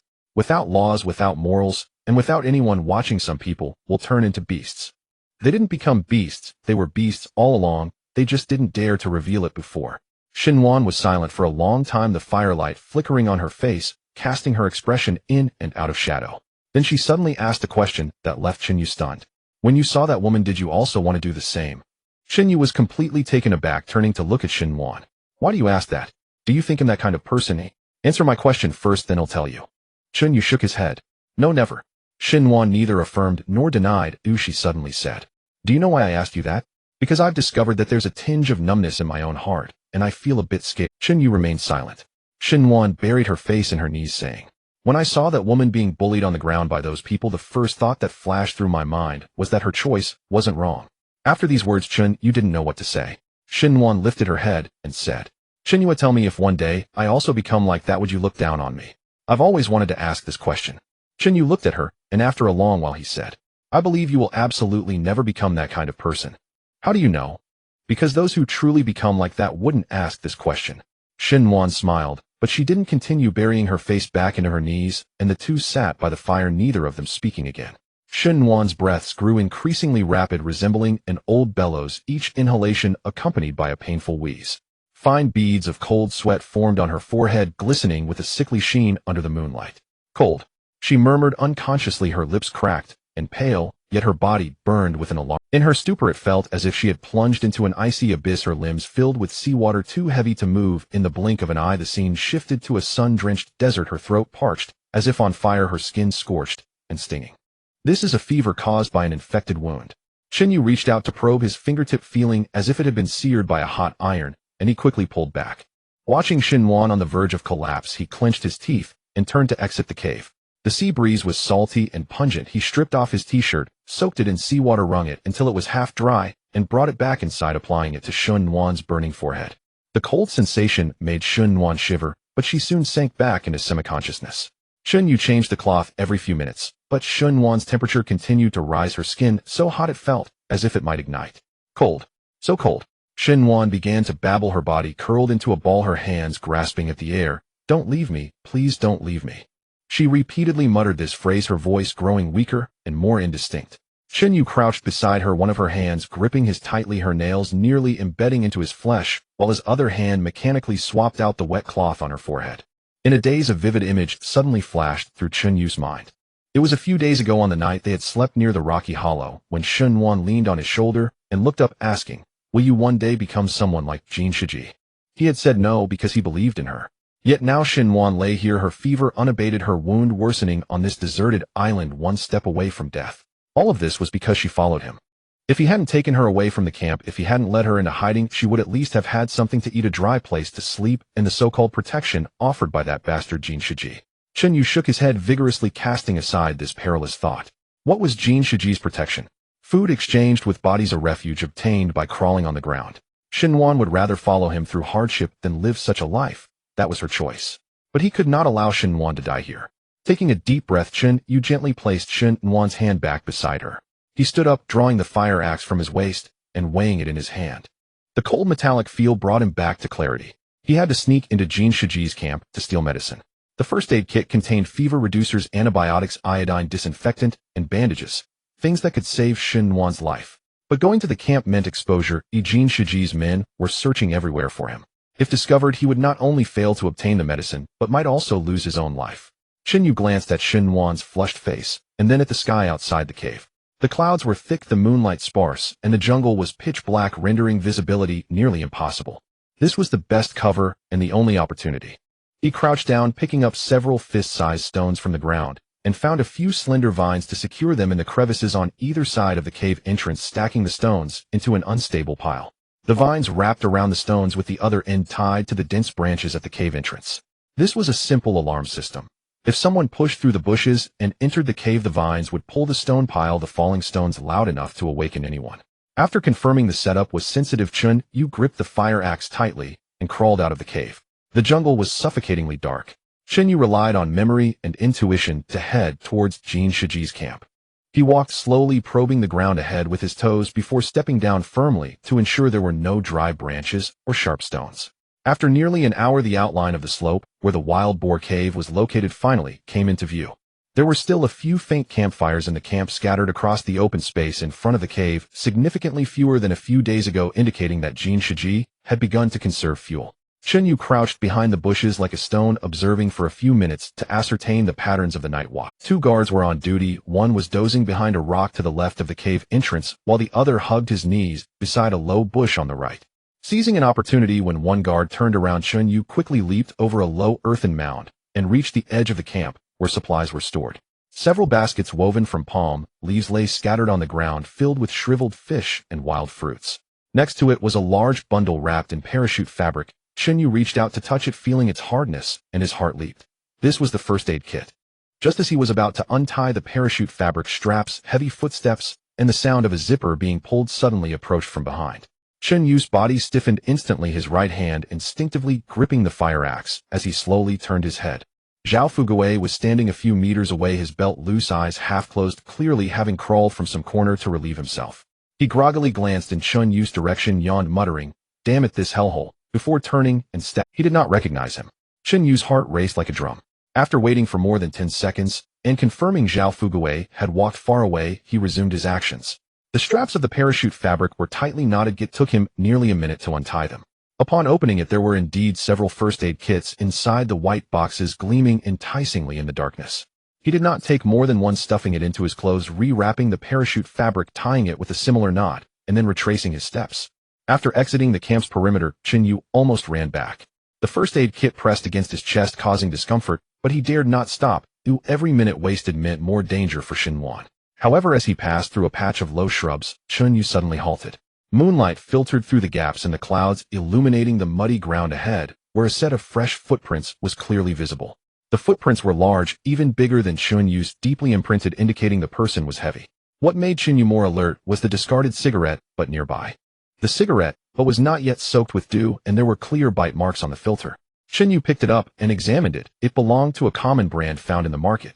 There were no cigarettes in Jin Shiji's camp, or rather no one could afford to smoke. Someone had been here, but they were not from Jin Shiji's group. They belonged to another party. Chunyu crouched down, his fingers brushing over the footprints. The tracks extended from deep within the island towards Jin Shiji's camp, then turned back. The returning footprints were shallower than those leading in, with a longer stride indicating that the person was in a hurry, perhaps even panicked. He recalled the noises he had heard earlier near the swamp, remembered Cheng Qian mentioning Lin Dong, and Jin Shiji's wary, yet pained expression when he mentioned that name. A terrifying deduction surfaced. Jin Shiji had begun seeking help from the group across the island, and that so-called Lin Dong had likely sent someone over. Shen Yu's eyes instantly turned cold. The situation was more complicated than he had imagined. But he could not afford to think too much. The medicine in his arms, Shen Yuan, was still waiting. He stood up, merging once more into the darkness, and sprinted towards the sea-eroded cave. After running back quickly, Chun Yu crushed the fever medicine, dissolved it in water, and fed it to her. Shen Yuan, drink the medicine, and you will feel better after finishing it. Shen Yuan opened her mouth in a daze. Some water flowed out from the corner of her mouth, but most of it was swallowed. Shen Yu fed her a few more bites, gently placed her back on the ground, wiped the wound on her thigh with iodine, rebandaged it, and then sat beside her, keeping watch. In the latter half of the night, Shen Yuan's temperature finally began to drop. She stopped talking nonsense, her breathing became steady, and her curled-up body slowly relaxed. Shen Yu touched her forehead, then his own, confirming that the fever had truly subsided, and let out a long breath. He leaned against the cave wall, closed his eyes for a moment, but didn't fall asleep. His mind kept revolving around that series of footprints. When dawn broke, Shen Yuan woke up. She opened her eyes and saw Chun Yu leaning against the cave wall, his lips slightly chapped. Shen Yu handed her the remaining half of a compressed biscuit. Shen Yuan took it, broke off a small piece, and chewed slowly. Shen Yu handed her the remaining half of a compressed biscuit. Shen Yuan took it, broke off a small piece, and chewed slowly. Shen Yu, where did you go out last night? Shen Yu did not hide anything from her, explaining about going to the camp to steal medicine, then mentioning the footprints and cigarette, but he discovered. After listening, Shen Yuan crushed the biscuit in her hand without realizing it. Did Jin Shiji start asking for help from another group? Not necessarily. It could also be that another group is probing Jin Shiji's situation. The footprints extended from deep within the island towards the camp, and then turned back. That person was observing without making contact. Shen Yuan thought for a moment before speaking. There is no such person among the crew. Having been a flight attendant for so many years, I know which pilot smokes and what brand. Jin Shiji doesn't smoke. Cheng Qian doesn't either. Wang Lei does, but he smokes a different brand, not the one you mentioned. Chen Yu nodded, not pursuing the matter further. He stood up, stretched his limbs. The wound on his thigh no longer hurt, and the bite mark on his forearm had scabbed over. Let's go find something to eat. We've finished everything from yesterday, we need to get more. Shen Yuan supported herself off the ground and followed Chen Yu out of the sea-eroded cave. The two walked north along the shoreline, where a few scattered shells and sea snails lay on the beach left by the receding tide. Though not many, it was better than nothing. After walking for less than 15 minutes, Chen Yu suddenly stopped. He raised his hand to signal Shen Yuan to stay still, his gaze fixed on a curled-up figure beside the rocks ahead. Shen Yuan also saw it. The person lay motionless on the ground with disheveled hair and torn clothing, their exposed skin covered in bruises and bloodstains. Chen Yu tightened his grip on the fire axe and slowly approached. Upon getting closer, he recognized the face. It was Chu Rou, the woman who had been pinned down by Zhao Fuguei yesterday. Chu Rou's face was buried in the sand, her body slightly trembling. Her back, arms, and thighs were covered in fresh and old wounds. Some were whip marks, some were burns, and others were bite marks. Chen Yu crouched down and reached out to check her breathing. She was still alive, but her breath was very weak. Chu Rou, wake up. Chu Rou's body trembled violently, and she curled up, hugging her head. Don't hit me, I will do whatever you say, just stop hitting me. It's me, Chen Yu, and not Jin Shiji's person. Chu Rou slowly raised her head, saw Chen Yu's face, and froze for a while before tears streamed down her cheeks. She wanted to speak, but her lips trembled for a long time, and still couldn't form clear words. Shen Yuan walked over from behind, crouched beside Chu Rou, and gently patted her back. Don't be afraid, we are not bad people. How did you end up here? Chu Rou grasped Shen Yuan's hand like it was a last lifeline. After gasping for a while, she finally managed to speak in fits and starts. Jin Shiji found out the medicine was missing. He went crazy and called everyone up, searching one by one. Wang Lei whipped people, asking who stole it. No one admitted. He tied everyone up and said if they didn't hand it over, they wouldn't get any food. Her voice began to tremble as she spoke. I untied the ropes when they weren't paying attention. They said I went out to look for food, and I just ran for a long time until I got here. Chen Yuan's eyes turned red.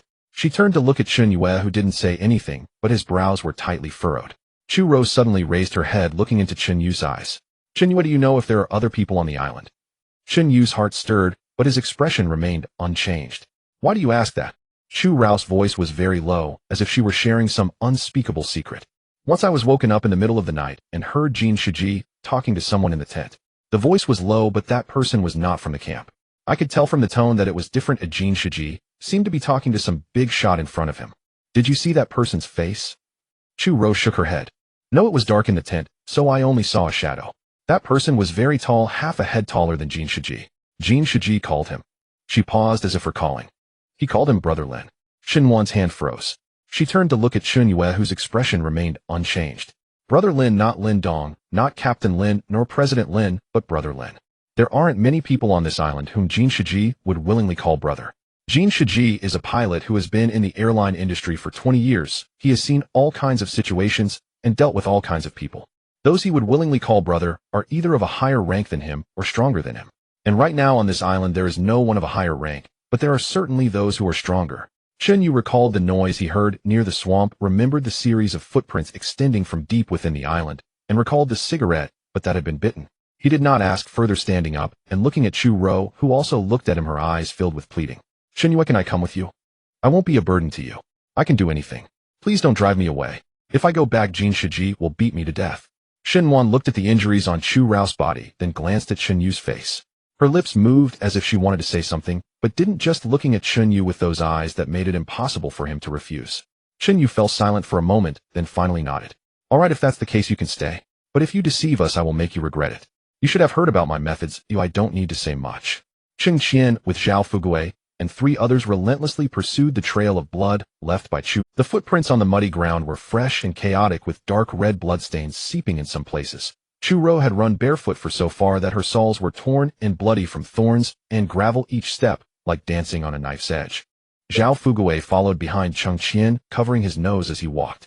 2 makeshift bandages crudely tied with bark and vines were plastered across his nose bridge, the same nose that Chun Yu had smashed flat with a punch, now looking both comical and pathetic. Cheng. Captain Cheng, Zhao Fugui mumbled indistinctly, his voice sounding muffled through his swollen nostrils. How about we turn back? We've been chasing for over an hour and haven't seen a single trace. Cheng Qian whipped around his glare, murderous. Say another word, and he'll leave you here for the wolves. Zhao Fugui shrank his neck, swallowing the rest of his words back into his stomach, daring not to utter another sound. After another quarter hour of pursuit, the thicket ahead grew denser and the light dimmed further. Yet the traces on the ground became clearer. Chu Rou's footprints turned a corner here, and beside them suddenly appeared 2 other sets of footprints. One large, one small. The large prints were deep, sinking into the mud, indicating a heavy person with immense impact force. The small prints were shallow, with narrow strides, likely belonging to a woman. They're just ahead, not far now. Cheng Qian stood up, a cruel excitement flashing in his eyes. He pulled a wooden club from his waist and made an encircling gesture to the men behind him. But he didn't know that Chen Yu had already spotted them. Chen Yu led Xin Wan and Chu Rou through the jungle, deliberately choosing the toughest paths and the densest thorny thickets. Chu Rou followed barefoot, each step making her gasp in pain, but she clenched her teeth, silent, afraid that the slightest sound would give away their position. They're closing in fast. Chen Yu glanced back. The swaying bushes were drawing nearer. Cheng Qian's men, now less than 50 meters away. His eyes swept quickly over the surrounding terrain, finally settling on a crooked tree. Several finger-thick vines hung from its canopy, coiling on the ground into loops. Chen Yu strode over, picked up the vines, and swiftly tied a tripwire between 2 low trees set at the exact height of an adult shin while running. Then he grabbed some fallen leaves and dry grass, covering both ends of the tripwire thoroughly. After camouflaging it, he stepped back to inspect. If one didn't look closely, this deadly trap was utterly invisible. Go, hurry. Chen Yu grabbed Xin Wan's hand, leading Chu Rou around the tripwire and dashing onward. Within less than 2 minutes, a dull thud rang out from behind, followed by a scream like a pig being slaughtered. Ah! My leg. My teeth. Zhao Fugui flew through the air, landing face first on the ground, his chin smashing against a sharp rock. 2 front teeth snapped at the roots, blood gushing out instantly, staining the front of his clothes crimson. My teeth are gone. Zhao Fugui lay on the ground, wailing piteously. Cheng Qian's face turned ashen. He glanced at the cleverly set tripwire and roared in fury toward the direction where Chun Yu had vanished. Chen Yu. You hear me, you bastard? When I catch you, I'll make your life a living hell." His roar echoed through the jungle, but Chunyu was already far away, naturally offering no response. Cheng Qian cursed a few more times, kicked a stone by his foot, and snarled viciously, "Chase him. Keep chasing. He's alone now, he can't have gotten far." Lin Feng and Zhang Yang exchanged a glance, then reluctantly hauled Zhao Fuguei up from the ground. Zhao Fuguei clutched his mouth, blood seeping through his fingers, tears and mucus smearing his face from the pain. He muttered curses incoherently, but no one could make out what he was saying. The four continued their pursuit, but their pace had slowed considerably. Zhao Fuguei couldn't run. Every few steps he had to stop and spit out a mouthful of blood. Lin Feng and Zhang Yang were also on edge, fearing more traps ahead. Cheng Qian chased for a while before finally stopping. The jungle ahead grew even denser, and the ground traces were becoming chaotic. Chunyu was clearly circling around, leading them on a wild goose chase through the woods. If this continued, not only would they fail to catch him, but they might also get lost in this green labyrinth themselves. "Split up," Cheng Qian ordered coldly. "You three go that way, I'll go this way.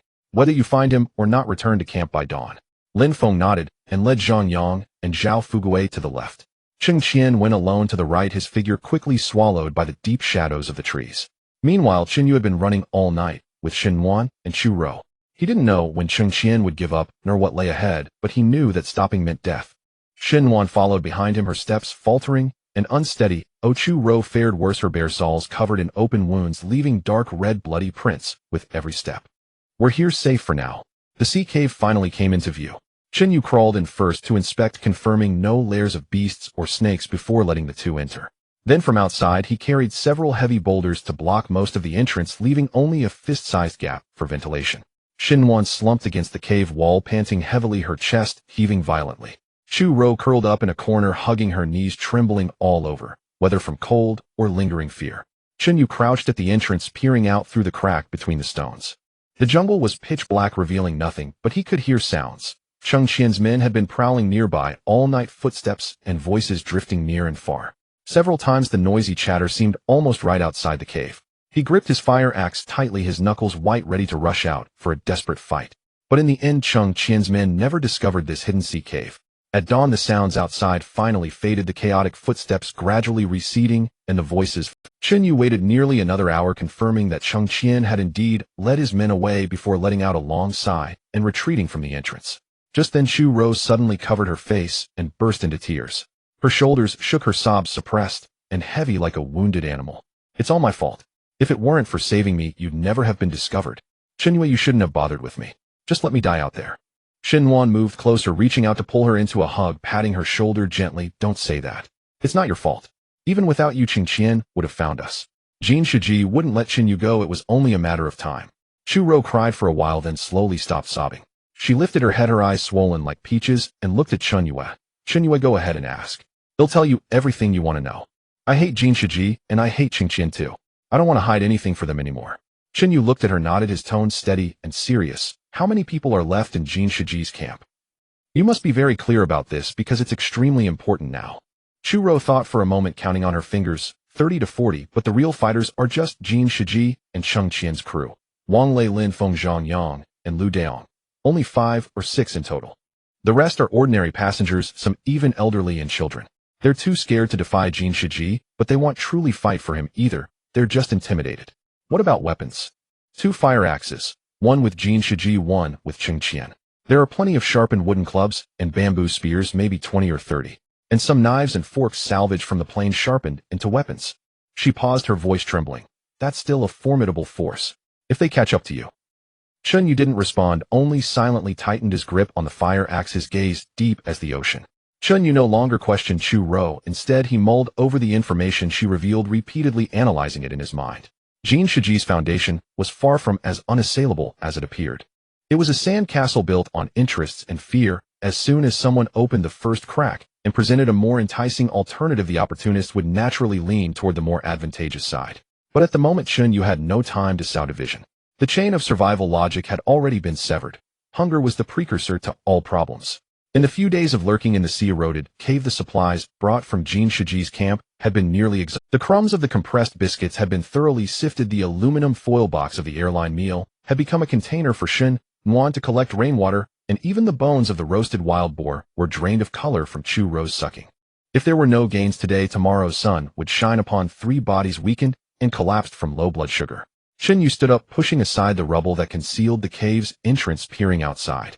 During his time at the camp, he had already secretly noted Jin Shiji's control over the food supply, the eastern rocky area. Whenever the tide receded, Jin Shiji would send 3 to 4 people to that stretch of mudflat.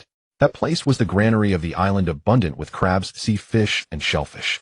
Jin Shiji had choked everyone by monopolizing this area. Now he was no longer a caged bird. The rules of that vicious dog no longer applied to him. Xinwan Chu Ro, let's go. Xinwan rubbed her numb legs, standing up with determination. Chu Ro looked down at the makeshift bandage made from a torn t-shirt on her foot, which Xinwan had wrapped for her last night. Though crude, it allowed her to walk.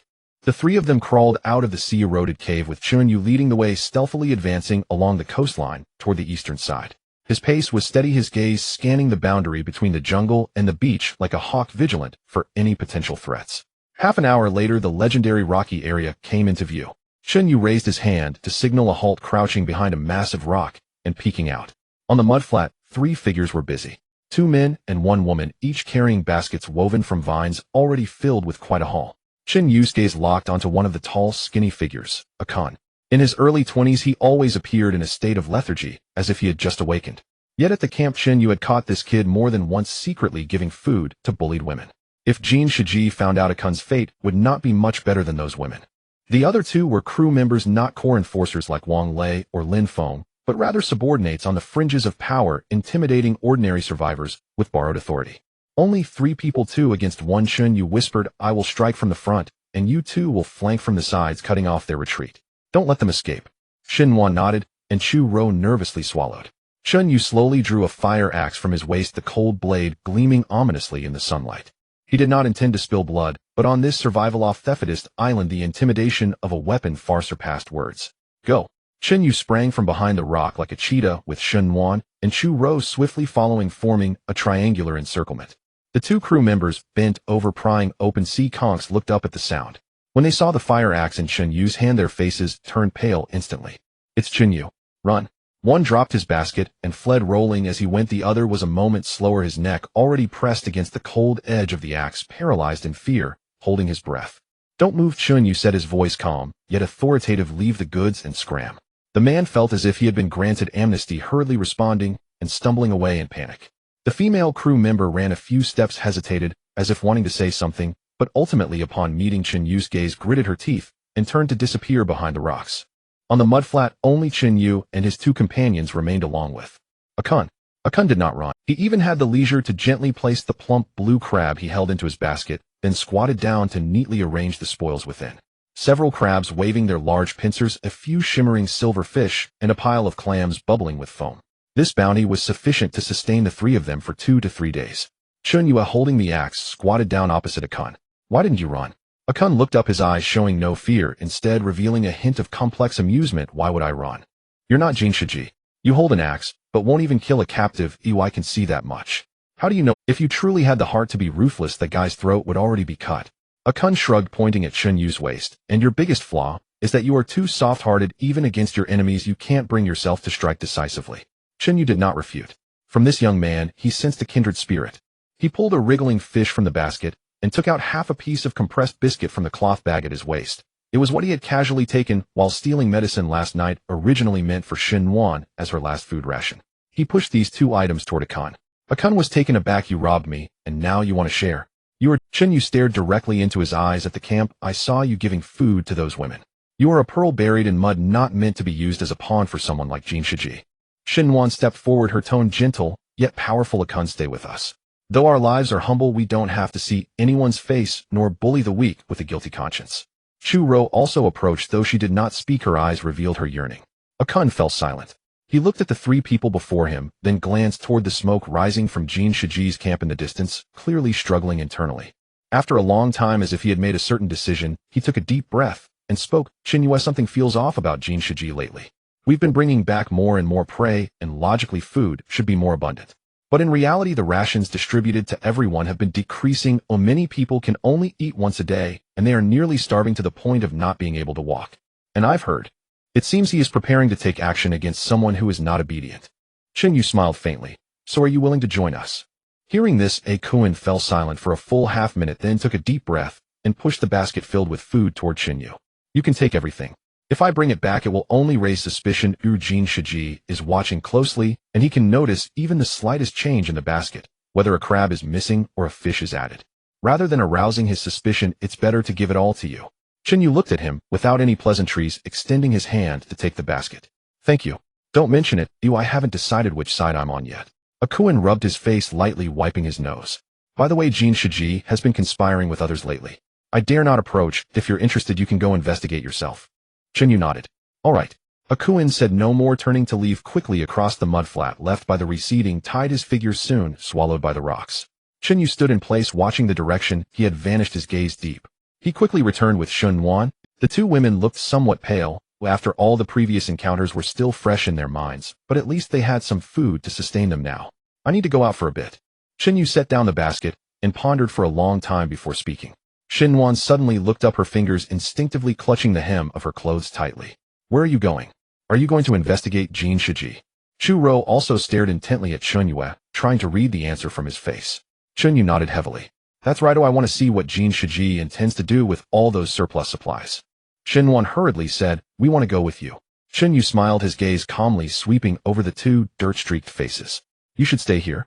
There will definitely be guards over there. The more people who go now, the more dangerous it will be. You two seal off the cave entrance. No matter what sounds you hear, don't come out. I will definitely return before dawn. The two women exchanged glances. Although they were nervous, they understood that Chunyu was thinking of the bigger picture and nodded obediently. Night fell quickly on the deserted island. Using the patrol patterns he had become familiar with over the past few days, Chunyu avoided the hidden sentinels and stealthily approached the vicinity of Jin Shiji's hut. He held his breath, silently sneaking behind a pile of rubble. The hut had no door, only a waterproof cloth covering it, through which he could vaguely see the silhouettes inside. Jin Shiji and Cheng Qian. Lin Dong is going too far. The demands are increasing, and we can barely feed ourselves. Why should we endure this? Cheng Qian's voice was filled with suppressed anger. Jin Shiji coldly glanced at him. Rebel? Huh? What will you use to rebel? He has a gun. Cheng Qian refused to back down. So what? There's only one gun, and the bullets are limited. As long as we are united, we can snatch the gun while he is unprepared. Doesn't this island belong to us then? Jin Shiji's eyes widened. If you want to die, don't drag me down with you. If Lin Dong dares to show the gun, he dares to shoot. Right now, I am holding down the situation. If you mess it up, we will all starve. You are becoming more timid, just like a turtle. Cheng Qian snorted coldly, straightened his collar, and strode out. Yu sidestepped and watched Cheng Qian curse as he disappeared into the night.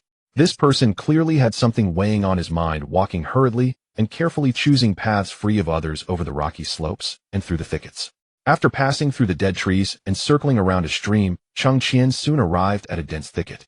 He looked around to confirm that no one was present before suddenly pushing aside the vines and diving in. Yu waited in place for more than 10 minutes. Seeing that Cheng Qian did not return immediately, but left straight away, he understood. He waited another 4 or 5 minutes, confirming safety, before slipping into that cave. The cave was not large, but the air was circulating. In the faint light, Chen Yu's pupils constricted. This was no shelter, it was clearly an arms depot.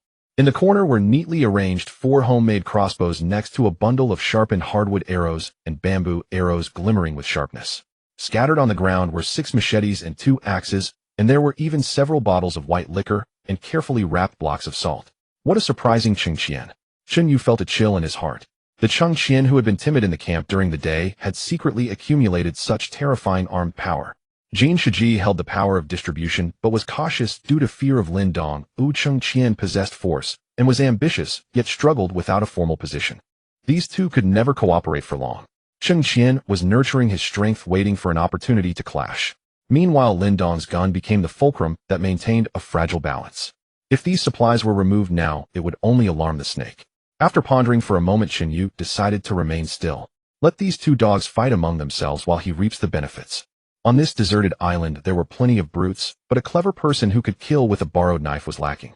Chen Yu memorized the layout of the cave and the location of the supplies before quietly retreating.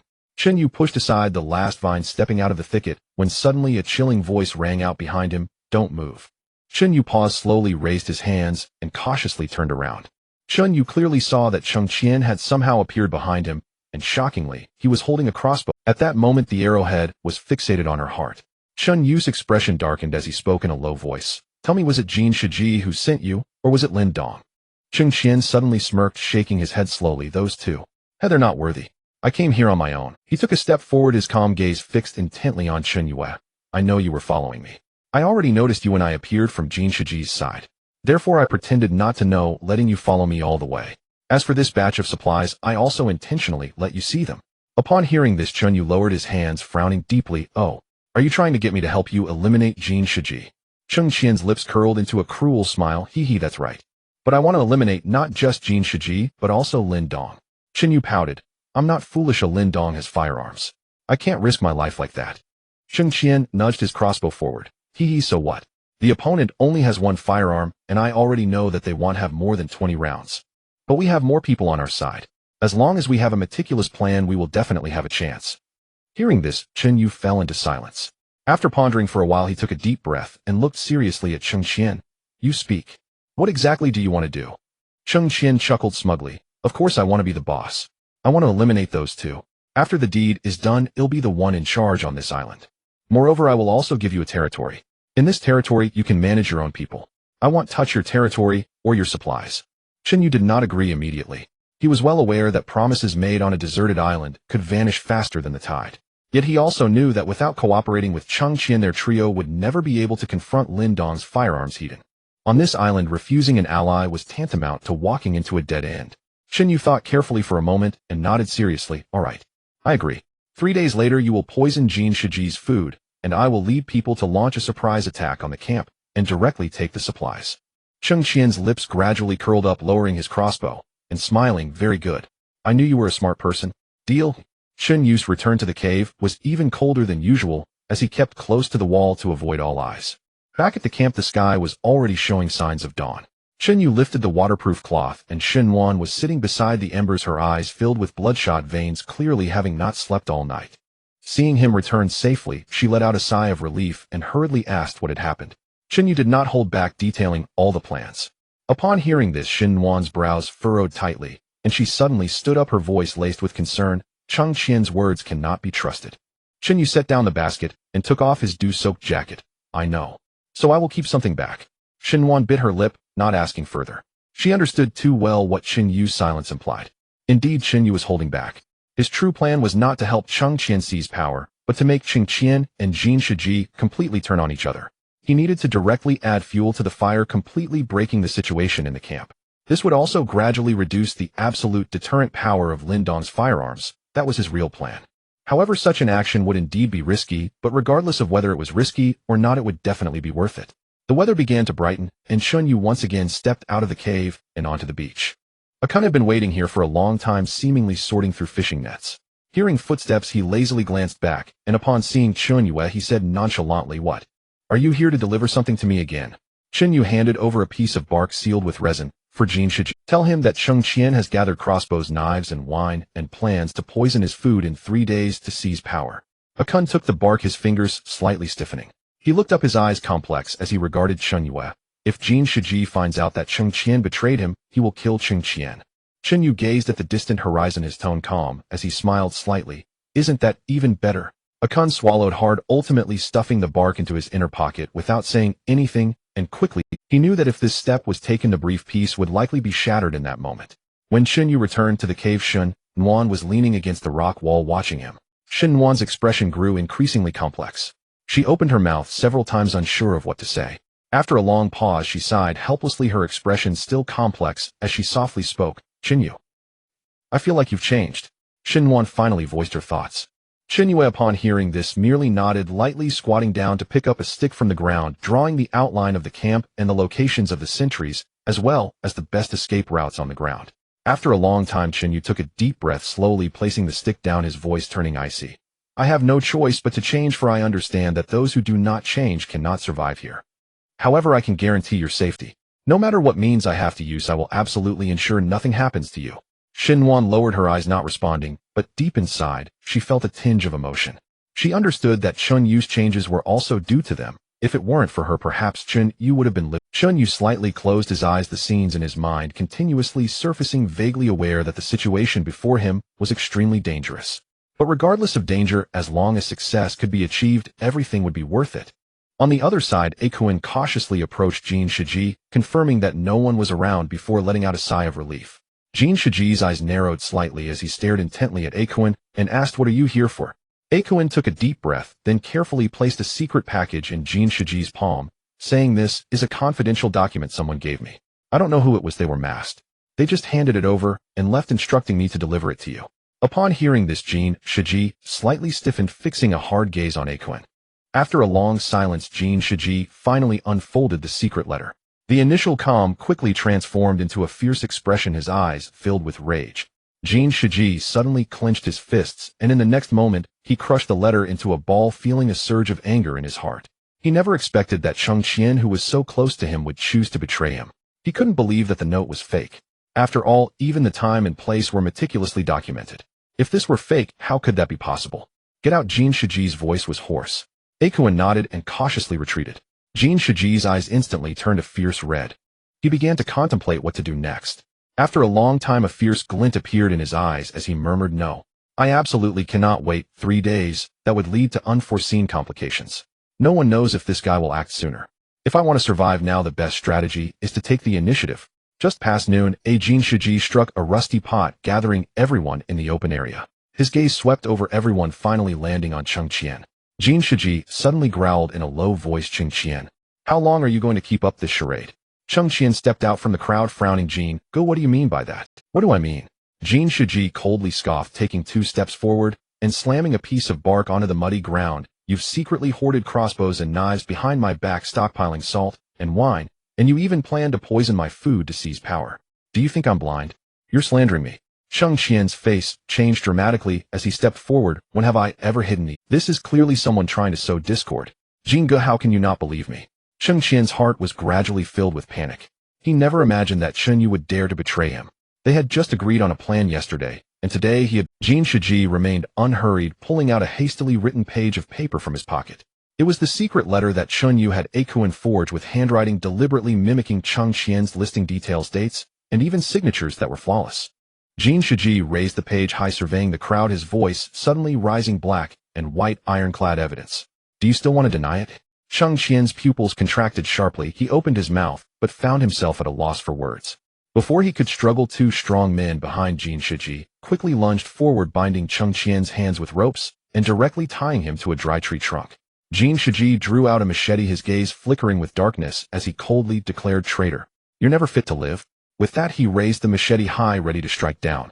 At that moment, a furious roar suddenly erupted from the crowd. "Let go of Cheng Ge." As soon as the words were out, 3 figures rushed forward, wielding machetes and long spears. These were also Cheng Qian's loyalists. After all, it's hard to reach the end without a few devoted servants by one's side. Of course, their loyalty stemmed primarily from interests. They had been promised substantial rewards, which is why they were willing to fight so desperately. The situation on the scene instantly spiraled out of control. After all, both sides possessed deadly weapons, and their methods were even more ruthless than usual. Both sides were eager to unleash their full strength, neither recognizing the other, their eyes filled only with ferocity. Soon Zhao Fuguei dashed out from a side shed, and before he could see the direction, he was struck hard on the left arm by a horizontal slash. Blood instantly soaked through his coarse clothing, and he groaned as he fell to the ground, gritting his teeth in pain. Jin Shiji's expression changed dramatically. He never expected that despite taking the initiative, the enemy would be so strong. The enemy's combat power was unexpectedly so formidable, which was something Jin Shiji had never anticipated. Shortly after, he noticed that the surrounding attacks had reached an extreme level in a short time. Jin Shiji couldn't afford to think too much. He never expected the enemy to be this strong. He scrambled. He tightly grasped the waterproof curtain, not daring to peek out despite the cacophony of killing outside. In the absence of anyone to maintain order, the women were instantly frightened out of their wits. A chilling scream echoed, and in the next moment, all the women, without a second thought, hurriedly fled in all directions. Even the women who were usually injured and struggled to walk helped each other stumble out of the camp, rushing directly into the nearest mangrove forest. The instinctive reaction of people is that the woods feel the safest. Moreover, Xinhuan was in the mangroves. Now that one faction was in internal conflict, they would instinctively choose to seek refuge with another faction. Chen Yu stood on the edge of the high slope of the mangrove forest, coldly observing the thick smoke and flames below, even faintly hearing the sounds of shouting and killing. In his eyes, however, there was only deep ruthlessness, and he did not rashly choose to rescue anyone. Xinhuan brushed aside the branches, breathing a little heavily, her face smeared with dirt and sweat.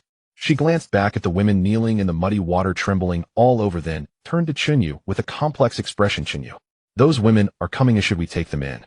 Chunyu withdrew his gaze, turned his face to look at her, and smiled slightly. Yes. Xinhuan was slightly taken aback. She never expected Chunyu would choose to take in this group of women. She originally thought that Chunyu would see this group of women as a burden and would not want to take them in. However, Chunyu had already stepped forward, walking towards the woods, casually stating, "But once I take them in, I will make them understand that this place does not harbor idlers. If they want to survive, they must work, follow rules, and obey commands. On this deserted island, tears won't buy food. Only value can exchange for survival." Soon Chunyu met with a group of women. The moment they saw him, they became extremely agitated, pouring out their grievances. "Chunyu, since you took in Xinhuan, why not take us in too? We are all women." That's right. We can do anything. As long as you take us in, we will willingly do whatever you ask. Whatever conditions you have just named them.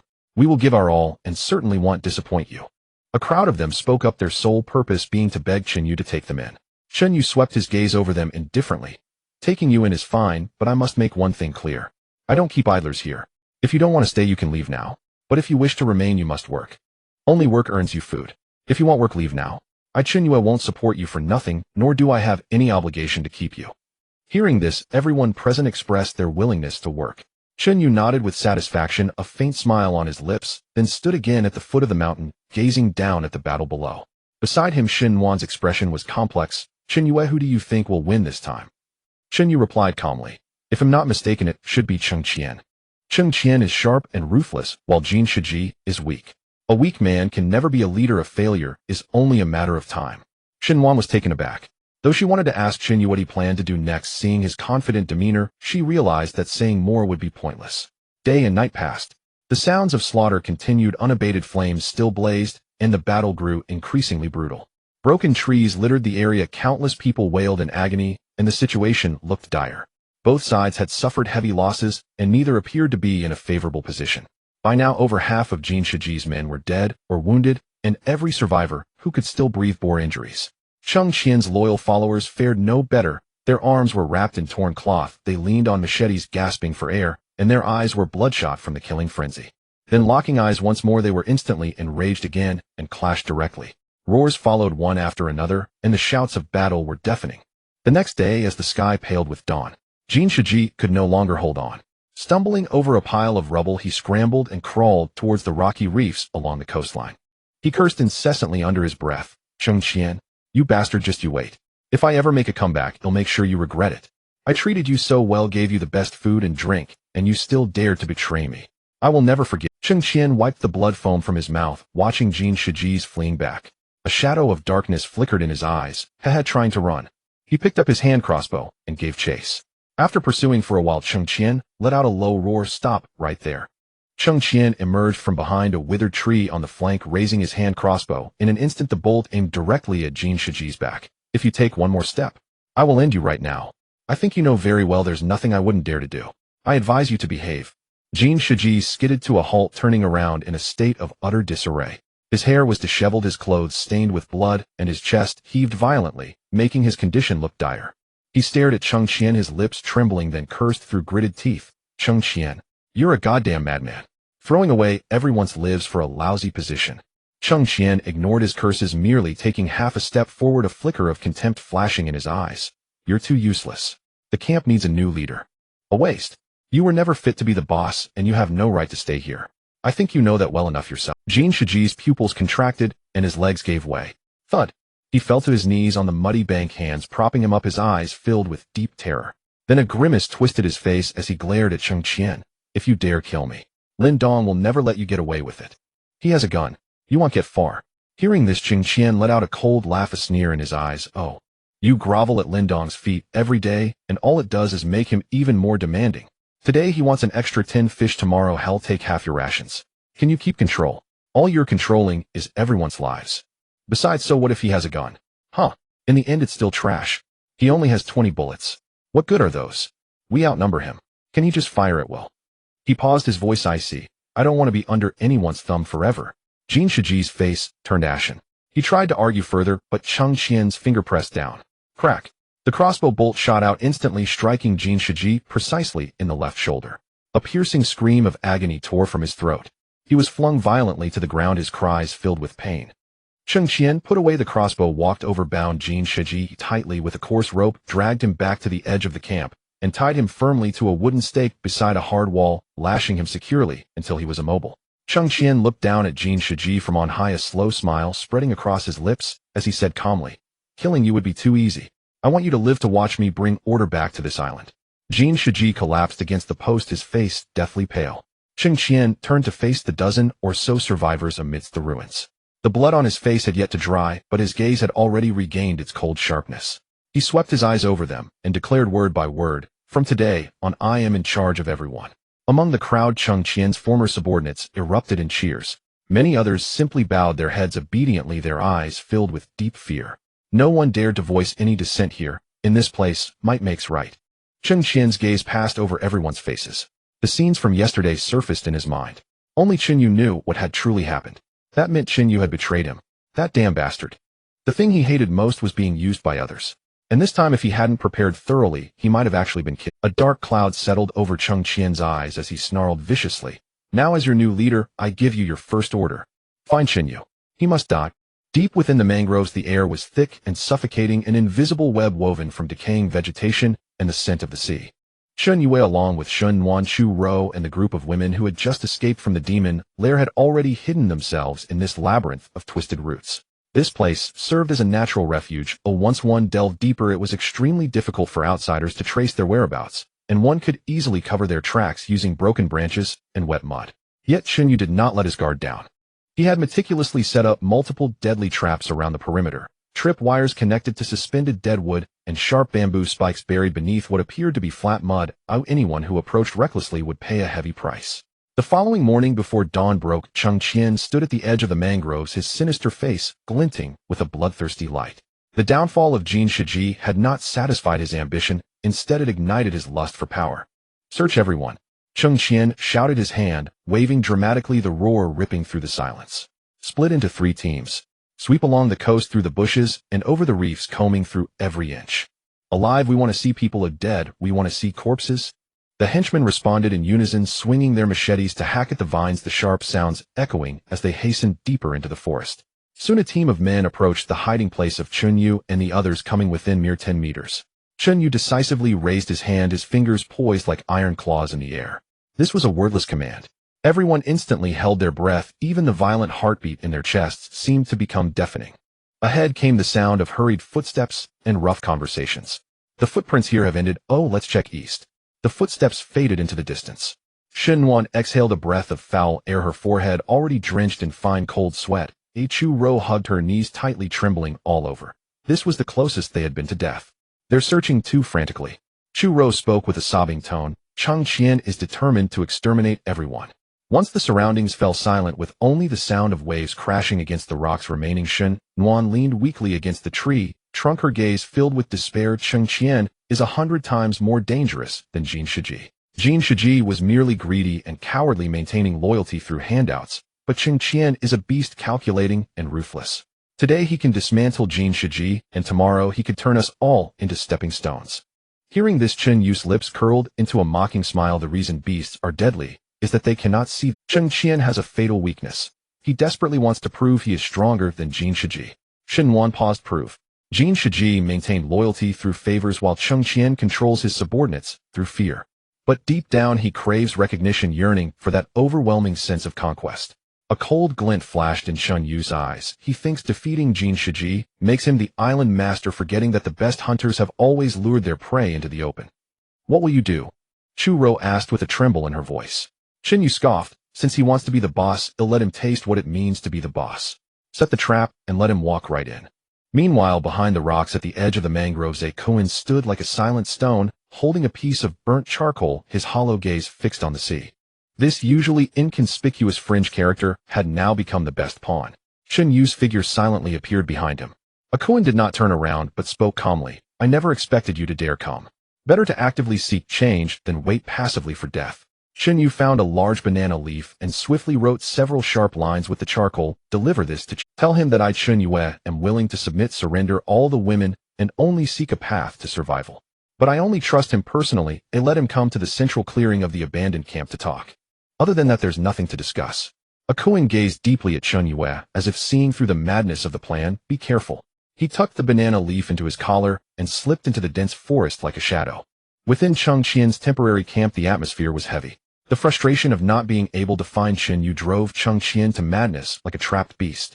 When Akuin presented the banana leaf, Cheng Qian snatched it, staring at the jagged handwriting for a long time. Initially filled with doubt as he continued to read, his expression softened, eventually transforming into a grotesque delight. Good. Very good. Cheng Yu has finally learned to fear. I agree. He slammed the table. Tell Chen Yu not to play tricks, otherwise I will turn him into meat paste. 2 hours later, a reply came back. Chen Yu looked at the muddy note, a faint smile gracing his lips. The fish is hooked. Day turned into night, the darkness deep as ink. Chen Yu, accompanied by several brave women, worked frantically around the abandoned camp. In the center of the clearing, they piled up bait, set sharp bamboo stakes along the main route, and bound, triggering poisoned thorns to the tree trunks. As dawn approached, Chun Yu stood high above, surveying the seemingly calm clearing below.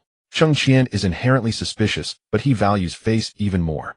He fears being called a coward, but yearns to personally sever my head to prove his dominance, Chen Yu said to Xin Wan. Xin Wan gazed at the clearing. What if he doesn't come? Chen Yu turned, his gaze piercing through the thin mist, confidence radiating like a cold star. He will come. Because for him, killing me is more important than eating or drinking.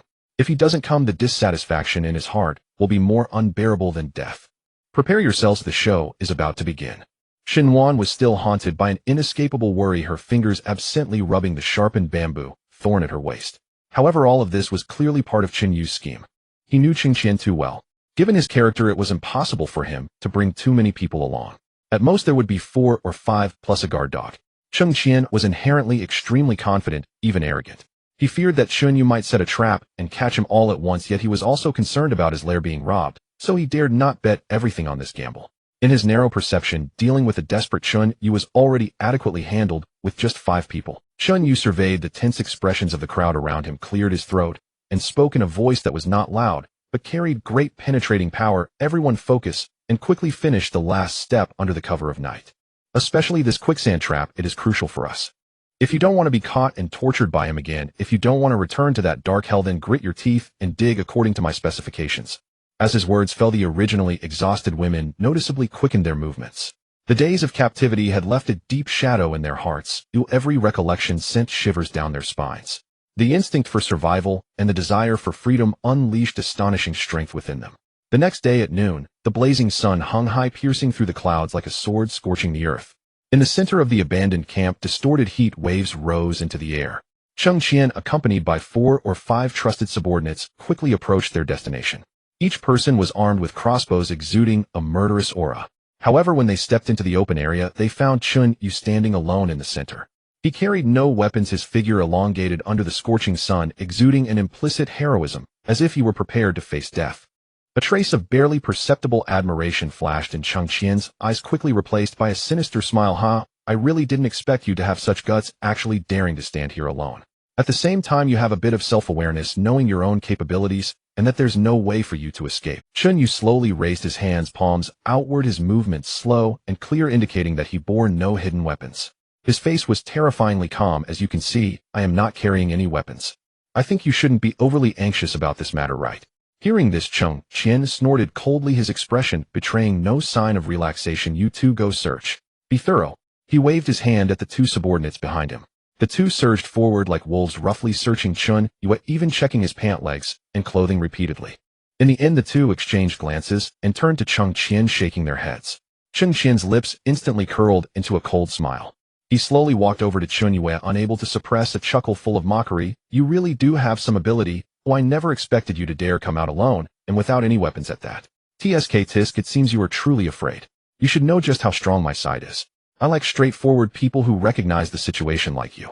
Since you can't win, you should obediently surrender instead of making futile resistance. His lack of concern for traps stemmed from his belief that since Chun Yu chose to surrender, he would not self-destruct at the last moment. Confident, he saw this as a one-sided crush. Chun Yu met his gaze calmly. Suddenly, a faint smirk appeared at the corner of his mouth, his eyes resembling those of someone watching a clown. You also seem a bit arrogant. My arrogance stems from having the capital to be so especially unfamiliar. And what about you? Have you forgotten one thing? On this island, traps are my specialty, and my understanding of traps is far deeper than yours. Cheng Qian's brows furrowed slightly, instinctively looking down at his feet. In that instant his pupils constricted sharply. A wave of intense unease surged within him. The ground beneath him shifted strangely. It was not solid earth, but a hollow flowing layer of sand. This was the masterpiece Chunyu had meticulously designed in advance. Over a deep pit covered only with interwoven dead branches and a thin layer of loose soil, stepping on it would cause one to instantly lose weight and sink. "Step back," Cheng Qian shouted sharply, but it was too late. Before his words fell, one of his subordinates on the left unexpectedly stepped on the disguised layer. "Oh!" The man couldn't even scream as he slid into the deep pit along with the collapsing loose soil. The quicksand swiftly enveloped his legs. Sharp debris at the bottom of the pit instantly pierced through his calves, followed by a shrill scream. Cheng Qian wanted to pull back abruptly, but the second person on the right had already lost his balance, dragging down the companion beside him. The second subordinate crashed heavily into the quicksand pit, the mud quickly rising to his waist. He struggled desperately, but could only watch as he sank deeper. Cheng Qian reacted swiftly. The moment he lost weight, he lunged forward, gripping a partially exposed old tree root with all his might. However, even he was slowly sinking. In the blink of an eye, the quicksand had already submerged him to the waist, trapping him firmly in place. "You're insane." Cheng Qian squeezed out these three words through clenched teeth, his eyes bloodshot as he stared fiercely at Chunyu not far away. Chunyu walked forward leisurely, slowly crouching down to look at Cheng Qian, who was like a trapped beast, a faint yet chilling smile on his face. "Whether I am insane or not, I am not sure. But I do know you will be dead very soon. You now have two choices: either fall and die, or be stabbed to death, or agree to my terms." At this moment Cheng Qian was still gnashing his teeth in anger, increasingly furious in his thoughts. However, the harsh reality left him with no options. In this dire situation, let alone resisting, he didn't even dare to make any large movements, lest he accelerate his own death. Cheng Qian took a deep breath, his chest heaving violently, yet he couldn't afford any movements.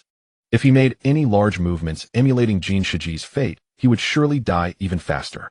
He understood Chen Yu's ruthlessness well. After a long minute of contemplation, he slowly squeezed out a sentence through gritted teeth, his voice hoarse, as if he had swallowed a handful of sand. "What exactly are your terms? If your terms can satisfy me, then I will naturally comply. If the terms do not meet my satisfaction, even if I die, I will not agree." Chen Yu smiled slightly, that smile seeming like the devil's gaze to Cheng Qian. "Very simple. Release those women, and we will evenly distribute the food resources. From now on you manage your people, and I manage mine. We will not infringe upon each other." Cheng Qian, upon hearing this, bit his teeth tightly, the muscles in his jaw twitching violently. This condition nearly halved the authority he had painstakingly built. He stared at Chunyu, lingering in silence, his eyes wildly oscillating between struggle and the desire to survive. Chunyu sighed helplessly, slowly standing up, pretending to prepare to leave. "Alas, forget it. It seems you truly have no intention of agreeing. If that's the case, then forget it. After all, I will not force you. I will not put you in difficult situations over things you can't do." After saying this, Chunyu really turned around and took a step to leave. Seeing this, Cheng Qian's heart leaped into his throat. He understood that Chunyu was truly ruthless. Once he left, his life would surely end here today. This was certainly not the outcome he desired. Therefore, after a painful struggle, he squeezed out a word with great difficulty. "All right." Cheng Qian saw the rope thrown down by Chunyu, a flicker of humiliation crossing his eyes, but the instinct for survival compelled him to grasp it tightly. Chunyu exerted his strength, pulling him out of the quicksand pit. Cheng Qian fell to the ground, drenched and covered in foul-smelling mud. He bit his lip hard, his chest heaving violently as deep-seated anger surged within him. He violently threw off the rope, his sinister gaze sweeping over Chunyu like a venomous snake. Chunyu blinked, the semblance of a smile on his face growing more pronounced. "What's wrong? Are you regretting it already after being saved? If that's the case, your change of heart is rather too swift." Cheng Qian shot him a fierce glare, forcing out a response through clenched teeth. "I always keep my word.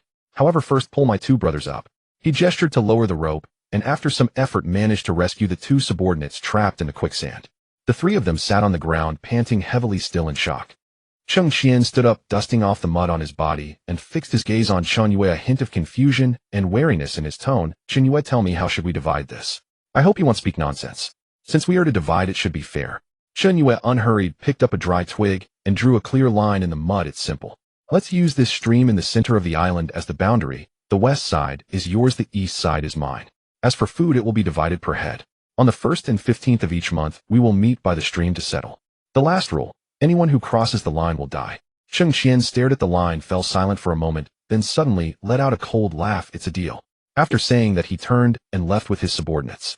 Though his back appeared disheveled, a hint of a cold, ruthless glint gradually gathered in his eyes. With the situation now set, he may have temporarily bowed his head, but he would never let it go easily. Yu did not stop him, merely watching them disappear into the dense forest. He then turned to the women behind him and said, "Let's go back to the east." The eastern terrain was higher, adjacent to a clear stream, and the forest there not only had wild fruits, but also plenty of resilient vines, making it an excellent place for construction. Upon their arrival, Yu immediately assigned tasks. Yuan demonstrated exceptional organizational skills, leading Shu Rou and several nimble women to build a rain shelter using broad leaves and branches. Others were tasked with clearing the surrounding thorns and setting up simple alarm bells at key points. Yuan was clearly well-educated, able to grasp many techniques at a glance, and she directed the work systematically. The women, having endured hell, cherished this hard-won freedom, with no one slacking off, resulting in high efficiency. In the blink of an eye, 2 days passed. On this day, a Kuan cautiously approached from the west side and found Yu. Upon seeing him, Yu's brow furrowed, his expression darkening. "Why did you suddenly come here? If Chengqian finds you, your life is in danger." A Kuan gently bit his lip, his eyes flickering. "You already have power. I want to follow you." Yu fell into a brief silence upon hearing this. He understood a Kun's intentions. He was a typical opportunist, gravitating towards wherever there was benefit. Keeping him by his side was the optimal solution for a Kuan. However, Yu was well aware that now was not the time. Someone like a Kuan had zero loyalty and could turn against him at any moment. Rather than keeping him around as a ticking time bomb, it would be better. Yu patted a Kun's shoulder, his tone suddenly serious. "Actually, I need you more in the west. Stay by Chengqian's side as an informant. If you get any news, notify me promptly. You can gain his trust more easily, but remember, you live for yourself, do not risk your life." A Kuan remained silent for a moment, nodded, and turned to disappear once more into the shadows of the west. Yu watched his retreating figure, his gaze deepening. Letting this fence-sitter probe Chengqian's depths was the safest approach. Time passed, day and night alternated by the firewood pile. The women busied themselves, some cooking dinner, others reinforcing the tents. The atmosphere, though not affluent, was full of vitality. Yuan sat beside Yu, hugging her knees, softly asking, "How long do you think this peace can last?" Yu gently wiped the machete in his hand, pausing for a moment before replying, "It should be very short. Chengqian has just taken power and urgently needs to establish authority and solidify his foundation." Yu inserted the machete into the soil, his voice low and firm. "He will definitely restore the tribute to Lin Dong as soon as possible." When Jin Shiji was around, tributes of fish catches and supplies were submitted on time each month, which Lin Dong tolerated for the existence of this island. To prove himself stronger than Jin Shiji, Chengqian would only offer more and faster.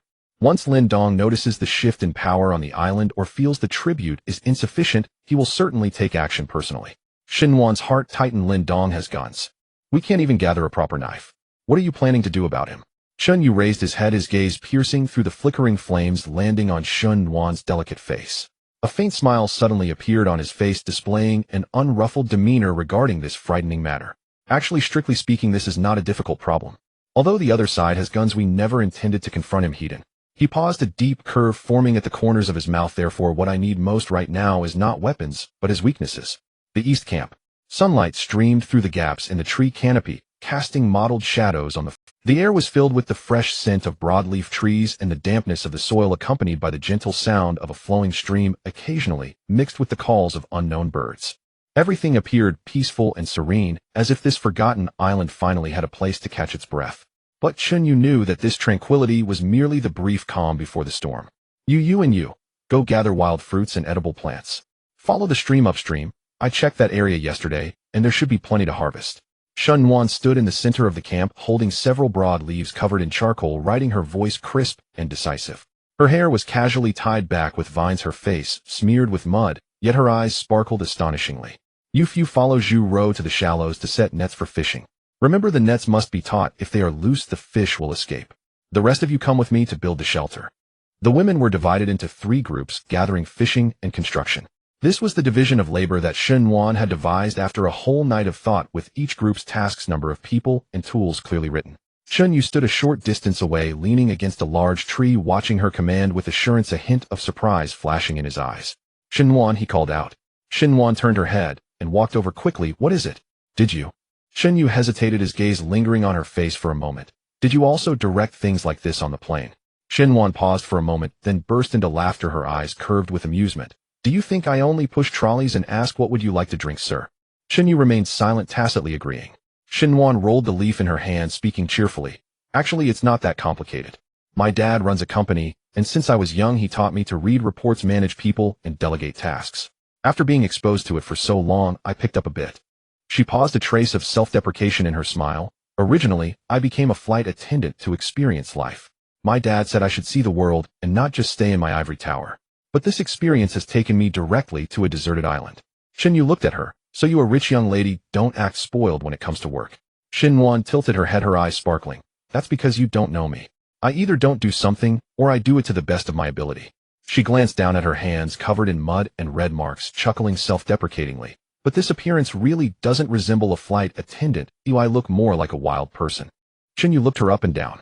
Her hair was messy, her face smeared with mud, the vines left marks on her hands, and her clothes were covered in dirt. Indeed, she was a far cry from the well-groomed flight attendant with a polished smile. Yet the calmness and stubbornness in her eyes remained unchanged. Like what? Shinyu said expressionlessly, like one of those types who memorized the safety manual 500 times and can still comfort passengers with a smile in case of an emergency. Xinhuan shot him a glare, but wasn't angry. Of course, I was the outstanding flight attendant of the year. Then she turned to the group of busy women, her voice returning to a clear and decisive tone. Hurry up, we need to cover the shelter before dark, otherwise the dew will soak us at night.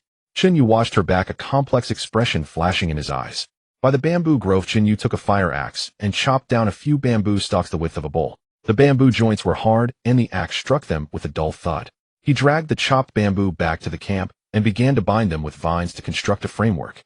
The women were initially a bit awkward, but Xinhuan's clear and organized commands quickly formed an efficient assembly line. Some were responsible for transporting materials, some for tying and securing, and others for laying the broad leaves on the roof. Xinhuan, we don't have enough rope here. Zhu squatted beside the shelter, clutching several vines with beads of sweat on her forehead. Xinhuan walked over quickly, took a look, and said, the vines can't be used this way. You need to soak the thick ones first to soften them, then twist them together, that way they'll be sturdy. She squatted down, demonstrating as she spoke. See, like this, crisscross and pull tight. Zhu watched once and tried to imitate, and sure enough it became much more secure. A woman named Fong returned with the gathering group, holding a pile of green broad leaves, excitedly shouting, I found a patch of wild taro. It's just upstream of the stream. It only takes a quarter of an hour to get there. Xinhuan hurried over, flipped through the leaves, and her eyes lit up. It really is taro. It can be eaten as a staple food. The women's faces, weary from work, broke into smiles upon hearing this news. With food there was hope for survival. These women who had endured hell understood the preciousness of food better than anyone. At dusk, the framework of 6 makeshift shelters had already been raised. Though crude, it was sufficient to shield against wind and rain. The communal dining area was covered with large palm leaves, and a few tables, made from bamboo, were placed under. Around the camp, sharpened bamboo stakes formed a simple fence with a shell string alarm hanging at the only entrance. Xinhuan nailed the leaf with the division of labor written on it to the pillar of the shelter, stepped back to take a look, and nodded in satisfaction. What's this for? Zhu leaned over. It's the camp division of labor chart, Xinhuan said. It clearly states what each person should do and what they should not do. Without rules, nothing can be accomplished. Zhu looked at the leaf, feeling a bit shy, and asked, I can't. Xinhuan showed no signs of impatience, but instead pulled her to the leaf and read the words one by one to her. Zhu. Fishing group, go to the shallows to collect the nets in the morning, responsible for cooking in the afternoon. Did you remember? Zhu nodded vigorously, her eyes glistening. In this place where no one would treat them as human beings, someone was willing to patiently teach her to reassign her tasks and let her know she was useful. This feeling was something she hadn't experienced in a long time. Dinner. Fong walked over from the dining area carrying a pot of cooked fish soup, smiling. The fish soup was made from a few small fish caught today, added with a handful of wild onions and some unknown wild vegetables. The taste was not exceptional, but steaming hot, it was already a luxury on this humid and muggy deserted island. The women sat together holding bamboo cups, sipping the soup little by little. No one spoke, but the air was filled with an indescribable sensation. Not excitement, not agitation, but a long-lost sense of stability. A woman named Xiaoling suddenly spoke. I don't want to leave anymore. Everyone turned to look at her. Xiaoling lowered her head, her voice soft. Here I am, a person. After going out. I don't know what I am anymore. No one answered. In the silence, only the sound of the wind rustling through the broad leaves could be heard. Xinhuan reached out, grasping Xiaoling's hand softly, saying, We'll talk about leaving later. For now, let's live each day well. Xiaoling looked up, her eyes slightly red, but she smiled. Xinyu held the soup bowl, silently observing it all. His gaze swept over the women's faces. Traces of fear still lingered in their brows and eyes, but there was now something more, hope and a yearning for the future. But Xinyu knew that this hope was still fragile. In the evening, the sky gradually darkened. Xinyu patrolled the perimeter of the camp alone, checking traps and warning devices. This was a rule he had set for himself. Every evening, he would circle around the camp to ensure nothing was amiss. He walked along the designated route for about 15 minutes when he suddenly stopped. On the trunk of a large tree, there was a fresh carving. Chunyu crouched down, running his finger over the mark. The wood shavings were still damp, showing no signs of oxidation. The carving was an arrowhead pointing towards the camp. Chunyu's eyes narrowed. Following the direction of the arrow, he spotted a vague second mark on another distant tree. The carving was very fresh, left today. Someone had been here today. It wasn't from Cheng Qian's people. Cheng Qian's people wouldn't use such a discreet marking method. Chunyu stood up, his expression darkening. Lin Dong. He whispered the name, his voice light, yet carrying a dangerous weight. The sky had completely darkened. When Chunyu returned to the camp, Shin Wan was waiting for him by the fire. Did you find anything? Shin Wan asked, her voice calm, but Chunyu noted that her hands were unconsciously gripping the hem of her clothes. Someone has been here. Chunyu sat down, pausing in silence for a moment before speaking. They left markings on the tree, the arrow pointing towards us. Shin Wan's brows furrowed. Is it Lin Dong's people? It should be. The women, upon hearing the conversation, showed signs of tension on their faces. Zhu Rou hugged her arms tightly, and a Fong held Xiao Ling's hand. The flickering light from the fire cast uneasy shadows on their faces. Chunyu looked at the dancing flames of the fire, his voice low but clear. They won't act so quickly, but they won't let us rest for too long. Shin Wan took a deep breath, saying, I know. That's why I'm teaching them how to survive. Chunyu raised his head, his gaze crossing the firelight to rest on her face. Not just surviving, he said. It's about being prepared for when they come. The firewood in the camp emitted a faint crackling sound. Sparks flew up, flickering in the night sky, resembling the faint yet unyielding light in the women's eyes. The next morning, as dawn broke, Chunyu stepped out of the makeshift shelter. The dew was heavy and the air was wrapped in a damp chill. He stood at the entrance of the camp, his gaze sweeping over the jungle shrouded in darkness throughout the night, his brows slightly furrowing. He hadn't slept well last night. Not because of mosquitoes nor the women's restless murmurs in their dreams, but because of that arrowhead. The arrowhead carved into the tree trunk was like a silent declaration: you are in the light, I am in the dark. You think you are safe, but you have never been safe. Chunyu grasped the fire axe and left the camp alone. He did not wake anyone, following the marked location he had discovered last night, stepping deeper into the jungle. As the sky lightened, grayish-white light filtered through the gaps in the treetops, casting mottled shadows on the ground. After walking about 200 meters, he found the second mark on the trunk of another large tree. The same carving, the same arrowhead, but this time beside the arrowhead was an additional symbol. An X. Chunyu crouched down, his fingers lightly brushing over the carving. The wood shavings were dry, but the edges showed no signs of oxidation. This was left in the past couple of days. He stared at the X for a long time, his expression growing increasingly calm. What does this mean? He murmured to himself, carefully inspecting the bark around. There were no footprints, no discarded items. The other party was extremely cautious, clearly not the first time doing such a thing. Standing up and confirming that there was no third mark, Chunyu turned back towards the camp. By the time he returned, the sky was bright. Shin Wan was standing under the roof of the public dining hall, directing the women to distribute breakfast. Seeing Chunyu emerge from the jungle, she quickly approached him. Where have you been? Chasing that mark. Chunyu planted the fire axe into the ground, picked up a broad leaf to wipe the mud from his hands. I walked in for about 200 meters and found another one. Shin Wan's brows knitted together, the same arrowhead. Yes, but this arrowhead has an additional symbol beside it. Chunyu crouched down, drawing an X in the mud with his finger. What does this mean? Shin Wan looked down at the symbol, falling silent for a moment. X, she said softly. In tactical markings, X represents target. Chunyu lifted his head to look into her eyes. Shin Wan's expression was calm, but there was a hint of weight in her voice. I have read some military-related books before. X is the abbreviation for target, marked as a target. Someone has turned our camp into a target. Chunyu did not speak immediately. His gaze shifted from Shin Wan's face to the deep jungle surrounding the camp. Lin Dong. He finally spoke the name. Shin Wan nodded. It should be him. Cheng Qian does not have the courage or the necessity for this. Chunyu retracted his gaze, his voice low yet firm. He is watching us. He wants to know how many of us there are, how much food we have, and how vigilant we are. Should we send someone to catch him? Shin Wan asked. Chunyu shook his head. No capture. Capturing him would alert the snake in the grass. Shin Wan paused for a moment, then understood his meaning. You mean, pretend we haven't noticed? Exactly. Chunyu said, let him see. Let him think we are completely unguarded. He paused, a slight smile curling at the corners of his mouth, revealing a hint of a cold smile. But what we need to do is the exact opposite. The next 2 days saw the camp enter a phase of intense fortification. Come, move this over there. Shin Wan directed the women, moving stones from around the camp to build a low wall. Alfong couldn't move the stones alone, so Shu Rou went to help. Together they rolled a stone the size of a human head to the designated spot, panting and wiping their sweat. Xinhuan, what are we doing this for? Shu Rou asked. Are we building a city wall? Xinhuan did not look up, her tone calm but firm. Not to build a city wall, but to reinforce our defenses. Defenses, eh? Shu Rou's voice trembled slightly. You mean someone is coming to attack us? Xinhuan straightened up, looking at her. Not coming, but already on the way. So we must build this wall before they arrive. Shu Rou swallowed her saliva, no longer asking questions, and continued to move stones. On the other side, Chunyu was digging trenches around the camp with several women. Although they were called trenches, they were actually shallow pits dug between the trees, filled with sharpened bamboo stakes at the bottom. As Chunyu dug, he adjusted the depth, ensuring that each place was just right. Too shallow wouldn't trap anyone, too deep would waste time. Chunyu, is this sharp enough? A woman handed him a sharpened bamboo stake. Chunyu took it, tested the tip with his thumb, and shook his head. Not enough. Sharpen it more, it should be able to pierce through shoe soles.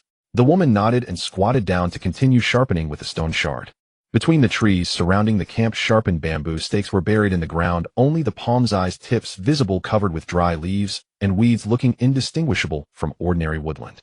But as soon as an outsider stepped on them, their feet would be pierced through directly. By the evening of the third day, the last line of defense was completed. Xinhuan walked around the camp, checking each low wall, each trench, and the position of each bamboo stake. Only after confirming everything was correct did she return to the camp entrance and nod to Chunyu. It's almost done, she said. If only a small group comes to attack, we should be able to hold them off. Chunyu stood at the camp entrance, his gaze sweeping over the seemingly calm jungle outside. Not just a small group, he said. Lin Dong will come in person. Xinhuan looked at him. How do you know? Chunyu did not answer. He simply crouched down, picked up a dry leaf from the ground, and observed it closely. Because he has already been here. The next morning, Xinhuan was the first to notice something unusual. Xinyu, come look. Xinyu was drinking fish soup by the public dining hall when he heard her voice, put down the bamboo bowl, and walked over quickly. Xinhuan was crouching in the muddy ground outside the camp entrance, pointing at the ground. Look here. Xinyu followed the direction of her finger. On the muddy ground was a pile of leftover fish bones and several broad leaves. The fish bones were fresh, still clinging to remnants of fish meat clearly eaten last night. Xinyu crouched down and poked at the pile of fish bones with a twig, his brows knitting together. It was more than enough for one person. From the distribution of the fish bones, there were at least 2 or 3 individuals. They had eaten the fish bones very cleanly, even crushing the fish heads to suck out the marrow, indicating that these individuals were extremely frugal with food or were on the brink of starvation. Xinyu then looked at the broad leaves, reaching out to pick one up for inspection. The edges of the leaves were jagged, not cut with a knife, but torn by hand.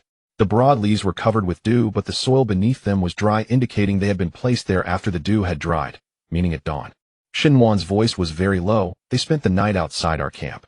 Xinyu tossed the broad leaf back to the ground, stood up, and directed his gaze toward the deep jungle surrounding the camp. Deep within the jungle, pairs of eyes were watching this place, not just passing the night. Xunyu's voice was calm, but Xinhuan could sense the weight beneath that calmness. They are telling us, we know where you are. We are not in a hurry to act, but we can at any time. Xinhuan clenched her fists. Should we send someone out to search? Xunyu shook his head. No search. Even if we searched, we wouldn't find them. They have already left. He pulled the fire axe from the ground, his voice low, yet filled with a reassuring certainty. They want to make us afraid. But as long as we are not afraid, their markings and fish bones are useless. Xinhuan looked at him, her lips moved, but in the end she said nothing.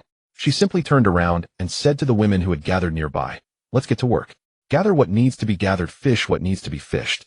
The women exchanged glances, some hesitated, some were uneasy, but under Xinhuan's steady gaze they dispersed. Xinyu stood in place, his gaze never leaving the deep jungle. He was not afraid of Lin Dong sending people. What he feared was, Lin Dong had not yet exerted his full strength. Those who carved the marks on the trees and ate the fish bones outside the camp were merely the pebbles for testing the waters. The real fists were still behind. From the distance, a call of an owl echoed between the treetops. It was not night. Owls should not be hooting during the day. Xinyu's pupils slightly constricted. A kun came over in the middle of the night, but he didn't take the same route as last time. Xinyu immediately sensed something was off because the third vine security line on the outskirts of the East District had been triggered while the first and second lines remained intact. This indicated that a kun had taken a long detour coming down from the northern cliff. Those who could walk that path were either unaware of the traps in the East District and were trying their luck, or they were well aware of the trap distribution and intentionally avoided it. A kun belonged to the latter category. But the problem was Xinyu had never told him that the path from the northern cliff was safe. He had discovered it on his own. Xinyu stood in the shadows, gripping a fire axe, silent as he watched a kun crouch and emerge from the bushes, glancing around before heading directly toward the campfire. Don't move over there. Akun froze, immediately recognizing Chen Yu's voice. He sighed in relief, turned around, and his face was drenched in sweat. Cheng Qian has gone mad. Akun's first sentence was this, spoken rapidly, as if he had already planned what he has concentrated all the food from the West District. Dried fish, wild fruits, cured meat. Locking it all away in the innermost stone chamber of the cave, assigning 2 people to guard it day and night, forbidding anyone from touching it. Then Lin Dong sent 2 people down to demand supplies. Cheng Qian not only refused, but also had Wang Lei block them halfway up the mountain, beating them before letting them go. Upon hearing this, Chen Yu's brow twitched. It wasn't because Cheng Qian dared to beat Lin Dong's men, but because Cheng Qian chose Wang Lei to act. Wang Lei was originally a core member of Jin Shiji's team. After Cheng Qian seized power, Wang Lei was the first to kneel and pledge loyalty, then immediately tightened the ropes binding Jin Shiji to the stake. Someone like this could not truly be trusted by Cheng Qian, yet he had him deal with Lin Dong's men, which forced Wang Lei to choose a side. After the confrontation, Wang Lei would have no way back. Lin Dong would remember who had struck. What Cheng Qian was playing was much harsher than Jin Shiji. What does he plan to do? Chen Yu asked. Akun licked his cracked lips, lowering his voice even further. He held a meeting with his subordinates this afternoon. I hid behind the shed and caught a general idea. He said he would first strike you, swallow the East District, seize both people and territory, and then concentrate all his forces to confront Lin Dong. Strike me first. His exact words were that Chen Yu only had a group of women, and within 3 days he could take them down. After that, the manpower would double, and combined with the trap system and terrain advantages of the East District, Lin Dong's 20 bullets wouldn't even be enough to see. Chen Yu remained silent, switching the fire axe from his right hand to his left, then back again. He was contemplating one thing. Cheng Qian had cut off Lin Dong's supplies, and had attacked Lin Dong's men, which was tantamount to a direct rupture of relations. Yet he had not immediately attacked Lin Dong, but instead turned to strike at himself. This was illogical. Lin Dong had a gun. If he was slapped in the face and immediately charged down with his men, Cheng Qian's West District wouldn't be able to withstand it. Unless Cheng Qian had confirmed one thing, that Lin Dong would not act in the short term. What was Lin Dong's reaction? Akun shook his head. After the 2 men who were beaten returned, there was no movement from the mountaintop, or at least when I left I didn't see any of Lin Dong's men coming down. Something is off. Lin Dong's men were beaten, yet Lin Dong showed no reaction. There are only 2 possibilities: either Lin Dong is biding his time, or something has happened to him. Chen Yu leaned more towards the latter. Because if Lin Dong was merely biding his time, Cheng Qian would never dare to split his forces to attack the East District at this critical moment. He wasn't foolish enough to make such a basic mistake when he had managed to endure under Jin Shiji for so long before staging a comeback. Thus, Cheng Qian must have learned something that Chen Yu was unaware of, something that convinced him Lin Dong could not act for the time being. Did you find out the number of people and weapons on Lin Dong's side? Akun shook his head, avoiding eye contact awkwardly. The road to the mountaintop is hard to traverse. I didn't dare to get too close. Chen Yu stared at him for 3 seconds without pressing further. Akun's words had to be taken apart. The part he said was true, while what he chose not to say was the key. He said he didn't dare to get too close, but whether he had actually gone to the mountaintop, and what he saw there were things he chose not to reveal. This already said a lot. Chen Yu.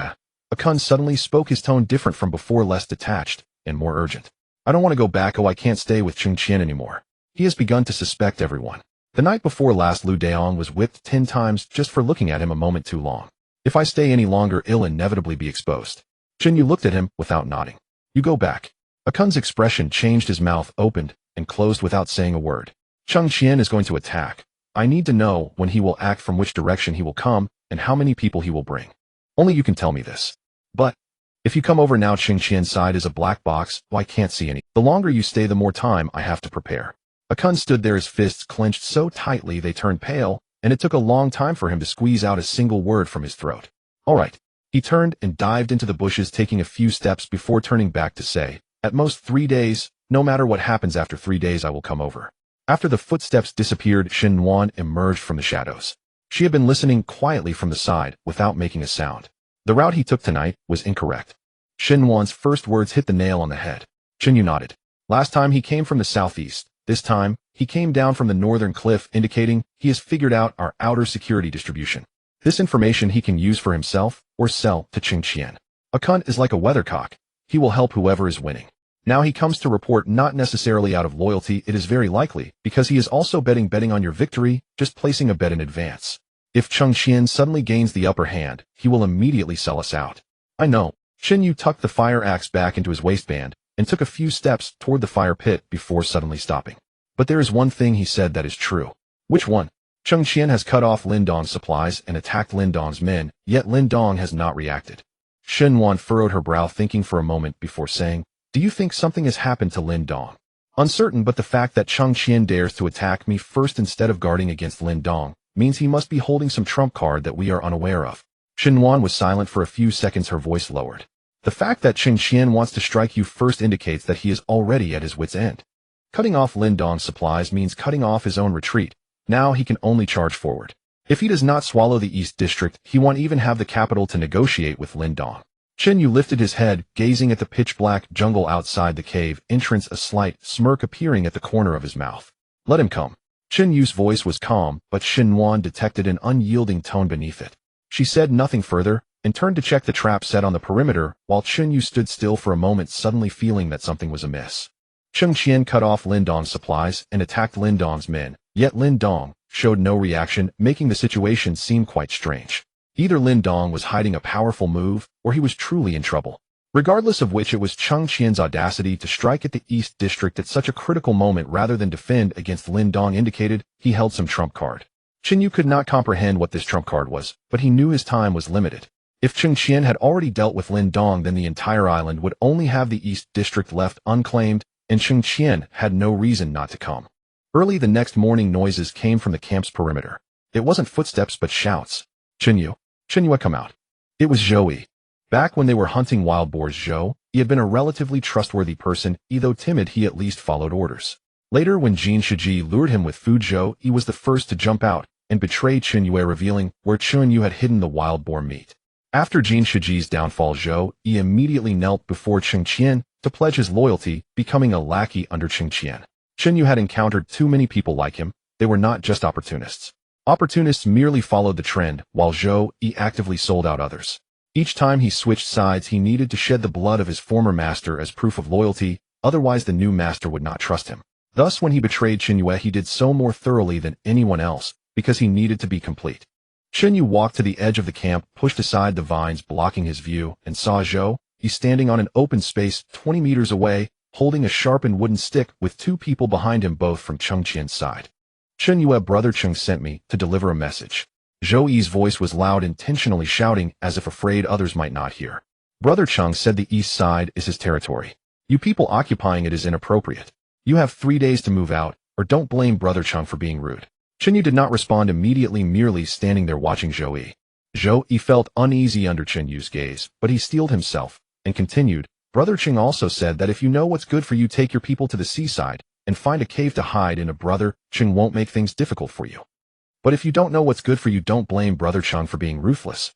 Chen Yu suddenly laughed after hearing this. "Zhou Yi, do you remember who pulled you out from under the wild boar back then?" "It was me. When the wild boar charged at you, you were so scared you wet your pants. I stood in front of you and led the boar away with a branch. Now you come to me to deliver a message telling me to scram in 3 days. Do you think you're qualified?"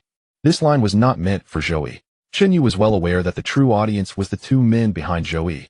Cheng Qian sent Zhou Yi not only to deliver a message, but also to test the East District's attitude. If Chen Yu showed weakness, those two would report back and Cheng Qian would take action tonight. Zhou Yi's face flushed red, his mouth open to argue, but he couldn't utter a single word. Chen Yu did not give him a chance to argue and stated directly, "Tell Cheng Qian that the east side is my territory and no one can force me to leave."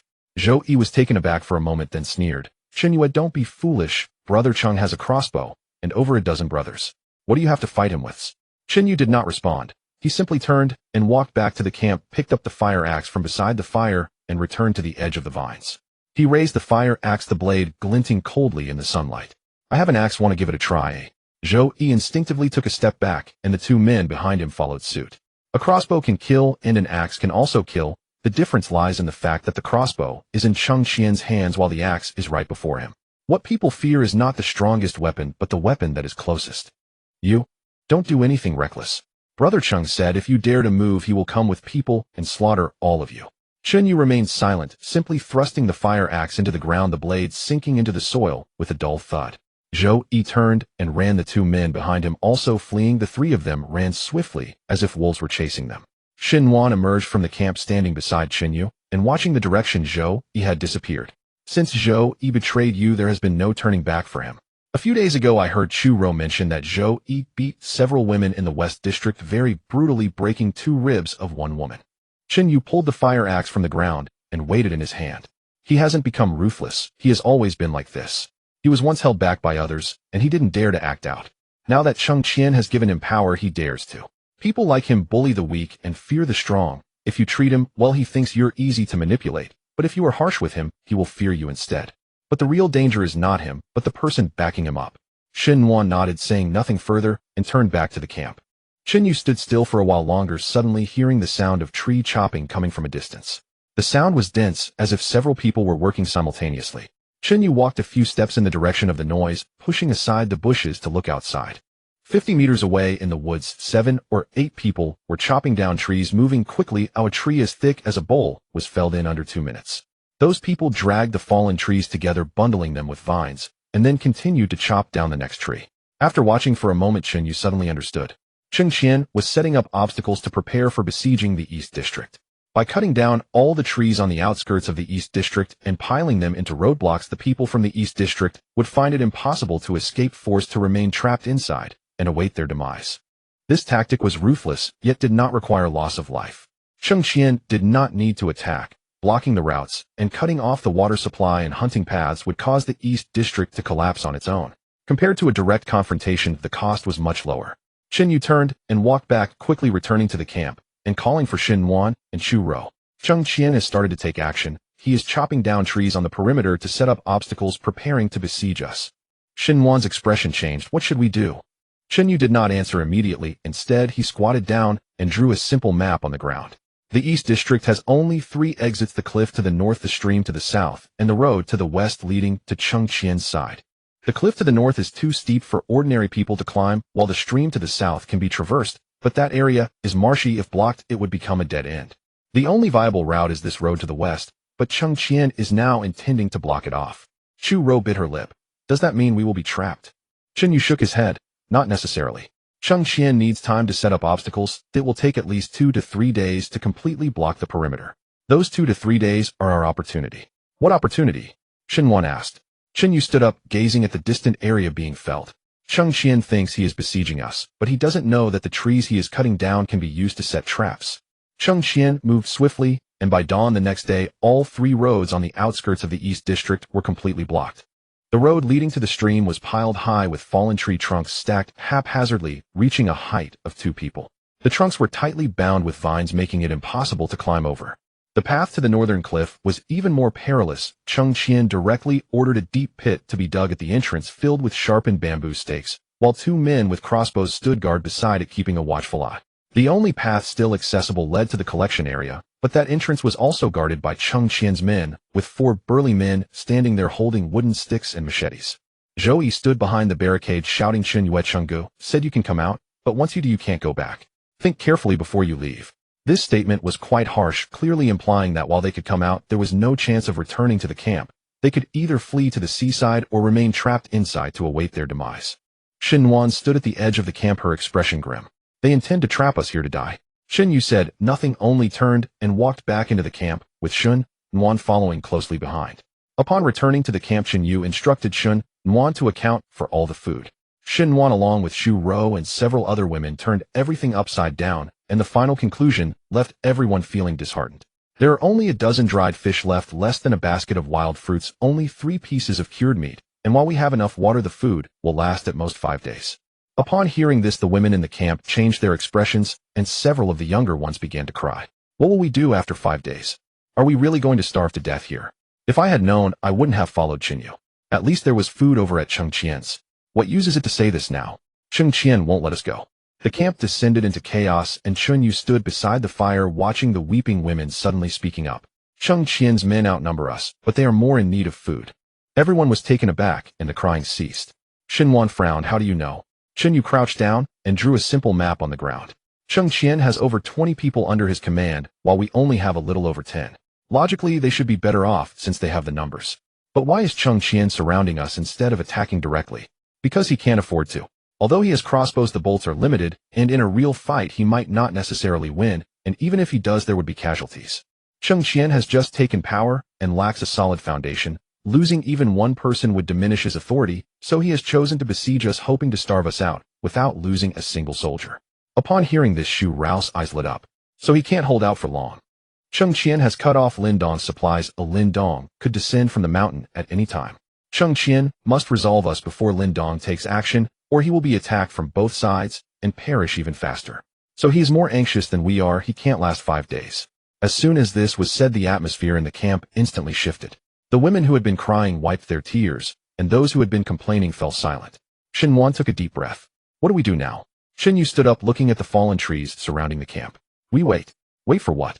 Wait for Cheng Qian's men to crack first. The next 3 days the East District camp was as quiet as a grave. Xin Yu instructed everyone to minimize movement, only eating 1 meal a day, and each meal was only half full with water, also in limited supply. On Cheng Qian's side, however, it was lively. Every day someone shouted outside the barricade, hurling all sorts of insults, but Xin Yu never responded once. By the 4th day, something was amiss on Cheng Qian's side. Early in the morning, loud arguing erupted outside the barricade, sounding like a fight was breaking out. Xin Yu pushed aside the vines to look out, seeing Zhou Yi grappling with 2 others. The 3 were rolling on the ground, shouting curses at each other. Several people stood by attempting to mediate, but no one truly intervened, merely watching the commotion. After a while, Zhou Yi was pinned to the ground, his face swollen, and blood was trickling from the corner of his mouth. Why do you get to eat more fish? Cheng Ge said, everyone should share equally. Why do you get more?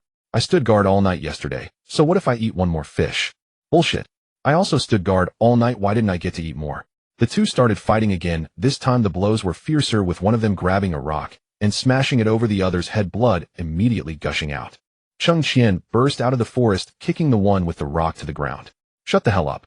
If you keep making noise, they'll slaughter you all.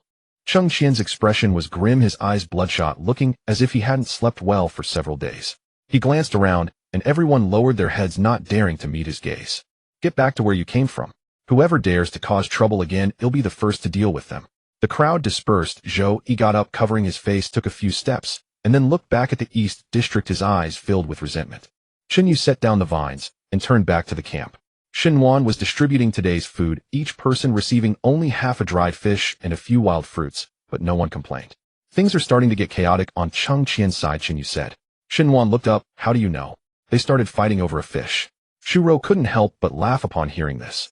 Serves them right, let them besiege us. Xin Yu did not laugh, merely gazing coldly at the barricades surrounding the camp. Cheng Qian can't hold out much longer. He's going to take action. As soon as he finished speaking, a faint sound of footsteps suddenly came from the camp's perimeter. Xin Yu immediately became alert, grabbing the fire axe and moving towards the source of the sound.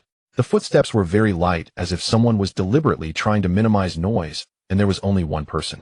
Xin Yu parted the bushes and saw Akuan crouching as he sneaked into the camp. Akuan was startled upon seeing Chun Yu, almost crying out. It's me, Akuan whispered. Chun Yu did not lower his axe, only staring at him. Why are you here again? Akun's face was pale, his lips trembling. Cheng Qian is going to launch a hard attack tomorrow at dawn. Upon hearing this, Chun Yu's expression changed. How do you know? This afternoon, Cheng Qian called everyone together for a meeting, saying that besieging us is useless, and that Chen Yu's side is holding out longer than we are. If this continues, we will be the first to perish.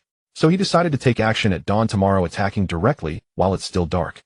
Akun's voice trembled. Cheng Qian said that this time there will be no survivors. All the men will be killed, and all the women will be taken back. Chen Yu tightened his grip on the axe without saying a word. Akuan looked at Chen Yu and suddenly asked, aren't you going to ask me why I'm here to warn you again? Chen Yu regarded him, and after a long pause finally spoke. Why are you here to warn me again? Akuan bit his lips, speaking in a low voice. I don't want to die. Chen Yu stared into Akun's eyes for a full 10 seconds before saying one sentence. You better be telling the truth. After Akuan left, Chen Yu couldn't sleep all night. It wasn't due to anxiety, but because he had realized Akuan mentioned that Cheng Qian would take action early tomorrow morning, but when Akuan arrived, he took the northern cliff route, where Cheng Qian had stationed 2 guards with crossbows. How did Akuan get past them? Either he had connections with those 2 guards, or Cheng Qian had not actually set up guards on that route. If it's the former, it indicates that Akun's connections with Cheng Qian are much deeper than he has shown. If it's the latter, it means Cheng Qian deliberately left the northern route open. Leaving the route open has one purpose: to let Akuan come and deliver a message. Cheng Qian wanted Chen Yu to know that he would strike tomorrow morning. This implies that the real time of attack is not tomorrow morning. Chen Yu kept this judgment to himself and did not share it with anyone. He simply called everyone together and said, start working now. Everything must be in place before dawn.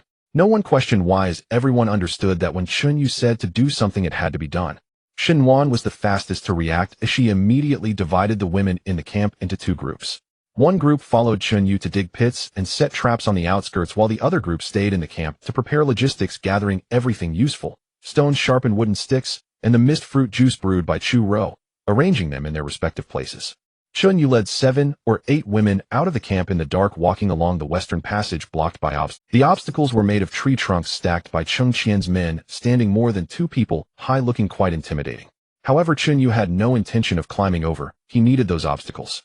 Dig a pit 3 meters in front of the obstacles, 1 meter deep and 2 meters wide, with bamboo stakes inserted at the bottom coated with the mist fruit juice. The only tools for digging were a few sharpened hardwood sticks and 2 flat stones, but the women worked much faster than Chunyu had anticipated. Having been forced to work hard under Jin Shiji and Cheng Qian for too long, digging pits was as familiar to them. Once the pit was dug, Chunyu had them cover the pit with dry branches and fallen leaves. He also set up tripwires on both sides of the pit attached to overhead wooden stakes, which would drop down if anyone tripped. That wasn't enough. Chunyu hung 3 strings of shells 10 meters behind the tripwires, strung together with fine vines and tied between 2 trees about knee-high from the ground. If someone walked past and touched the vines, the shells would make a sound. Not loud, but enough to reach the camp at night. This was the first line of defense. The second line of defense was at the camp entrance, which Xinwan had already set up. She readjusted the previously made chain triggering mechanism, raising the trigger point from the ground to waist height, because attackers would be bent over in the dark, making the waist-high trigger line easier to hit than one on the ground. The third line of defense was inside the camp. Chunyu instructed Chu Ro to pack all the mist fruit juice into bamboo tubes, sealing each tube with leaves and distributing 2 tubes to each woman. When you get close, splash it in their faces. If it gets in their eyes, they'll be blind for at least half an hour. Chu Ro trembled as she took the bamboo tube, but she didn't say she was afraid. Oh, she only asked, "Can we win?" Xinwan answered this question for Chunyu. "We can, because what we are defending is not territory, but our lives. Cheng Qian's men are here to steal things. If they can't, they can just run back, but we have no retreat. You know better than anyone what happens if we get caught." Chu Ro fell silent, stuffing the bamboo tube into her waist, her hands no longer trembling. A woman named a Fong squeezed through from behind. Oh, she was one of the earliest followers of Chunyu, braver than the others, but her face was not looking good either. "Chunyu, I want to ask, what if they really break in? The traps won't hold, and the tripwires won't stop them. What if they outnumber us and rush into the camp?" Chunyu pulled out a fire axe from his waist, twirled it in his hand, blade down, and planted it on the ground. "Then we'll rely on this." A Fong looked at the axe, then at Chunyu's face, and didn't ask any further. All preparations were completed before dawn. Chunyu checked the 3 lines of defense twice, ensuring that each trigger point was operational and that every trap was well camouflaged before returning to the center of the camp to sit down. The day passed slowly. Oh, everyone waited, but no one knew what they were waiting for. Chunyu mentioned tomorrow morning, but he knew in his heart that Cheng Qian would not follow the timing a Kuan revealed. The question was whether Cheng Qian would come early or late, and by how much. He couldn't figure that out. The only certainty was that Cheng Qian would definitely come, because Cheng Qian had no way out left. He cut off Lin Dong's supplies, attacked Lin Dong's men, and had besieged the eastern district for 4 days without success. His authority in front of his subordinates diminished with each passing day. If this drag continued without Chunyu needing to act, his own men would rebel first. Therefore, Cheng Qian had to resolve this swiftly and must win. After dark, Chunyu ordered everyone to extinguish the fires, and the camp fell into complete darkness. He divided the women into 3 groups, each with 4 to 5 individuals stationed at the 3 lines of defense. Xinwan led one group, guarding the second line of defense. Chu Ro led another group inside the camp, while Chunyu himself stood guard at the first line of defense. The night wind blew in from the sea, carrying a salty smell. The insects in the bushes chirped loudly, and occasionally an unknown bird flew overhead, flapping its wings. Chunyu crouched behind a large tree at the first line of defense, the fire axe resting across his knees, his eyes fixed on the direction of the obstacles ahead. Time passed slowly from dusk to midnight with no signs of movement. Xinwan crept over from behind and squatted beside him, her voice very low. "What if a Kuan deceived us? What if Cheng Qian doesn't plan to come tonight?" Chunyu did not answer. He was listening. The insects still chirped, the wind still blew, and the waves still crashed against the rocks. Everything remained the same as before. But one thing was different. The sound of frogs had stopped. In this forest, there was a type of tree frog that called out after dark, continuing until dawn without pause. But now the frog chorus abruptly ceased, as if something had frightened them. The only situation that could cause an entire area of tree frogs to fall silent was if a large number of people were approaching. Chunyu's grip tightened on the fire axe. Then he heard the sound of the shells. It was very faint, just a single chime, as if someone had brushed against the vines and quickly retracted their foot. But that was enough because the position of the shell strings was only 10 meters from the obstacles. Anyone who touched the shells had already crossed over. Cheng Qian did not wait until dawn, he came early. Moreover, he did not come from the blocked western route. The shells sounded from the south in the direction of the stream. Chen Yu thought that route was blocked by swamps, and Cheng Qian's men should not be able to come from that way. But the sound of the shells indicated that Cheng Qian found a way through the swamp, or he had known from the beginning that there was a hidden path through it. Chen Yu suddenly stood up, fire axe in hand, turning towards the south. They're coming. As Chen Yu's words fell, a commotion erupted in the bushes to the south. It was not just one person, but a group, their footsteps dense like rain striking stone, at least 7 or 8. Cheng Qian unexpectedly found a way from the marsh. This meant that Chen Yu's previous deployments against the western front were half-wasted. But the south was not unprepared either. The moment the first shell sounded, Chen Yu discerned the direction. Although Shun Wan's series of triggering traps were mainly directed at the west, the ropes and fallen stakes at the stream's narrow entrance remained. The problem was that those traps could only stop the first wave. Without hesitation, Chen Yu grabbed his axe and ran toward the south. After running less than 10 steps, a scream pierced the air, followed by the sound of vines snapping, a series of crashes as someone triggered the tripwire.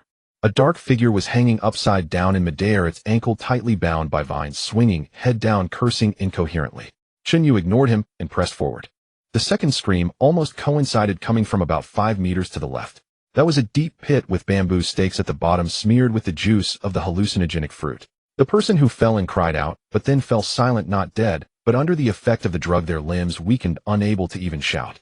2 traps had claimed 2 victims, and the remaining ones dared not advance. There was a flurry of footsteps in the bushes, some cursing, some calling for a retreat, others asking what was happening ahead. At this moment, Chen Yu actually stopped. He did not continue charging forward because he heard a sound that should not have appeared. The sound of a crossbow string. Cheng Qian's crossbow had a range of no more than 30 meters, but in the night 30 meters was no different from 3. One could not see where the arrow came from. Chen Yu dropped to the ground just as a bamboo arrow flew over his head, embedding itself in the tree trunk behind him, the tip sinking a few inches deep, the tail vibrating. Had he not paused, that arrow would have struck him squarely in the back. But Cheng Qian's shot had revealed his position. The crossbow needed to be reloaded, which took at least 5 or 6 seconds, during which he would be an easy target. Chen Yu sprang up from the ground, but sensed something was wrong. The direction of the shot was not south, but west. Cheng Qian was not in the southern group at all. The people in the south were bait. Cheng Qian had circled around from the west with the crossbow. When the shell sounded, Chen Yu's attention was entirely drawn to the south, which was precisely the effect Cheng Qian desired. The second arrow was already in flight. This arrow was lower than the first, brushing past Chen Yu's waist and tearing away a piece of fabric, but it did not injure him. Instead of retreating, Chen Yu charged towards the direction from which the arrow had come.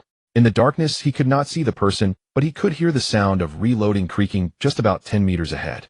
10 meters, 3 seconds. Cheng Qian was still reloading. As he reached the 7th meter, his foot suddenly found nothing beneath it. He had stepped into his own trap.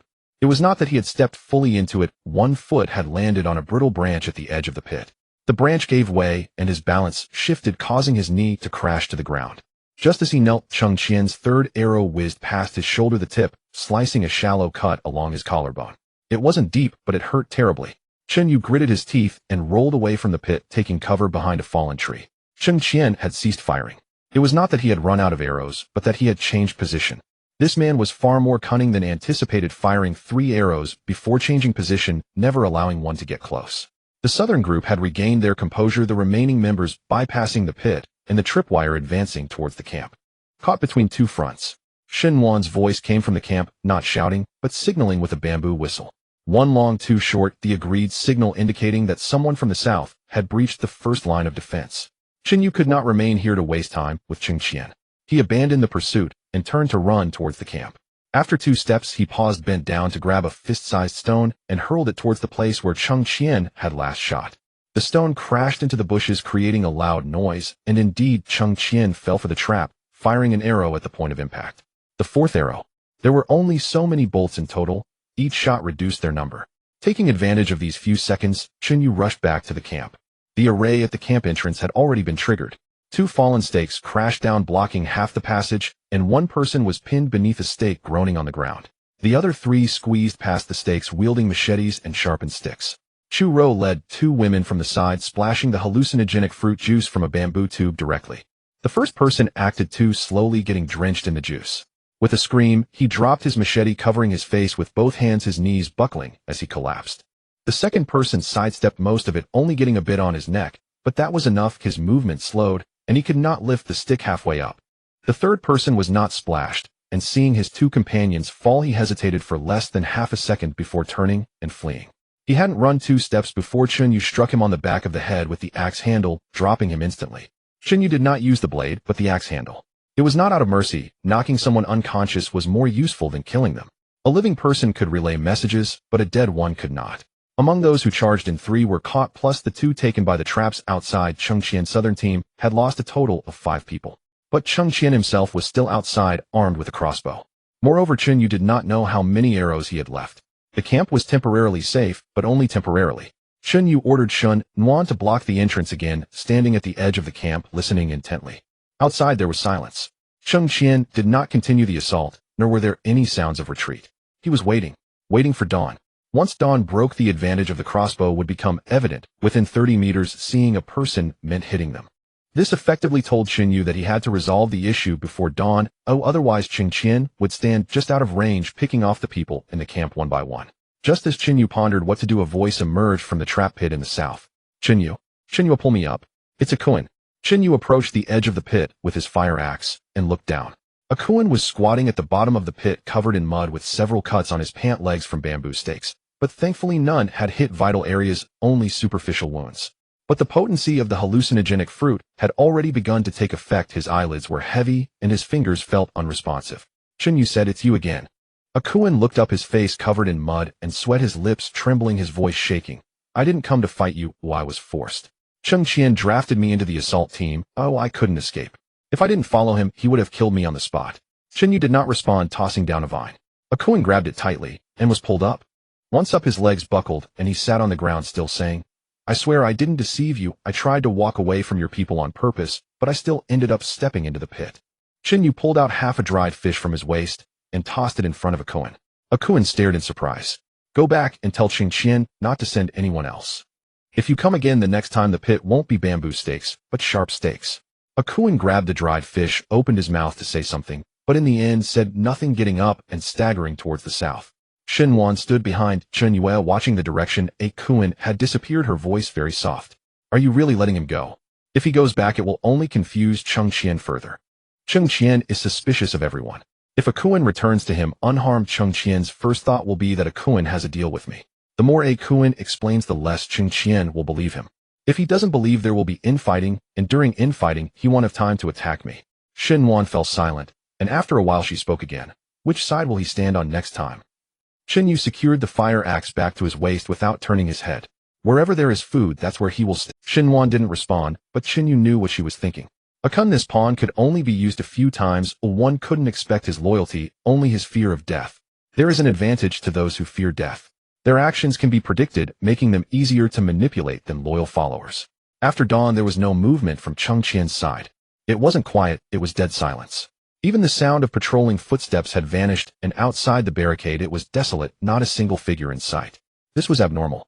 Chengqian had sent 5 people in last night. Even if they weren't dead, most would be incapacitated. Yet he still had a dozen capable fighters left. It was impossible for them all to have shrunk back overnight. Unless some of those dozen had already stopped listening to him. Last night's battle was a gamble for a swift victory. A quick win could boost morale, but dragging it out into a war of attrition would have the opposite effect. His subordinates would do the math. Losing 5 to gain none was a losing deal by any measure. Those who could fight weren't afraid of death, but they feared dying in vain. Sure enough, as noon approached, a cacophony of voices came from the direction of the southern stream. It wasn't a charge, it was a quarrel. Chunyu climbed to a high point on the outskirts of the camp to look down. On the opposite bank of the stream, 7 or 8 people were hurrying eastward, each carrying something on their backs, some with salted meat, others with dried fish, and one carrying a bundle of arrows. Chengqian's armory had been looted. These people weren't here to attack the eastern district, they were fleeing. The fact that they took their weapons indicated they had no intention of returning or allying with anyone. They were simply trying to escape. Last night, Chengqian not only failed to conquer the eastern district, but also exposed his own resources completely. His subordinates saw that even with their all-out effort, they couldn't defeat a few women. Continuing to follow Chengqian would only lead to their demise. The real problem was food. Chengqian had less food stored than Chunyu to begin with, and warfare consumed supplies rapidly. The chaos of last night depleted not only manpower, but also rations and morale. The fleeing individuals took the salted meat and dried fish, indicating that Cheng Qian's granary had run dry, leaving insufficient provisions to sustain those remaining. It would be better to slip away early. Xinhuan also witnessed this scene, and the tension on her face finally eased a bit. Cheng Qian is finished, right? Chun Yu shook his head. Cheng Qian was not finished. With half of his subordinates fleeing, it was actually good for him, because those who remained were die-hard loyalists, all tied to him like grasshoppers on the same string, unable to run or dare to. These people had fought against Jin Shiji and Chun Yu alongside Cheng Qian. Their hands were stained with blood, and no one would dare to accept their surrender. True mad dogs are not a pack of wolves. They are a cornered dog with no choice but to bite. A pack of wolves can scatter and seek their own food, but a cornered dog has only one choice: to bite. In the afternoon, Zhou Yi arrived. He didn't come stealthily, he walked openly. 3 men followed him, all former soldiers under Cheng Qian. One had a bandage wrapped around his arm, the one who had been struck by a wooden stake last night. Zhou Yi stood outside the barricade, not shouting, but squatting down, placing his machete on the ground, and pushing it forward a couple of steps. This was a declaration. Xinhuan's expression immediately changed. Chen Yu walked to the barricade and looked at Zhou Yi through the fallen logs. Brother Chen Yue, I figured it out. Zhou Yi's voice was different from before. It lacked the previous bravado, sounding soft and weary, as if he had aged 10 years overnight. I can't stay with Cheng Qian any longer. The brothers have scattered, and I don't want to die alongside him. Please take us in, and we can do any work, and will definitely not cause trouble. I want to take you in. Zhou Yi's face froze, and the 3 men behind him were also stunned. Brother Chen Yue, please don't hold a grudge. What happened before was my fault, but the situation is different now. We genuinely want to ally with you. I said I won't take you in. Zhou Yi stood up, his expression shifting several times before settling into a look familiar to Chen Yu. It wasn't anger, it was a decision made after weighing the options of face he had seen too many times. Zhou Yi was always negotiating, always keeping a card to play when the other party refused. The problem was that he never had a real trump card, he only had a few minor cards to play. Chen Yue, if you don't take me in, I will go to Lindong. Xinhuan beside him unconsciously tightened her grip. Lindong had guns. If Zhou Yi went to Lindong, it would mean selling out all the traps, the number of personnel, and the weaknesses of the defenses in the Eastern District. Zhou Yi may not have other skills, but he was an expert at selling information. He was the one who revealed where Chun Yu hid the wild boar meat to Jin Shiji. His survival logic was simple. Always trade with the strongest, exchanging others' secrets for his own livelihood. Xinhuan looked at Chun Yu, her lips moving slightly. Chen Yu didn't look at her, his eyes fixed on Zhou Yi. Do as you wish. Zhou Yi was taken aback, clearly not expecting Chen Yu to be so straightforward.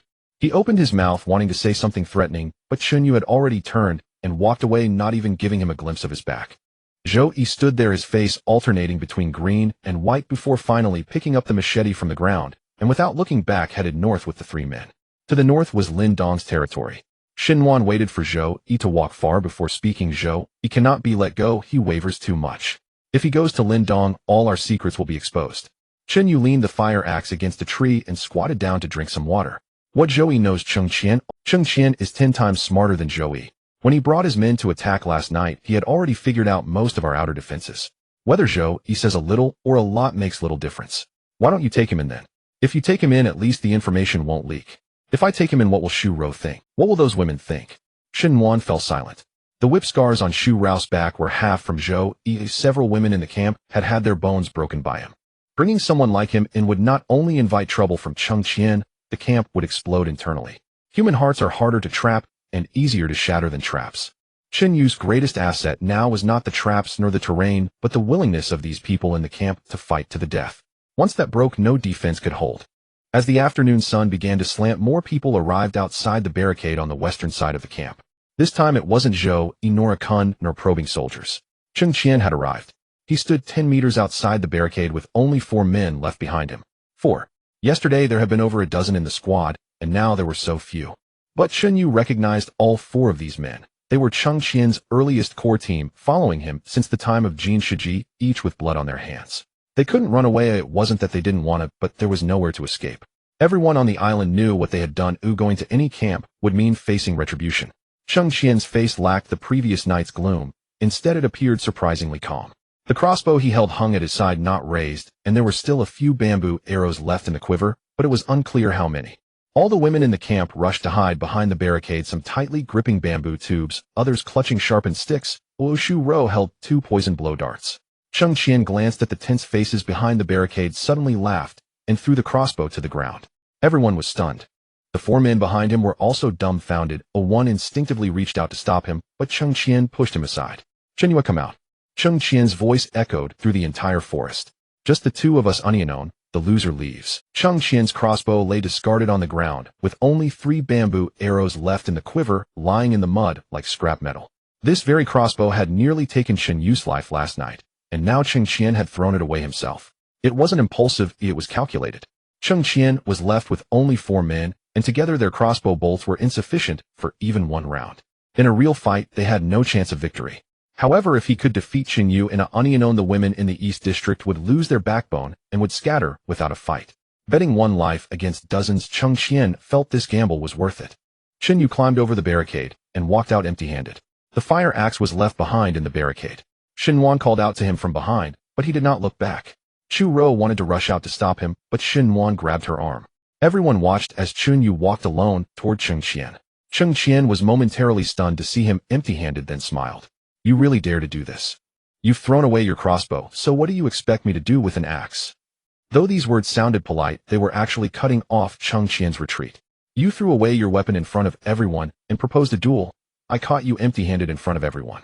If anyone backs down now, they will never be able to hold their head high on this island again. Cheng Qian understood, but did not care. He had no intention of backing down, as the cost of doing so was even greater than losing. He stripped off his jacket and tossed it to the ground, revealing a cloth strip still wrapped around his arm, stained dark from last night's brush with vines. You set the rules. Shen Yu also removed his jacket, standing 4 meters away from Cheng Qian. Come on.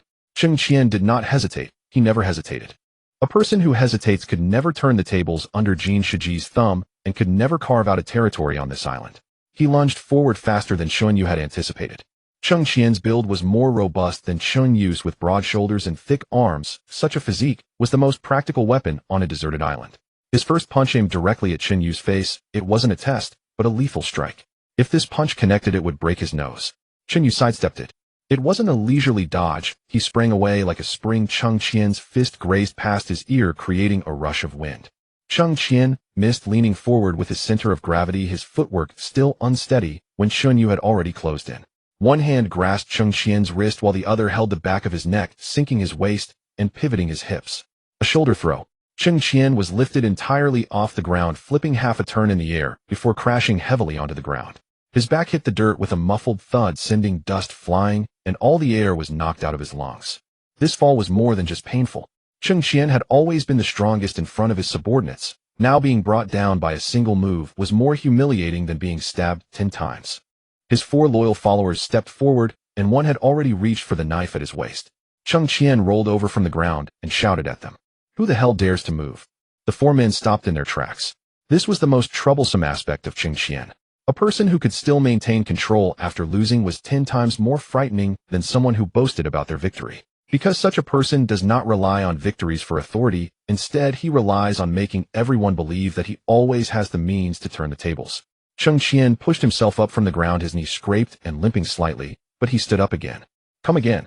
His second charge was even more ferocious than the first, almost recklessly lunging forward, both hands like pincers aimed directly at Shen Yu's neck, intent on strangling him. Last time he lost face, this time it was a matter of life and death. He could not afford to be thrown down a second time. The first time could be blamed on carelessness. The second time would mean he lacked strength, and the hearts of his 4 men would completely waver.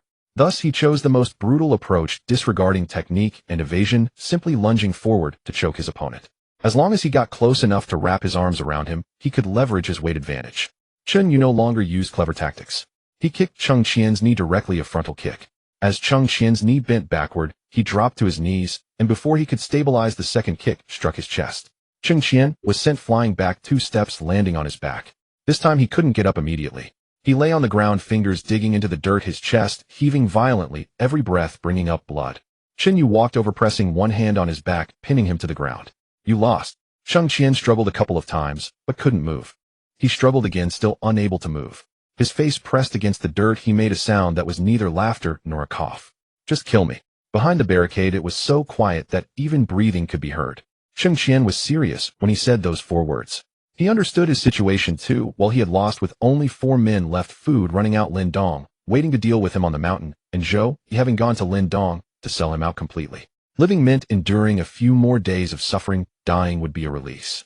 Yet Cheng Qian's words also carried another meaning. He was betting that Chun Yu wouldn't dare to kill him. Because if he killed Cheng Qian, those 4 loyal followers behind him would become desperate. Desperate men have no way out and will fight to the death. Chun Yu was unarmed, surrounded by women who, in a real fight, no one would come out unscathed. To spare him meant Cheng Qian could leave with his people, and afterward, he could think of a way to turn the tables. To kill him meant Chun Yu would have to bear the consequences. No matter how it was chosen, Cheng Qian would not lose. Chun Yu removed his hand from Cheng Qian's back and took 2 steps back. I won't kill you. Leave the East District and never come back. Cheng Qian remained on the ground, unmoving. He was thinking. Chun Yu had given him a way out, but that way out was also a dead end. Leaving the East District, where the food in the West District had already been cleared out, the north was Lin Dong's territory, and the south was a swamp. On this entire island, there was no other place to survive besides the East District.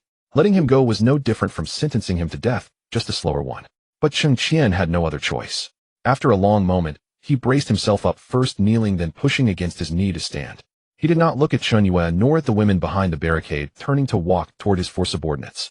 He took 2 steps and paused as if wanting to say something, but ultimately said nothing. Bending down to pick up the crossbow and quiver from the ground, he slung them back over his shoulder and led the 4 men westward.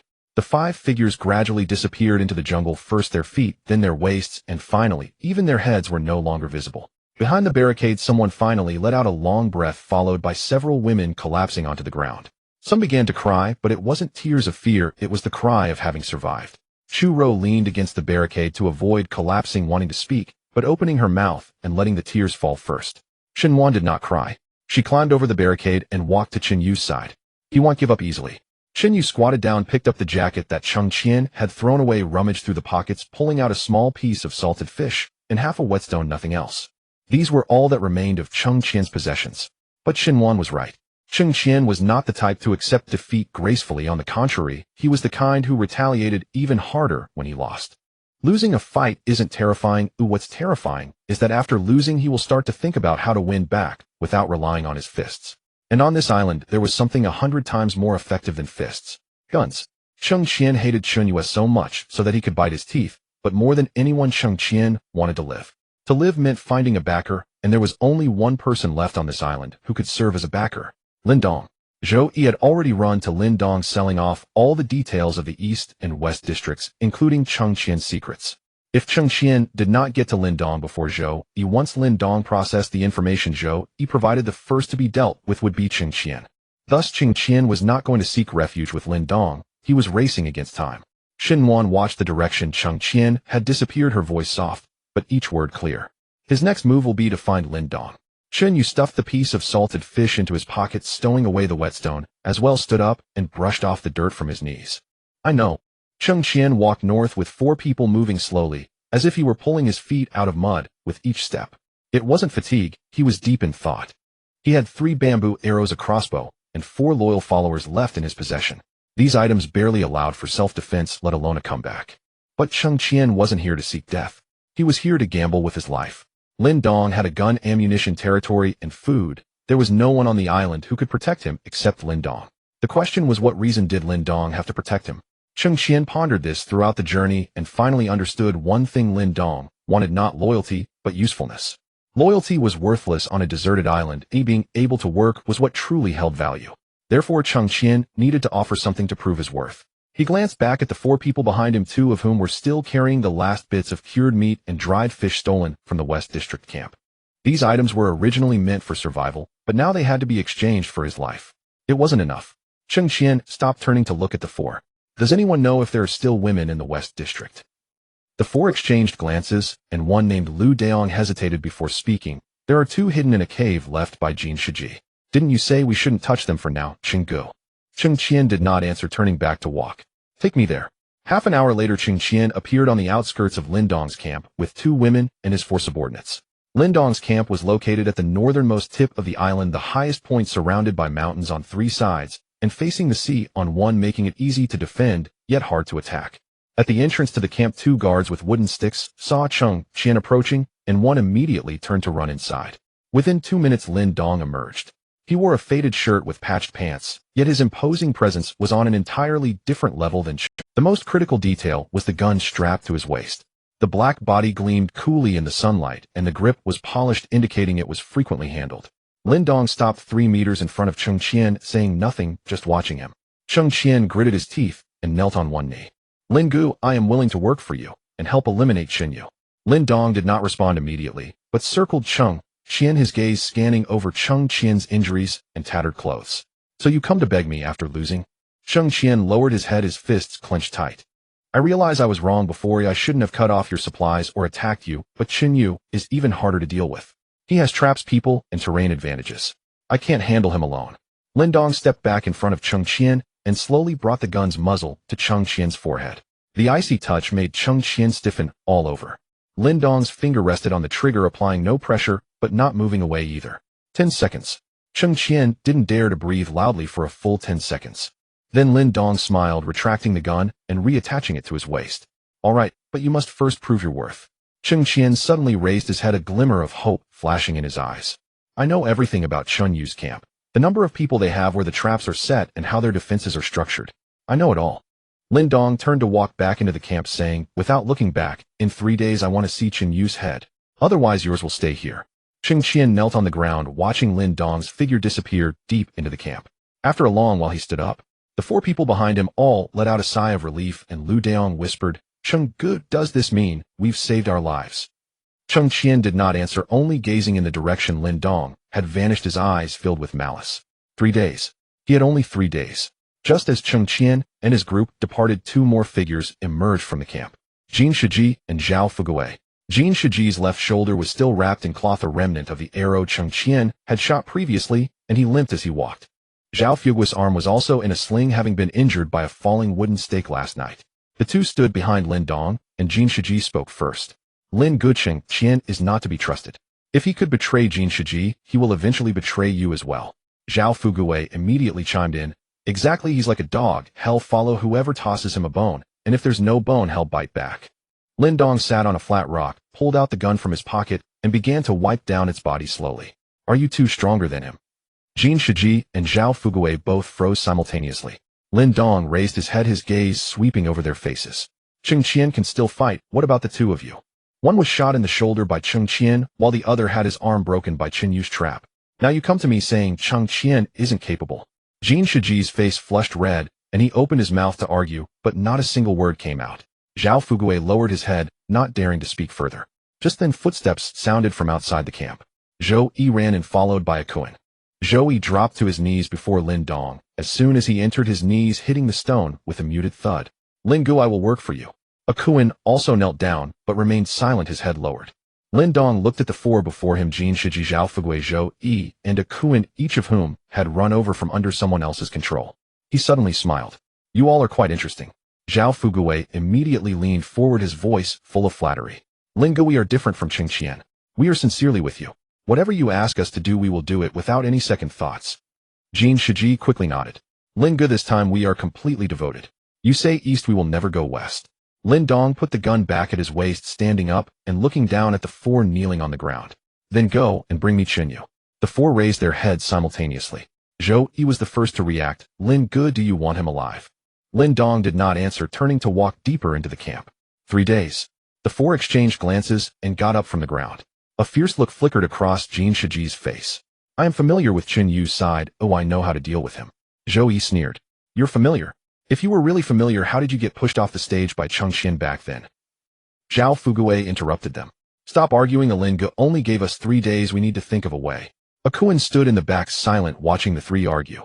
The 4 received their orders and headed to the East District. East District Camp. Shenwan lay on a tree branch, holding a bamboo tube and a makeshift binocular made of flattened glass.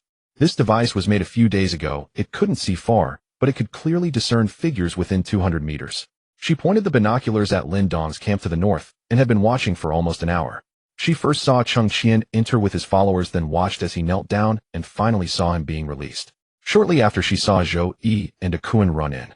Finally, she saw the 4 leave together, heading towards the East District. Shenwan slid down from the tree and ran back to the camp, finding Qin Yu, who was inspecting traps. Lin Dong's men have arrived. Qin Yu heard Shenwan's words and did not immediately return to the camp. Instead, he took a few steps toward the north. How many people have come? Four Jin Shiji Zhao Fugui Zhou Yi and a Kuan followed by more than 10 others, all of them Lin Dong's subordinates. Chen Yu's heart sank. Lin Dong was serious this time. But he did not panic. Instead, he turned and walked towards the camp, speaking as he went, "Get everyone ready. Stones, bamboo tubes, sharpened wooden sticks, bring them all out." Shen Yuan was taken aback. "Aren't you going to hide?" "Hide?" Chen Yu stopped and turned to look at her. "Where would I hide? The entire island is this big. If Lin Dong wants to find us, he will eventually do so. Rather than passively endure, it is better to take the initiative." Just as he finished speaking, Jin Shiji's voice rang out from the perimeter of the camp. Chen Yu, come out." Jin Shiji's voice was loud, deliberately straining his throat, as if afraid others could not hear him. Chen Yu stepped to the edge of the camp with a fire axe in hand, pushing aside the vines that obstructed his view. Jin Shiji stood on an open space, 20 meters away, with a bandage wrapped around his left shoulder, a remnant of the arrow shot by Cheng Qian earlier. Behind him stood Zhao Fugui Zhou Yi and a Kuan, followed by more than a dozen strong men holding wooden sticks and machetes. All of them were Lin Dong's subordinates, each wearing a fierce expression, clearly battle-hardened. Seeing Chen Yu come out, Jin Shiji immediately plastered a smile on his face, but it was a smile that reeked. "Chen Yu, Brother Lin said that as long as you are willing to surrender, he will make you his deputy, and from now on you will call the shots on this island. Brother Lin will only manage the big picture." Chen Yu did not respond, but simply stood there looking at him.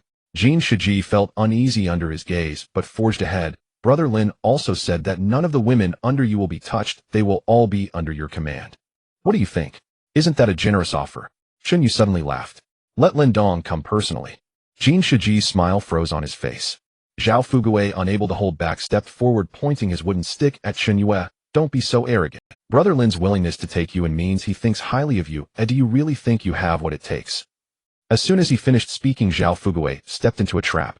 It was not a deep pit, but a snare. The vines instantly tightened around his ankle, causing him to stumble forward, his face crashing into the muddy ground, unable to spit out the dirt in his mouth before the falling wooden stake came crashing down.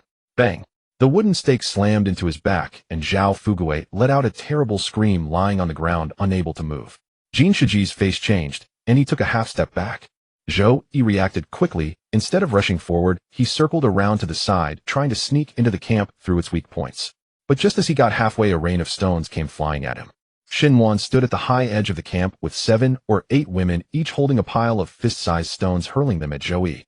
The stones fell thick and fast as Zhou Yi dodged the first stone, but could not avoid the second, which struck his shoulder, causing him to grimace in pain. He attempted to continue forward, but another barrage of stones rained down, this time hitting him squarely on the head, blood immediately flowing out. Zhou Yi clutched his head and retreated, cursing loudly, yet his feet did not stop as he backed away to Jin Shiji's side. A Kuan had remained at the back the entire time, not moving an inch. He merely watched as Zhao Fugui was struck and Zhou Yi was driven back by stones, his face devoid of any expression. Jin Shiji, observing the situation, began to feel anxious.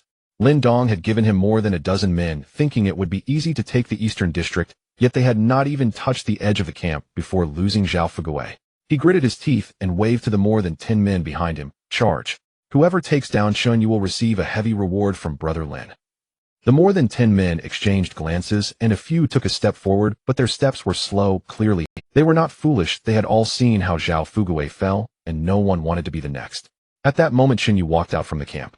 He held a fire axe and walked 10 meters to stand before Jin Shiji. "You all come at once to save time." Jin Shiji's face flushed red, infuriated by Chen Yu's words to the point of being speechless. The more than 10 men behind him were also incited, and one strong man shouted and charged forward with a machete. Chen Yu did not dodge. Instead, he met the charge head-on.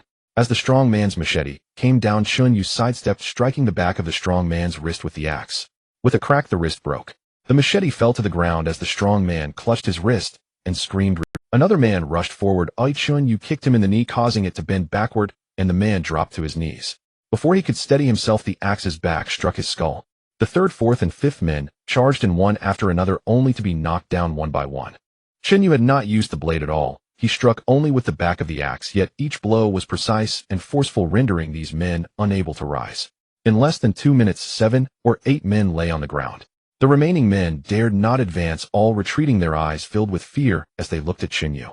Jin Shiji's face turned pale. He had not expected Chen Yu to be so formidable, unable to be subdued even by a dozen men attacking him. At that moment, Chen Yu turned his gaze toward Jin Shiji and walked towards him step by step. Jin Shiji, frightened, retreated, stumbling over his own feet, nearly falling.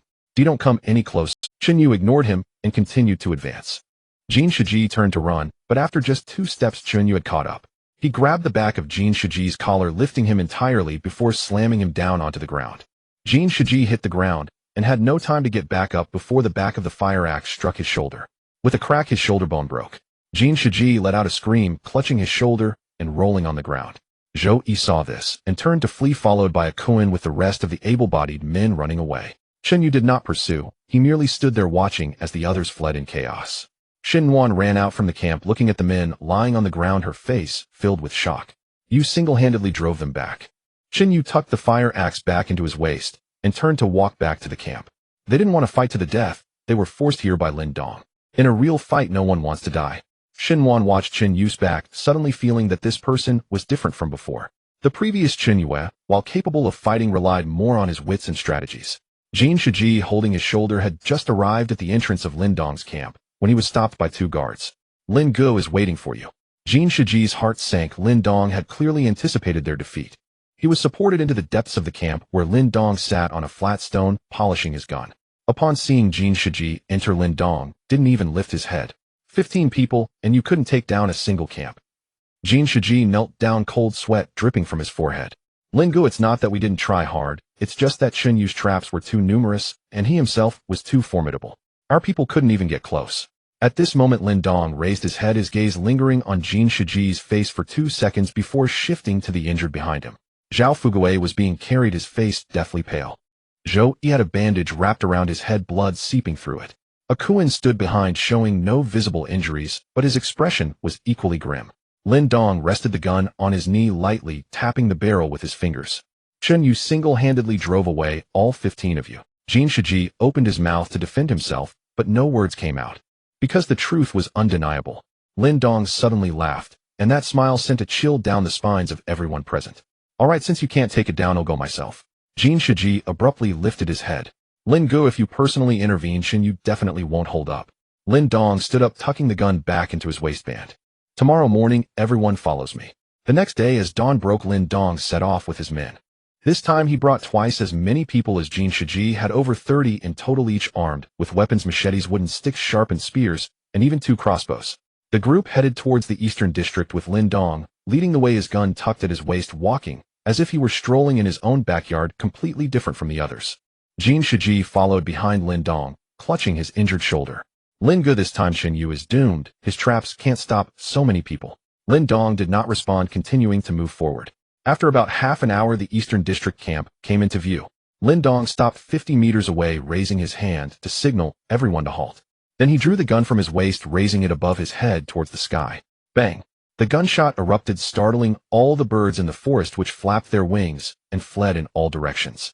The gunfire echoed in the valley, reverberating again and again as if countless guns were firing simultaneously. All the women in the camp trembled at the sound of the gunshot, with several younger ones collapsing to the ground. Chu Rao's face turned pale, struggling to hold the bamboo tube in her hand. He really has a gun. Xinhuan stood at the edge of the camp, staring intently in Lin Dong's direction, her fingers turning white from gripping tightly. Just then Xinyu walked out of the camp and stood at the entrance, his face devoid of any expression. Lin Dong saw Xinyu emerge and lowered the gun, but did not return it to his waist, instead holding it in hand for everyone to see. Xinyu, this is a warning. Next time the bullets won't be fired into the sky. Lin Dong's voice was not loud, but each word clearly reached the ears of everyone in the camp. Xinhuan spoke softly behind Xinyu.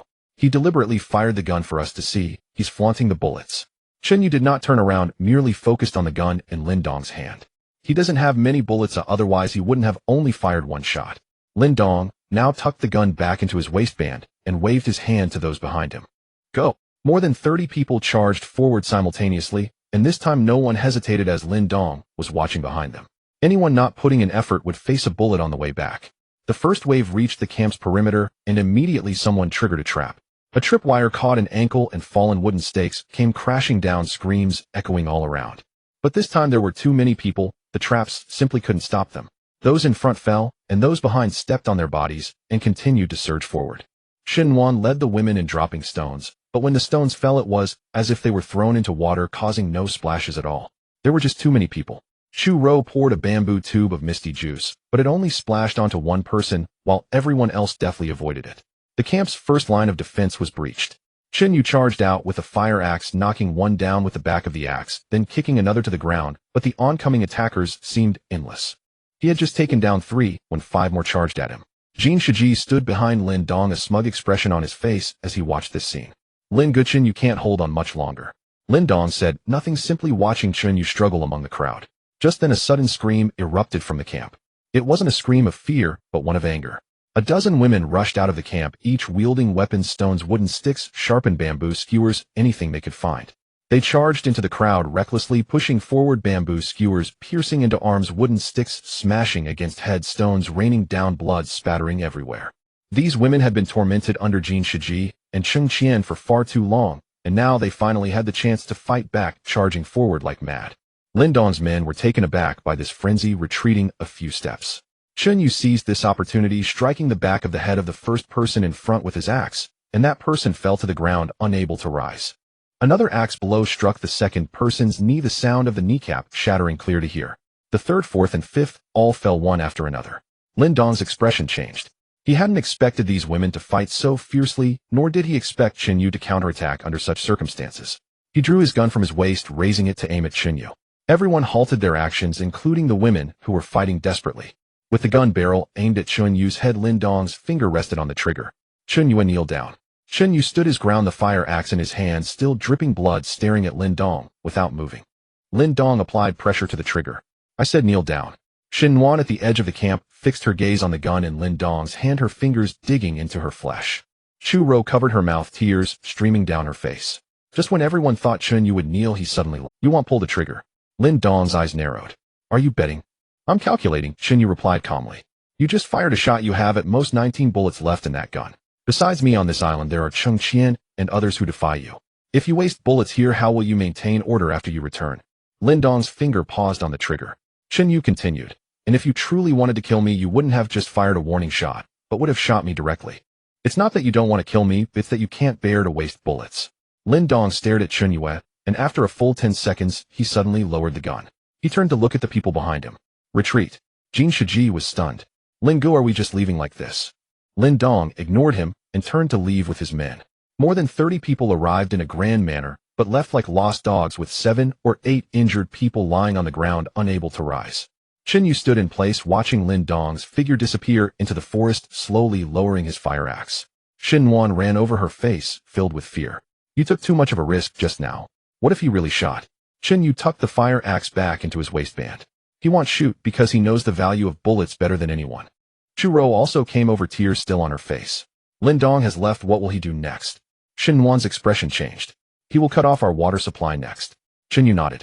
So we need to store water in advance. As Chen Yu's voice fell, Xin Wan sensed something was amiss. The sound of the stream had diminished. It was not an illusion, it had truly lessened. The once roaring water now only produced a faint trickle, as though someone had choked its throat. Chu Ro was the first to rush to the stream's edge, crouching down to reach into the water. The water level had already dropped below her ankles and continued to decline. The water has decreased.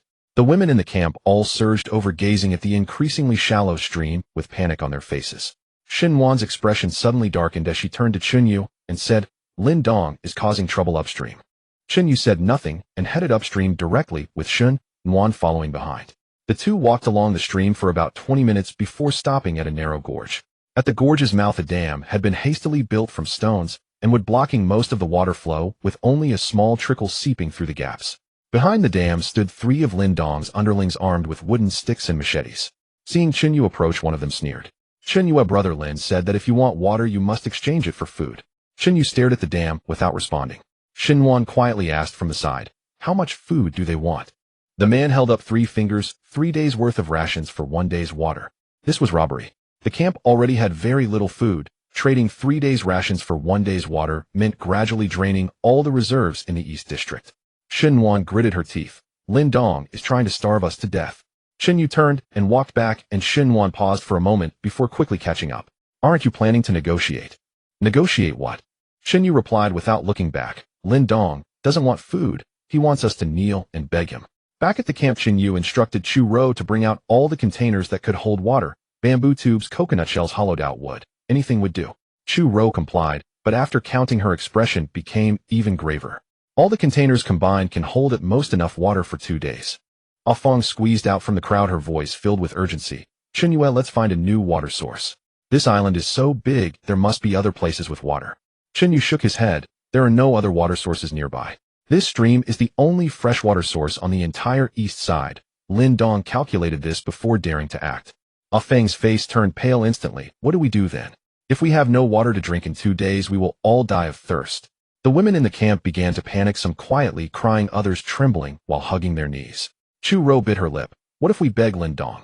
Exchange food for water, at least we can hold on for a few more days. No exchange. Chen Yu's voice was calm, but each word struck like a nail in everyone's hearts. We will rob them. Everyone was taken aback. Xin Wan was the first to react. Are you planning to blow up the dam? Not to blow it up, but to smash it. Chen Yu crouched down, drawing a simple map on the ground. That dam was hastily piled up. There is no mud filling the gaps between the stones and wood. If we smash a few key points, the entire dam will collapse. Chu Rou frowned, but Lin Dong's men are guarding it. How do we get close? At night.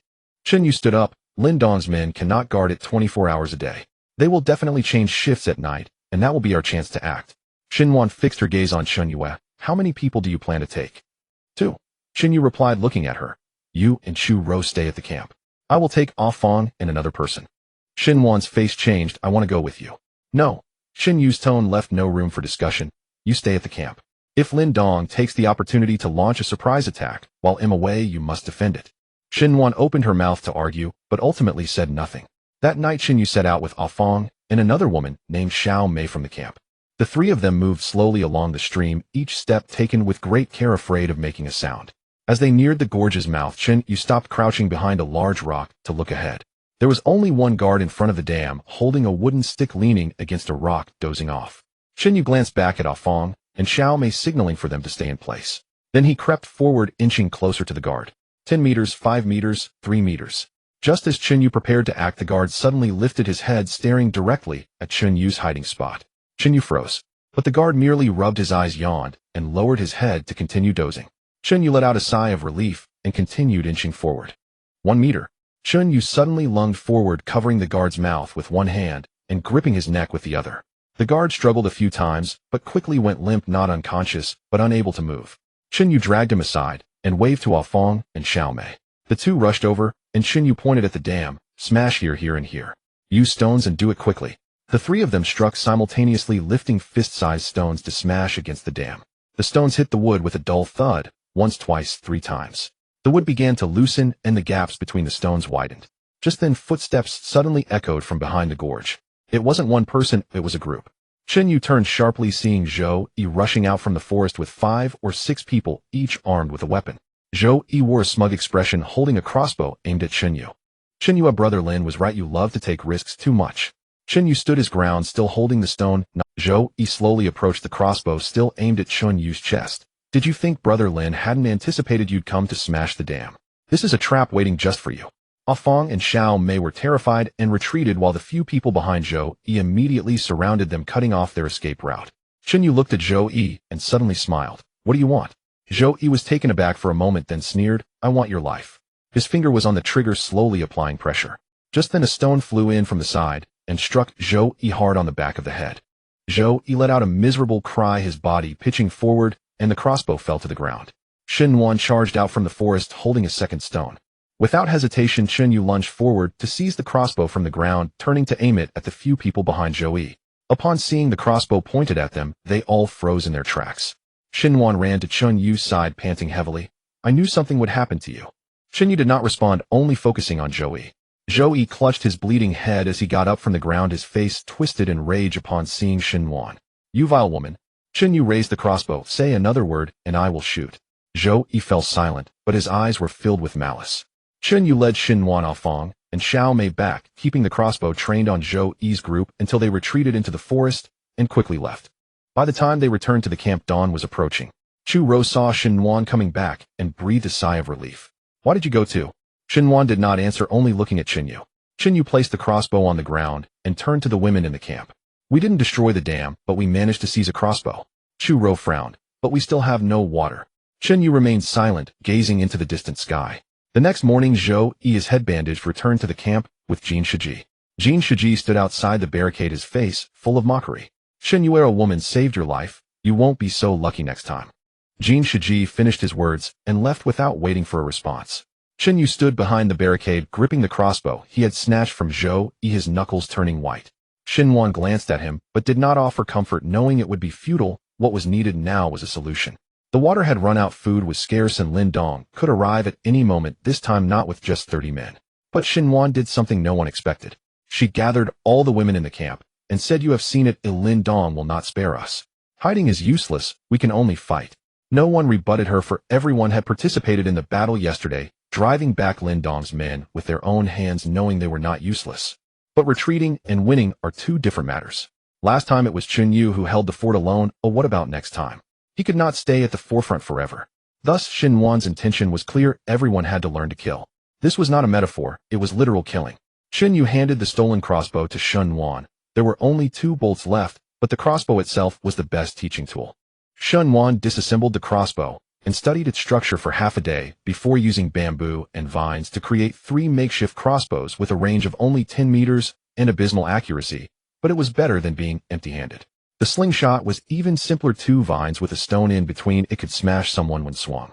This did not require strength, only precision and courage. When Chu Ro picked up the crossbow for the first time, her hands shook violently. The arrow missed the target by 2 meters, not even grazing its edge. The women nearby watched her. No one laughed, for they were all the same. But Chu Ro gritted her teeth and did not give up, shooting one arrow after another, even as her fingers bled from the crossbow string. By the afternoon of the second day, she could hit the target 5 meters away. It was not a perfect hit, just grazing the edge, but that was enough. At a distance of 5 meters, a person could close in within 2 seconds. Being able to shoot an arrow into another's body in that time was the key to survival. A Fang's leg injury had mostly healed. She walked with a slight limp, but it did not hinder her ability to move. She led 3 women to pile up 6 stone heaps around the camp, each with at least 30 fist-sized stones, all positioned high, so that when dropped, they would double the impact from gravity. Xiaoling, the youngest in the camp at just 19, had cried for her mother when captured by Jin Shiji. She stood at the edge of the training ground for a long time, clutching a sharpened bamboo stick, yet she did not move. When Xinhuan approached, Xiaoling said, "I don't want to kill." Xinhuan squatted down to look at her, not offering grand ideals, only saying, "I don't want to either, but you must protect yourself." Xiaoling kept her head down in silence for a long time before tightening her grip on the bamboo stick and joining the training line. For the past 3 days, Qinyu had been doing something else. He did not participate in training, instead leaving the camp before dawn and returning only after dark, always covered in dirt and grass, but never disclosing where he had been. Xinhuan asked once, and Qinyu simply replied with 2 words, "Looking for water." The stream had been blocked, but rainwater would not be. Qinyu dug 3 water collection pits on the hillside east of the camp, lining the bottoms with large banana leaves to prevent leakage. As long as it rained, they could store enough water for half a month. But what if the heavens did not send rain? Qinyu had a backup plan. He discovered a rock crevice beneath the cliff on the eastern side, where water seeped out.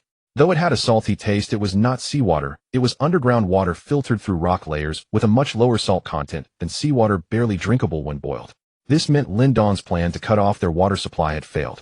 On the evening of the 3rd day, just after training ended, and everyone was exhausted on the ground, the shells on the camp's periphery rattled. Everyone instantly sprang up. Chu Ro grabbed the crossbow, A Fong reached for the stone pile, and Xinhuan pulled Xiaoling back. Qinyu approached the edge of the camp with a fire axe in hand, parting the vines to look outside. There were not many people coming, just 5, but the person leading them made Qinyu's pupils dilate sharply. Cheng Qian, who had been forced to kneel and could not get up 3 days ago, now stood 20 meters outside the camp, followed by his 4 loyal subordinates. This was strange. Hadn't Cheng Qian gone to align himself with Lin Dong? Lin Dong had given him 3 days to bring Cheng Yu's head, and now that the time was up, why did he not report back and instead come to the eastern district? What was even stranger was that Cheng Qian was unarmed. The crossbow was gone, the machete was gone, and he did not even have a wooden stick, standing there empty-handed. The 4 people behind him were the same, all unarmed. The 5 stood there as if they had come to surrender. But would someone like Cheng Qian surrender? Qinyu did not go out, only staring at Cheng Qian through the vines. Cheng Qian was also looking at him, their gazes colliding across the 20 meters, neither speaking first. Xinhuan leaned into Qinyu's ear, her voice barely above a whisper, "What is he here for?" Qinyu shook his head, unable to comprehend. Cheng Qian had aligned himself with Lin Dong, who had given him 3 days to bring Cheng Yu's head, now that the time was up, and he had not completed the task. According to Lin Dong's character, returning would mean death for Cheng Qian. So Cheng Qian was afraid to return. But fearing to go back and coming to the eastern district were 2 different things. He could run south, or to the seaside. Why did he specifically come to Qinyu? Unless he had something that Qinyu needed. Cheng Qian finally spoke, his voice much hoarser than 3 days ago, as if he had not drunk water during that time. Chen Yu, let's talk. Chen Yu did not move. Cheng Qian waited a few seconds before adding, I know how many bullets are left in Lin Dong's gun. The camp fell silent in an instant. The weight of those words was immense. Lin Dong's biggest trump card was that gun, and the deterrent power of the gun depended on the number of bullets.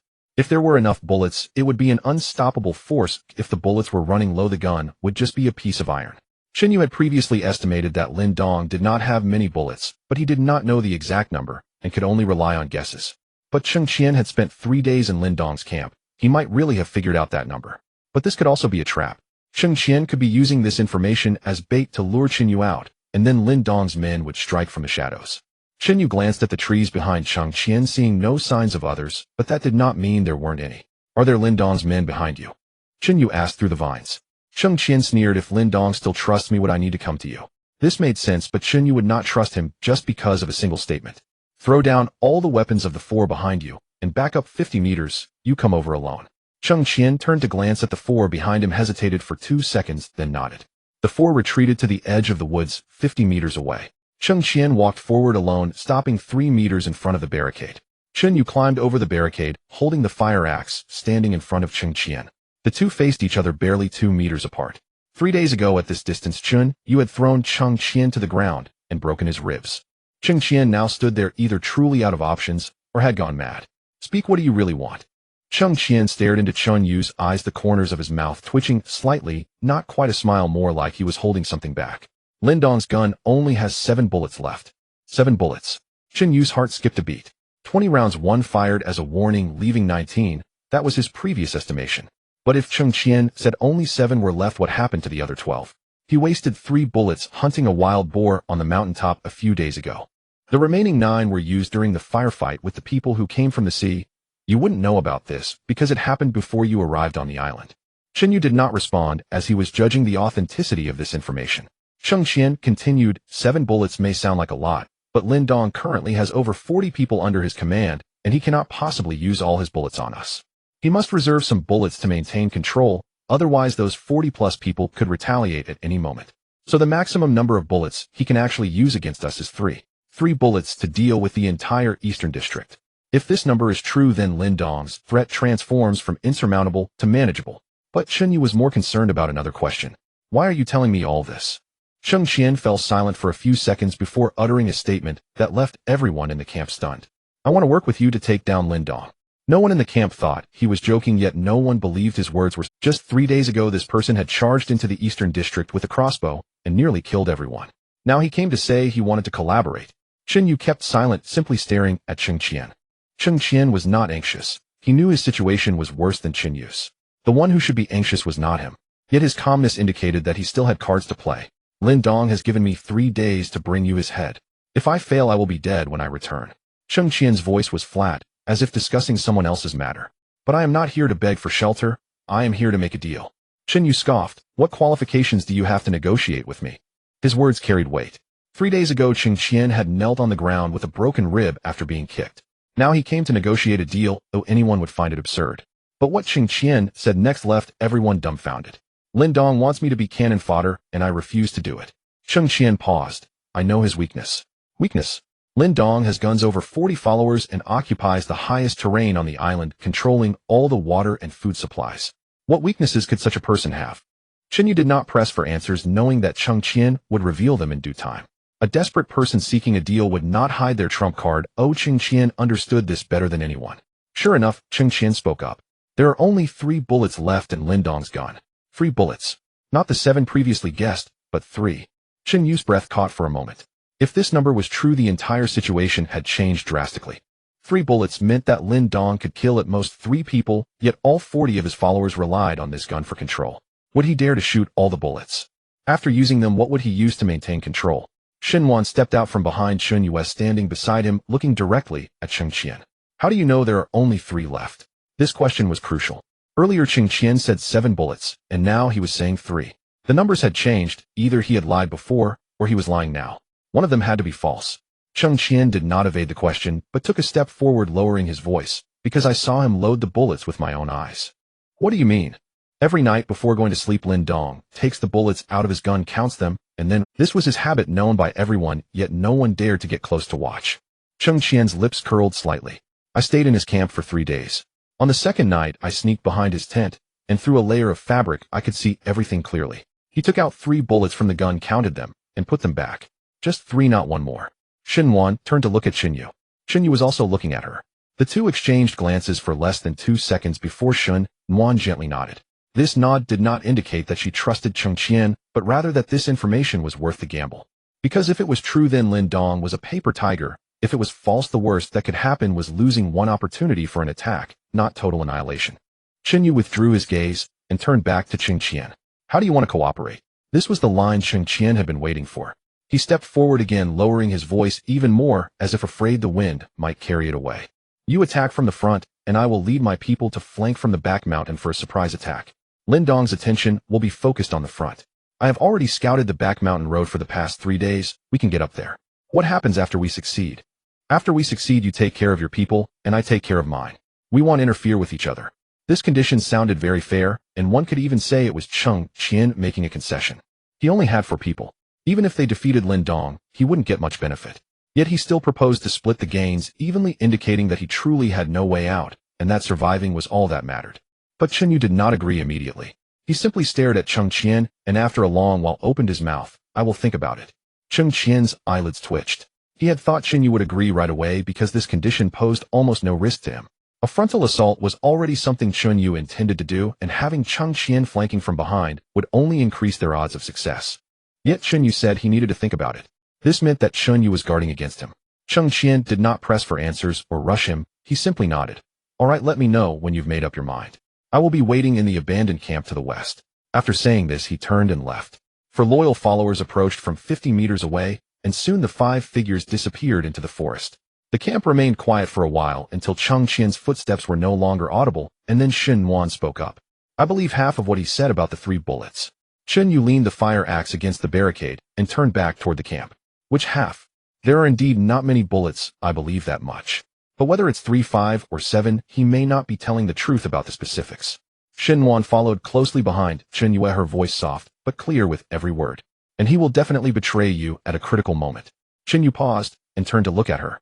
I know. Xinhuan was taken aback. You know he will betray you, yet you still plan to cooperate with him. Xinyu did not answer this question, but instead said something that made Xinhuan instantly understand everything. I don't actually plan to cooperate with him. Xinhuan's pupils constricted for a moment, then slowly widened. I will let him go first, and I will watch from the back. Xinyu's tone was very casual, as if discussing what to have for dinner tonight. Cheng Qian will flank Lin Dong from the back mountain. Regardless of whether he succeeds or fails, Lin Dong's attention will be drawn there. At that point, I will attack from the front. Whether Lin Dong or Cheng Qian wins, they will have to face me. Xinhuan completely understood. Xinyu had never intended to fight alongside Cheng Qian. What he wanted was for Cheng Qian to exhaust Lin Dong's bullets and manpower first. Once both sides had weakened each other, he would step in to reap the rewards. Cheng Qian thought he was there to negotiate cooperation, but in reality, from the moment he entered the Eastern District camp, he had become a pawn in Xinyu's hands. You plan to use Cheng Qian as bait, Xinhuan said. Xinyu turned and continued into the camp without looking back. He came to us willingly. Chu Ro had unknowingly walked up beside them, having heard all the earlier conversations. Her expression was complex, filled with shock, fear, and an indescribable emotion. You are all so terrifying. Chu Rao's voice trembled slightly. Xinhuan glanced at her, offering no explanation or comfort, simply stating a single sentence. On this island, if you are not terrifying, you won't survive long. In the night, the shell string rang. However, the sound came from an odd direction, not from the north or the west, but from the southeast corner, where the cliff was rarely trodden. Xinyu awoke instantly, grasping the fire axe as he silently moved to the edge of the campsite. Just as he was about to push aside the vines, a low voice came from outside. Xinyu, it's me. Jin Shiji. Xinyu tightened his grip on the axe handle, not responding immediately, but instead gestured. Xinhuan reacted swiftly. Within 10 seconds, 7 or 8 women silently gathered, clutching stones and sharpened bamboo sticks. Xinyu then parted the vines to look outside. Jin Shiji stood alone on an open space 20 meters away, his hands empty, not even holding a stick. His left shoulder was wrapped in cloth, a remnant of an old injury from being shot by Cheng Qian, causing him to walk with a limp. But his facial expression was unsettling. It was neither the fear of begging for mercy nor the forced bravado of negotiation, but a kind of despair that Xinyu was all too familiar with. What are you doing here? Without crossing the barricade, Chun Yu coldly asked from the edge of the campsite.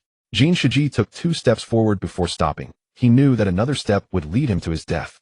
I have important intelligence. His voice was calm, yet heavy as if laden with 1,000 burdens.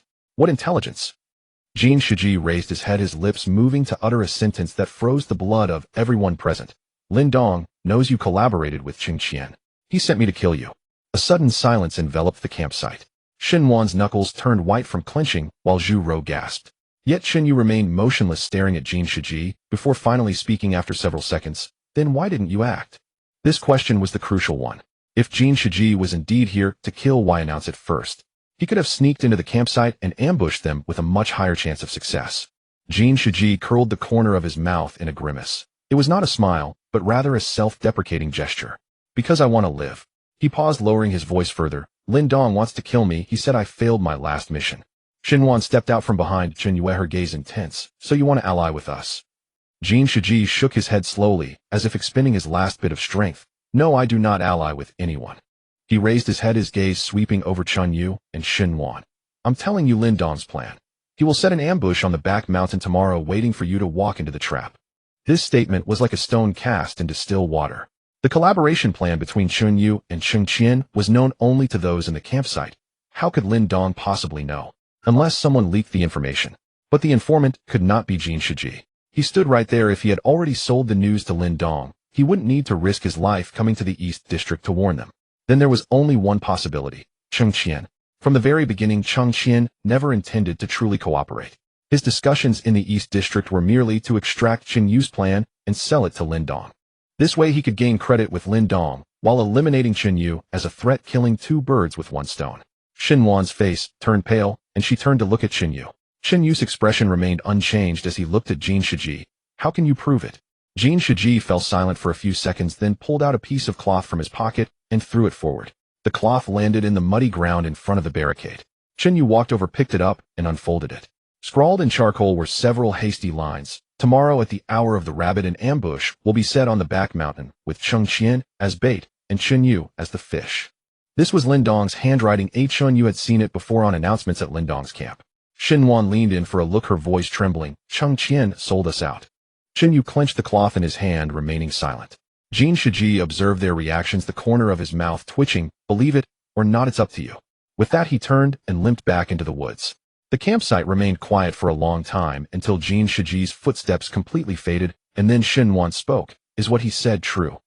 Qin Yu stuffed the cloth into his pocket and turned back into the campsite. It's true. Xin Wan paused for a moment, then hurried to catch up. How do you know? Because Cheng Qian never intended to truly cooperate from the start. Qin Yu stopped, turning to look at Xin Wan. When he came to me for collaboration, I already knew he was acting. Xin Wan's pupils contracted. You knew he would betray you? It's not that I knew, but it's that I was certain he would betray me. Qin Yu's voice was calm. Someone like Cheng Qian will always stand on the winning side. He came to me not because he thought I could win, but because he wanted to sell my plan to Lin Dong to gain credit for himself. This way he could preserve his life while eliminating me as a threat. Xin Wan understood completely. From the very beginning, Chun Yu never intended to genuinely cooperate with. He was merely acting, putting on a show for Cheng Qian, making him believe he had taken the bait. In reality, Chun Yu had already predicted Cheng Qian's betrayal. What about Jin Shiji? Xin Wan asked. Why did he tell us all this? Qin Yu walked to the center of the campsite and sat by the fire pit. Jin Shiji is betting on both sides. Whoever loses, he will side with them. Xin Wan followed behind, her expression complicated. So he's betting you can win now. Qin Yu picked up a stick and poked the fire. He's not betting I can win, he's betting that Lin Dong will lose. These two statements sounded similar, but held entirely different meanings. Betting on Qin Yu to win implies faith in his strength, while betting on Lin Dong to lose indicates recognizing his weaknesses.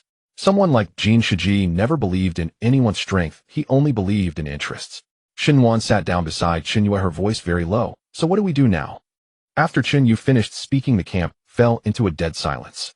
The fire crackled and Xin Wan stared at the flickering flames for a long while before finally asking, what do you intend to do? Make Lin Dong believe I have fallen for it. This statement floated lightly, but Chu Rose sensed the grave weight behind it as she leaned forward. But Lin Dong already knows your plan with Cheng Qian. How can you deceive him now? Lin Dong is aware of the plan Cheng Qian sold to him, but he doesn't know that I know he knows. Qin Yu stood up and walked to the edge of the camp, gazing towards Lin Dong's camp in the north. Xinhuan paused for a moment, then her pupils contracted as she fully understood the intricacies involved. Cheng Qian sold the collaboration plan to Lin Dong, and Lin Dong thought Chen Yu was still in the dark and would act according to the original plan. However, Jin Shiji had sold this information to Chen Yu. Now Chen Yu knew that Lin Dong was laying an ambush in the back mountain, turning Lin Dong's meticulously arranged trap into a joke. The question was how to utilize this joke. Chen Yu turned around, his gaze sweeping across the camp before finally settling on Akuin in the corner. Akuin trembled all over as if he had been targeted by a venomous snake. Go tell Cheng Qian the plan remains unchanged. Akun's face turned pale instantly, but Cheng Qian has already sold us to Lin Dong. If I go to find him, he will kill me. He won't. Chen Yu squatted down in front of Akuin, lowering his voice to an almost whisper. Cheng Qian urgently needs to prove that his intelligence is valid. He won't kill you, instead he will treat you as a hero. Go on, just say I agreed. We'll set off on time tomorrow at the hour of the rabbit. Akuin stood up, his calves trembling, and after taking 2 steps he turned back. What if Cheng Qian doubts me? Then you will die by his hand. Chen Yu said this without even raising his eyelids. Akun's face turned even whiter as he turned and ran west as if fleeing for his life. Xinhuan waited until Akuin had gone far before speaking up. Aren't you afraid he might really die at Cheng Qian's hands? I am. Chen Yu stood up, but I fear even more that Lin Dong will discover we already know his plan. This statement was brutally honest. Akun's life was less important than the intelligence, as long as it made Lin Dong believe that Chen Yu was still in the dark, Akun's death would be worth it. Chu Rou opened her mouth, but ultimately said nothing. Chen Yu ignored them and turned to Xinhuan. Lin Dong thinks I will go to the back mountain tomorrow, but he doesn't know that I am aware he is laying an ambush there. So you won't go to the back mountain? Xinhuan replied. I will go. Xinhuan was taken aback. Chen Yu squatted down and drew a simple map on the ground. But I won't go at the time he expects, nor will I follow the route he anticipates. Lin Dong is laying an ambush in the back mountain, indicating he has moved all his main forces there. The defenses in the camp must be weak. I will take people to pretend to go to the back mountain, turn back halfway, and directly attack his camp from the front. Xinhuan stared at the map on the ground, and after several seconds, she finally spoke. But Lin Dong has a gun. He only has 3 bullets in his gun, and he is not in the camp. Chen Yu spoke slowly, enunciating each word clearly. Lin Dong must be present in the back mountain to command the ambush, otherwise his subordinates won't fight to the death. If he leaves, only those who protect the camp will remain. Those people have never seen Lin Dong shoot, and don't know how many bullets are left in the gun. As long as I move quickly enough, they won't be able to react at all. Xinhuan's breath hitched for a moment. This plan sounded insane, but upon careful consideration, it actually seemed feasible. With Lin Dong moving his main forces to the back mountain, the camp would undoubtedly be devoid of defenses, and Lin Dong himself would not be there. That gun would simply become a decoration. However, this plan had a fatal flaw.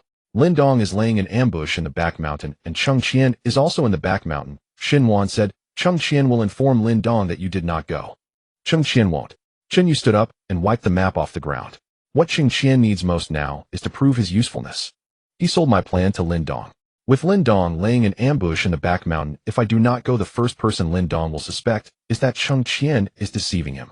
To save his life, Cheng Qian will do everything possible to make Lin Dong believe that I will go, even waiting for me personally in the back mountain. Xinhuan fully understood. Cheng Qian had trapped himself. To seek credit in front of Lin Dong, he must prove that Chen Yu will go to the back mountain, so he will hope more than anyone for Chen Yu to appear there. And Chen Yu precisely exploited this, making Cheng Qian wait in the back mountain for someone who would never arrive. But what about the camp? Chu Rou suddenly spoke up. What if you take people to attack Lin Dong's camp, and we are left exposed? What if Lin Dong has a backup plan and sends someone to ambush us? This question struck a nerve. Chen Yu looked at Chu Rou and after 2 seconds replied, so you must lay an ambush near the camp. Chu Rou's face changed. Lin Dong's ambushers may attack the camp after I leave. Chen Yu's voice was calm. You all must hold the line until I return. Xinhuan stepped forward. Let me go with you. No. Why not? Because you must stay here. They can. Chen Yu said this while looking into Xinhuan's eyes. The two of them locked gazes for a full 5 seconds before Xinhuan finally looked away. Her lips moved, but she ultimately said nothing. Living is a risk. After Chen Yu finished speaking, he turned and walked deeper into the camp, leaving Xinhuan standing in place. Chu Rou approached Xinhuan and whispered, what if he doesn't come back? Xinhuan did not answer, but watched Chen Yu's silhouette disappear into the darkness. The night was deep and the fire in the camp burned brightly, but no one could sleep. The agreed time had arrived. Before dawn, the camp began to stir. Chen Yu led 5 people out of the camp, each wielding weapons. A fire axe, a crossbow, sharpened spears, and a bundle of ropes. Shenwan stood at the camp entrance watching Chun Yu's figure merge into the night. She gripped the imitation bamboo crossbow tightly, her knuckles turning white. Chu Ro walked up beside her and whispered, "He will come back." Shenwan did not respond, only staring at the direction Chun Yu had disappeared, gripping the crossbow even tighter. Chun Yu led 5 people through the darkness for nearly 40 minutes, infiltrating the outskirts of Lin Dong's camp from below the northern cliff. They encountered no patrolling guards along the way. This doesn't add up. With over 40 people under Lin Dong's command, even if a large portion were dispatched to the back mountain to set an ambush, it would be impossible not to have any sentries along the camp's perimeter. Unless Lin Dong never went to the back mountain unless everyone was still in the camp. Chun Yu halted his steps and raised his hands, signaling the others not to move. A Fong leaned closer, her lips brushing against Chun Yu's ear. "What's wrong?" "It's too quiet." The silence was abnormal. Even the chirping of insects had vanished. This dead stillness reminded him eerily of the atmosphere before Cheng Qian's surprise attack on the East District that night. But Chun Yu did not retreat. Retreating would mean abandoning all his efforts, and it was uncertain whether there were ambushers on the way back. Since he had come this far, he could only move forward. He made a gesture, and the 5 continued to move forward. After walking for about 50 more meters, the outline of Lin Dong's camp became visible. The bonfire was still burning, but there was no one beside the fire pit. The tent flaps fluttered in the wind, and the entire camp felt deserted, as if it had been emptied. Chun Yu's heart sank suddenly. It wasn't empty, it was intentionally left for him to see as empty. Just then a sudden uproar of shouts and killing sounds erupted from the direction of the back mountain, dense, as if dozens of people had simultaneously engaged. Then came the screams, one after another, interspersed with Cheng Qian's hoarse shouts, "It's a trap! Retreat! Hurry up!" Cheng Qian's voice was filled with panic. This was not an act, he was truly ambushed. Chun Yu instantly understood everything. Lin Dong had not set an ambush in the camp, he had sent everyone to the back mountain. The information provided by Jin Shiji was false. The ambush at the back mountain was all a fabrication. The real target from the beginning was Cheng Qian. Lin Dong knew that Cheng Qian would betray him, so he played along, feeding false information through Jin Shiji to Chun Yue, then having Chun Yu relay the plan remains unchanged message back to Cheng Qian. Cheng Qian thought he was cooperating with Lin Dong to trick Chun Yue, but in reality, he was the fish that had taken the bait. And what about Chun Yu? Chun Yu believed he had seen through everyone's schemes, choosing a path that no one would expect, directly assaulting Lin Dong's empty camp. But Lin Dong had anticipated even this step. The camp was empty because Lin Dong wanted Chun Yu to miss, and then after dealing with Cheng Qian, he would return with all his men and block Chun Yu here. The shouts from the back mountain grew denser, and Cheng Qian's side had completely descended into chaos. Chun Yu gritted his teeth and began to retreat. Just as he turned around and had taken fewer than 10 steps, torches lit up in the forest ahead. Not one, but over a dozen ignited simultaneously from 3 directions, completely blocking the retreat. In the firelight, Jin Shiji stood at the forefront, followed by 7 or 8 people, all wielding machetes and sharpened spears. To the left stood Zhao Fuguei, his arm still bandaged, but he held his wooden stick steady. To the right was Zhou Yi, whose head injury had not yet healed properly, the cloth stained with dark red blood, and he surprisingly held a crossbow. A Kuan stood behind Zhou Yi, lowering his head, too afraid to look in Chun Yu's direction. They were surrounded on 3 sides, with only the empty camp behind them unguarded. But that was not a retreat, it was a dead end. The camp was surrounded by mountains on 3 sides and faced the sea on one, making retreating into it a plunge off a cliff. Jin Shiji saw Chun Yu's face and laughed. "Chun Yu, did you really think Jin Shiji would help you?" From the very beginning, Jin Shiji was Lin Dong's pawn. At the moment those words were spoken, the 5 women behind Chun Yu all changed their expressions. Jin Shiji had been sent to the East District not out of desperation, but on Lin Dong's orders. That piece of cloth marked ambush at the back mountain was the bait, and Chun Yu had taken the hook. Chun Yu clenched his fire axe, remaining silent. Jin Shiji took 2 steps forward, the torchlight illuminating his face. "Brother Lin said take you alive." Before his words faded, the shouts from the back mountain suddenly ceased. It wasn't a gradual stopping, it was an instantaneous silence, as if someone had pressed the mute button. Everyone paused, including Jin Shiji. Then a voice emerged from deep within the forest, quiet, yet clear in the stillness. "Cheng Qian has escaped." Jin Shiji's expression changed. Cheng Qian's escape meant that not all had been annihilated on the back mountain. Lin Dong's men would have to split up to pursue. But that was not the most critical issue. The most pressing matter was that immediately after this statement, hurried footsteps echoed from the direction of the camp. Chun Yu turned around sharply. The firelight flared from the camp's direction, and over a dozen people charged down the mountain path behind the camp, with Cheng Qian surprisingly leading the charge.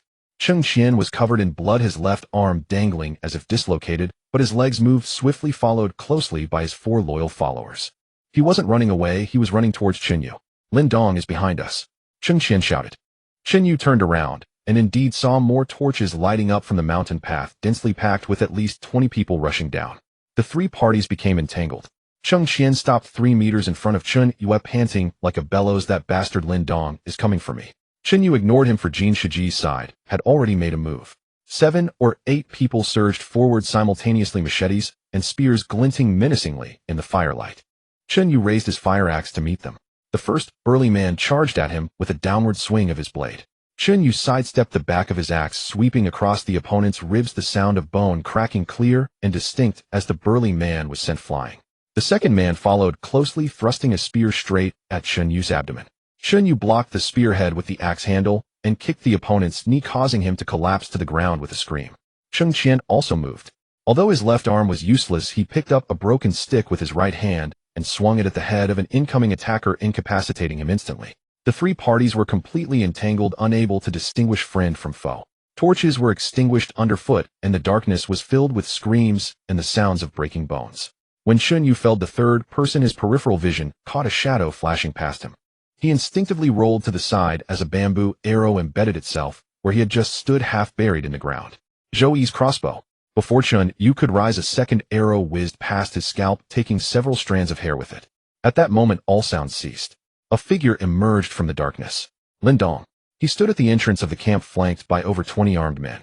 Everyone stood still, for Lin Dong held a gun in his hand. The gun's muzzle was steadily aimed at Chen Yu. The firelight illuminated Lin Dong's face, his expression calm, as if he were observing prey that had fallen into a trap. You are smarter than Cheng Qian, but still not enough. Chen Yu stood up from the ground, the fire axe gripped in his hand, the blade still stained with blood. You only have 2 bullets left. Lin Dong's pupils contracted sharply. Lin Dong's complexion suddenly changed, not because Chen Yu guessed the number of bullets correctly, but because his words made the more than 20 people behind him stop in their tracks simultaneously. The deterrent power of a gun never depends on how many people it has killed, but rather on the belief that everyone has, that it can continue to kill. 2 rounds. Once this number is revealed, the value of the gun begins to collapse. Jin Shiji tightened his grip on the knife. Zhou took a half step back. Zhao Fugui did not move, but he looked at Lin Dong with a gaze that lingered a moment longer than before. Lin Dong pressed the barrel of the gun forward and said in a low voice, 2 rounds are enough to kill you. Chen Yu did not retreat, the fire axe hanging at his side, still stained with fresh blood. If you kill me, what about Cheng Qian? Chen Yu's voice struck like a chisel, precisely tapping into everyone's nerves. Hearing his name, Cheng Qian was about to curse, but swallowed the words at the tip of his tongue. Because he understood that Chen Yu was not saving him, but rather pushing him toward the muzzle of Lin Dong's gun. Chen Yu continued, if you kill Cheng Qian, then there's still Jin Shiji. Jin Shiji's face changed instantly. Lin Dong did not turn around, but he heard the subtle commotion behind him. Chen Yu fixed his gaze on the gun in Lin Dong's hand, his voice not loud, yet clear to everyone around. Among these people beside you, which one does not want to replace you?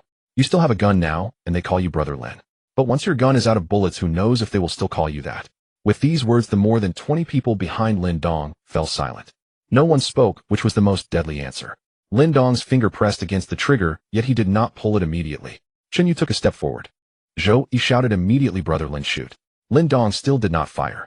Because Zhou's urgency did not necessarily mean he wanted to save him, it could also mean he wanted to see him exhaust his last trump card. Chen Yu took another step forward. The distance between the two was now less than 15 meters. Lin Dong finally spoke, do you think I don't dare? Chen Yu replied, you dare, but you are reluctant. These few words were more penetrating than bullets. Lin Dong's gun barrel suddenly lifted. Bang! The gunshot rang out. Chen Yu had already lowered his body to the right. Just before the shot, the bullet grazed his shoulder and struck the wooden stake behind. Missed. Everyone froze simultaneously. This was not an ordinary shot. It was Lin Dong recklessly wasting a bullet in front of everyone. Now only 1 bullet remained. Chen Yu did not give him a second opportunity to aim. He lunged forward like a cheetah. Lin Dong took a step back. Just as he was about to raise his wrist again, Chen Yu's fire axe was already upon him. He did not use the blade. The axe's back struck hard against Lin Dong's wrist, holding the gun. A crisp crack echoed. The gun slipped from his hand and fell to the ground. Lin Dong let out a muffled groan and turned to run. He ran extremely fast, not looking back, allowing everyone to see one thing. Lin Dong was also afraid of death. Jin Shiji was the first to react. He did not chase Lin Dong, but instead lunged like a madman for the gun. Chen Yu also moved, but Jin Shiji was closer, almost rolling to grab the gun, flipping over and retreating, the gun tremblingly pointed at Chen Yu. The scene froze instantly. Those who had been in the chaos just moments ago now dared not move. Jin Shiji was breathing heavily. Though the gun wobbled in his grip, he had acquired it. Whoever held the gun had the right to speak. Zhou Yi immediately leaned towards Jin Shiji, shouting, "Brother Jin, the gun is yours now." Upon hearing Brother Jin, Zhao Fugui's expression turned grim. Cheng Qian took a step back, the wooden stick held horizontally in front of him. He did not dare to charge forward, because he knew that once Jin Shiji had the gun, the first thing he would do was settle old scores. Chen Yu stood still, not pursuing. Jin Shiji aimed the gun at him, his voice tense. "Don't move." Chen Yu looked at the gun's muzzle. "You want to kill me?" "Of course I want to kill you." Jin Shiji gritted his teeth. "If it weren't for you, I wouldn't have lost the camp, wouldn't have been backstabbed by Cheng Qian, and wouldn't have had to run to Lin Dong like a dog begging for scraps. Your camp wasn't taken by me. You just couldn't defend it." Chen Yu's words caused Jin Shiji's hand to tremble. What he could not accept was not losing, but someone stripping away the reason for his loss right in front of everyone. Jin Shiji raised the gun, aiming at Chen Yu's chest. "Now that the gun is in my hands, I have the final say." Chen Yu did not look at the gun, but glanced at the direction Lin Dong had fled. "You won't kill Lin Dong. You would kill me first." Jin Shiji was caught off guard by this question. He certainly knew he should kill Lin Dong, but Lin Dong had run into the forest, and there were people around him. Chasing after him might not lead to success. Chen Yu was right in front of him. Killing Chen Yu was the safest and most authoritative choice. But the problem was, even if Chen Yu was killed, Lin Dong would still be alive. If Lin Dong returned, the first thing he would do was grab the gun. At that moment, Xin Wan walked out from the side of the forest. She did not rush or shout, just standing about 10 meters to Chen Yu's right, holding a bamboo crossbow. The arrow aimed not at Jin Shiji, but at Zhou Yi. Zhou Yi immediately dared not move. Xin Wan looked at Jin Shiji. "If you kill Chen Yu, Lin Dong will still come back to grab the gun." Jin Shiji gritted his teeth. "Then I will kill Lin Dong." "You can't kill him," Xin Wan said. "If you dared, you wouldn't be pointing a gun at Chen Yu now." Jin Shiji's hand trembled. This time, everyone saw it. The gun was still in his hand, but he no longer looked like a winner. Zhao Fugue suddenly took a step forward. Jin Shiji abruptly turned the gun. "Do you want to die too?" Zhao Fugue stopped, his face twitching, then quietly said, "Brother Jin, I'm with you." Jin Shiji did not relax. He knew too well what kind of person Zhao Fugue was. He had said such things too many times himself in the past. Zhao Fugue took another half step forward, his voice even lower. "Brother Jin, now is not the time for internal strife. Lin Dong is not dead. Cheng Qian is not dead. Chen Yu is not dead. You alone hold the gun. Everyone is watching you. You need someone to help you." This reasoning indeed made sense. Jin Shiji hesitated for less than a second. However, in that 1 second, Zhao Fugue suddenly lunged forward, hugging Jin Shiji's arm from behind, and his whole body sank down. "Chen Yu, make your move." Jin Shiji shouted desperately, struggling fiercely. The gun began to shake wildly. Bang! The last bullet hit the ground, the dirt exploded, and no one was shot. But everyone understood. There were no more bullets. Jin Shiji understood it as well. He froze. The next moment, he wanted to use the gun as a club to hit Zhao Fugue, but Chen Yu had already rushed to the front, kicking at his wrist. The handgun flew out, landing by Xin Wan's feet. Zhou Yi was the first to react, turning to run. Xin Wan bent down to pick up the gun, her movement slow, yet causing everyone's feet to come to a halt. She raised the gun, aiming at Jin Shiji. Jin Shiji, pinned to the ground by Zhao Fugue, still wanted to struggle, but upon seeing the gun's muzzle, his body abruptly froze. Xin Wan looked at him, her voice icy. "Kneel down." Jin Shiji knelt faster than anyone else. The gun was already out of bullets, and everyone heard the last gunshot, but when Xin Wan ordered him to kneel, he still complied. Because no one could guarantee whether Lin Dong's gun had another hidden bullet left. Moreover, the person holding the gun had Chen Yu standing behind him. Zhou Yi also wanted to kneel, but as soon as his knees bent, Xin Wan's gun barrel had already shifted. Although that gun was now just a piece of scrap metal, Zhou Yi remained frozen in place, his lips trembling, unable to utter a single word. "You deserve to kneel, eh?" Zhao Fugue pressed down on Jin Shiji, sweat beading on his forehead. He dared not let go, for if he did, the first person Jin Shiji would kill might not be Chen Yu, but rather him, the traitor. Cheng Qian took a half step back, staring at the gun in Xin Wan's hand, and then at Chen Yu. He realized the situation had changed. Everyone had been fighting for the gun, but now that the gun was useless, what truly mattered was who could keep this group of fence-sitters alive. Chen Yu did not look at Jin Shiji or Zhou Yi. He only gazed in the direction where Lin Dong had fled. "He won't get far." Xin Wan tightened her grip on the gun. "I'll go with you." "No need." Chen Yu picked up the fire axe, his voice not loud, yet it struck everyone's hearts like a heavy hammer. "You stay here. Whoever moves, I'll break their legs." Xin Wan stopped arguing. She knew that more important than chasing Lin Dong was making these wavering individuals understand that Lin Dong's downfall did not mean they could reshuffle the deck. Chen Yu turned around, his figure disappearing into the darkness of the forest. Cheng Qian suddenly shouted. Lin Dong ran north. "There's a cliff there, he has no way out." Chen Yu did not stop. Cheng Qian added, "He's familiar with that path more than you." Only then did Chunyu turn his head to glance at him. Cheng Qian immediately fell silent. This was not a reminder, but self-preservation. If Lin Dong escaped, Cheng Qian would be the first to lose sleep, so he hoped more than anyone that Lin Dong would die tonight. Chunyu did not expose him, only quickened his pace. The forest was littered with broken branches and blood droplets from the escape. Lin Dong's wrist was shattered, bleeding little, but enough to guide him. The sounds of heavy breathing ahead grew closer, more pronounced. Lin Dong could not run anymore. He had relied on his gun to keep everyone in check and on others to act as cannon fodder. When it came time to save himself, his stamina was worse than Chunyu had anticipated. Lin Dong. Chunyu's voice came from behind. The footsteps ahead abruptly paused, then frantically moved forward again. Chunyu did not call a second time, only accelerated his pursuit. When he burst through the thicket, Lin Dong was already standing at the edge of the northern cliff. There was no way back. Below the cliff were jagged rocks and roaring waves. A drop of more than 10 meters, with slight misstep, would mean certain death. Lin Dong turned around. His severed hand hung weakly at his side, and his waist was empty. He had nothing left now. Lin Dong looked at Chunyu and suddenly forced a smile. You win. Chunyu stopped 5 meters away, the fire axe hanging in his hand, the blood on the blade glistening dully in the moonlight. I want to ask you something. Lin Dong did not move, only staring at the sea that devoured everything. Chunyu fixed his gaze on him, asking each word deliberately. Why did you do this? This question left Lin Dong silent for a long time. The distant sounds of chaos continued. Jin Shiji and the others had not yet settled, and all the living on the island were waiting for this answer. But Lin Dong seemed not to hear those sounds. He gazed at the sea for a long while before speaking, his voice devoid of previous ferocity. Only exhaustion and hollowness remained. I am part of the rescue team. I have saved many people. Shipwrecks, flash floods, landslides, earthquakes, I have been there for all. Hearing this, Chunyu finally understood many things. Why Lin Dong could seize the northern high ground the fastest, why he understood water sources order, and how to suppress the most people with the least bullets. These skills were not taught by the deserted island, they were innate to him. Lin Dong glanced at his severed wrist, and under the pale moonlight that twisted limb appeared particularly glaring. When I first arrived on the island, I wanted to save people too.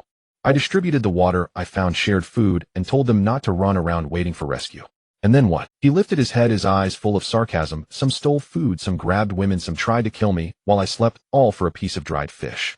He stared intensely at Chunyu. I have saved countless people, but here no one will save me. Chunyu stepped forward. So you stop being human. Lin Dong did not refute. If someone else had said this, he would have shot them, would have had them dragged off to have their legs broken, would have hung them from a tree for everyone to see. But now the gun was gone, and he could only listen. Do you think you're different from me? Lin Dong sneered. You still have your bottom line because you haven't been pushed to the brink yet. Once you lead a group of people and can't find food, once they start to doubt you, once you can't save anyone, you will do work. That's a matter for the future, Chunyu said. Lin Dong stared at him, his gaze as if trying to see through him. You will understand in the future. After this statement, Chunyu felt no satisfaction in his heart. He had come expecting Lin Dong to beg for mercy, to threaten him, to exchange secrets of the island for his life. But Lin Dong did not. From the moment he took the gun, he had already placed himself above everyone else. Now that the gun was gone, he would rather die than be dragged back for judgment. Chunyu saw through his intentions. Do you want to die? Lin Dong took half a step back, his heels already hanging in the air, standing on the edge of the cliff on the loose stones. If you take me back, I will die in a more humiliating way. Chunyu said, you're afraid of Jin Shiji and the others retaliating. Lin Dong did not deny it. I have killed their people, and they have killed others for me. If you want to establish authority, you will have to use me as a scapegoat. If you want to appease those women, you will also have to use me as a scapegoat. If you want the people on the island to obey, you will still have to use me as a scapegoat. He made each point very clear, so he wouldn't give Chunyu that opportunity. Chunyu raised the fire axe, but did not rush forward. At this distance he could reach Lin Dong, but as soon as Lin Dong fell back, no one could stop him. Lin Dong looked at him and suddenly asked, what will you do if the rescue never comes? Chunyu did not answer. Lin Dong seemed to have already received the answer. You will become the second me. No way. Chunyu replied quickly, decisively. Lin Dong laughed this time without mockery or triumph, only the last trace of stubbornness. He refused to concede. Then live a little longer, prove it to the dead. After saying this, he leaned back, his body falling like a broken kite from the cliff. When Chunyu rushed over, he only managed to grab a torn corner of clothing. Lin Dong's body first crashed into the protruding rocks below, producing a dull thud, then was swept up by the black waves, quickly disappearing into the surging sea, leaving no trace behind. Footsteps approached from behind. Xinwan came over, handing the empty gun to Chunyu. It's over. Chunyu took the gun. The gun was heavy with no bullets left inside, but just moments ago, it had been the greatest source of fear on the entire island. He held the gun in his hand, gazing at the sea where Lin Dong had vanished, the sea breeze bringing a salty, fishy scent. Not yet. Chun Yu's voice was exceptionally firm in the sea breeze. The people on this island still need to live and get out. When Chun Yu returned to the entrance of the camp, the chaotic battle had already ceased. Jin Shiji was slumped on the ground, his shoulders still bleeding. The fierce determination he had shown earlier to seize the gun had completely faded. Zhao Fugui slowly released his grip on Jin Shiji, stepping back half a pace, his eyes flickering. Zhou Yi rose from the ground, holding his head where he was injured, wanting to say something, but upon seeing Chun Yu approach, he swallowed his words. A Kun hid behind a tree, revealing only half of his body, as if afraid to breathe too heavily. Cheng Qian leaned against another tree, his left arm hanging down, blood smeared across his body. Having evaded Lin Dong's pursuit to reach this place was already a sign of his resilience. Chen Yu slowly scanned Jin Shiji, Zhao Fugui, Zhou Yi, and a Kun. You four stand up. Upon hearing this, Jin Shiji was the first to remain seated. He directly knelt down. With a thud, his knees hit the muddy ground, splattering small droplets of mud. Jin Shiji crawled forward a bit, his voice trembling severely. I was wrong, truly wrong. I shouldn't have sided with Lin Dong, shouldn't have tried to seize the gun, shouldn't have entertained thoughts against you. Zhao Fugui, seeing Jin Shiji kneel, hesitated for less than a second before following suit. Brother Chen, I helped you earlier. Zhao Fugui hurriedly raised his head and shouted, if I hadn't held on to Jin Shiji, that bullet might have hit you. I contributed, I truly did. Zhou Yi, however, did not kneel. He gritted his teeth, standing his ground, blood trickling down the bandage on his head, his fingers clenched and then released. Xinhuan glanced at him, saying, do you still want to hold on? Zhou Yi did not look at Xinhuan, but fixed his gaze on Chen Yue. If I kneel, will you let me go? Chen Yu did not answer. Zhou Yi tugged at the corner of his mouth, his voice growing hard. Then why should I kneel? After all, you wanted me dead all along. You do have a bit of self-awareness, Xinhuan replied coldly. Zhou Yi suddenly looked at her, wanting to curse, but swallowed his words back. At that moment, a Kun slowly walked out from behind the tree. He neither knelt nor fled, just kept his head down, standing at the edge. Chen Yu's gun was aimed at him. A Kun swallowed hard, saying, I didn't make a move. Chen Yu replied, you didn't help either. A Kun fell silent. Seeing that Chen Yu did not immediately explode with anger, Jin Shiji seemed to seize the opportunity and quickly bowed his head. Bang, bang, bang. Chen Yu, I can do anything. I can fetch water, catch fish. I know how much food is left in Lin Dong's camp, and I know where he hides things. Jin Shiji raised his head, speaking urgently, keeping me alive is more useful than killing me, truly useful. Zhao Fugui quickly chimed in, yes, Brother Chen, am also useful. I used to manage people with Jin Shiji. I can spot who's hardworking and who's slacking off in an instant. You managed people. Chu Ro couldn't help but step forward, her voice icy. Is your way of managing just helping them beat women? Zhao Fugui's face stiffened, and he immediately looked down. That was in the past. I've changed. I will definitely change. Afong sneered, you people beg for mercy when unarmed, but become the fiercest when you have knives. Zhao Fugui dared not retort, nor did Jin Shiji. Zhou Yi suddenly laughed such pretty words. He wiped the blood from his forehead with his hand, and said, today we kneel, but tomorrow if you lack food, won't you still force people to work? Chen Yue, do you really think you're cleaner than Lin Dong? The women in the camp erupted at once. Shut up. What right do you have to speak of Chen Yu? You were the one who brought people to capture us. Can you dare say you have no part in the injuries on Chu Ro? Zhou Yi was scolded back a step, but still held his ground. I was following orders. Xinhuan raised her crossbow, aiming at Zhou Yi. So now you can also listen to our orders. Zhou Yi finally fell silent. Chen Yu did not immediately deal with Zhou Yi, but turned to Cheng Qian. Cheng Qian had been leaning against the tree, silent since Chen Yu's return. He was smarter than Jin Shiji and more ruthless than Zhou Yi. At such a time, the more one speaks, the quicker one dies. Chen Yu walked up to him. Cheng Qian, you speak first. Cheng Qian looked up. He did not plead for mercy or offer explanations, only letting out a cold sneer. What should I say? Chen Yu said, tell me how you want to survive. Cheng Qian straightened a bit against the tree trunk, his chest heaving heavily, but he gritted his teeth and said, if you want to kill, then kill. I, Cheng Qian, will not kneel to you. Jin Shiji immediately cursed under his breath, crazy. Zhao Fugui instinctively shrank back. Cheng Qian, however, acted as if he had not heard, staring at Chen Yu. Lin Dong wants to kill me. You want to kill me? Jin Shiji wishes I were dead. Who on this island doesn't want to step on others to survive? He spat out a mouthful of blood and continued, I admit I lost, but don't think you can make me bow my head like them. Chen Yu raised his gun, the barrel pressed against Cheng Qian's forehead, and the surroundings fell silent. Cheng Qian did not dodge. He even leaned forward, slightly pulled the trigger. Chen Yu's finger rested on the trigger. Jin Shiji, kneeling beside him, hurriedly said, Chen Yu, kill him. Cheng Qian is the kind of person who cannot be left alive. He is even more poisonous than Lin Dong. If he lives, he will eventually stab you in the back. Zhao Fugui quickly echoed, right, kill Cheng Qian first. He is the most dangerous. Zhou Yi said nothing, but his breathing grew noticeably rapid. Akun kept his head down, his footsteps quietly shifting back half an inch. Shinwan stood beside Qinyue, her voice gentle. Don't kill him. Qinyue did not turn his head. Shinwan continued, if you kill him, what difference is there between you and him? Chengqian, upon hearing this, suddenly laughed. Women are still women, soft-hearted, even at this point. Shinwan ignored him, only looking at Qinyue. Qinyue, Lindong is already dead. Now everyone is watching you. At these words, Jin Shiji's voice immediately halted. Zhao Fuguei also shut his mouth. Zhou Yi's expression shifted. Akun finally lifted his head. Qinyue held the gun, remaining silent for 3 seconds. In those 3 seconds, no one dared to move. After 3 seconds, Qinyue lowered the gun. Chengqian stood in place, showing no sign of relief, but instead gritted his teeth. You will regret it. Qinyue looked at him and said, I spare your life not because you deserve to live, but because killing you now would be too easy. Chengqian's breath hitched momentarily. Qinyue turned to look at Shinwan, Chu Ro Afong, and the women in the camp who held bamboo sticks and stones. Get the vines. Shinwan immediately understood his meaning, turning around to shout, Chu Ro Afong, bring the people over. Jin Shiji panicked. Qinyue, what do you mean? I have knelt, I have admitted defeat. Are you still going to tie me up? Zhao Fuguei anxiously said, Brother Chen, I helped you. That bullet was truly blocked by me. You can't treat me like this. Zhou Yi sneered, I knew it. You would never let us go. Akun spoke softly, I can walk by myself. Qinyue raised the gun again, first aiming at Jin Shiji, then at Zhao Fuguei, finally stopping between Zhou Yi and Akun. Whoever says another word, I will break their legs first. No one spoke anymore. Chengqian leaned against the tree coldly, saying, You don't have any bullets left, do you? Qinyue looked at him. Chengqian's lips moved. You can scare them, but you can't scare me. Qinyue walked over and kicked Chengqian's knee. Chengqian grunted, kneeling on one knee. Qinyue pressed the gun's handle against his chin. Even without bullets, I can still break your teeth. Chengqian finally fell silent. Chu Ro brought over some women with vines. They looked at these people on the ground, their hands trembling tightly. In the past, these people could decide whether they would eat or not, where they would sleep, and whether they would be dragged away. Now those who knelt, those who were injured, all awaited Qinyue's judgment. Afong whispered, Qinyue, are you really going to bind them?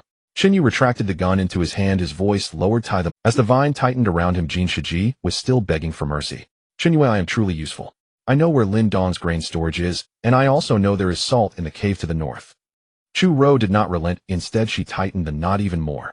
The rough vine dug into his flesh, causing Jin Shiji to gasp in pain, and he immediately changed his tone. Take it easy, take it easy. I won't run, I really won't run. Shinwan stood nearby holding an empty gun in her hand and coldly said, People like you, when you say you won't run, are already thinking about how to escape. Jin Shiji's face froze. Zhao Fuguei, tied to another tree, immediately lowered his head and pretended to be dead.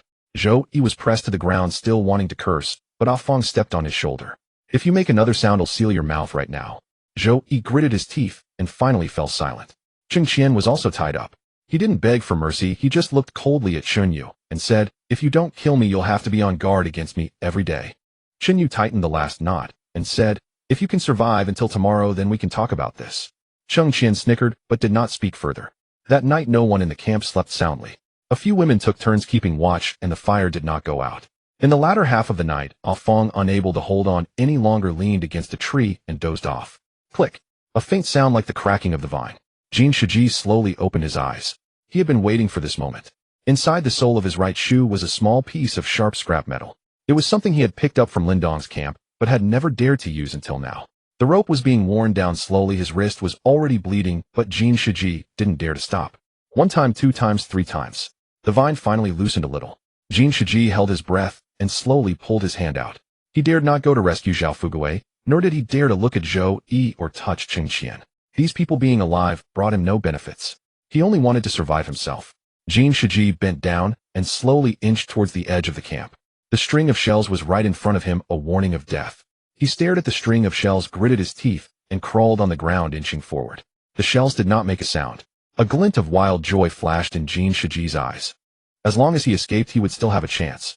He could go west to the seaside, to anywhere. Just as he crawled out from the last vine, he suddenly heard Zhou Yi's lowered voice behind him. Jin Shiji. Jin Shiji froze. Zhou Yi, tied to the tree, was staring at him intently. Take me with you. Jin Shiji did not turn around, and simply said in a low voice, Wait for me, you'll go find something to cut the rope. Zhou Yi sneered, Do you think I'm a fool? Jin Shiji stopped talking and turned to dive into the darkness. Zhou Yi wanted to shout, but as he opened his mouth, he saw Shun Nuan sit up. Zhou Yi immediately swallowed his words. He did not dare to take the risk. The next morning, Chu Ro was the first to notice something was wrong.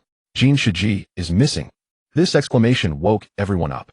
Zhao Fugui looked at the empty tree trunk, and his face instantly turned pale. Did he run away? He really ran away. Zhou Yi coldly said he ran away in the middle of the night. Fang suddenly turned her head. Why didn't you shout if you saw him? Zhou Yi gritted his teeth and said, I shouted would he take me with him. Would you let me go? Fang raised her hand as if to strike. Qinyu stopped her. No need to waste energy. Xinhuan walked to the tree, glanced at the broken vine, and picked up a bloody scrap of iron from the ground. He was prepared long ago. Xinyu took the scrap of iron, his voice heavy. He didn't decide to run away on a whim. He has been waiting for the opportunity since the moment he was tied up. Zhao Fugui quickly said, Brother Chen, I'm not with him. I really didn't know he had something hidden in his shoe. Cheng Qian leaned against the tree, sneering. Of course you didn't know he would sell out his own father, so how could he tell you? Zhao Fugui did not dare to retort. Xinhuan looked at Qinyu and asked, should we chase him? Qinyu threw the scrap of iron on the ground. Chase. Chu Rou immediately said, I'll go too. No need. Qinyu picked up the fire axe and strapped the empty gun to his waist, saying, Xinhuan comes with me. Fang, take 2 people to stay behind. Whoever dares to move around will have their legs broken. Cheng Qian suddenly spoke up. Jin Shiji won't head north. Qinyu stopped in his tracks. Cheng Qian continued, the north is Lin Dong's old territory. He wouldn't dare go there. To the east are your people. He wouldn't dare go back. To the south is a swamp, and his leg injury hasn't healed, making it hard for him to move fast. Xinhuan chimed in, so he can only go west. Cheng Qian grinned. The west has dense forests where he can hide and find food. Qinyu glanced at him. Cheng Qian said, don't look at me like that. I don't want to help you. I just don't want Jin Shiji to have it too easy. Qinyu said no more and led Xinhuan out of the camp. The western forest was even more chaotic than the east. There were broken branches and trampled grass on the ground. Jin Shiji was in a hurry and had no time to cover his tracks. Xinhuan said softly, he is injured. Qinyu nodded. His footsteps are uneven. His shoulder injury hasn't healed, so he can't run far. The two continued deeper into the woods. The further they went, the more the atmosphere felt off. Xinhuan stopped. Can you smell that? Qinyu tightened his grip on the fire axe. The smell of blood.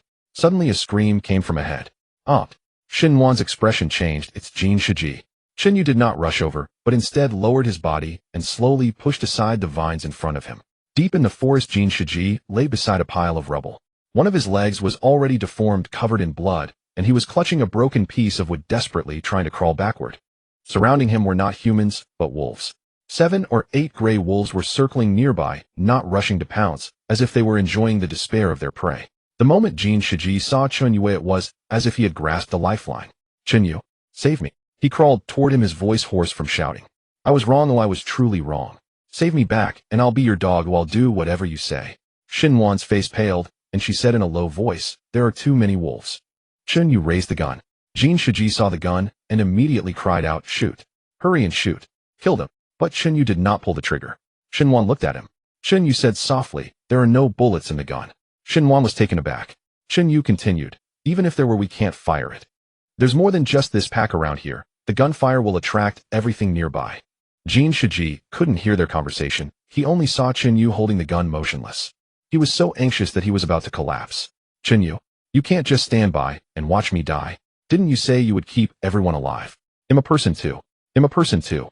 A wolf suddenly lunged at him. Jin Shiji swung the broken wood and smashed it against the wolf with a loud thud. The wolf staggered back 2 steps. But another wolf pounced from the side, directly biting his injured leg and dragging him back. Jin Shiji screamed, his fingers digging into the ground, carving deep grooves in the dirt. Qinyu, save me. I'll tell you where Lin Dong hides the grain. Qinyu did not move. Xinhuan did not move either. Jin Shiji's voice grew sharper, more desperate. Qinyu, I know I was wrong. I truly know I was wrong. Save me just this once, and I'll serve you for life. Qinyu. Several wolves lunged at him simultaneously. Jin Shiji was dragged into the bushes, his screams growing shorter with each passing moment, eventually turning into heart-wrenching howls that suddenly ceased. Soon the forest was left only with the chilling sounds of beasts tearing flesh from bones. Xinhuan closed her eyes and said softly, let's go. Qinyu said nothing. He stood for a while before lowering the gun. The two returned the way they came. The people in the camp were all waiting.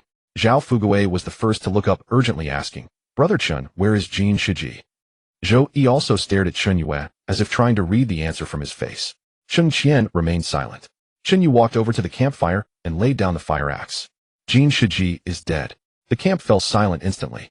Zhao Fugui's lips trembled slightly. Did you kill him? Xinhuan also looked at Qinyu. Qinyu shook his head. No. He paused before continuing. It was the wolves.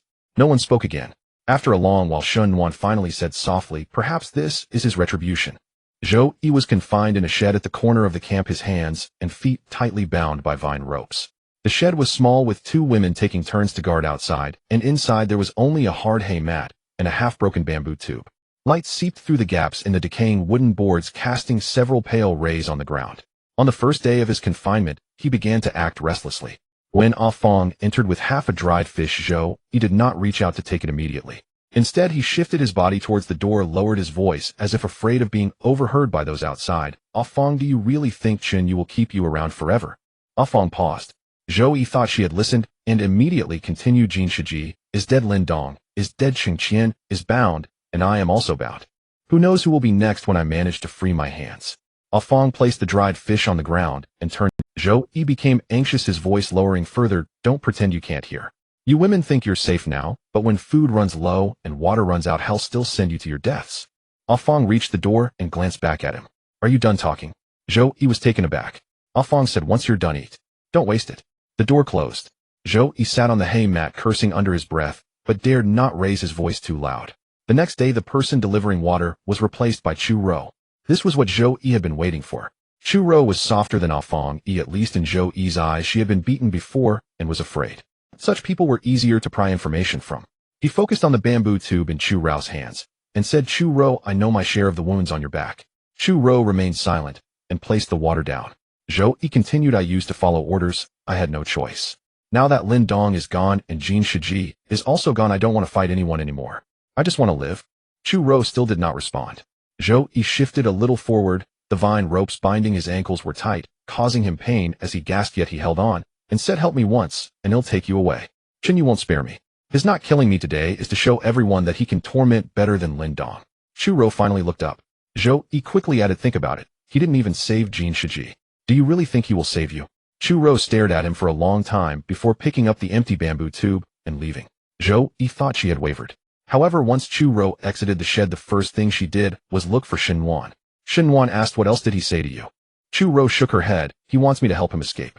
Shin Wan did not immediately go to find Qin Yu, but turned and headed towards where Akuin was kept. Akuin had not yet been bound into the shed, but was also restricted at the edge of the camp. Everyone knew he was unreliable, but now the camp was short on people, so Qin Yu had temporarily left him alone. Shin Wan stood in front of him and asked, do you want to live a little more securely? Akuin immediately raised his head. I do. Go find Zhou Yi. Akuin swallowed hard. You want me to pry information from him? Shin Wan did not explain, only said, if you can't get anything out of him, it means you're useless. Akuin understood. In this camp, useless people would be cleared out sooner or later. That evening, Akuin took the opportunity of delivering food to Zhou Yi and entered the shed. When Zhou Yi saw him, he was initially wary but then lowered his voice and said, have they set their sights on you too? Akuin tossed over the dried fish and whispered, I know better than you what kind of person Qin Yu is. He's not moving against me because it's not my turn yet. Zhou Yi stared at him, not believing him immediately. Akuin continued, Jin Shiji ran away and was eaten by wolves. Do you think Qin Yu really couldn't catch him? He deliberately let him die outside to instill fear in us. This struck a chord deep within Zhou Yi. Zhou Yi glanced towards the door, confirming that no one was getting too close, then whispered, not tonight, tomorrow night. Akuin did not respond. Zhou Yi gritted his teeth and said, I've already worn through the rope a bit. Tomorrow night, in the latter half the night watch, will be the most tired. He'll free my hands first, and you set fire to the wood pile in the east. Once the fire starts, the camp will be chaotic. We'll head south. I know part of the path through the marsh. We might not die. Akuin asked, what about Qing Qian? What about Zhao Fugui? What do you care about them for? The more people there are, the easier it is to expose ourselves. If the two of us get out, well, find a place to hide for 3 days. By the time Qin Yu is busy dealing with the camp, he won't have time to chase us. Akuin replied quietly, you thought this through. Zhou Yi said, think it through. Do you want to wait to die?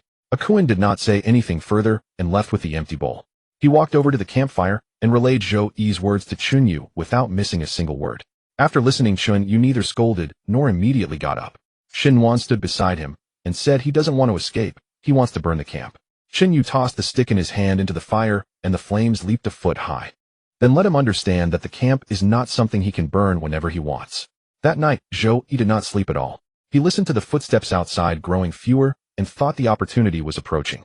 But when the door was pushed open, it was not Akuin who entered. It was Qin Yu.